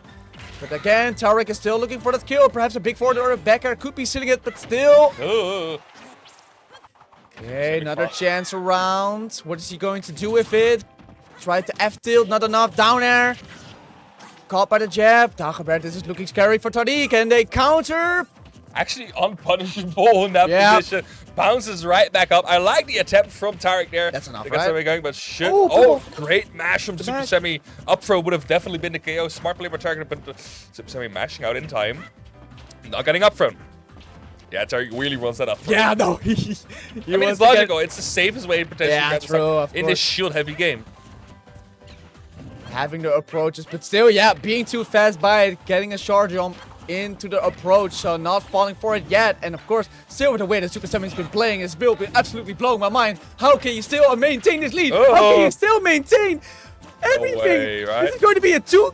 No, Okay, no. I Actually, need to gets back to the converse- stage. Deepest side of the blast zone. movement. Yeah, and gets There we Porter go, in yeah. for his troubles. That is going to be the stock for Tariq, but 133. Is it going to be a bit too late? It is a bit too late. Gets the jump read, and the forward air is going to be enough to send Tariq on the last stock. Okay, and the Last- crowd is going wild on the background. Uh-oh. They are getting into some spicy ways, but wait a minute, maybe it's a little bit too soon. Oh, not the Hydro Pump on the up B. Maybe a little bit of a weird angle to counter it. So let's see, with still a stock in the advantage for Super Semi, how he can create this wall of defense for Tariq to break through. And maybe that was one, oh, getting 4 dash attacks. That was a desperation perhaps, I but guess so, but still does not get the biggest punish for it. Great STI by Target again to get rid of those 4 dash. Great jump back from Super Semi, kind of in Target's head at this point in territory where he wants to go for momentum, but Super Semi now calling out the movement options here. Gets a bomb, retreats to center stage, wants not to overextend. Has 80% on the Tariq's last stock. Is going to wrap it up to 96. And it almost could be the KO, but the boomerang catch animation ruined it for Super Semi. Now tries to go for the up air. Super Semi in a game-winning position, but a great forward smash by Tariq. Calling out a dash tech, punishing a dash tech. Yep. Uh-oh. Not going to connect for the stock. So still needs to be wary of Yep. the options where with the parry punish with that dash attack will be doing enough, which means that Super Semi will be coming on top and coming directly to the grand finals of the on the Verge. Yeah, sorry, different tournament. That was actually such a great response with the dash attack. I was like, okay, what's gonna be the big play here if he gets the parry? It could be an up tilt, could have been the dash attack. That was my guess. I was Maybe- the the up tilt was not killing. I thought. Yeah. No, but I think that would be the like quote unquote better play in terms of how consistent it will be. But just getting a instant dash attack out of a parry, getting the KO there is gonna send him to grand finals. As Super Semi now has to fight the loser, the one player left in our losers bracket. We got Zemmel versus Solo first up before we get into that pre-match or before we get into Tariq's placement again. One of those has the chance to fight Tariq, but they have to fight each other first. Yes, there's definitely one Dutchman still waiting for Tariq. And of course, both of these players are very hungry to get one of those good matches off. Because of course, Zemmel had that face-off in the winners semi-final where he lost 3-2. So he's definitely hungry for that win. Whereas on the other side, Solo, I don't know. No, they didn't have an encounter at Regen, but they perhaps also They have played a lot. I know they played a main quest as well. Oh, and I true. think it went in Solo's favor. I'm not completely certain, but they did play recently. But it should be enough. Right, so we're gonna get in. Let's see. I think they're doing like some amateur bracket. Yeah, okay. There's an amateur bracket today. Oh, A rarity for a larger event, but Kiki, I still think one of the more underrated players in our scene. Actually winning the amateur bracket over another underrated player in our scene, Gangsta Orca. The GOATs fighting it out in that top 3. Of course, Taki 131 getting that 3rd place, and Mystic, I'm sorry, getting that 4th place. I don't mind. I've done worse tags. Yeah, no, that is true. That is true. Yeah, no, I also think that is a very good addition to this tournament, having that redemption bracket where there's still a big opportunity for all the players in the event to still play, to still have these tense matches there. You, well, perhaps also want to get some more experience against different characters in this tournament setting. So to still have that second chance is also very cool to see around. And to still also be running on time. Yeah, surprisingly. Crazy, yeah. It's been a full best of 5 bracket. A lot of game 5s as well, especially in the loser side of things. But we are running on time, as we are currently missing Zemmel, apparently. Yeah, okay. Zemmel has been missing in action. That's like the factor that could like happen to any tournament. Yeah. The Zemmel has vanished. Help, please. Where is Zemmel right now? It's a continuation of Where's Waldo game at this point, but slowly making his way to the tournament setup where we're going to be playing it out. And well, I think with both these players definitely showing up in, of course, a different way. And I think with, of course, the specialty of Solo being, of course, having the creative tools, playing very well with the Luma and making sure that you are definitely second guessing your approaching options. Whereas with Zemmel, of course, even though where we saw that with Astro looked a little bit tense on the beginning games, but eventually towards the end, just showing up so much and making sure, of course, you have that faith on the Verge champion that you had, of course. So wanted to still continue it towards the end. So wanted to make the run and making a comeback perhaps against, of course, Tariq, who is waiting for him and the loser side. So a tough battle to fight all the way towards the end. Yeah, I think you also have to realize that also factors in is that Zemmel likes beating Solo. That's also good. That's a very it's not a hidden trait. It's not like a little seed that's been planted towards the head. No, it's an entire tree, right? It's the tree. It's a garden. Yeah, the entire tree has been planted, but it is gonna be Zemmel versus Solo popping up on the stream. I think for there, definitely pay attention to the face cams of both these players because there may be some shenanigans happening over there. I mean, when Zemmel's playing on stream, there are always some shenanigans happening. It's impossible to not have a Zemmel game without some junk. But that's kind of why we love it. That's why he's loved by He is. both He's player an, and spectator. Yeah, an iconic figure in the scene and making waves, of course, in the tournaments that he attends, which also, of course, still want to pay attention towards not only, of course, the Borderline local that you can register for the 25th of February, but there are also only, I think, 4 spots left for the Gamescom tournament. Oh, yeah. I think like Yeah, next week. A lot of Dutchies also going to the tournament. We have a big wave of Dutch players going over there. So, of course, it is a warm-up for the German players for their own turf, but of course for us also a great preparation to see how kind of the skill level is going for going towards that next week's events, where I think a lot of Dutchies want to make sure they're going to be getting the best performance out there. And if they're invading us, we might as well invade them back. Of course. The 4 spots, they are still left to claim. I don't know if doubles is capped already, but I'm not sure. They expanded the teams. Oh, from 50 to okay, 64, so perhaps there are some teams there to pick up. So hey, if you wanted to get into a doubles tournament, there's still some place there on the Friday. But otherwise, only 4 singular spots for the single side of things. And yeah, this is the thing we were saying. As exactly that. as Zemmel entered, he chants for himself. You love to see it. Like we were talking about on stream, how there's a factor that you really want to win. Yeah. And that helps. Sorry? He is toxic, but he's toxic in a good way, yeah. It's funny toxic, but it helps, especially And he against. stands behind it. He doesn't create back. I mean, emotional players supporting themselves is like a very big momentum boost. It's very big for your confidence in the matchup, and you see, especially if you, I think it's almost like one of the defining factors of how confidence can improve a player. Yeah. Because if someone's not feeling it, you see it immediately in his gameplay. But once he gets that feeling going, watch out, man. Yeah. It's gonna be you. It can be a wrecking ball at that time. So, going for it, getting the final preparations ready, getting the final shit talk out there, just to get themselves mentally prepared towards this clash of titans yet again, and the losers semi-final side of things.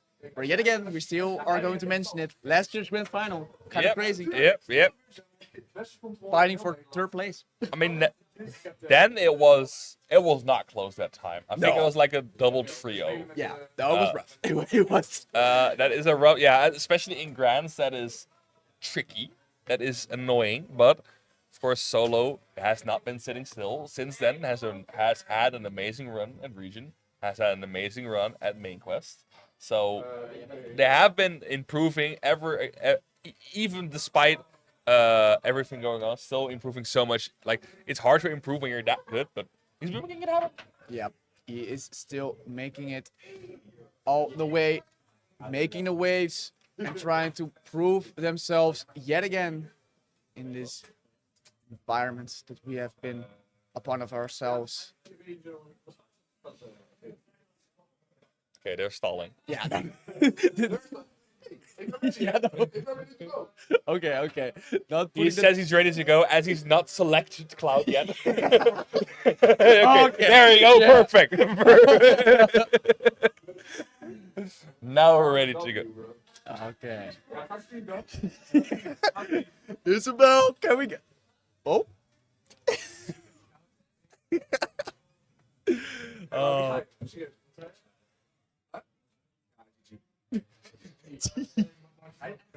I don't know if I'm allowed to say this, but what an asshole. Yeah. Literally. Let's just say it like that. Let's just say. Yeah. But it's fun. I think it's a fair question. Like, he asked what character Solo's gonna play. Solo has been expanding his character roster. We've seen the Sonic and Hyper Focuses and Borderlines. We've seen the Aegis pop up every now and then, the Bayonetta every now and then, but we were sticking with the Rosa this time against the Cloud from Zemmel. Yep. Going back, of course, classics for both of them. But now over on the loser side, where one of them could only go up against the German in the losers final. And let's see how this beginning will be paying off, because the pressure that definitely been on the Luma this far just creating more openings for Zemmel to create the damage that he really wants to put up for this stock.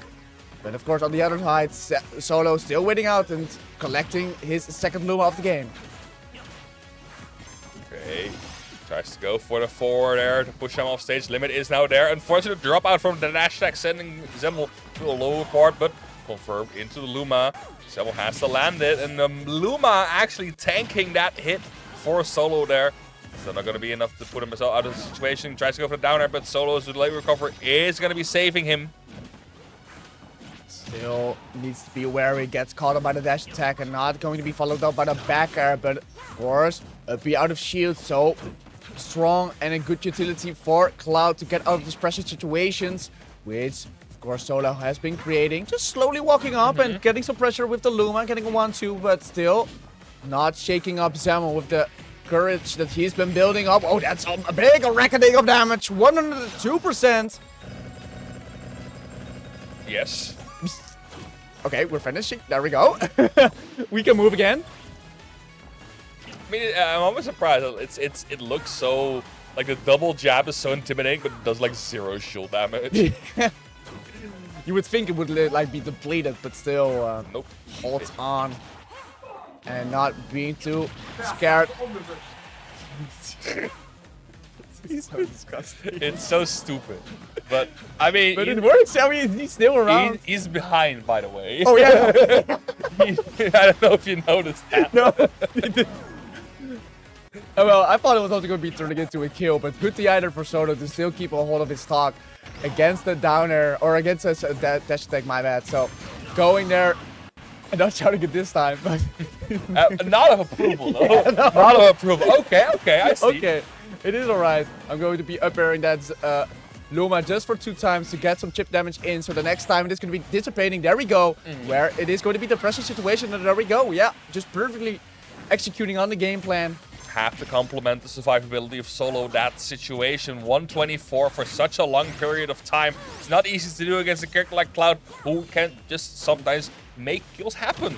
But Solo managing to hang on that stock. 64%. Luma already gone. Great stuff from Zemmel, instantly getting rid of the Luma. But storage out for the Nubby. That has been a killer before. Yes, and this is looking way rougher for Solo, because I think this is the most that he's been pressured with, not being the Luma having on deck. I mean, Zemmel has a good understanding on how he wants to get rid of the Luma every single time, so still gives him some difficulty. But yet again, maybe he doesn't need the Luma, because one of those big up smashes can perhaps also be sealing off that second stock again. But of course, Solo also needs to be wary of that limit, because it can make a difference really big in this game. There we go, the up smash connecting, but not getting the best hit of it. Okay, call out on the roll there from Zemmel. Knocking him away with a blade beam, but Lorosin in the up smash is in full force this time. 124 wants to get it. And if there's one time to remove the Luma, it is now. But Solo slowly but surely claiming that center stage. Luma's still living. Yeah, and I think the patience of Zemmel has definitely been paying off so far. Just not trying to fall for the classic up smash bait that Solo wants to throw out there. Gets a grab in return. And not a downer to follow it up with. So still managing on with that second stock and trying to make the best of it with the rage that he has built up. At the same time, still wants to get rid of the Luma. And there we go, gets the up smash successfully. Okay. Refuses to let the Luma go. The jab gets actually shielded. Interesting. That's going to be a lot of damage coming through. 39% already. 39, damn. That stuff. But of course, fortunately, he has some limits of it. So that could make a big difference. Unfortunately, did not get the greatest hitbox to get straight down into the blast zone. But all the damage, of course, very welcome in the way that Zemmel has been playing, and still putting up some pressure, dashing it around it, but throwing it out in the different side. Apparently that happened. I'm surprised Rosalina didn't get hit, but it is what it is. Gets the dash attack in Luma off stage. Full stock ahead for Solo here. Trying to recover low and eventually gets caught up by the backer for the return. So Yeah. it's up. Want to go for it. There we go. Solo is going to be closing enough. Great. Great down air there. It covers so much that down air, right? It covers the jump, it covers the neutral get up, and even if you get up attack it, Rosalina can punish you afterwards. It just doesn't cover the roll. But again, I don't know. I think I said it against solo. It's like playing doubles against one player. Yeah. Essentially, it is just double sledge trapping. So great stuff from solo there. Managing to pull that through. We are going to go to Town and City. Bit of a breather for Zemmel there, getting the stage he needs, but also solo now getting the stage he desperately needs. Yeah, no, definitely a difficulty situation. Perhaps if he get caught up in one of those platforms, that can be definitely a rough time if that happens. But of course, it is very dependent on whoever has the lead, because I think with a lead out of solo, it would be difficult to eventually get away, because with so much space that Town and City also provides, but at the same time, so many opportunities for Zemmel to get the limit, to make sure that those impact moments are going to be hitting hard for solo. So let's see if it's going to be picking off, or if it's going to pull him further down towards the Verge. Luma's already eaten like 30%. This is Zemmel is just whacking them all. But has to watch out. Of course, this platform layout is pretty good for him. Wants to get these platforms to use for extensions. But Luma now on his last leg gets the hit in. But the Rosalina is so slippery. And with a stage like that, that is the downfall for Town and City against a character like Rosalina. It's so difficult to catch her, especially on a larger stage. Falls out of the 4 there, but gets a proper hit in still.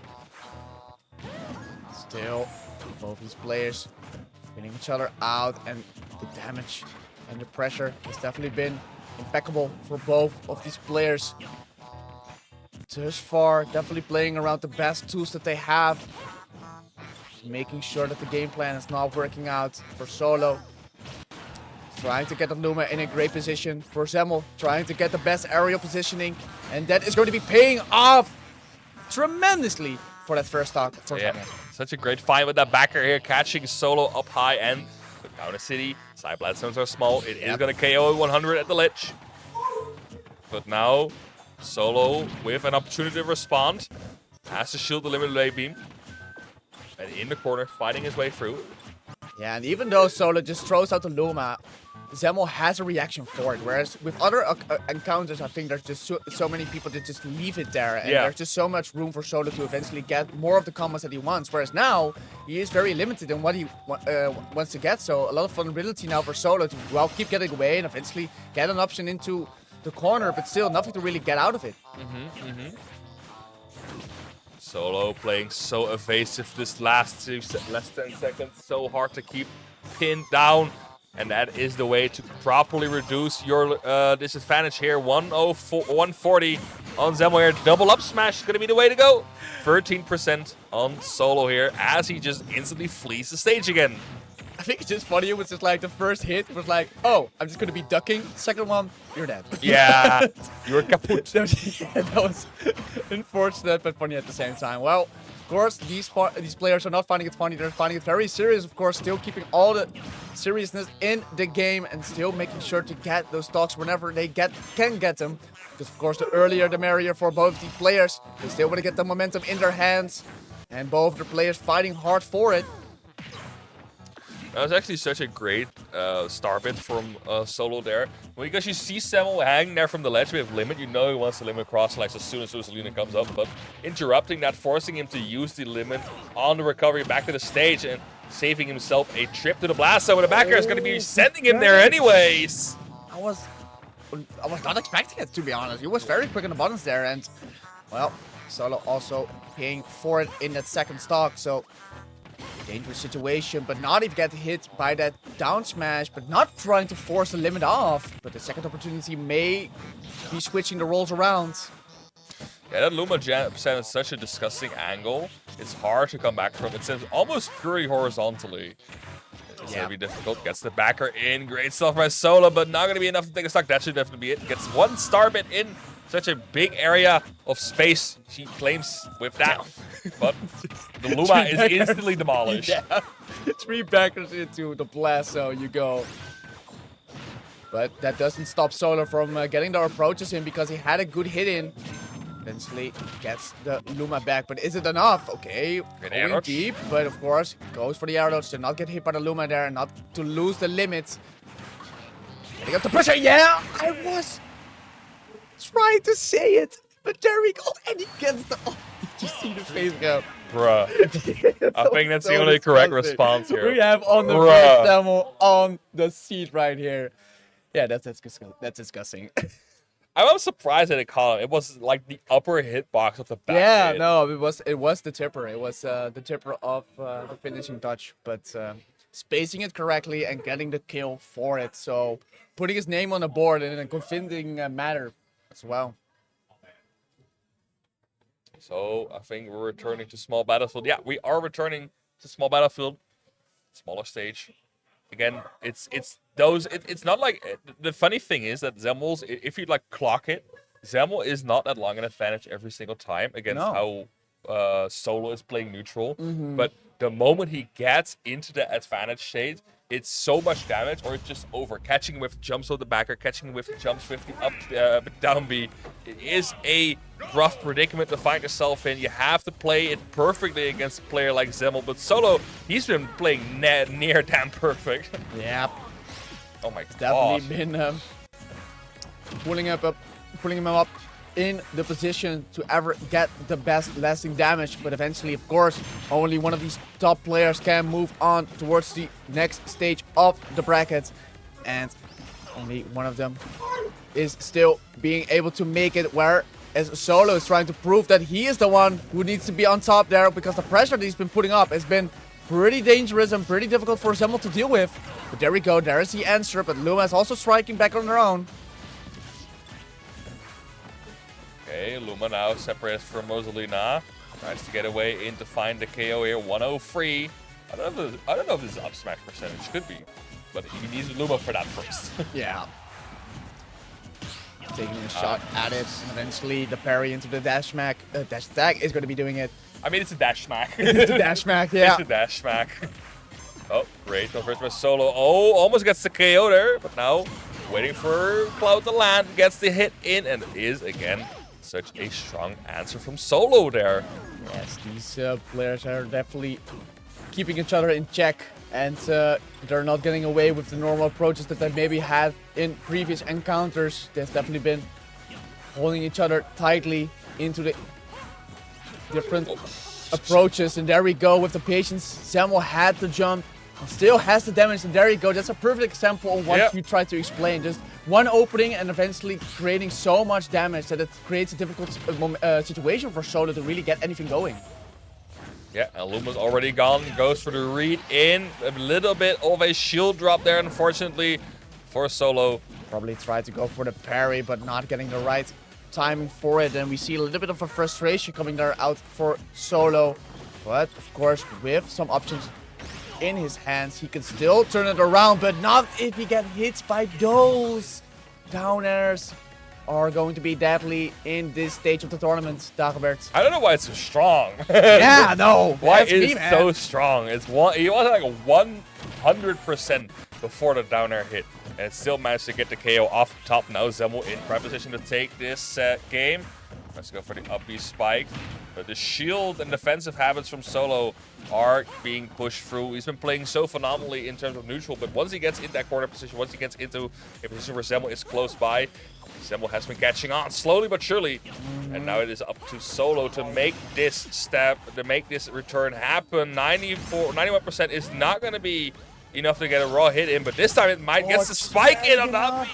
Yeah, just being short on the distance, and that may be ending not so well for Solo, because that was perhaps a big opportunity to get some momentum going into your own favor. And the second opportunity around is not going to be doing it well. Maybe I... Should be it. Yeah. I'll eat up my own words, because there is the opening that Solo may be needed to still make it for this third game.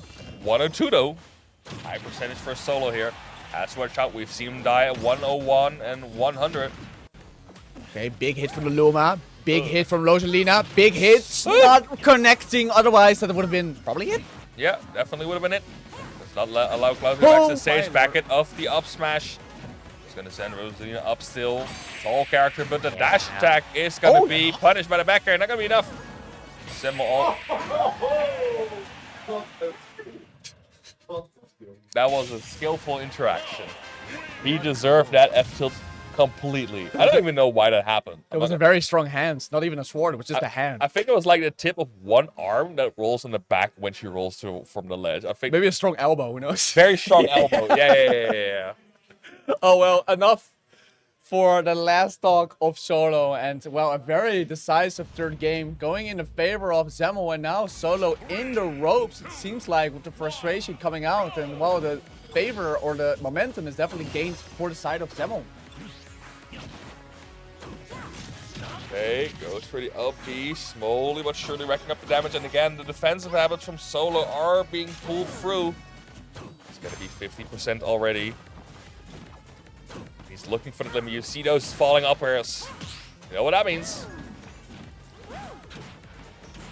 Dangerous territory when he has the limit ready and a lighter aggressive approach that Zemmel has been throwing out there. Of course, you have the momentum in your favor. Maybe throw out some different approaches from the normal ones. Ooh, great down there, but not getting a sweet spot here. Solo recovering well. Slowing him down a little bit, but 119. Zemmel clearly in driver's seat this game. It seems like it, but Solo still trying to prove his ground, still trying to show up what he is able to do so. Still putting up the pressure, trying to see which opening can make something happen. Nice. Eventually try to pack her for the option, but again, the uppy limit is going to be sealing that first stock off of Solo. Gets the up B again, 13%. Uh-oh. Okay, so the double jump, and it's going to be a combo starter with a down air. Another read on the air darts, 51%, 64%. It's slowly, surely counting up, but it's actually counting up incredibly fast right now, 89%. Let's go for another down air, gets it up air for his trouble, gets the up B, but it's not going to be the KO, but it's kind of this mental pressure from Zemmel acting here with all of his confidence back in full force. Dagobert, I can kind of describe what is happening. It is called a bully. It is, yeah, it is a bully. Uh-oh. Because Zemmel is just throwing out like different moves that are sometimes way too aggressive, but work out. And it's like, wait a minute, I can get away with it. I am in the zone. I am in the bully zone. And he knows what's up. He knows what kind of like things he can throw out there, and it's already paying off because still Watch out for the Luma though. 2 stocks down for Solo and not even taking a care of the Luma there. You know, he can chill right there, take control of the center stage, but I'm just going to be punishing you back with my big sword. There we go. Bim, boom, butch. You are dead. That's the second stock, and now a big lead here for the side of Zemmel. That's tough. Gets the dash attack punished by the forward throw, but the reverse up B is going to be enough for Solo to let Cloud back on the stage. Wants to go for this KO a bit egregiously. 126. You know, we've seen the forward smash. We've seen the I'm up scared smash. of with that kind of bullying approach. I kind of think that we're going to be seeing an up B off the stage from Zemmel, go down there, and we're going to be seeing a big silly reaction. Maybe something like that. Yeah, well, yeah. Okay. Okay. Solo up being to the other side, not wanting to deal with that anymore. Still. Not wanting to get into the clip territory, so Still impressive 4th place. It is definitely making a deep run. Yeah, beating. I think he was beating. Yeah, he beat Yano. He beat Azrael. Good stuff to him today. But we are going to be seeing Zemmel run it back against Tarek. Last time it was a game 5. A chaotic game 5, but it was a game 5. It was a game 5. That is true. So making the best of it, and of course, now with the momentum on his side, trying to prove the difference here. So this looks like a good showing, of course, for Zemmel. But is it going to be good enough to go up against #1 of Germany? It depends. And of course, after that, you still have Super Semi in the path. I've not seen it. Yeah. Tarek is missing in action. DQ? DQ? DQ? DQ? What's going on? I mean, he's probably just chilling with the German homies. They've been watching, they've been cheering. Yeah. I've heard them. But Much respect, of course. Getting into these last stages of the brackets. yeah, we are potential final 2 sets of the tournaments are approaching upon us. We have Tarek versus Semmel. Winner of that gets to face Super Semi. I don't know if there's one player that really wants to fight Semi. I think it's Semmel. Semmel has been having a bit of a rough record, but lately it's been showing that it is possible to get Semi on his knees and get that win in. But of course, he does not have the lightest obstacle to overcome before he gets to that set. Yeah. There's quite the climb that he still needs to be continuing from this loser side of the bracket. And that being, of course, Tariq showing it off in this side of the bracket as well. Not being shook about any of the different positioning. And of course, you're still getting it away from a game 5 in Super Semi, right? That's not something to cough at. So, another great succession, of course. But is he able to make it happen yet again? Because, of course, a different character now. But I don't think that many of the different change-ups will No, I be... think it's mostly going to be the same. I think the big surprise factor for me was that Yoshi story picked twice. Yeah. For both, actually, because I know Tarek picked it once as a counter pick, and Semmel, I think he picked it, or I think Tarek picked it again. But that Yoshi's counter pick it's such a wild card always, in like any matchup ever, but especially against these two players with great wall jumps, walk links. But I think the one killing game was at the game on the Kalos, where Tarek really showed what he's able to do if he gets those walk links in. That's... I don't think they played them. I'm confusing him with someone else, but it's still like, do not give Tarek wall jumps. Do not do it. No. Don't even think about it, bro. No, do not. You're putting yourself in harm's way. Exactly. I cannot word it better myself. So, getting the final preparations ready for both these players, sitting down to start off this amazing losers finals that we got on our hands. I hope you're still enjoying the stream. If you do, please feel free to drop a follow on this account, NVSSB. We're going to be having another tournament on this account as well tomorrow. On Hyper Focus. So make sure to keep following around, because there's going to be a lot of more great action coming our way in that form of Hyper Focus, and of course in the form of Borderline coming up 25th of February, where still open spots to register. So go do it for the next time. But for now, we're going to take a look at this match, this legendary face-off against Tarek and Semmel. Well, I just might want to say on the Verge Semmel, because he's been showing off some great tricks throughout this. It's like an Echo Fighter, that's bad. It's like a little corner. There should be a little icon in the top left. Exactly. Just like an OTV tattoo on Yeah. Okay, well, almost on the verge moment right there. If he could have got the finishing touch, but not opting to go for it, still maintaining it to get the recovery. So good play there for Semmel on his side, but again, he still needs to be wary, because the way that Tariq can have these different approaches is very scary. And there we go, the creativity is off the roof. Yeah, give him a round of applause. That was great. Insane punish. I was kind of questioning what Semmel wanted to do to punish that forward smash, but Tarek responding in such an amazing, clever way, getting a KO as optimally as possible. But again, Tarek going unpunished for a greedy option there. We are swinging for the fence, but gets the dash attack in. Catching by Tarek by surprise. Yeah, such a clutch tool, of course, in the toolbox of Cloud. Having this massive hitbox that shifts around the stage, that doesn't give a lot of coverage for... Oh, but no double jump, which means he needs to burn the limit and not going low to catch it off. So he gets his second chance around, but if he's going to be catching it up, who knows? Because Tarek, yet again, just looks one step ahead with the roll-in already on his approach. That is one of the menacing ways that Tarek can play. And he tried to double it down there, but it was such a good try. But Tarek is in the zone. I think we have Tarek formed on the Verge. I mean, this first game already, he's been showing so much just incredible coverage off of seemingly straight conversions. True. So true. I cannot say it otherwise. And, well, a second, mash eventually from Semmel to catch him away. So there's another chance perhaps to go there, but also a grab opportunity, of course. Puts up a lot of pressure and eventually gets that second staff also off Semmel. So this looks like a game that's definitely big in the control of Tarek thus far. Plays so well around the hits he's getting.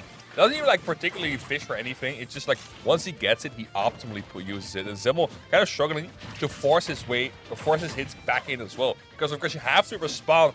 Okay, that's a response. yeah, no, that's correct. Yeah, But you have to respond to the damage Tarek has been putting out. Especially those backers. They have been the killing blow here for Zimmel. There's so much damage coming from them. Confirming off of everything. Delay with the limit cross over the shuriken. Messing up the limit cross slash, but still no big punish coming through. Wants to get something cheeky.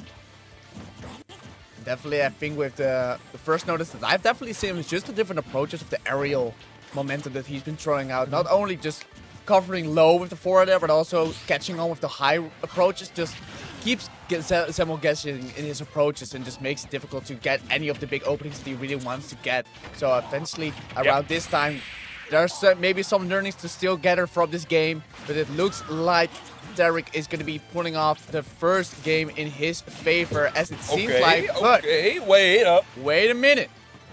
Great. I've seen some robbery. Great response by Zimmel there, catching Tarek with the neutral getup. Tarek now wanting to finish it off with trying to footstool. That's for the backer. Oh, but actually gets the Hydro Pump and pushes Zimmel on the stage. Someone out with limit has to make a play here, but he has to be careful. Tarek has been so sharp in his positioning.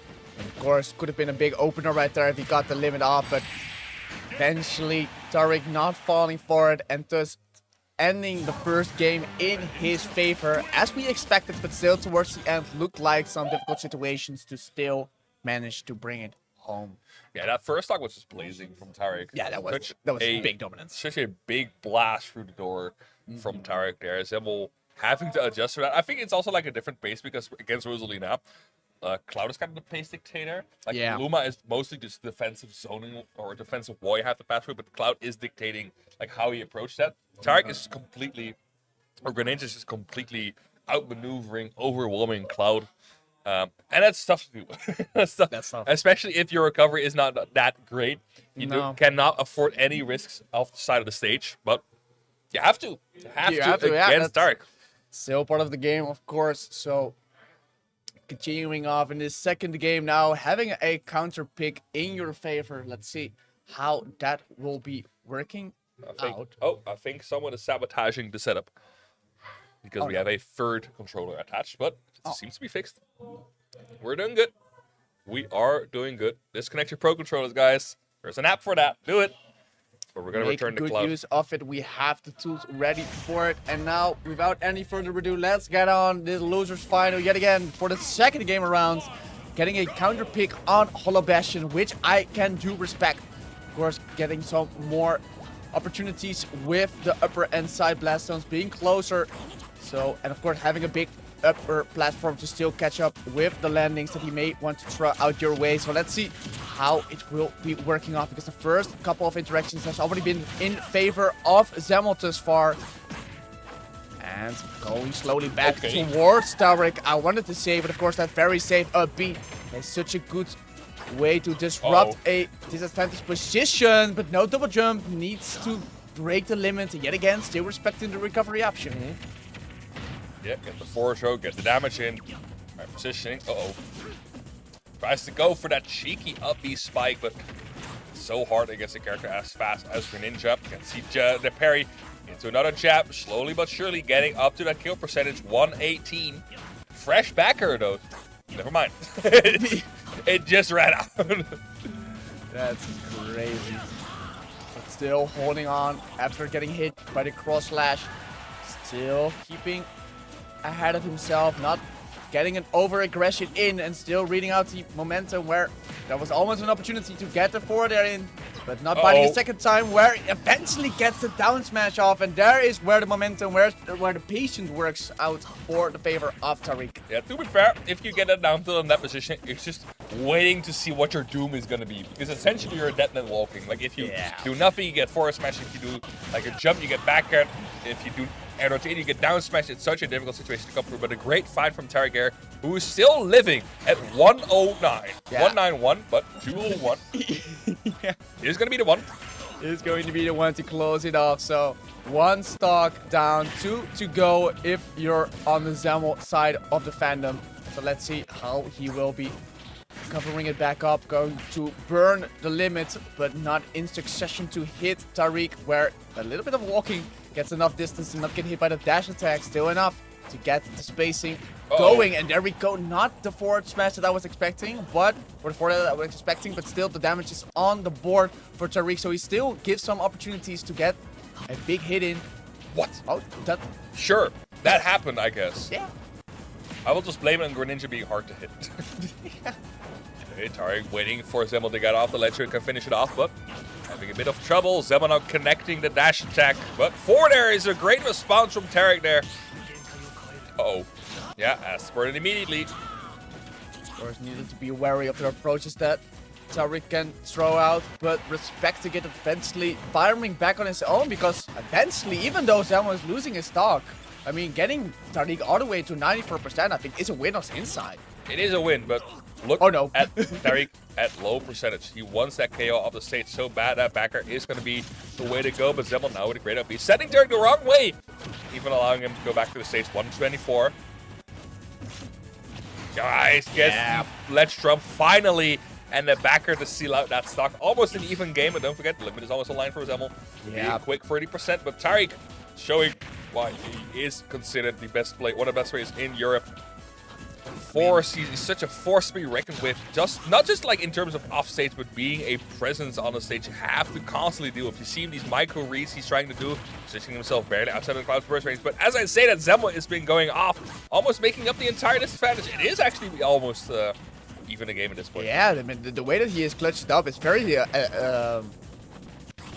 amazing in the fact that I did not really like notice it that much, given that he was in a very disadvantaged position for most of the time. So perhaps a situation where Tariq can finally close it off if he gets the forward air, but the second time around he's not getting it and not going to be dragged down into the downs blast zone, which eventually with the forward air catching the landing, which means a crucial game there for Tariq, which means he's 2-0 up now in this loser I'm more surprised that backer parry actually hit, because he was like behind.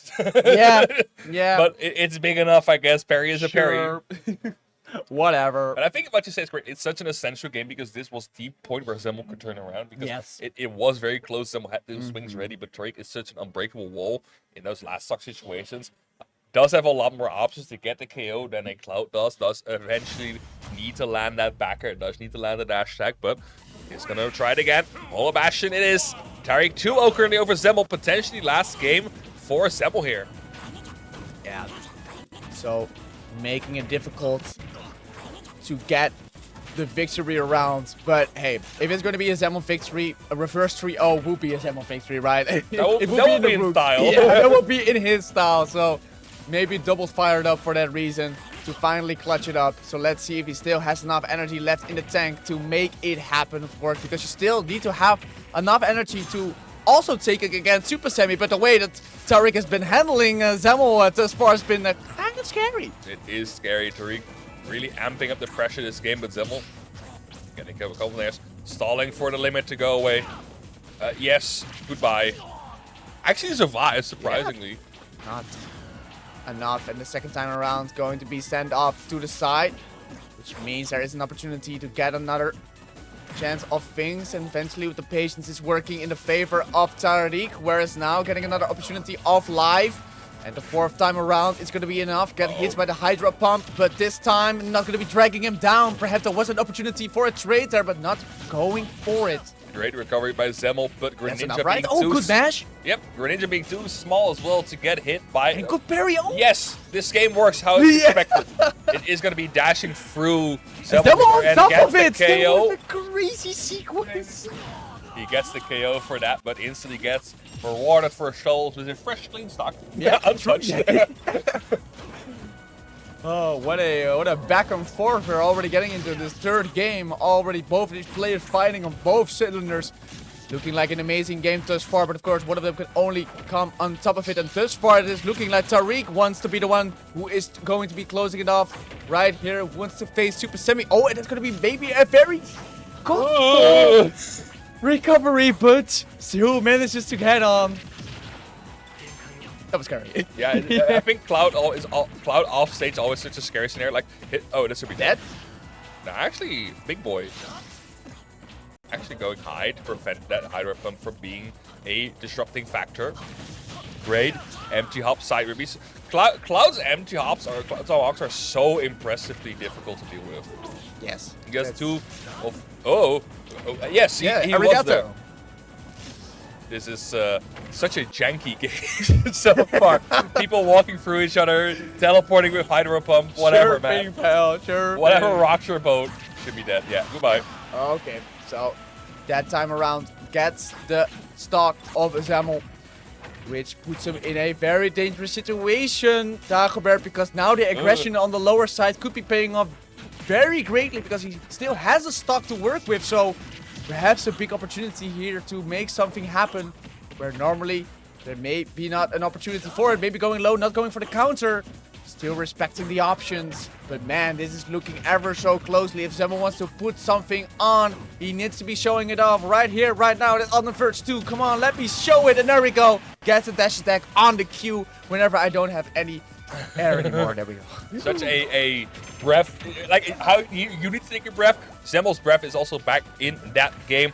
That's dash again, closing it out the second side, but instantly has the burden limit again. Needs to go low. That should be it. A late dash into the forward. And Zemmel needing to bow out to Tarek at a third place Tariq with such an excellent rerun of this set.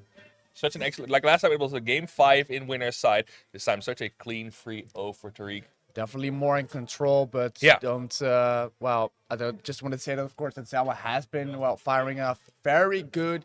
Has been showing up so much, definitely showing up how much he still really wanted to get that run towards the deep end of the tournament. But again, he ends up at third place and making a fantastic run for it. So can still be proud of the run, but of course, we already know that. I mean, you wanted to get the first. You don't have to tell me about it. You cannot call yourself on the Verge, right? Yeah, you cannot call yourself on the Verge Zemmel and not be on the Verge Zemmel. But we have a guaranteed new champion of On the Verge here. Grand Finals, Super Semi versus Tariq. Last set, it went game 5 as well. A lot of game 5s, but I remember that game 5 was so good for Super Semi in terms of momentum he got out of that, like these random conversions. It's tricky to keep up with Super Semi in that regard. But Tariq, he's on fire. That set in losers against Zemmel really ignited it again. It seems just so on point with every tiny bit of that game plan. So on point on that. But it was like progressing as well, right? Because I think from the beginning it was definitely a solid game plan, but eventually there were some openers where Zemmel could definitely firing it back. So still making it close, but eventually towards the end, still being stable, still making sure to get the best openings out there and eventually making it work in the way that he really wanted to close it off. And then, that shows off in the result, right? 3-0 instead of the 3-2 last time.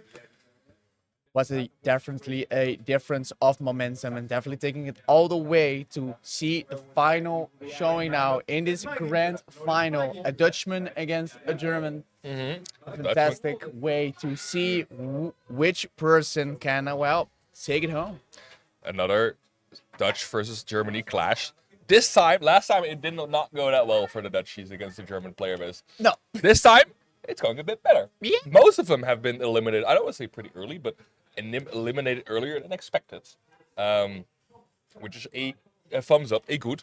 But now it's almost like symbolic that our final clash of this tournament is another Dutchie versus German clash. Of course, the Super Semi coming from winner's side, Tariq now having to face Super Semi from the loser's side, needing to win 2 sets in order to get that victory in his hands, to get the trophy in his hands. Big hill to climb, especially against a player like Super Semi. But of course, you have to. I mean, he does have the stamina for that. I mean, he's done deeper runs. Yes, which of course very surprised that he has the capability to do so. But now sitting from the winner's position, as you said, a good position to set yourself in to become the new On the Verge champion. But yet, like you said, there is no easy challenge to climb. Tariq definitely has still the stamina, still has the strength, and still has the opportunities to make it a fantastic set, to turn it to a grand final reset, and to perhaps take it home himself. And we're going to be seeing it live here at On the Verge 2 Grand Finals. Crowd, gonna get some hype! No, apparently not. They are busy, but we're hyped. We're hyped in the chat because the grand finals is kicking off. Of course, Super Semi is already in a bit of trouble, facing Greninja in full force. And I think the last time really that helped a lot is Super Semi's damage output is just insane. Like Young Link in general just does a lot of damage, can't have trouble killing, but that damage output of that upper, of that downer, of the backers are so difficult to keep up with as a character who kind of like lives off of chip damage. Especially once we get to those lower percentages, but almost getting the KO with the 4 there. Super Semi trying to take the lead very early. It is true, but I think the only chip damage that Tariq can throw away with, perhaps the Doritos bag, but this time getting 4 up airs in a row into the up smash. This is definitely a better bag of chips, so there we go. Big punishes left and right, but that again, Sam had also some pressure tools up on his own sleeve, but a finishing touch there for the up air is not going to be doing enough. So still a good DI recovery there from Sam with the tether recovery and trying to catch the dash attack, not going to be doing enough. So some bomb dropping to see the option on the ledge will eventually be coming around and still going to return it back to the neutral stage where Tariq is going to be going up in the advantage position. I think you don't have to forget about Youngling is he does have that killing Verge right on the edge. It's potentially a danger at this percentage, but currently Tariq is not even in a position to regrab. It's not up for discussion. No. Yeah. Tariq wants the game going, gets it downer off the ledge, but not a strong hit. Surviving that. That's great. Ooh, dangerous nair from Super Semi. Also dangerous upper from Super Semi. Uh-oh. Still has a double jump, I think. Yeah, that's dead. Okay. Yeah. Offstage gaming. Such a great message here for Tariq, saying just, look, you know, I'm ready. I can go the distance. I can go all this way. I know what you're trying to do, and I'm going to be exploiting it to the maximum potential. And there we go, also getting a jab for it. So, such a big advantageous position here. Also just trying to throw out the counter, you know, just to put up this mental side of the bracket. Of course, so much room to still work with, but there we go. Super Semi gets that up air, so still has a chance to still build up some damage and still make sure to not get hit yourself too much to make this comeback happen. I think that Tariq did when he was at high percentage is just camp on that top platform, camp on the platforms, because Young Link has such a limited time getting through those platforms. He does have the upper, he does have the backer, but he needs to commit to those. He does not have a save option that will convert into any KO. Like Boomerang, but you have to hit it first. Especially there you said it, and it's difficult, of course, with the way that Greninja can figure it out and move throughout the platforms. Hold up. Let's see how he will be slithering his way into a kill and trying to find it there with an up smash. A little bit too early for it, but still puts up the pressure for Super Semi to try a different approach option. Here we go, going around for the second time, but still not getting it this time. Hold up. Big damage from Super Semi coming through. He launches himself into space. Not a punish from Tariq. Yeah. Wants a little bit of confidence in that F smash and gets punished for it by a KO fire arrow into the up air. Such a crucial moment because you. Okay, well. Yes. Yeah. Very anticlimactic. Yeah, it was going to happen at one point. This could turn around really quickly with a big opening of Super Semi, but fortunately gets this up smash around there. Because I wanted to say, there was like this crucial moment where you have a second of thought, right? What do I want to do? And the answer was forced, but it was just, that second was over. You were thinking too much. Unfortunately, still closes it out. So the pressure is off, but it could have been turning around a very different way. Yeah, it's again, that is the advantage of small Battlefield. It's so easy to get people on those platforms, to get them stuck in these read or die situations. Yeah. Especially with how sharp Tariq is in those situations.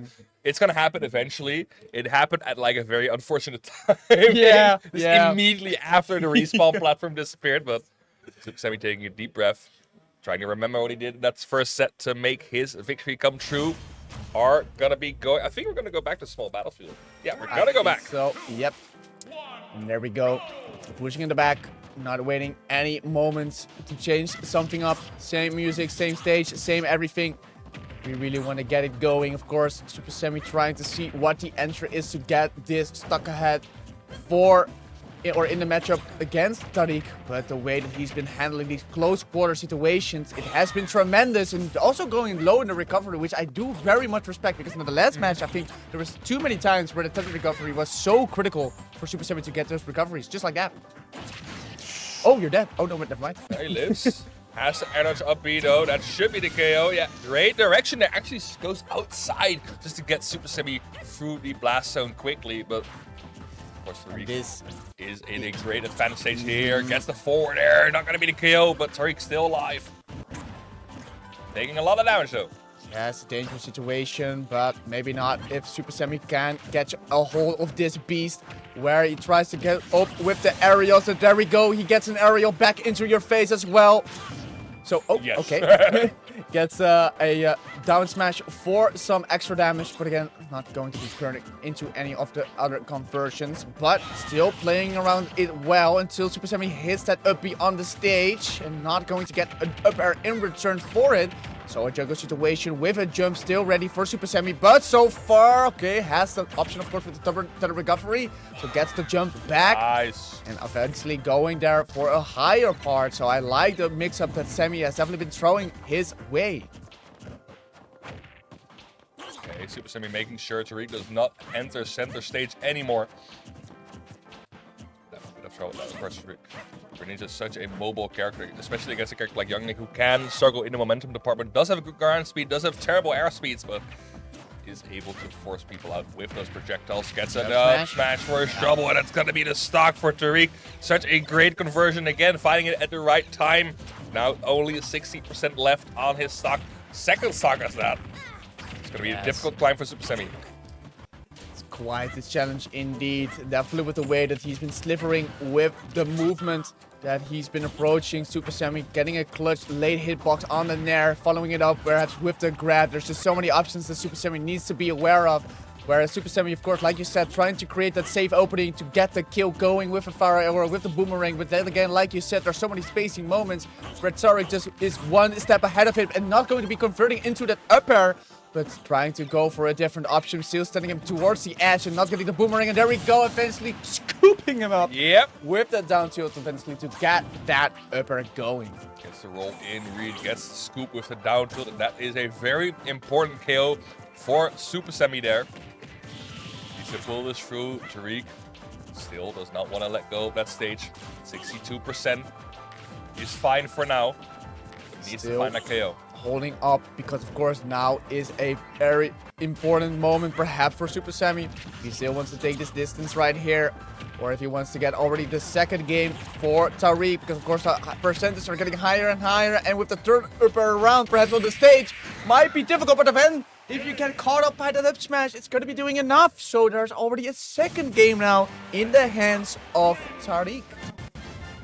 Such a great catch again with that up smash on the platform. We saw it the first time in the first set. Now we see it the second time as a closer for the second set. It's been carrying this game. But is it like, that is like a small battlefield thing as well. So I think they're going back. Maybe just getting the data from the reset in. And I don't think like, cause of course, with another like stage in mind, you could perhaps think about a Hollow Bastion. You could think about a Smashville. But I don't think that the opportunities arise really there for Super Semi in this specific matchup.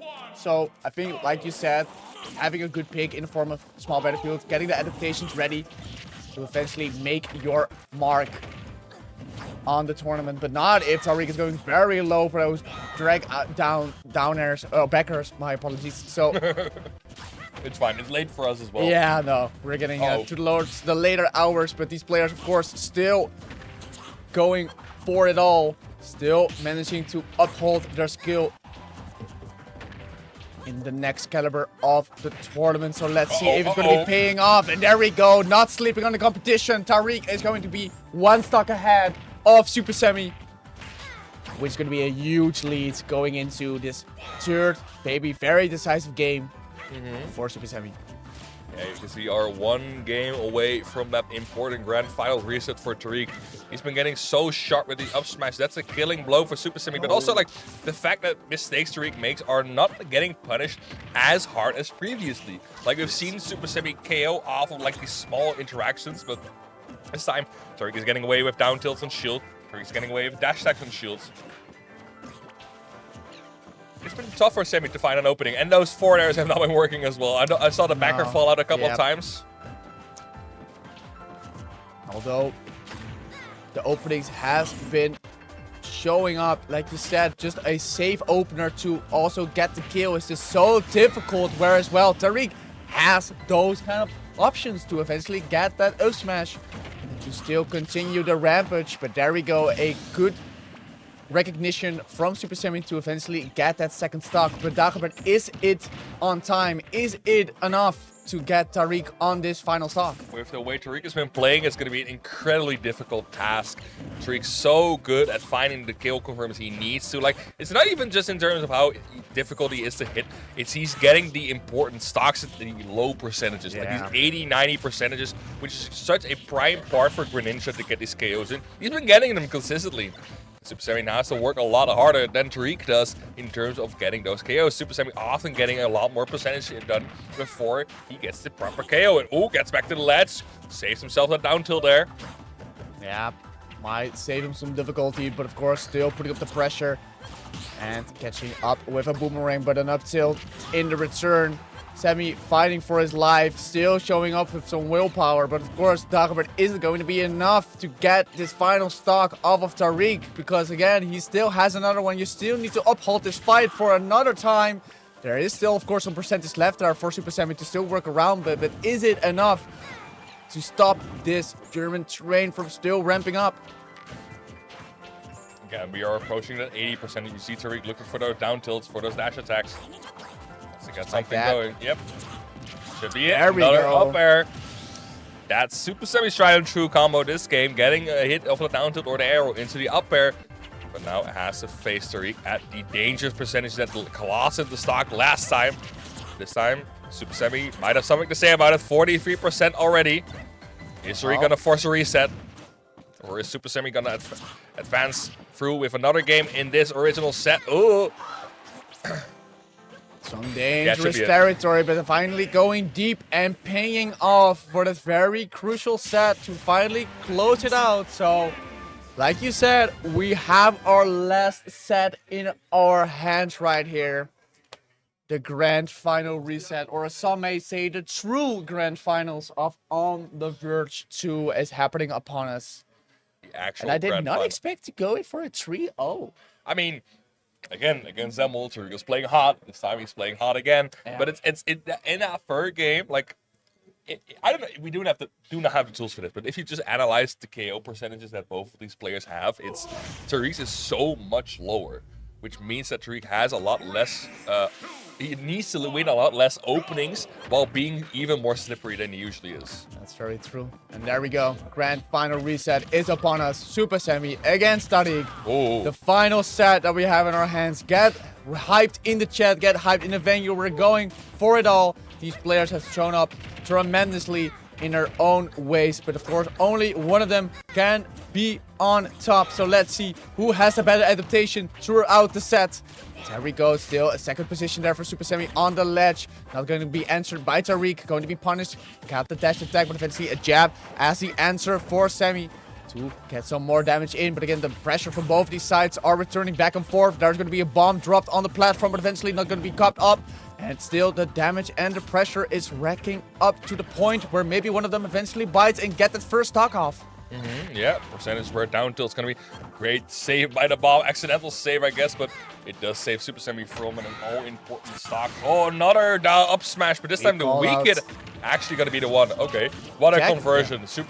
He finds him on the spot, I guess. No forward throw. Is afraid of whiffing that throw. Yep, what's the answer? I don't think a up throw is going to be doing it. So the back throw for the stage positioning for the side of Tariq. And again, the second one might be doing it, but just not enough. The weak reverse forward air, or the weak reverse nair, of course, is going to take that stock. 149% for Super Semi there. But an unfortunate tech on the first backer does not get the hit on the other hits of the backer. And that should be a dead Super Semi. Gets the backer in. Tariq cleaning that stock out beautifully. But now we're resetting to an equal stock situation, equal percent situation. Let's see how they respond. Yeah, because this neutral has been fighting so fiercely. And there we go. The one who is going to be biting is Tariq with an opener. But there we go. The bite is going to be back from Super Semi with the up B into the Nair. Such back and forth. And there we go. Finishing on top of there right there. With so much damage wrecked in such a short time. These are definitely the plays are going to be beneficial for this grand final reset. No double jump punch. Yeah, that should be it. Right? Yeah. Again, great angle there by Tariq from that counter, forcing Super Semi out, not allowing a single tech or a spike to take place. Tariq continuing this hot streak of just hunting down Super Semi. Which is a rare treat to see. But of course, Tariq handling the beast wisely thus far. Of course, getting the grand final reset already and trying to maintain the momentum that he gained. And try to go for a big reach there, but not going to be punished. And the down smash is not going to be sealing it off, but eventually with no jump or a way to recover. It is the first game in the hands of Tariq, and a little bit of a breather perhaps for Super Semi to kind of figure out how he can break this defensive wall that Tariq has been putting up. I think it's mostly just that in the beginning of that game it went fine, right? That beginning went fine. But at one point, Super Semi started taking so many risks, especially off the ledge. Going for high recoveries, going for deep edge guards, getting countered out of that, wasting his jump early. Like these small mistakes that might happen because of nervousness, willingness to win, they are stacking up against Semi, and Tariq is making great use in exploiting them, making sure Super Semi does not return to the stage with his deep backers. The edge guarding is on point. But like you said, also not going to be over-accelerating, still maintaining the position, because like you said, if there's a player to still keep ahead of you, it is, of course, Super Semi. With the way that he can turn around the momentum, he can definitely throw it into such a big momentum changer for the entire set. So, of course, Tariq has been wary of it and has been playing around it very impressively. So let's see if he can still maintain that focus for the second game of our grand final reset at On the Verge 2. Okay, Semi already starting out with a bit of a deficit. Tariq flying in full force, not getting the punish of that jab. So tricky to punish Tariq. You never know what he's going to do next. It's so difficult to track him down. Yes, for sure. Yeah. Nope. And this time around, getting it ahead of himself for the stage where gets the grab and still puts up the pressure for Super Semi. There we go, still forcing through that shield. Not a quick option to throw it out there. And there we go, eventually missing the boomerang, but getting the forward air in return. But this time again, still a punish. And I think with the aggression that Tariq has also been showing on the offsides part of things, this is going to be much difficult for Super Semi to get a hold of on that portion of the stage. Gets the gentleman just to throw him off stage, gets the counter, but a great actually lands on the platform completely intact. Oh, that was happening. I was like, how did he do that? But I think he countered the bomb and then pushed himself to the platform. Another up smash, this time not sealing the stock for Tariq here. Super Semi still in a dangerous position, gets the Nair, put him out of the corner. Oh! Could have been very dangerous. Could have been already the stock, but not going to be converting one to the up air. But the second time around, going to change it up and changing it up to the Nair, which is going to be doing enough. So the first opportunity here for Super Semi. Okay, and there we go. This is looking like a little bit of a firing up here from Super Semi, getting the drag down back airs like I also know him of. But this time around, Tariq also going to be pushing it back because he wants to deplete the fire with perhaps a Hydra bump from himself to kind of know who is the person who is in lead, who is the person who wants to take home the victory so much. No. And they missed the recovery thing? Or I guess that's something. I thought 10 recoveries were just like auto-correct. They're auto-correct recoveries, but sometimes they will just refuse to work against Super Semi.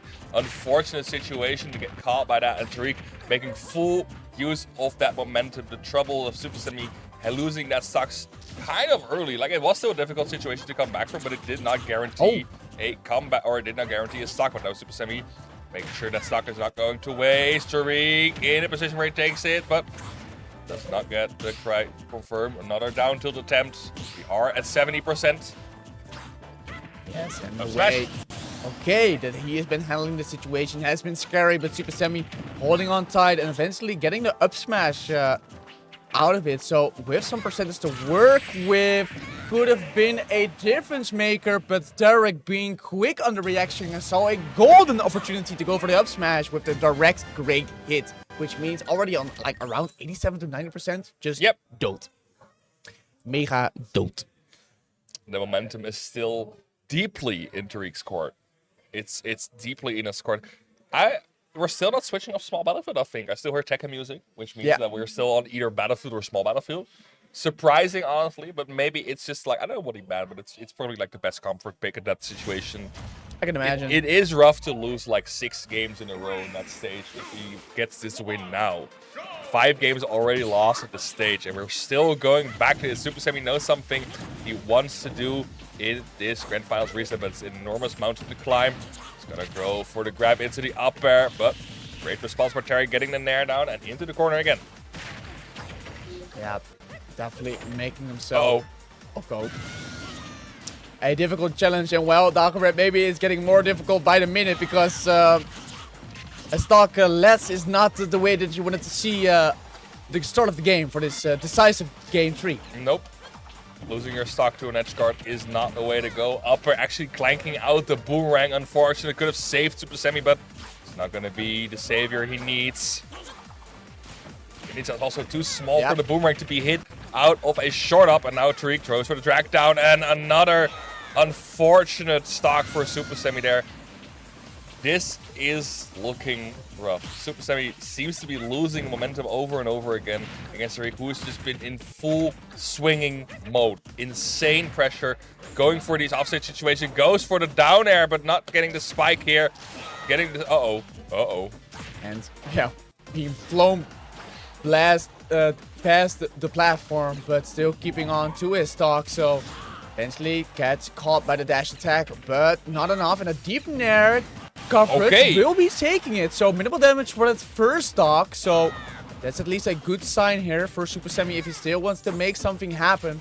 Yet again, every single hit that Tariq is going to be getting is getting him one step closer to that very victory that he really wants to get home. Of course, a new On the Verge champion will be crowned either way how this grand final will be going. But again, with the way that Tariq has been playing, he wants to throw it out right here, right now. Gets the clean victory on both these Dutch players, and maybe this is the moment he has been getting it. Super Semi taking it slow, taking his time to get back to the stage. Tariq with a great pivot up, tries to go for the up smash here. This doesn't get it. Super Semi rolling out nicely.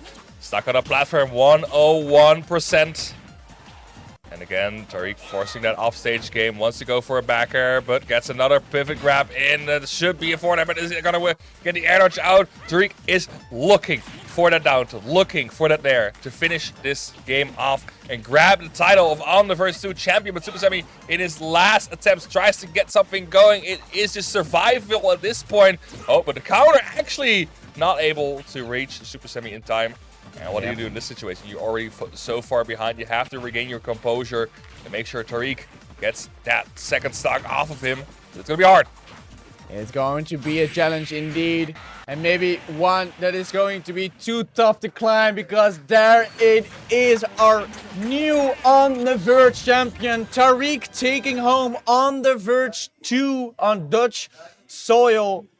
So there we have it, a good performance from Super Semi, making it all the way towards second place. But eventually we have a new champion around, and that being the Greninja main, Tariq. As the venue applauds Tariq for his victory. Amazing job, especially these last 3 sets. The losers finals, grand final set 1, grand final set 2. He's been on fire, not dropping a single game.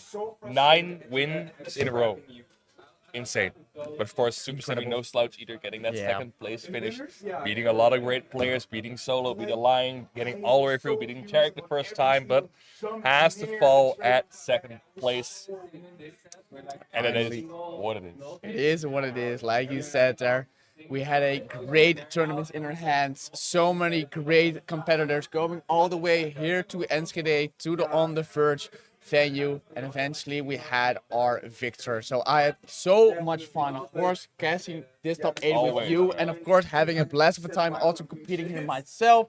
And I hope to be back if there's going to be another On the Verge or a Borderline in the future, which you can also register 25th of February. Yep. Still opens up. And of course, a massive, massive shout out to the production team, also in the back to the next of us, and also to the main TO and the people behind the scenes who've been working very hard to make On the Verge happen. So I think there's going to be a big shout out to the team of them. Yeah, special shout out to Envy and the Witch who've been making this all happen, organizing this. It's always like such a cross-country event for the German and Dutch players. Such a great location for clashes, but they've been doing an amazing job. Production, visualization, promotion.